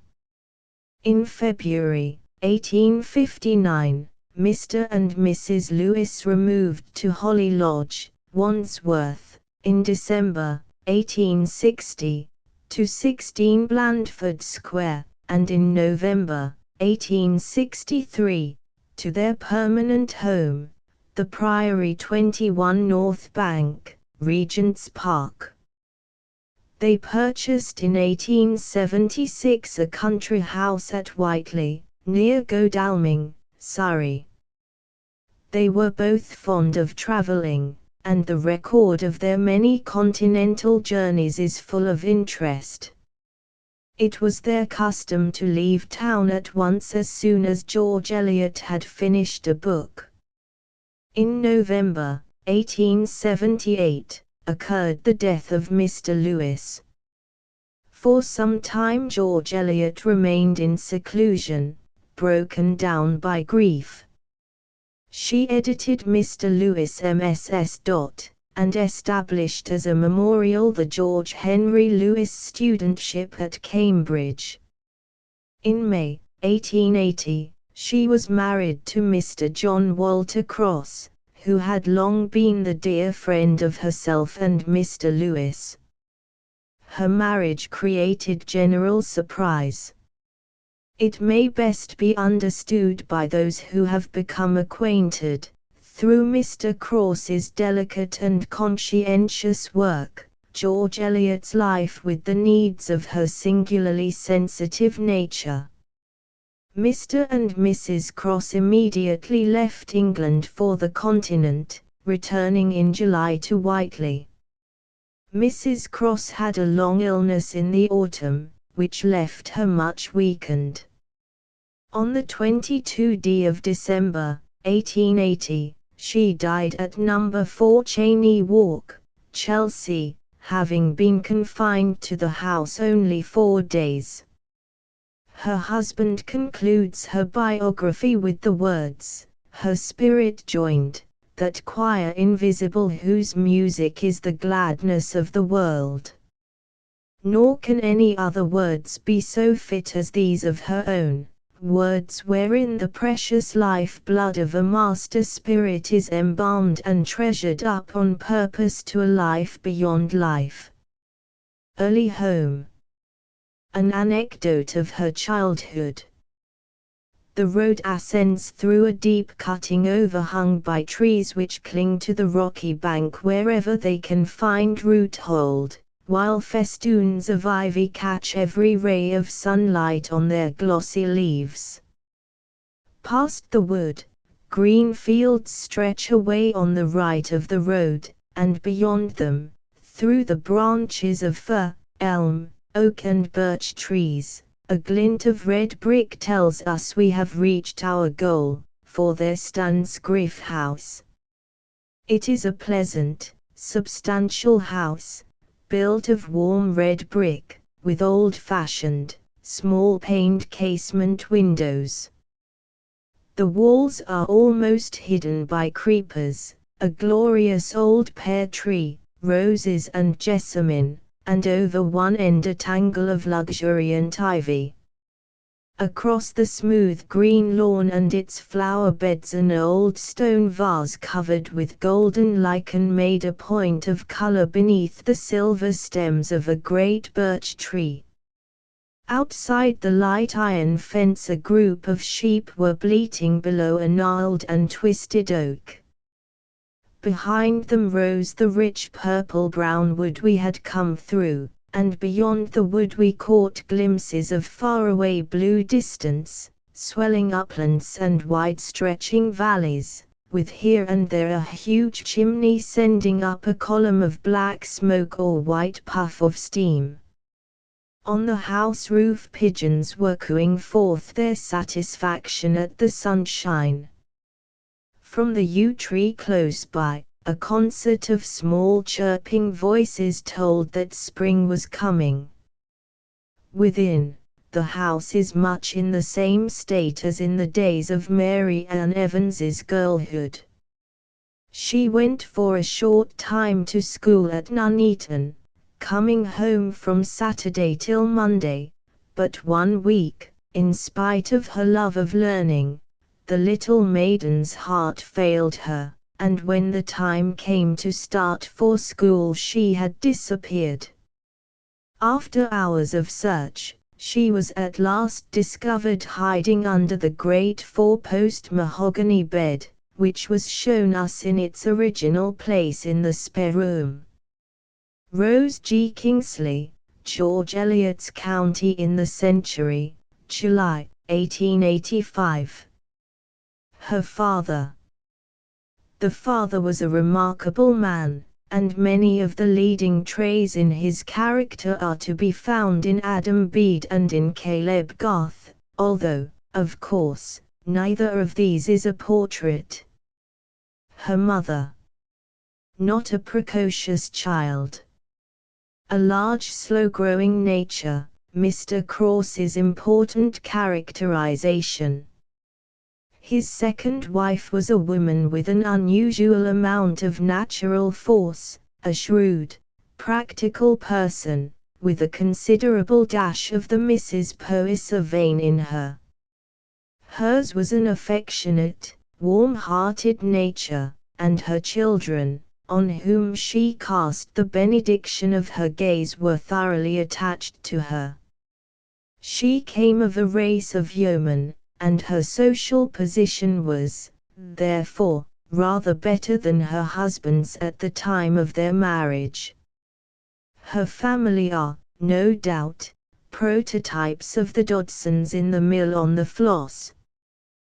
The little girl very early became possessed with the idea that she was going to be a personage in the world, and Mr. Charles Lewis has told me an anecdote which George Eliot related of herself as characteristic of this period of her childhood. When she was only 4 years old, she recollected playing on the piano, of which she did not know one note, in order to impress the servant with a proper notion of her requirements and generally distinguished position. This was the time when the love for her brother grew into the child's affections. She used always to be at his heels, insisting on doing everything he did.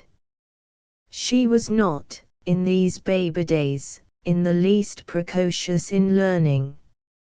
In fact, her half-sister, Mrs. Houghton, who was some 14 years her senior, told me that the child learned to read with some difficulty, but Mr. Isaac Evans says that this was not from any slowness in apprehension, but because she liked playing so much better. Mere sharpness, however, was not a characteristic of her mind. Hers was a large, slow-growing nature, and I think it is, at any rate, certain that there was nothing of the infant phenomenon about her. In her moral development she showed, from the earliest years, the trait that was most marked in her all through life, namely, the absolute need of some one person who should be all in all to her, and to whom she should be all in all. Very jealous in her affections, and easily moved to smiles or tears, she was of a nature capable of the keenest enjoyment or the keenest suffering, knowing all the wealth and all the woe of a preeminently exclusive disposition. She was affectionate, proud, and sensitive in the highest degree. The sort of happiness that belongs to this budding time of life, from the age of 3 to 5, is apt to impress itself very strongly on the memory, and it is this period which is referred to in the brother and sister sonnet. But were another childhood's world my share, I would be born a little sister there. J. W. Cross, George Eliot's Life, as related in her letters and journals. New York, Harper and Brothers, 1885. At the Miss Franklin's school. When she was 12 years old, being then, in the words of a neighbor, who occasionally called at Griff House, a queer, three-cornered, awkward girl who sat in corners and shyly watched her elders, she was placed as boarder with the Mrs. Franklin at Coventry. This school, then in high repute throughout the neighborhood, was kept by 2 sisters, of whom the younger, Miss Rebecca Franklin, was a woman of unusual attainments and ladylike culture, although not without a certain taint of Johnsonian affectation. She seems to have thoroughly grounded Miss Evans in a sound English education, laying great stress in particular on the propriety of a precise and careful manner of speaking and reading. She herself always made a point of expressing herself in studied sentences. Miss Evans, in whose family a broad provincial dialect was spoken, soon acquired Miss Rebecca's carefully elaborated speech, and, not content with that, she might be said to have created a new voice for herself. In later life everyone who knew her was struck by the sweetness of her voice, and the finished construction of every sentence as it fell from her lips, for by that time the acquired habit had become second nature, and blended harmoniously with her entire personality. But in those early days the artificial effort at perfect propriety of expression was still perceptible, and produced an impression of affectation, perhaps reflecting that of her revered instructress. Mathilde Blind, George Eliot. Famous Women Series. Boston, Roberts Brothers, 1883. Evangelical Influences at School, Miss Lewis. At Miss Wallington's the growing girl soon distinguished herself by an easy mastery of the usual school learning of her years, and there, too, the religious side of her nature was developed to a remarkable degree. Miss Lewis was an ardent evangelical churchwoman, and exerted a strong influence on her young pupil, whom she found very sympathetically inclined. The Miss Franklins. In talking about those early days, my wife impressed on my mind the debt that she felt she owed to the Miss Franklins for their excellent instruction, and she had also the very highest respect for their moral qualities.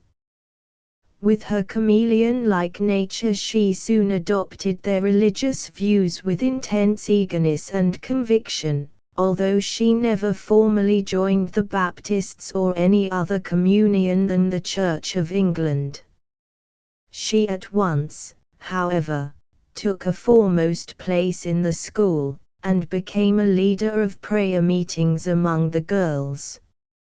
In addition to a sound English education, the Miss Franklins managed to procure for their pupils excellent masters for French, German, and music, so that, looking to the lights of those times, the means of obtaining knowledge was very much above the average for girls.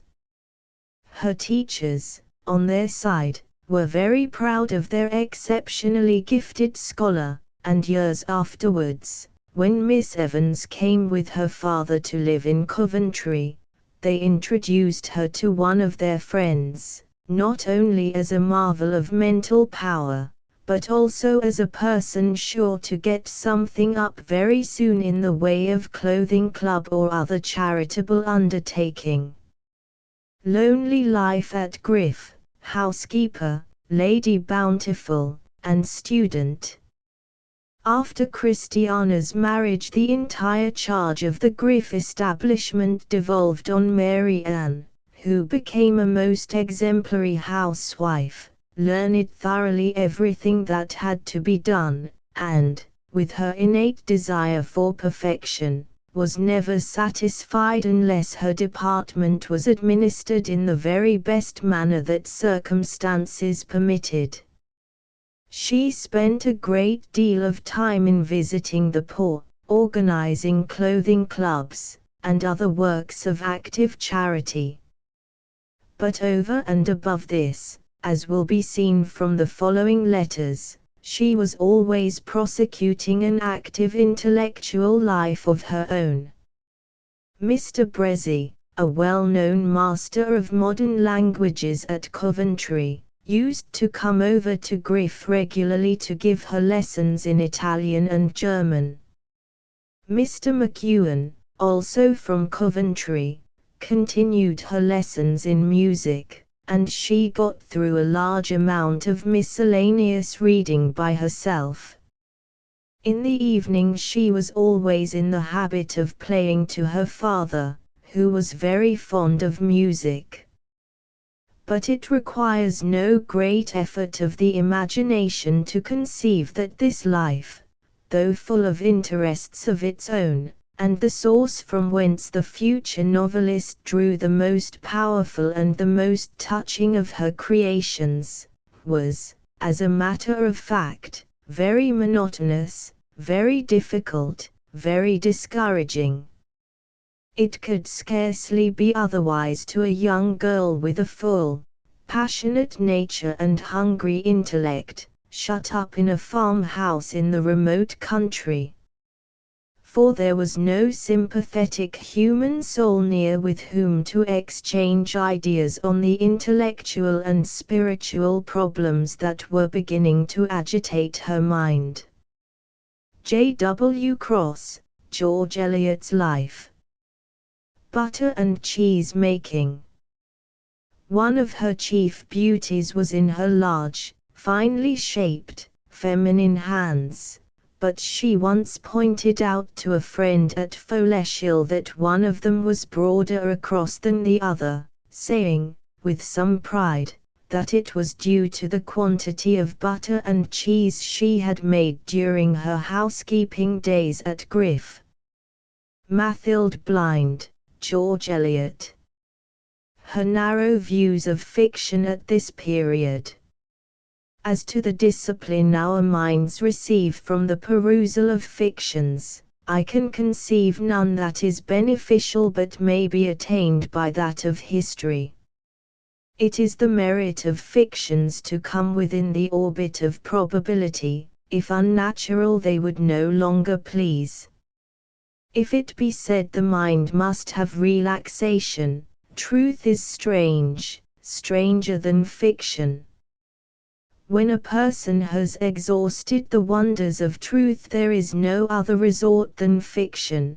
Till then, I cannot imagine how the adventures of some phantom conjured up by fancy can be more entertaining than the transactions of real specimens of human nature, from which we may safely draw inferences. Mary Ann Evans, Letter to Miss Lewis, 1839, in George Eliot's Life. Opinions on music. We have had an oratorio at Coventry lately. Braham, Phillips, Mrs. Knivet, and Mr. Shaw. The last, I think, I shall attend. I am not fitted to decide on the question of the propriety or lawfulness of such exhibitions of talent and so forth, because I have no soul for music. Happy is he that condemneth not himself in that thing which he alloweth. I am a tasteless person, but it would not cost me any regrets if the only music heard in our land were that of strict worship, nor can I think that a pleasure that involves the devotion of all the time and powers of an immortal being to the acquirement of an expertness in so useless, at least in 99 cases out of 100, an accomplishment, can be quite pure or elevating in its tendency. Mary Ann Evans, Letter to Miss Lewis, 1838, in George Eliot's Life. A significant reaction. The above remarks on oratorio are the more surprising because, 2 years later, when Miss Evans went to the Birmingham Festival, in September, 1840, previous to her brother's marriage, she was affected to an extraordinary degree, so much so that Mrs. Isaac Evans, then Miss Rawlins, told me that the attention of people sitting near was attracted by her hysterical sobbing. and in all her later life music was one of the chiefest delights to her, and especially oratorio. J. W. Cross, George Eliot's Life. Mr. Bray's Impressions in 1841. Although I had known Mary Ann Evans as a child at her father's house at Griff, our real acquaintance began in 1841, when after she came with her father to reside near Coventry, my sister, who lived next door to her, brought her to call upon us one morning, thinking, amongst other natural reasons for introducing her, that the influence of this superior young lady of evangelical opinions might be beneficial to our heretical minds. She was then about 21, and I can well recollect her appearance and modest demeanor as she sat down on a low ottoman by the window, and I had a sort of surprised feeling when she first spoke, at the measured, highly cultivated mode of expression, so different from the usual tones of young persons from the country. We became friends at once. We soon found that her mind was already turning toward greater freedom of thought in religious opinion, that she had even bought for herself Hennell's Inquiry, and there was much mutual interest between the author and herself in their frequent meeting at our house. Charles Bray, Phases of Opinion and Experience During a Long Life. London, Longmans and Company, 1885. Remarkable Proportions of Miss Evans' Head. Mr. Bray, an enthusiastic believer in phrenology, was so much struck with the grand proportions of her head that he took Marian Evans to London to have a cast taken. He thinks that, after that of Napoleon, her head showed the largest development from brow to ear of any persons recorded. Mathilde Blind, George Eliot. The House in the Foleshill Road. Marian's Study. Her Bedroom. If you go through the quaint old city of Coventry, with its glorious spires, its huge factories, its narrow, irregular streets of timbered houses, you reach at last the road leading to the village of Foleshill, a mile or so outside the limits of the borough. Dirty coal wharfs and smoke-grimed houses, last remnants of the town, gradually give place to scattered cottages, dropped here and there among fields and hedgerows, smoke-grimed too, but still green in summer. Then on the right comes a little brook with a pathway through some posts beside it. 3 tall poplars in a garden fence overshadow it, and through the trees behind, you catch a glimpse of 2 unpretending brownstone, semi-detached houses, regular suburban villas, with the same carriage drive winding up among the trees to each, the same grass lawn with its beds of evergreens, the same little strips of garden at the back, a mournful attempt to combine town and country, as uninspiring a spot as one can well conceive. To the first of these houses in 1841 came Mr. Evans, when he left Griff, and with him his grave, soft-voiced daughter, Mary Ann, or, as she now called herself, Marian. How often have I seen that pale, thoughtful face wandering along the path by the little stream, said one of her early friends, as we turned into the gate. Upstairs I was taken into a tiny room over the front door, with a plain square window. This was George Eliot's little study. Here to the left on entering was her desk, and upon a bracket, in the corner between it and the window, stood an exquisite statuette of Christ, looking towards her. Here she lived among her books, which covered the walls. Here she worked with ardor in the new fields of thought which her friendship with the Brays opened to her. Out of the study opened her bedroom, looking over the little villa garden with its carriage drive under the shady trees. But 3 of these trees remain, a weeping lime, a venerable acacia, with the silvery sheen of a birch between them. In old days there were many more, so many, indeed, as to render the house gloomy in the extreme. But they served to shut off all the sight of the noisy road 30 yards away, though they could not shut off the sound of the busy coal wharf farther on, whence foul and cruel words to horse and fellow-man floated up through the still summer air, and jarred painfully on that highly strung organization, as Miss Evans sat plunged in thought and work beside her window. It was one of the penalties of a nearer approach to the civilization she had so ardently longed for in her old country life at Griff. From the study you look on the exquisite spires of Coventry, or through the tree stems on gently swelling fields with their row of hedgerow elms against the sky. Rose G. Kingsley, George Eliot's County. Marian's appearance and temperament. A sketch by Mrs. Bray. Her voice. Though not above the middle height, Marian gave people the impression of being much taller than she really was. Her figure, although thin and slight, being well poised and not without a certain sturdiness of make. She was never robust in health, being delicately strung, and of a highly nervous temperament.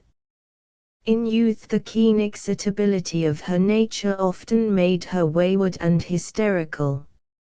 In fact, her extraordinary intellectual vigor did not exclude the susceptibilities and weaknesses of a peculiarly feminine organization.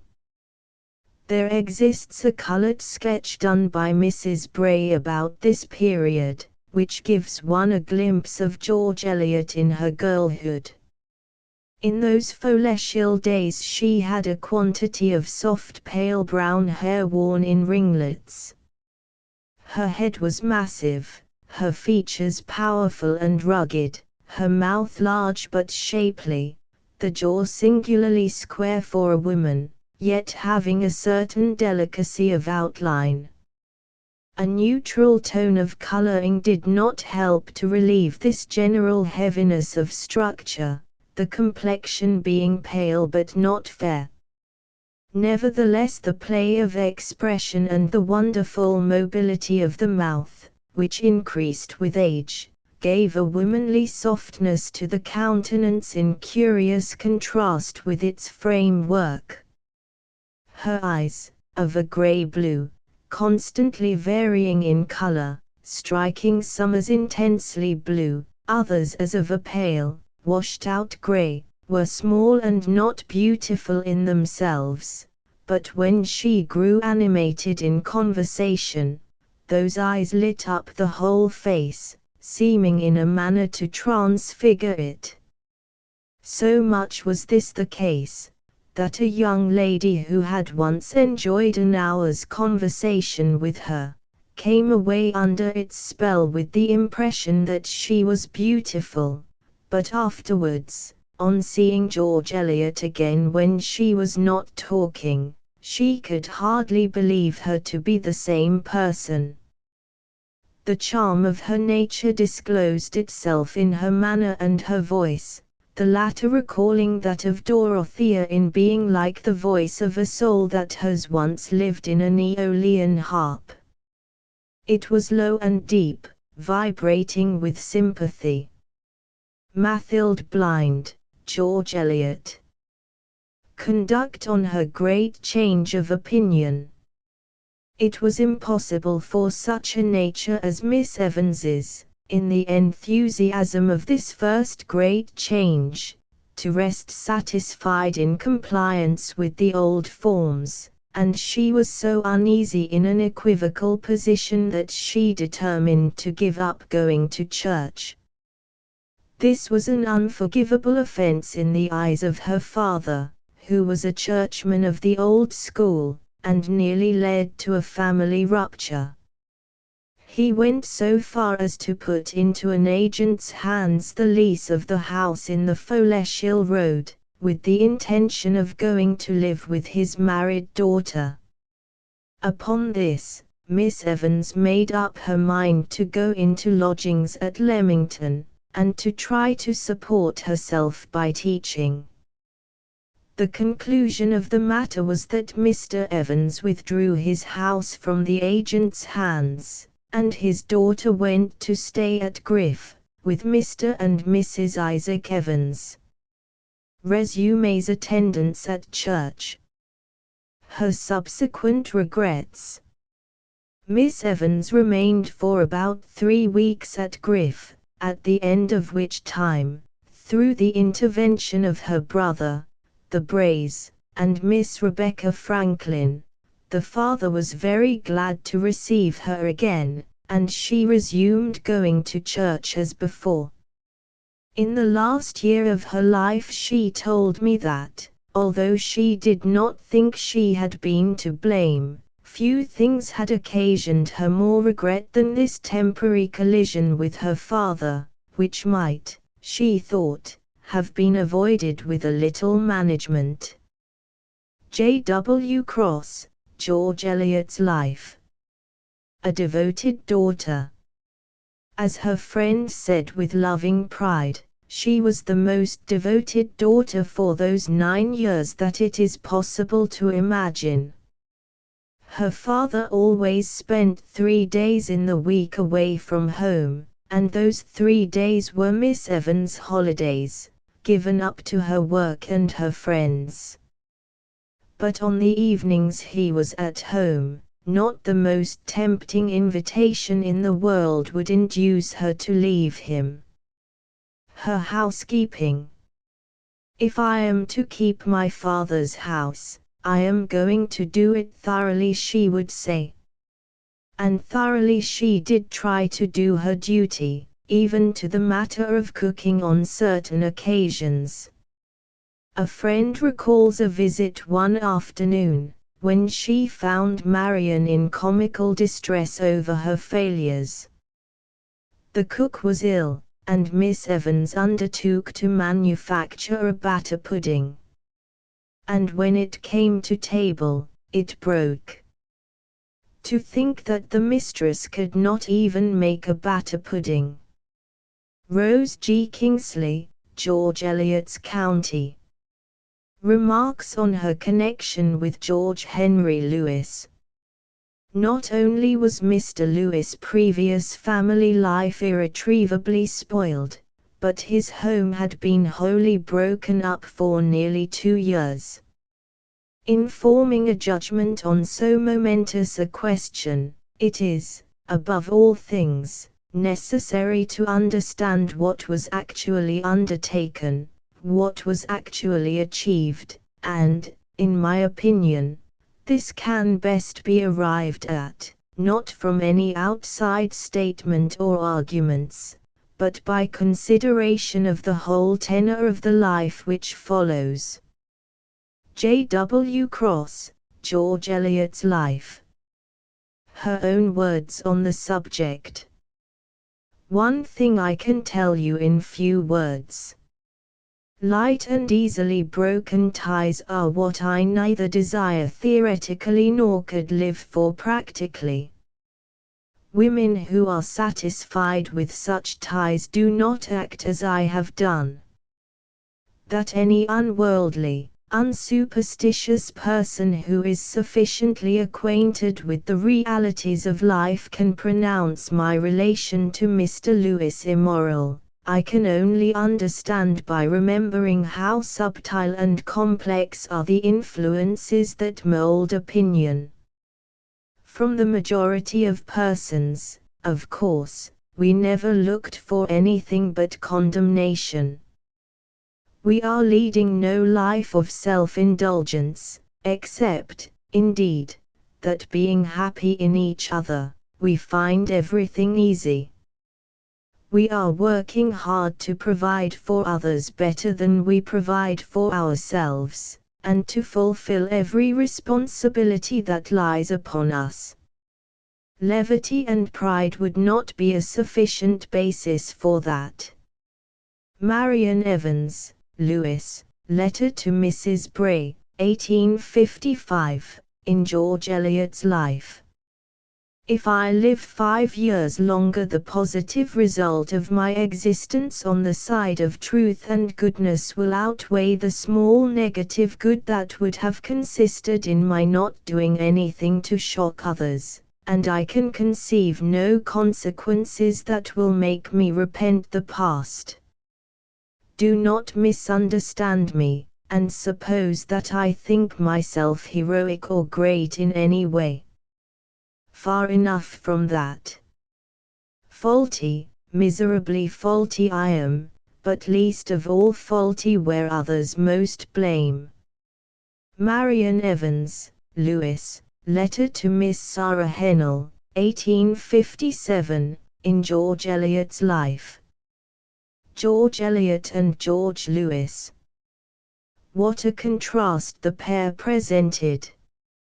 He, pétillant d'esprit, as the French say, as brimful of life, geniality, and animation, as it was possible for any human being often oppressed with bodily ailments to be, ever able to shake off these for the sake of lively, engrossing talk, ever on the alert to discover intellectual qualities in others, she, grave, pensive, thoughtful, not disinclined for sportiveness and wit certainly, as ready as he to bring out the best in those around her, but equally devoid of his habitual gaiety and light-heartedness, as was he of her own earnest mood. There was something irresistibly winning and attractive about Mr. Lewis. The heart warmed to him at once, he was so kindly, so ready to offer help or counsel, so pleased to be of use. George Eliot's large-hearted, deep-souled benevolence took in all humankind, but could not so easily individualize. That commanding spirit, that loyal, much-tried nature, could not be expected to testify the same catholicity in personal likings as a man, who, despite his rare intellectual endowments and devotion to especial fields of learning, yet remained a man of the world. Charles Lamb speaks somewhere of a woman's divine plain face, and perhaps the same criticism might be passed on George Eliot. The plainness vanished as soon as she smiled, and the tone of the voice was singularly sympathetic and harmonious. As to Mr. Lewis' looks or personal appearance, one never thought of the matter at all. Small, spare, sallow, much bearded, with brilliant eyes, he could neither be called handsome nor ugly. Delightful he ever was, kindness itself, always on the lookout to serve and to amuse. For he knew, none better, the value of a smile. With George Eliot acquaintance ripened slower into friendship. In spite of her warm human sympathies and the keenness of her desire to enter into the feelings of others, her manner at first awed, perhaps even repelled. It was so much more difficult for her than for Mr. Lewis to quit her own world of thought and speculation, and enter into that of the common joys and sorrows and aspirations of humanity. Yet few delighted more in gathering her friends together. "From my good father I learned the pleasure of being hospitable," she once said to me with a glow of feeling. He rejoiced ever to receive his friends, and to my eyes now the pleasure wears the shape of a duty. I am not sure as to the precise words she used, but this was the sentiment. It is pleasant to record their love of the good and the beautiful in the least little thing. George Eliot's rapture at the sight of an exquisite flower, Mr. Lewis' delight in a bright happy child, also the keenness of their sympathy with common joys and sorrows, and the unbounded kindliness and pitifulness of their nature. A Week with George Eliot. Temple Bar, February, 1885. First attempt at fiction. A capital title. Scenes from Clerical Life. Last chapters of Amos Barton. September, 1856, made a new era in my life, for it was then I began to write fiction. It had always been a vague dream of mine that some time or other I might write a novel, and my shadowy conception of what the novel was to be, varied, of course, from one epoch of my life to another. But I never went further towards the actual writing of the novel than an introductory chapter describing a Staffordshire village and the life of the neighbouring farmhouses. And as the years passed on I lost any hope that I should ever be able to write a novel, just as I desponded about everything else in my future life. I always thought I was deficient in dramatic power, both of construction and dialogue, but I felt I should be at my ease in the descriptive parts of a novel. My introductory chapter was pure description, though there were good materials in it for dramatic presentation. It happened to be among the papers I had with me in Germany, and one evening at Berlin something led me to read it to George. He was struck with it as a bit of concrete description, and it suggested to him the possibility of my being able to write a novel, though he distrusted, indeed, disbelieved in, my possession of any dramatic power.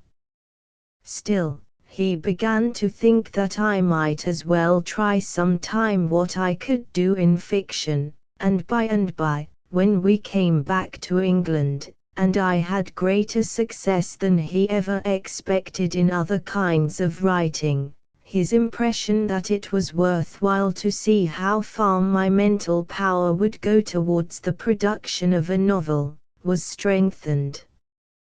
He began to say very positively, "You must try and write a story," and when we were at Tenby he urged me to begin at once. I deferred it, however, after my usual fashion with work that does not present itself as an absolute duty.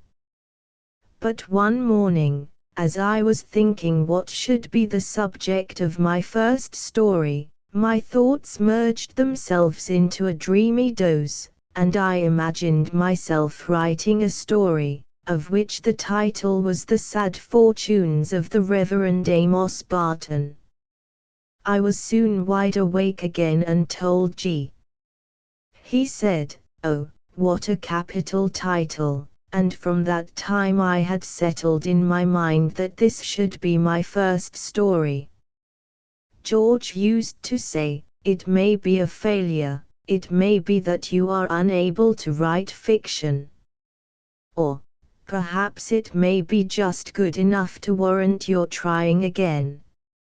Again, you may write a chef d'oeuvre at once, there's no telling." But his prevalent impression was, that though I could not write a poor novel, my effort would want the highest quality of fiction, dramatic presentation. I did not begin my story till the 22nd of September. After I had begun it, as we were walking in the park, I mentioned to G that I had thought of the plan of writing a series of stories, containing sketches drawn from my own observation of the clergy, and calling them Scenes from Clerical Life, opening with Amos Barton.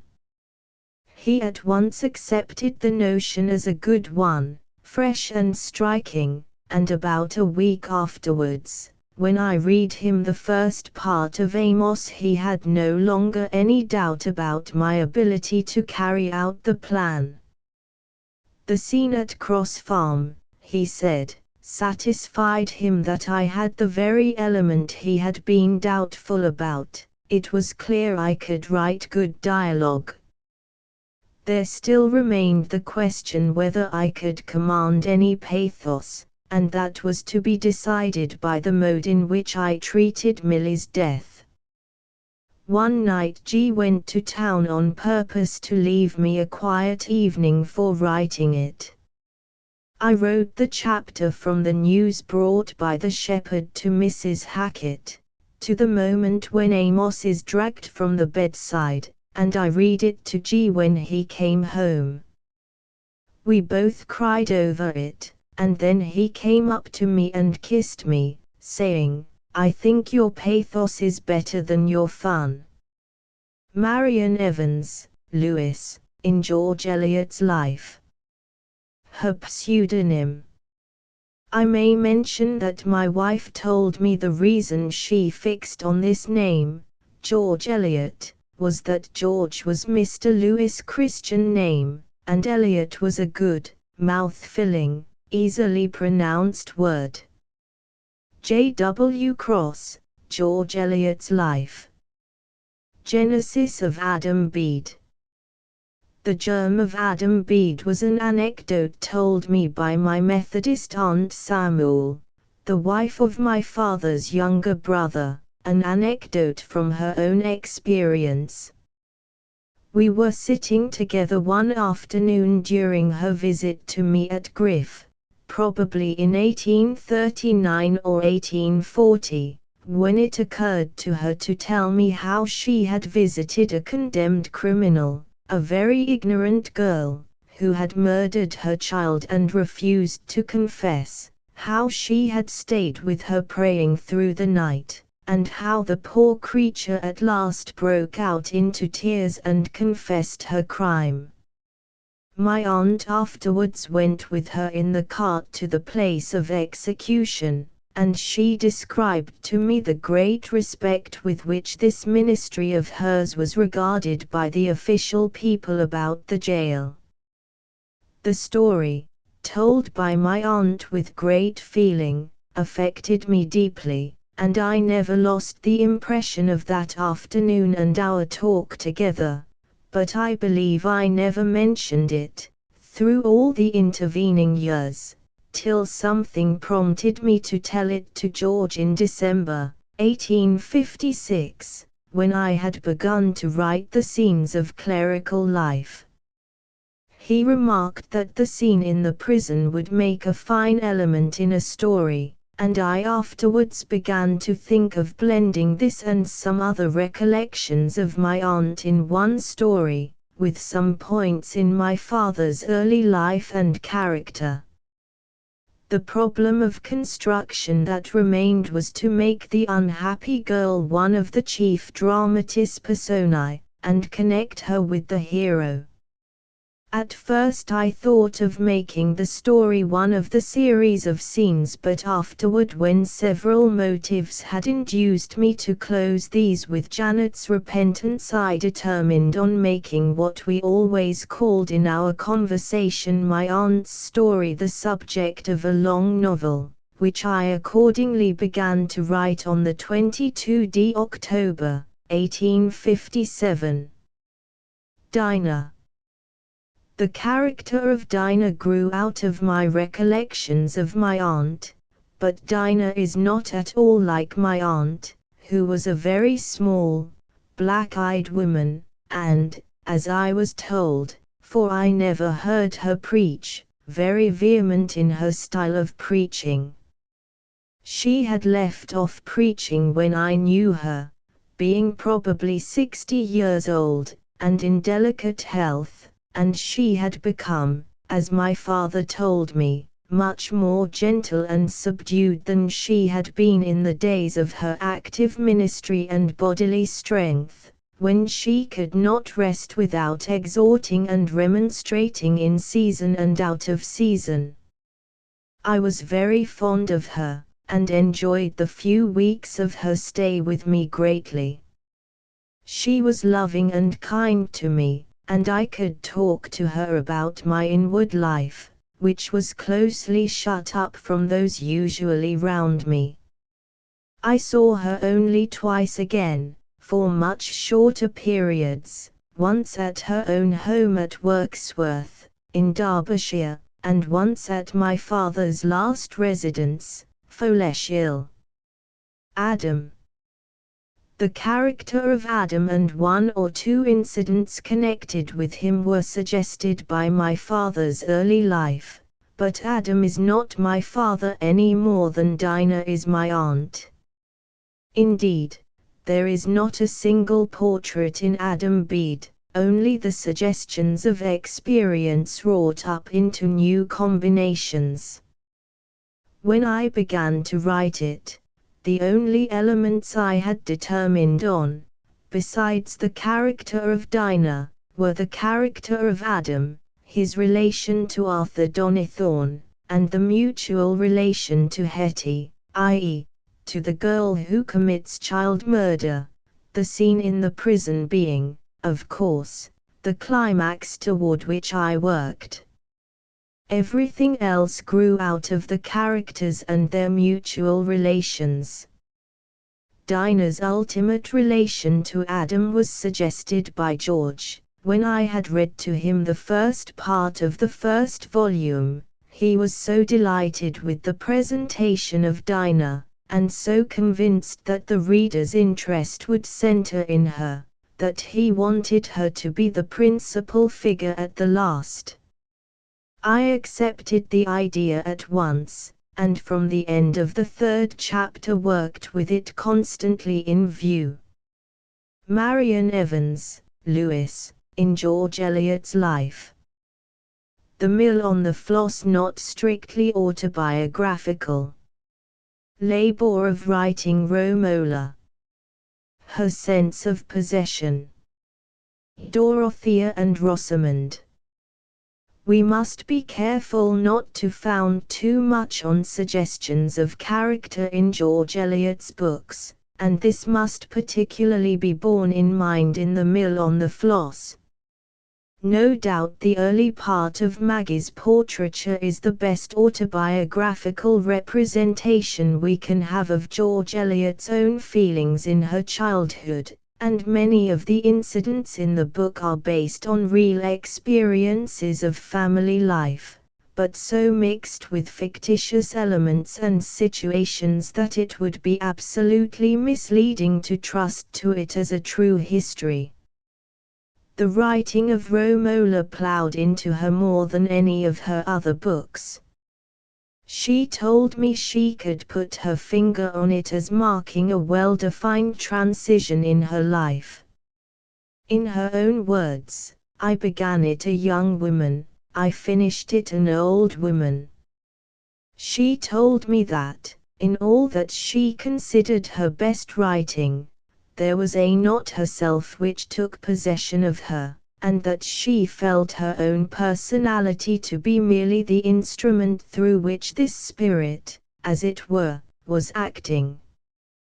Particularly she dwelt on this in regard to the scene in Middlemarch between Dorothea and Rosamond, saying that, although she always knew they had, sooner or later, to come together, she kept the idea resolutely out of her mind until Dorothea was in Rosamond's drawing room.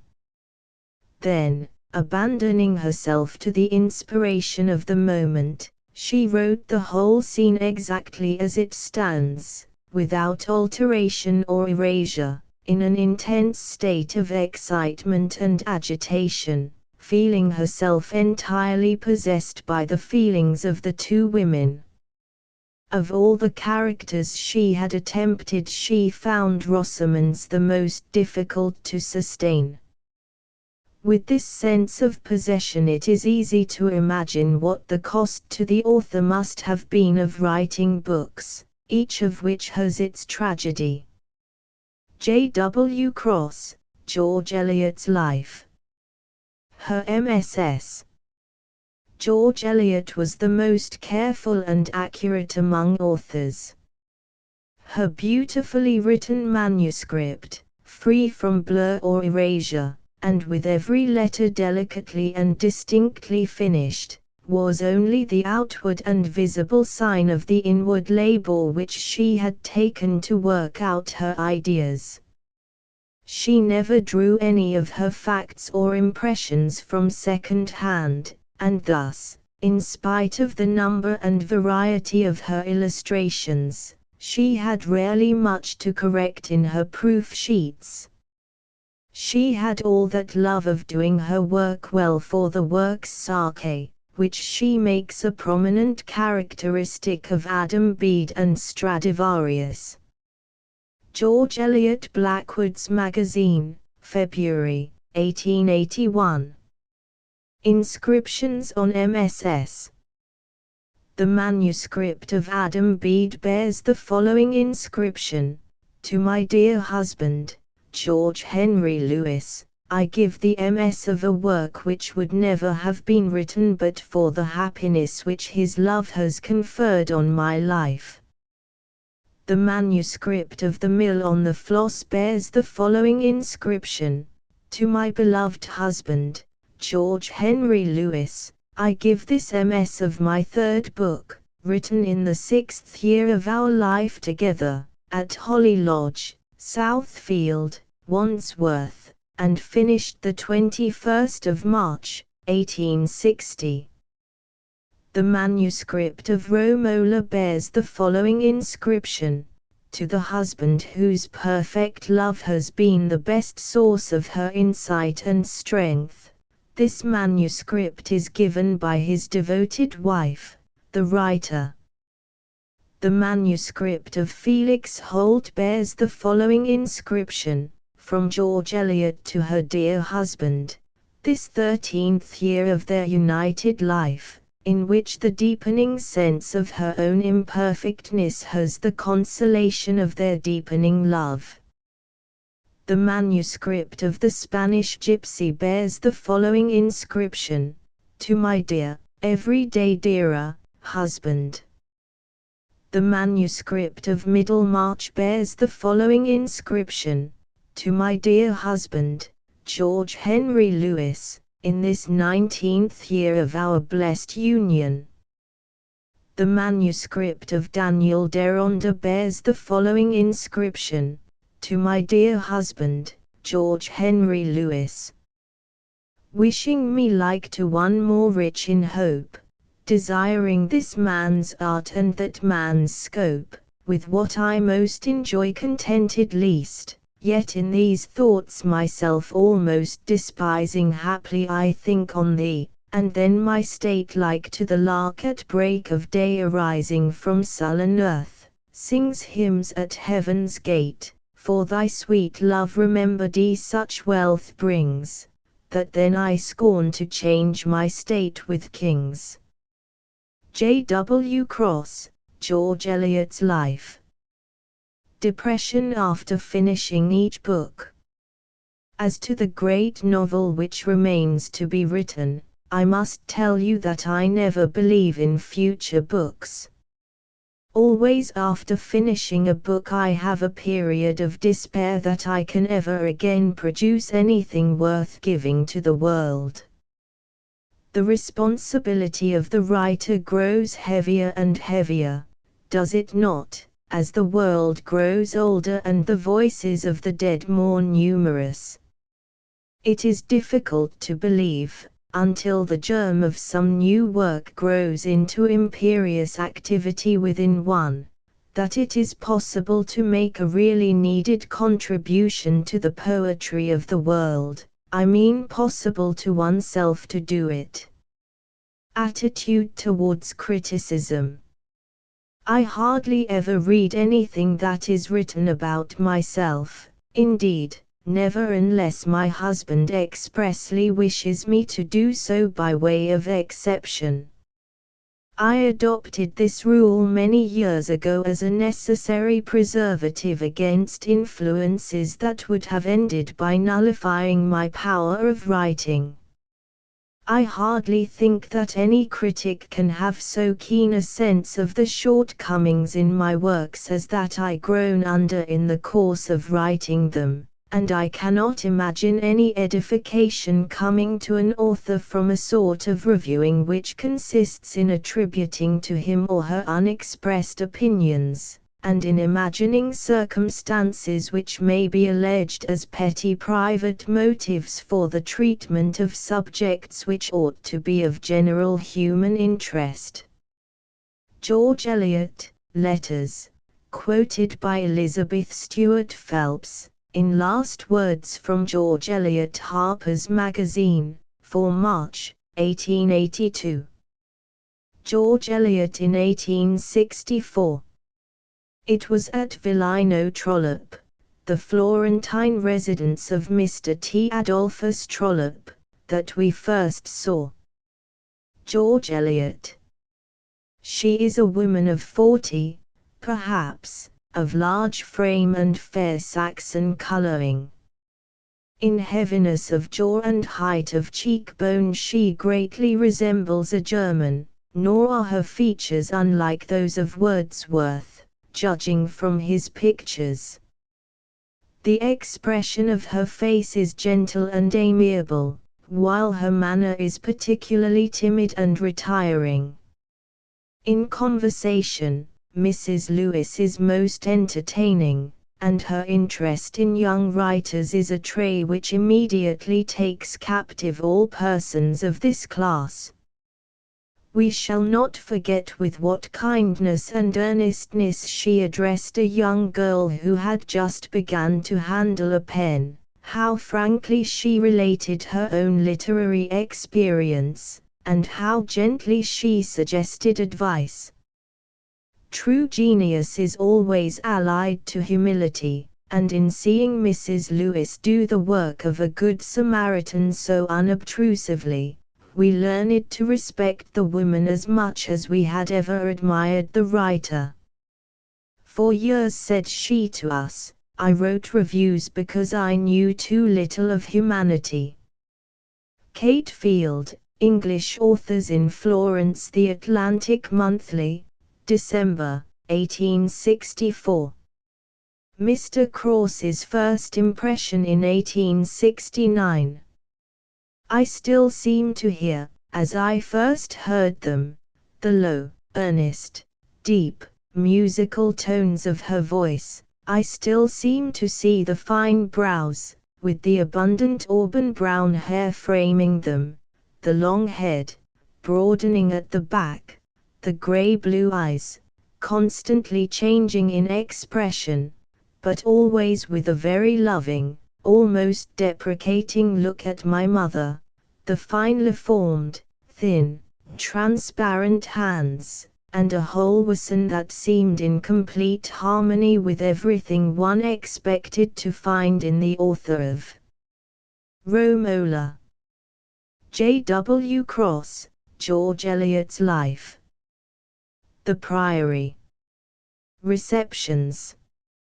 Manner of life. Recreations. In the course of the year 1865, Mr. and Mrs. Lewis moved from 16 Blandford Square to the Priory, a commodious house in North Bank Street, John's Wood, which has come to be intimately associated with the memory of George Eliot. Here in the pleasant dwelling rooms decorated by Owen Jones might be met, at her Sunday afternoon receptions, some of the most eminent men in literature, art and science.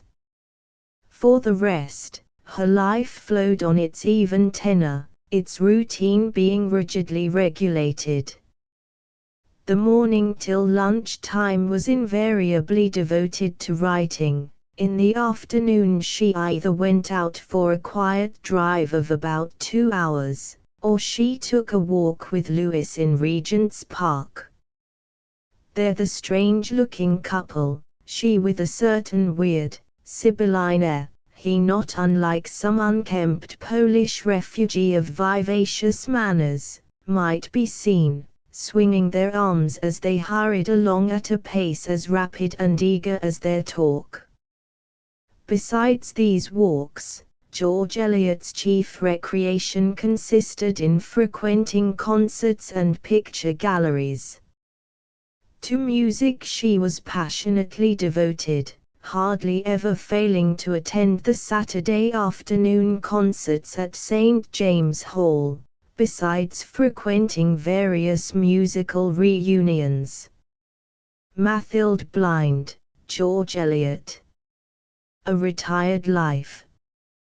Perhaps no one filling a large portion of the thoughts of the public in two hemispheres has ever been so little known to the public at large.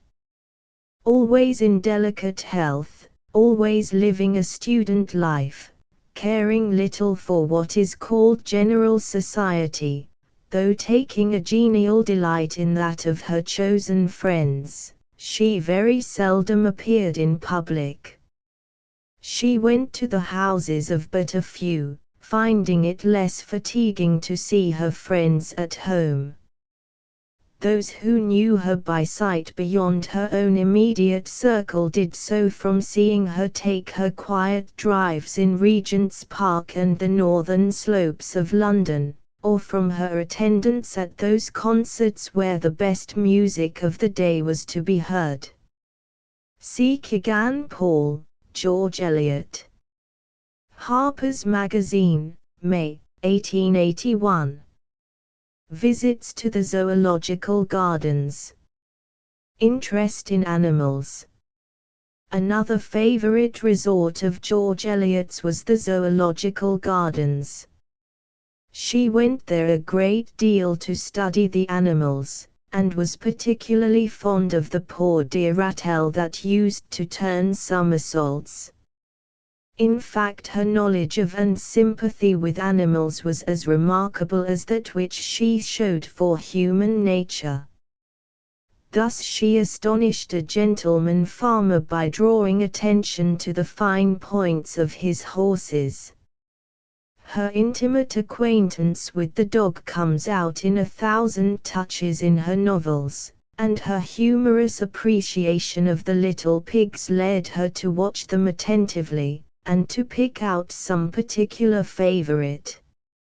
In her country rambles, too, she was fond of turning over stones to inspect the minute insect life teeming in moist, dark places, and she was as interested as Lewis himself in the creatures, frogs, etc., he kept for scientific purposes, and which would sometimes, like the frog in the fairy tale, surprise the household by suddenly making their entrance into the dining room. Her liking for the poor brutes, as she called them, had its origin no doubt in the same source of profound pity which she feels for the twists and cracks of imperfect human beings. Mathilde Blind, George Eliot. Receptions at the Priory. George Eliot's conversation. When London was full, the little drawing-room in St. John's Wood was now and then crowded to overflowing by those who were glad to give their best of conversation, of information, and sometimes of music, always to listen with eager attention to whatever their hostess might say, when all that she said was worth hearing. Without a trace of pedantry, she led the conversation to some great and lofty strain. Of herself and her works she never spoke, of the works and thoughts of others she spoke with reverence, and sometimes even too great tolerance. but those afternoons had the highest pleasure when London was empty or the day wet, and only a few friends were present, so that her conversation assumed a more sustained tone than was possible when the rooms were full of shifting groups. It was then that, without any premeditation, her sentences fell as fully formed, as wise, as weighty, as epigrammatic, as any to be found in her books. Always ready, but never rapid, her talk was not only good in itself, but it encouraged the same in others, since she was an excellent listener, and eager to hear. See Kegan Paul, George Eliot. Appearance. One of the images which, on these occasions, recurs oftenest to George Eliot's friends, is that of the frail-looking woman who would sit with her chair drawn close to the fire, and whose winning womanliness of bearing and manners struck every one who had the privilege of an introduction to her. Her long, pale face, with its strongly marked features, was less rugged in the mature prime of life than in youth, the inner meanings of her nature having worked themselves more and more to the surface. The mouth, with its benignant suavity of expression, especially softening the too prominent underlip and massive jaw. Her abundant hair, whose smooth bands made a kind of frame to the face, was covered by a lace or muslin cap, with lappets of rich point or Valenciennes lace fastened under her chin. Her grey-blue eyes, under noticeable eyelashes, expressed the same acute sensitiveness as her long, thin, beautifully shaped hands. She had a pleasant laugh and smile, her voice being low, distinct, and intensely sympathetic in quality. It was contralto in singing, but she seldom sang or played before more than one or two friends. Mathilde Blind, George Eliot. The entertainment at the Priory was frequently varied by music when any good performer happened to be present. I think, however, that the majority of visitors delighted chiefly to come for the chance of a few words with George Eliot alone. When the drawing-room door opened, a first glance revealed her always in the same low armchair on the left-hand side of the fire. On entering, a visitor's eye was at once arrested by the massive head. The abundant hair, streaked with grey now, was draped with lace, arranged mantilla fashion, coming to a point at the top of the forehead. If she were engaged in conversation, her body was usually bent forward with eager, anxious desire to get as close as possible to the person with whom she talked.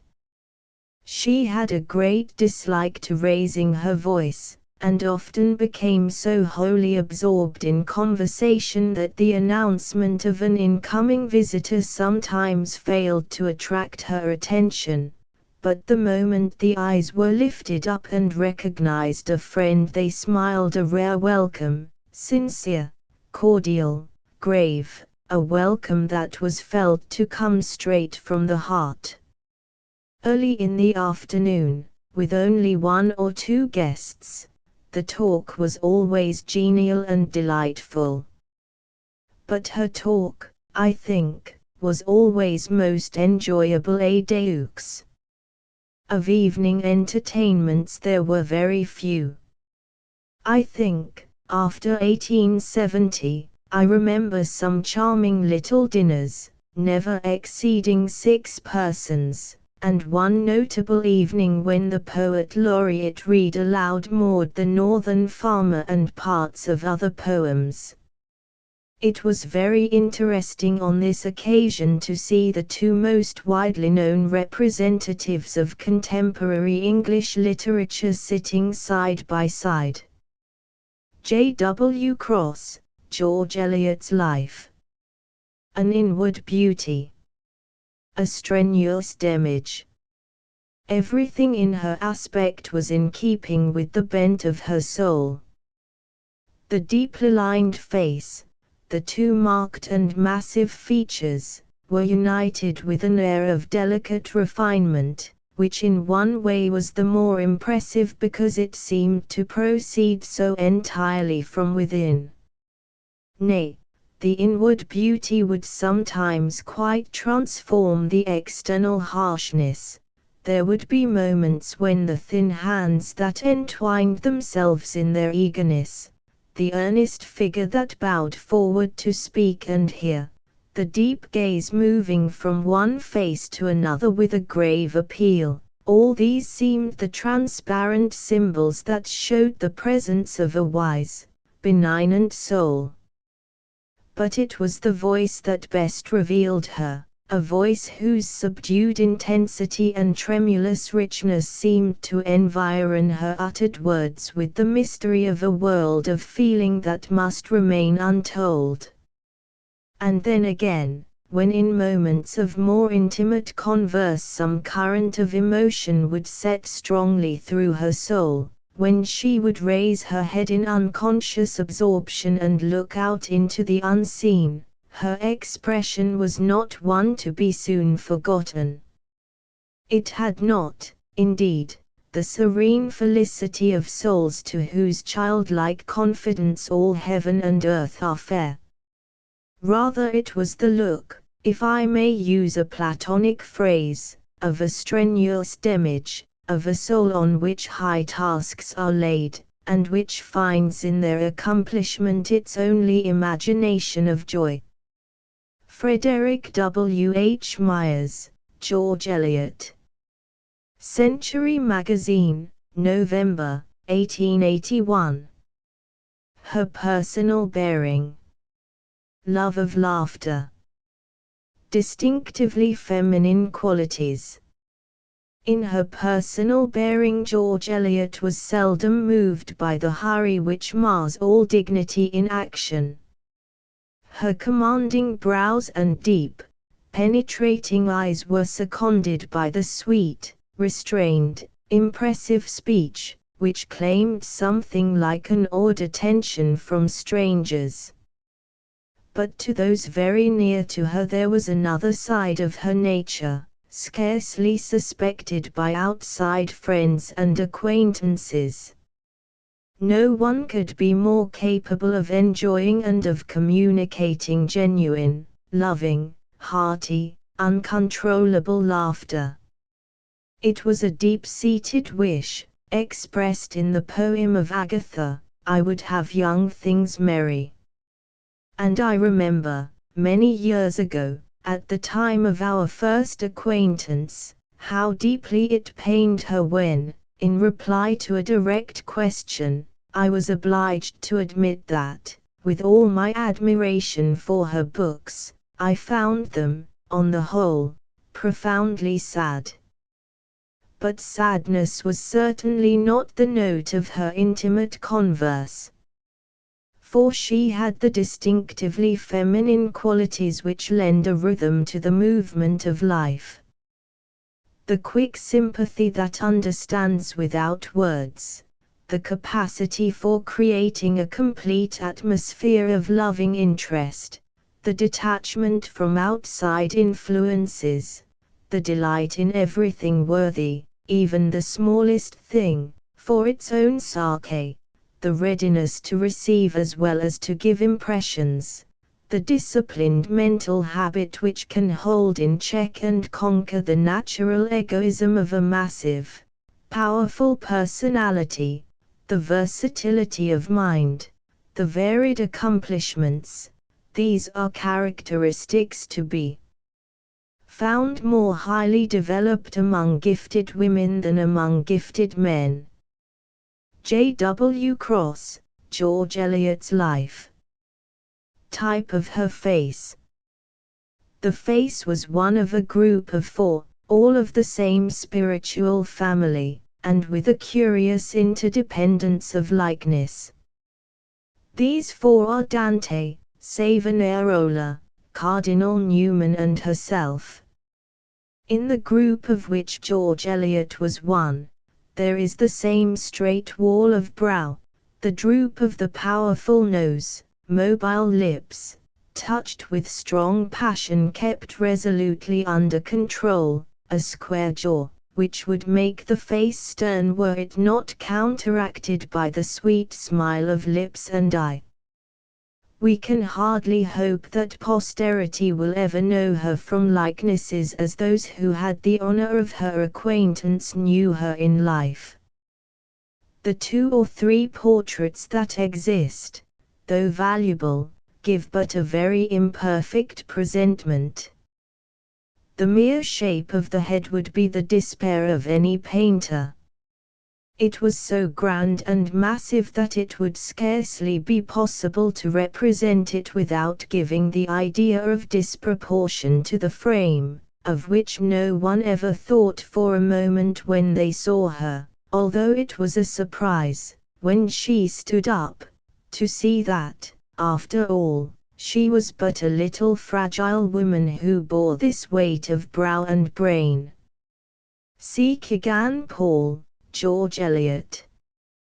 Her appearance described. Conversation. Her face, instead of beauty, possessed a sweet benignity, and at times flashed into absolute brilliancy. She was older than I had imagined, for her hair, once fair, was grey, and unmistakable lines of care and thought were on the low, broad brow. Dressed in black velvet, with point lace on her hair, and repeated at throat and wrists, she made me think at once of Romola and Dorothea Brooke. She talked as she wrote, in descriptive passages, with the same sort of humor, and the same manner of linking events by analogy and inference. Her surroundings. The walls were covered with pictures. I remember Guido's Aurora, Michelangelo's Prophets, Raphael's Sibyls, while all about were sketches, landscapes and crayon drawings, gifts from the most famous living painters, many of whom are friends of the house. A grand piano, open and covered with music, indicated recent and continual use. Mrs. Annie Downes, A Visit to George Eliot. The Congregationalist, the 28th of May, 1879. Account of a visit to George Eliot. Her gracious welcome. Her voice.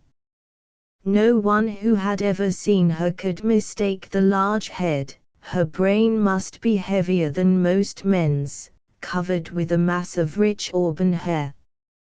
At first I thought her tall, for one could not think that such a head could rest on an ordinary woman's shoulders.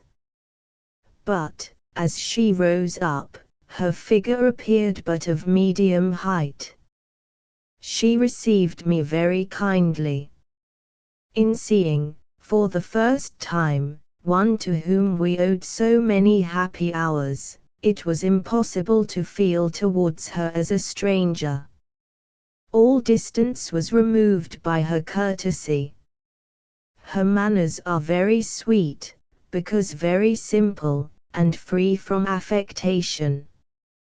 To me her welcome was the more grateful as that of one woman to another. There is a sort of Freemasonry among women, by which they understand at once those with whom they have any intellectual sympathy. A few words, and all reserve was gone. "Come, sit by me on this sofa," she said, and instantly, seated side by side, we were deep in conversation. It is in such intimacy that one feels the magnetism of a large mind informed by a true woman's heart. Then, as the soul shines through the face, one perceives its intellectual beauty. No portrait can give the full expression of the eye, any more than of the voice. Looking into that clear, calm eye, one sees a transparent nature, a soul of goodness and truth, an impression which is deepened as you listen to her soft and gentle tones. A low voice is said to be an excellent thing in women. It is a special charm of the most finely cultured English ladies. But never did a sweeter voice fascinate a listener, so soft and low, that one must almost bend to hear. Conversation. Tact. Earnestness. I should do her great injustice if I gave the impression that there was in her conversation any attempt at display. There is no wish to shine. She is above that affectation of brilliancy which is often mere flippancy. Nor does she seek to attract homage and admiration. On the contrary, she is very averse to speak of herself, or even to hear the heartfelt praise of others. She does not engross the conversation, but is more eager to listen than to talk. She has that delicate tact, which is one of the fine arts among women, to make others talk, suggesting topics the most rich and fruitful, and by a word drawing the conversation into a channel where it may flow with a broad, free current. Thus she makes you forget the celebrated author, and think only of the refined and highly cultivated woman. You do not feel awed by her genius, but only quickened by it, as something that calls out all that is better and true. While there is no attempt to impress you with her intellectual superiority, you feel naturally elevated into a higher sphere. The conversation of itself floats upward into a region above the commonplace. The small talk of ordinary society would seem an impertinence. There is a singular earnestness about her, as if those mild eyes looked deep into the great, sad, awful truths of existence. To her, life is a serious reality, and the gift of genius a grave responsibility. Mrs. Henry M. Field, Home Sketches in France, and Other Papers. New York, G. P. Putnam's Sons, 1875. The Character of Casaubon. A Confession. Mr. Lewis and she were one day good-humoredly recounting the mistaken effusiveness of a too sympathizing friend, who insisted on assuming that Mr. Casaubon was a portrait of Mr. Lewis, and on condoling with the sad experience which had taught the gifted authoress of Middlemarch to depict that gloomy man. And there was indeed something ludicrous in the contrast between the dreary pedant of the novel and the gay self-content of the living savant who stood acting his vivid anecdotes before our eyes. But from whom, then said a friend, turning to Mrs. Lewis, did you draw Casaubon? With a humorous solemnity, which was quite in earnest, nevertheless, she pointed to her own heart. She went on to say, and this we could well believe, that there was one character, that of Rosamond Vincy, which she had found it hard to sustain, such complacency of egoism being alien to her own habits of mind. But she laid no claim to any such natural magnanimity as could avert Casaubon's temptations of jealous vanity, of bitter resentment. No trace of these faults was ever manifest in her conversation. but much of her moral weight was derived from the impression which her friends received that she had not been by any means without her full share of faulty tendencies to begin with, but that she had upbuilt with strenuous pains a resolute virtue, what Plato calls an iron sense of truth and right, to which others also, however faulty, by effort might attain. F. W. H. Myers, George Eliot. Anecdote of her parting with Tennyson. She never tired of the lovely scenery about Whiteley, and the great expanse of view obtainable from the tops of the many hills. It was on one of her drives in that neighborhood that a characteristic conversation took place between her and one of the greatest English poets, whom she met as he was taking a walk. Even that short interval enabled them to get into somewhat deep conversation on evolution, and as the poet afterward related it to a companion on the same spot, he said, "Here was where I said goodbye to George Eliot, and as she went down the hill, I said, 'Well, goodbye, you and your molecules,' and she said to me, 'I am quite content with my molecules.'" A trifling anecdote, perhaps, but to those who will read between the lines, not other than characteristic of both speakers. C. Kegan Paul, George Eliot. George Eliot's reading aloud. We generally began our reading at Whiteley with some chapters of the Bible, which was a very precious and sacred book to her, not only from early associations, but also from the profound conviction of its importance in the development of the religious life of man. She particularly enjoyed reading aloud some of the finest chapters of Isaiah, Jeremiah, and St. Paul's epistles.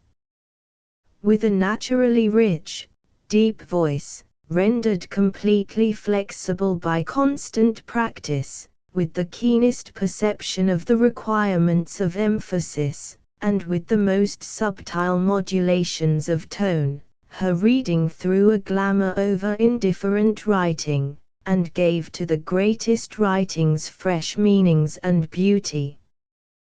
The Bible and our elder English poets best suited the organ-like tones of her voice, which required, for their full effect, a certain solemnity and majesty of rhythm. Her reading of Milton was especially fine, and I shall never forget 4 great lines of the Samson agonists to which it did perfect justice. "But what more oft in nations grown corrupt, and by their vices brought to servitude, than to love bondage more than liberty, bondage with ease than strenuous liberty." The delighted conviction of justice in the thought, the sense of perfect accord between thought, language, and rhythm, stimulated the voice of the reader to find the exactly right tone. Such reading requires for its perfection a rare union of intellectual, moral, and physical qualities. It cannot be imitated. It is an art, like singing, a personal possession that dies with the possessor, and leaves nothing behind except a memory. J. W. Cross, George Eliot's Life. Intense mental vitality. Nothing was more remarkable in the last period of her life than her intense mental vitality, which failing health did not seem in the least to impair.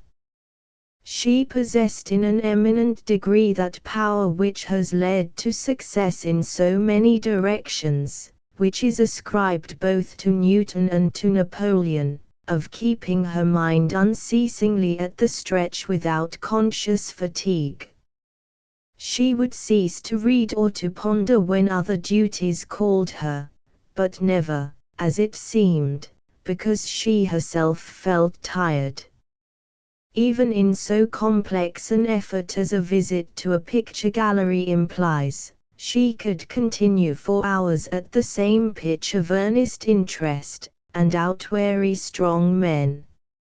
F. W. H. Myers, George Eliot.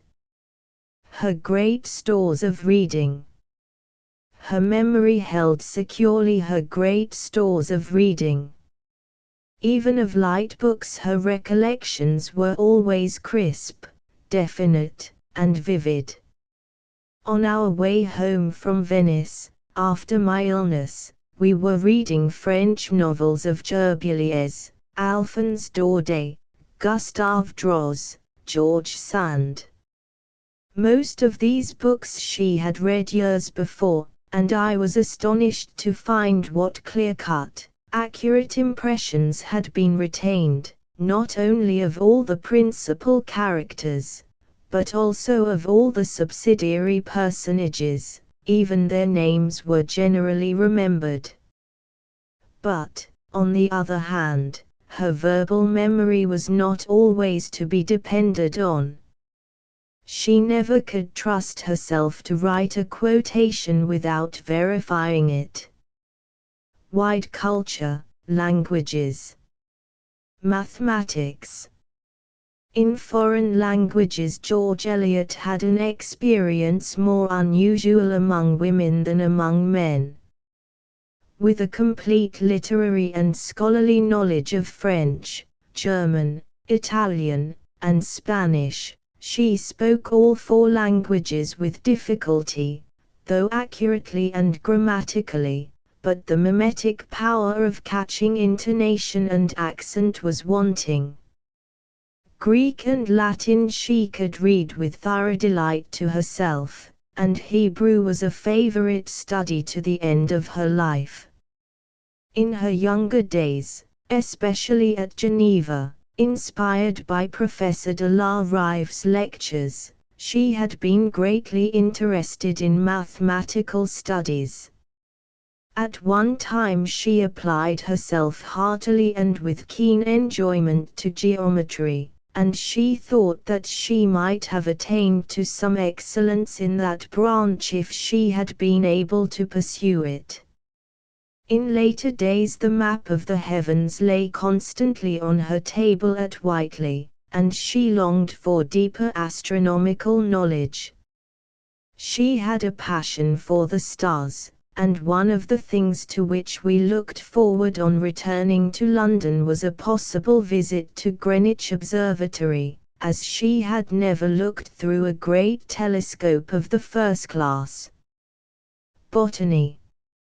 Her knowledge of wild flowers gave a fresh interest each day to our walks in the Surrey lanes, as every hedgerow is full of wonders, to those who know, but she would, I think, have disclaimed for herself real botanical knowledge, except of an elementary sort. Self-distrust. This wide and varied culture was accompanied with an unaffected distrust of her own knowledge, with the sense of how little she really knew, compared with what it was possible for her to have known, in the world. Her standard was always abnormally high, it was the standard of an expert. A religious mind. Her many-sidedness makes it exceedingly difficult to ascertain, either from her books or from the closest personal intimacy, what her exact relation was to any existing religious creed or to any political party. Yet George Eliot's was emphatically a religious mind. My own impression is that her whole soul was so imbued with, and her imagination was so fired by, the scientific spirit of the age, by the constant rapid development of ideas in the Western world, that she could not conceive that there was, as yet, any religious formula sufficient, nor any known political system likely to be final. She had great hope for the future, in the improvement of human nature by the gradual development of the affections and the sympathetic emotions, and by the slow, stupendous teaching of the world's events rather than by means of legislative enactments. Views on the status of women. She was keenly anxious to redress injustices to women, and to raise their general status in the community. This, she thought, could be best effected by women improving their work, ceasing to be amateurs. But it was one of the most distinctly marked traits in her character that she particularly disliked everything generally associated with the idea of a masculine woman. She was, and as a woman she wished to be, above all things, feminine, so delicate with her needle, and an admirable musician. Interest in higher education. The end of all life. George Eliot was deeply interested in the higher education of women, and was among the earliest contributors to Girton College. The danger she was alive to in the system of collegiate education was the possible weakening of the bonds of family affection and family duties. In her view, the family life holds the roots of all that is best in our mortal lot, and she always felt that it is far too ruthlessly sacrificed in the case of English men by their public school and university education, and that much more is such a result to be deprecated in the case of women. But, the absolute good being unattainable in our mixed condition of things, those women especially who are obliged to earn their own living must do their best with the opportunities at their command, as they cannot live with posterity when a more perfect system may prevail. Therefore, George Eliot wished Godspeed to the women's colleges. It was often in her mind and on her lips that the only worthy end of all learning, of all science, of all life, in fact, is, that human beings should love one another better. Culture merely for culture's sake can never be anything but a sapless root, capable of producing at best a shriveled branch. A meliorist. In her general attitude toward life George Eliot was neither optimist nor pessimist. She held to the middle term, which she invented for herself, of meliorist. She was cheered by the hope and by the belief in gradual improvement of the mass, for in her view each individual must find the better part of happiness in helping another. She often thought it wisest not to raise too ambitious an ideal, especially for young people, but to impress on ordinary natures the immense possibilities of making a small home circle brighter and better. Few are born to do the great work of the world, but all are born to this. And to the natures capable of the larger effort the field of usefulness will constantly widen. J. W. Cross, George Eliot's Life. List of works quoted in Vol. 2. Arnold. Mixed Essays, by Matthew Arnold. New York, Macmillan and Company, 1883. Quoted on George Sand. Atlantic Monthly. Anonymous article on Mrs. Browning, September, 1881. English Authors in Florence, by Kate Field, December, 1864. Quoted on George Eliot. Blackwood's Magazine. Article on George Eliot, February, 1881. Blind. George Eliot, by Mathilde Blind, Famous Women Series. Boston, Roberts Brothers, 1883. Bray. Phases of Opinion and Experience During a Long Life, by Charles Bray. London, Longmans and Company, 1885. Quoted on George Eliot. Bronte. Wuthering Heights, by Emily Bronte, with biographical preface by Charlotte Bronte. London, Smith, Elder and Company, 1850. Quoted on Emily Bronte. Browning. Letters to R. H. Horne, by E. B. Browning, with prefatory memoir by R. H. Stoddard. New York, James Miller, 1877. Quoted also for H. Martineau and George Sand. Last Poems, with memorial preface, by Theodore Tilton. New York, James Miller, 1862. Century Magazine. George Eliot, by F. W. H. Myers, November, 1881. George Eliot's County, by Rose G. Kingsley, July, 1885. Zweibach, or Notes of a Professional Exile, February, 1886. Quoted on Geo. Eliot and H. Martineau. Chorley. Autobiography, Memoir and Letters, by Henry F. Chorley. London, Bentley, 1873. Quoted on E. B. Browning. Congregationalist. A Visit to George Eliot, by Mrs. Annie Downs, the 28th of May, 1879. Coleridge. Memoir and Letters, by Sarah Coleridge, edited by her daughter. New York, Harper and Brothers, 1874. Quoted on E. B. Browning. Correspondence of Thomas Carlyle and Ralph Waldo Emerson, 1834 to 1872. Boston, James R. Osgood and Company, 1883. Quoted on Harriet Martineau and Margaret Fuller. The same. Supplementary letters. Boston, Ticknor and Company, 1886. Cross.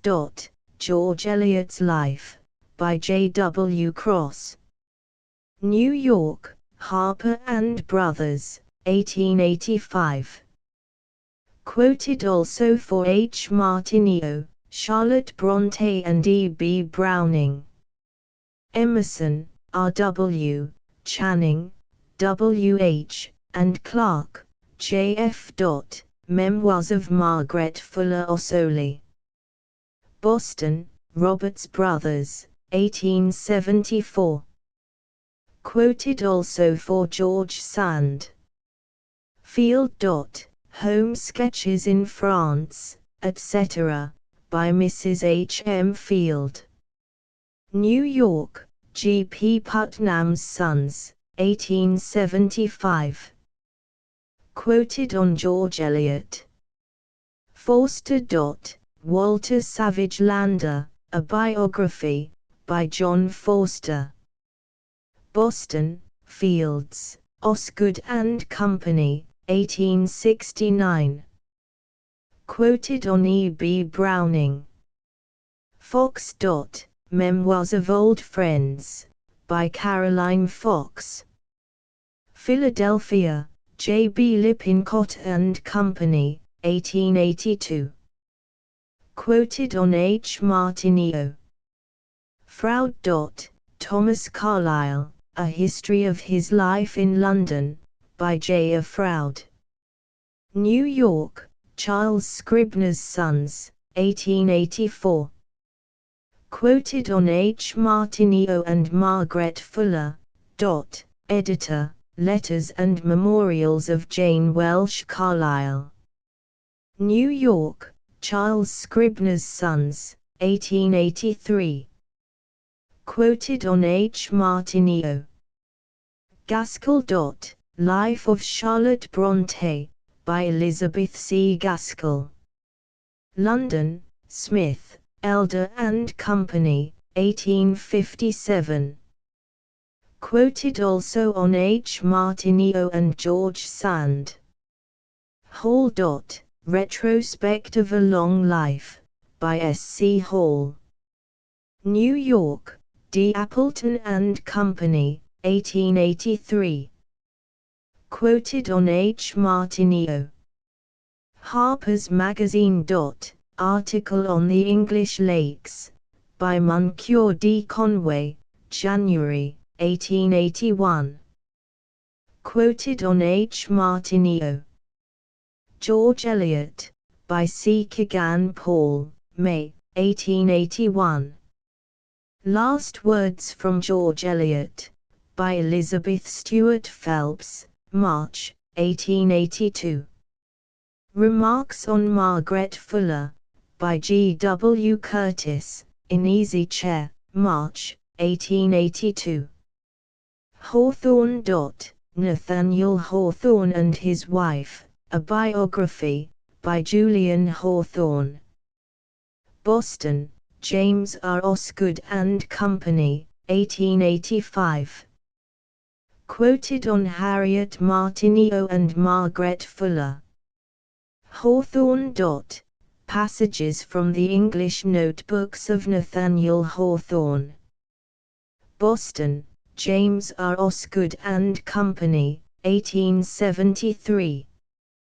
Quoted on Harriet Martineau and Mrs. Browning.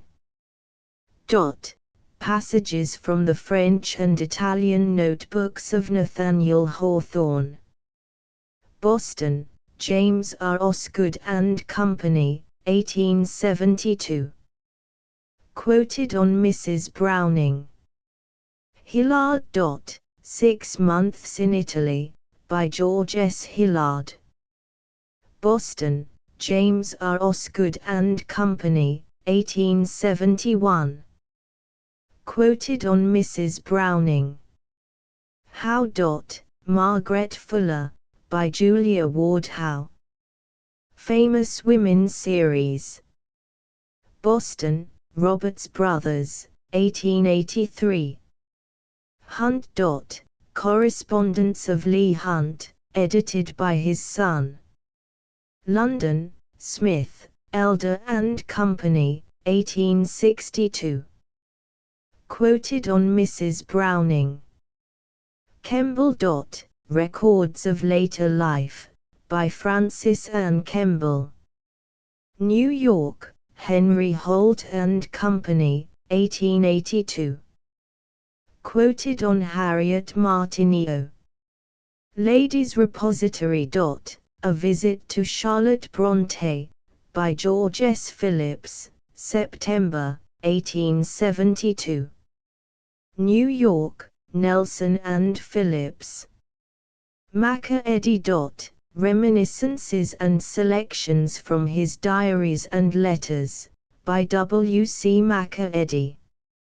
Edited by Sir F. Pollock, Bart. New York, Macmillan and Company, 1875. Quoted on Harriet Martineau. Martineau. Autobiography of Harriet Martineau, with memorial by Maria Weston Chapman. Boston, Houghton, Mifflin and Company, 1887. Quoted also on Charlotte Brontë, Margaret Fuller and Mrs. Browning. Mitford. Recollections of a Literary Life, by Mary Russell Mitford. New York, Harper and Brothers, 1852. Quoted on Mrs. Browning. Miller. Harriet Martineau, by Mrs. Fenwick Miller. Famous Women Series. Boston, Roberts Brothers, 1885. Payne. Some Literary Recollections, by James Payn. New York, Harper and Brothers, 1884. Quoted on Harriet Martineau. Record of the Year. New York, G. W. Carleton. September, 1876. Selection from Paul Vevey on George Sand. Read. Charlotte Bronte, A Monograph, by T. Wemyss Reid. New York, Scribner, Armstrong and Company, 1877. Robinson. Emily Bronte, by Mary F. Robinson. Famous Women Series. Boston, Robert Brothers, 1883. Scribner's Monthly. Charlotte Bronte, by Ellen Nussey, also Note in the Old Cabinet, by R. W. Gilder, 1871. Swinburne. A Note on Charlotte Bronte, by A. C. Swinburne. London, Chatto and Windus, 1877. Stidman. Victorian Poets, by E. C. Stidman. Boston, Houghton, Mifflin and Company, 1881. Quoted on Mrs. Browning. Taylor. At Home and Abroad, by Bayard Taylor. Second Series. New York, G. P. Putnam, 1862. Temple Bar. A Week with George Eliot, February, 1885. George Sand, April, 1885. Thackeray.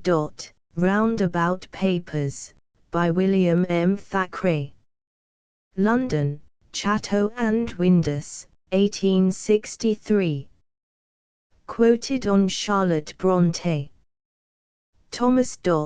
George Sand, by Bertha Thomas. Famous Women Series. Boston, Roberts Brothers, 1883. Whittier. Complete Poems, by John G. Whittier. Boston, J. R. Osgood and Company, 1873. Transcriber's notes: punctuation errors have been corrected. A couple of instances of repeated words were fixed. Page 26, an inconsistency in reference to Martineau's lower lip was corrected. Page 51, whereupon the wicked lord changed to whereupon the wicked lord. Page 95, of his own fireside changed to of her own fireside. Page 97, Richard Hengist Horn changed to Richard Hengist Horn. Page 118, Portuguese sonnets changed to Portuguese sonnets. Page 200, Haze, color changed to hazel color. Page 206, No Easy Getting Sight changed to Not Easy Getting Sight. Page 220, Which is Evident changed to Which was Evident. Page 224, Just a Caucasian changed to Just Occasion. Page 246, Out subsequently translated changed to and subsequently translated. Asterisk asterisk asterisk. End of the Project Gutenberg ebook Pen Portraits of Literary Women. Asterisk asterisk asterisk. Updated editions will replace the previous one, the old editions will be renamed. Creating the works from print editions not protected by U.S. copyright law means that no one owns a United States copyright in these works, so the Foundation, and you, can copy and distribute it in the United States without permission and without paying copyright royalties. Special rules, set forth in the general terms of use part of this license, apply to copying and distributing Project Gutenberg trademark symbol electronic works to protect the Project Gutenberg trademark symbol concept and trademark.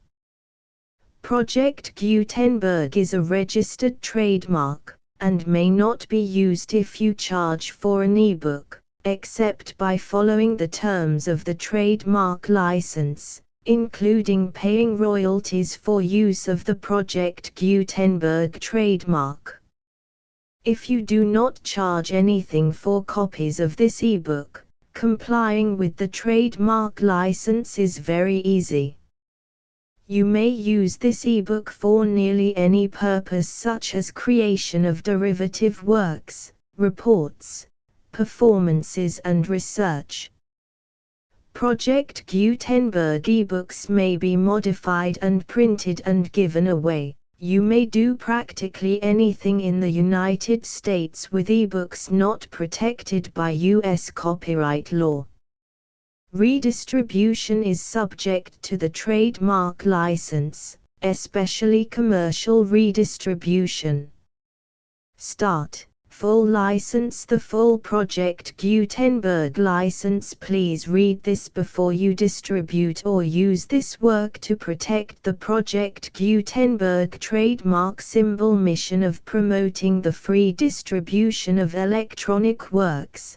By using or distributing this work, or any other work associated in any way with the phrase Project Gutenberg, you agree to comply with all the terms of the full Project Gutenberg trademark symbol license available with this file or online at www.gutenberg.org/license.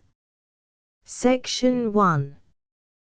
General Terms of Use and Redistributing Project Gutenberg Trademark Symbol Electronic Works 1.0.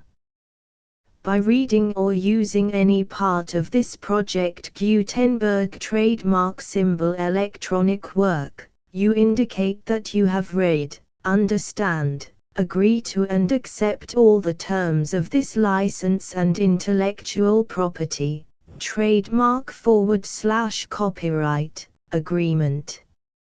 If you do not agree to abide by all the terms of this agreement, you must cease using and return or destroy all copies of Project Gutenberg trademark symbol electronic works in your possession. If you paid a fee for obtaining a copy of or access to a Project Gutenberg trademark symbol electronic work and you do not agree to be bound by the terms of this agreement, you may obtain a refund from the person or entity to whom you paid the fee as set forth in paragraph 1.e.8. 1.b Project Gutenberg is a registered trademark. It may only be used on or associated in any way with an electronic work by people who agree to be bound by the terms of this agreement. There are a few things that you can do with most Project Gutenberg trademark symbol electronic works even without complying with the full terms of this agreement. See paragraph 1.c below. There are a lot of things you can do with Project Gutenberg trademark symbol electronic works if you follow the terms of this agreement and help preserve free future access to Project Gutenberg trademark symbol electronic works. See paragraph 1.e below. 1.c. The Project Gutenberg Literary Archive Foundation, the Foundation or PGLAF, owns a compilation copyright in the collection of Project Gutenberg trademark symbol electronic works. Nearly all the individual works in the collection are in the public domain in the United States. If an individual work is unprotected by copyright law in the United States and you are located in the United States, we do not claim a right to prevent you from copying, distributing, performing, displaying or creating derivative works based on the work as long as all references to Project Gutenberg are removed. Of course, we hope that you will support the Project Gutenberg trademark symbol mission of promoting free access to electronic works by freely sharing Project Gutenberg trademark symbol works in compliance with the terms of this agreement for keeping the Project Gutenberg trademark symbol name associated with the work. You can easily comply with the terms of this agreement by keeping this work in the same format with its attached full Project Gutenberg trademark symbol license when you share it without charge with others. 1.d. The copyright laws of the place where you are located also govern what you can do with this work. Copyright laws in most countries are in a constant state of change. If you are outside the United States, check the laws of your country in addition to the terms of this agreement before downloading, copying, displaying, performing, distributing or creating derivative works based on this work or any other Project Gutenberg trademark symbol work. The Foundation makes no representations concerning the copyright status of any work in any country other than the United States. 1.e. Unless you have removed all references to Project Gutenberg, 1.e.1. The following sentence, with active links to, or other immediate access to, the full Project Gutenberg trademark symbol license must appear prominently whenever any copy of a Project Gutenberg trademark symbol work, any work on which the phrase Project Gutenberg appears, or with which the phrase Project Gutenberg is associated, is accessed, displayed, performed, viewed, copied or distributed. This ebook is for the use of anyone anywhere in the United States and most other parts of the world at no cost and with almost no restrictions whatsoever. You may copy it, give it away or reuse it under the terms of the Project Gutenberg license included with this ebook or online at www.gutenberg.org. If you are not located in the United States, you will have to check the laws of the country where you are located before using this ebook. 1.e.2. If an individual Project Gutenberg trademark symbol electronic work is derived from texts not protected by U.S. copyright law, does not contain a notice indicating that it is posted with permission of the copyright holder, the work can be copied and distributed to anyone in the United States without paying any fees or charges. If you are redistributing or providing access to a work with the phrase Project Gutenberg associated with or appearing on the work, you must comply either with the requirements of paragraphs 1.e.1 through 1.e.7 or obtain permission for the use of the work and the Project Gutenberg trademark symbol trademark as set forth in paragraphs 1.e.8 or 1.e.9. 1.e.3. If an individual Project Gutenberg trademark symbol electronic work is posted with the permission of the copyright holder, your use and distribution must comply with both paragraphs 1.e.1 through 1.e.7 and any additional terms imposed by the copyright holder. Additional terms will be linked to the Project Gutenberg trademark symbol license for all works posted with the permission of the copyright holder found at the beginning of this work. 1.e.4. Do not unlink or detach or remove the full Project Gutenberg trademark symbol license terms from this work, or any files containing a part of this work or any other work associated with Project Gutenberg trademark symbol. 1.e.5. Do not copy, display, perform, distribute or redistribute this electronic work, or any part of this electronic work, without prominently displaying the sentence set forth in paragraph 1.e.1 with active links or immediate access to the full terms of the Project Gutenberg trademark symbol license. 1.e.6. You may convert to and distribute this work in any binary, compressed, marked up, non-proprietary or proprietary form, including any word processing or hypertext form.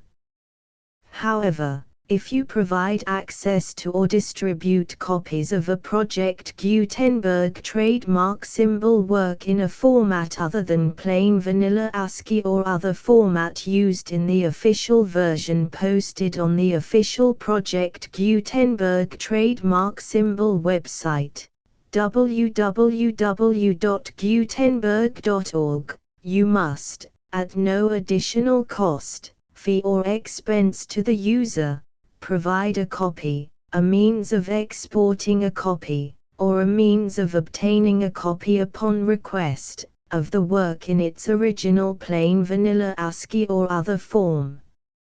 Any alternate format must include the full Project Gutenberg trademark symbol license as specified in paragraph 1.e.1. 1.e.7. Do not charge a fee for access to, viewing, displaying, performing, copying or distributing any Project Gutenberg trademark symbol works unless you comply with paragraph 1.e.8 or 1.e.9. 1.e.8. You may charge a reasonable fee for copies of or providing access to or distributing Project Gutenberg trademark symbol electronic works provided that you pay a royalty fee of 20% of the gross profits you derive from the use of Project Gutenberg trademark symbol works calculated using the method you already use to calculate your applicable taxes. The fee is owed to the owner of the Project Gutenberg trademark symbol trademark, but he has agreed to donate royalties under this paragraph to the Project Gutenberg Literary Archive Foundation. Royalty payments must be paid within 60 days following each date on which you prepare, or are legally required to prepare, your periodic tax returns. Royalty payments should be clearly marked as such and sent to the Project Gutenberg Literary Archive Foundation at the address specified in Section 4, Information about donations to the Project Gutenberg Literary Archive Foundation. You provide a full refund of any money paid by a user who notifies you in writing, or by email, within 30 days of receipt that he does not agree to the terms of the full Project Gutenberg trademark symbol license. You must require such a user to return or destroy all copies of the works possessed in a physical medium and discontinue all use of and all access to other copies of Project Gutenberg trademark symbol works. You provide, in accordance with paragraph 1.f.3, a full refund of any money paid for a work or a replacement copy, if a defect in the electronic work is discovered and reported to you within 90 days of receipt of the work. You comply with all other terms of this agreement for free distribution of Project Gutenberg trademark symbol works. 1.e.9. If you wish to charge a fee or distribute a Project Gutenberg trademark symbol electronic work or group of works on different terms than are set forth in this agreement, you must obtain permission in writing from the Project Gutenberg Literary Archive Foundation, the manager of the Project Gutenberg trademark symbol trademark. Contact the Foundation as set forth in Section 3 below.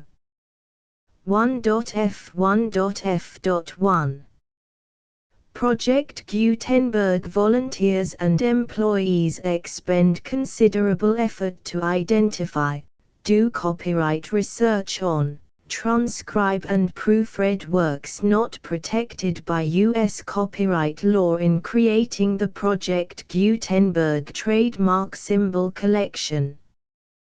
Despite these efforts, Project Gutenberg trademark symbol electronic works, and the medium on which they may be stored, may contain defects such as, but not limited to, incomplete, inaccurate or corrupt data, transcription errors, a copyright or other intellectual property infringement, a defective or damaged disk or other medium, a computer virus, or computer codes that damage or cannot be read by your equipment. 1.f.2 Limited warranty, disclaimer of damages, except for the right of replacement or refund described in paragraph 1.f.3, the Project Gutenberg Literary Archive Foundation, the owner of the Project Gutenberg trademark symbol trademark, and any other party distributing a Project Gutenberg trademark symbol electronic work under this agreement, disclaim all liability to you for damages, costs and expenses, including legal fees. You agree that you have no remedies for negligence, strict liability, breach of warranty or breach of contract except those provided in paragraph 1.f.3. You agree that the Foundation, the trademark owner, and any distributor under this agreement will not be liable to you for actual, direct, indirect, consequential, punitive or incidental damages even if you give notice of the possibility of such damage. 1.f.3 Limited right of replacement or refund. If you discover a defect in this electronic work within 90 days of receiving it, you can receive a refund of the money, if any, you paid for it by sending a written explanation to the person you received the work from. If you received the work on a physical medium, you must return the medium with your written explanation. The person or entity that provided you with the defective work may elect to provide a replacement copy in lieu of a refund. If you received the work electronically, the person or entity providing it to you may choose to give you a second opportunity to receive the work electronically in lieu of a refund. If the second copy is also defective, you may demand a refund in writing without further opportunities to fix the problem. 1.f.4 Except for the limited right of replacement or refund set forth in paragraph 1.f.3, this work is provided to you as is, with no other warranties of any kind, express or implied, including but not limited to warranties of merchantability or fitness for any purpose. 1.f.5 Some states do not allow disclaimers of certain implied warranties or the exclusion or limitation of certain types of damages. If any disclaimer or limitation set forth in this agreement violates the law of the state applicable to this agreement, the agreement shall be interpreted to make the maximum disclaimer or limitation permitted by the applicable state law. The invalidity or unenforceability of any provision of this agreement shall not void the remaining provisions. 1.f.6 Indemnity. You agree to indemnify and hold the foundation, the trademark owner, any agent or employee of the foundation, anyone providing copies of Project Gutenberg trademark symbol electronic works in accordance with this agreement, and any volunteers associated with the production, promotion and distribution of Project Gutenberg trademark symbol electronic works, harmless from all liability, costs and expenses, including legal fees, that arise directly or indirectly from any of the following which you do or cause to occur. A. Distribution of this or any Project Gutenberg trademark symbol work. B. Alteration, modification, or additions or deletions to any Project Gutenberg trademark symbol work, and C. Any defect you cause. Section 2.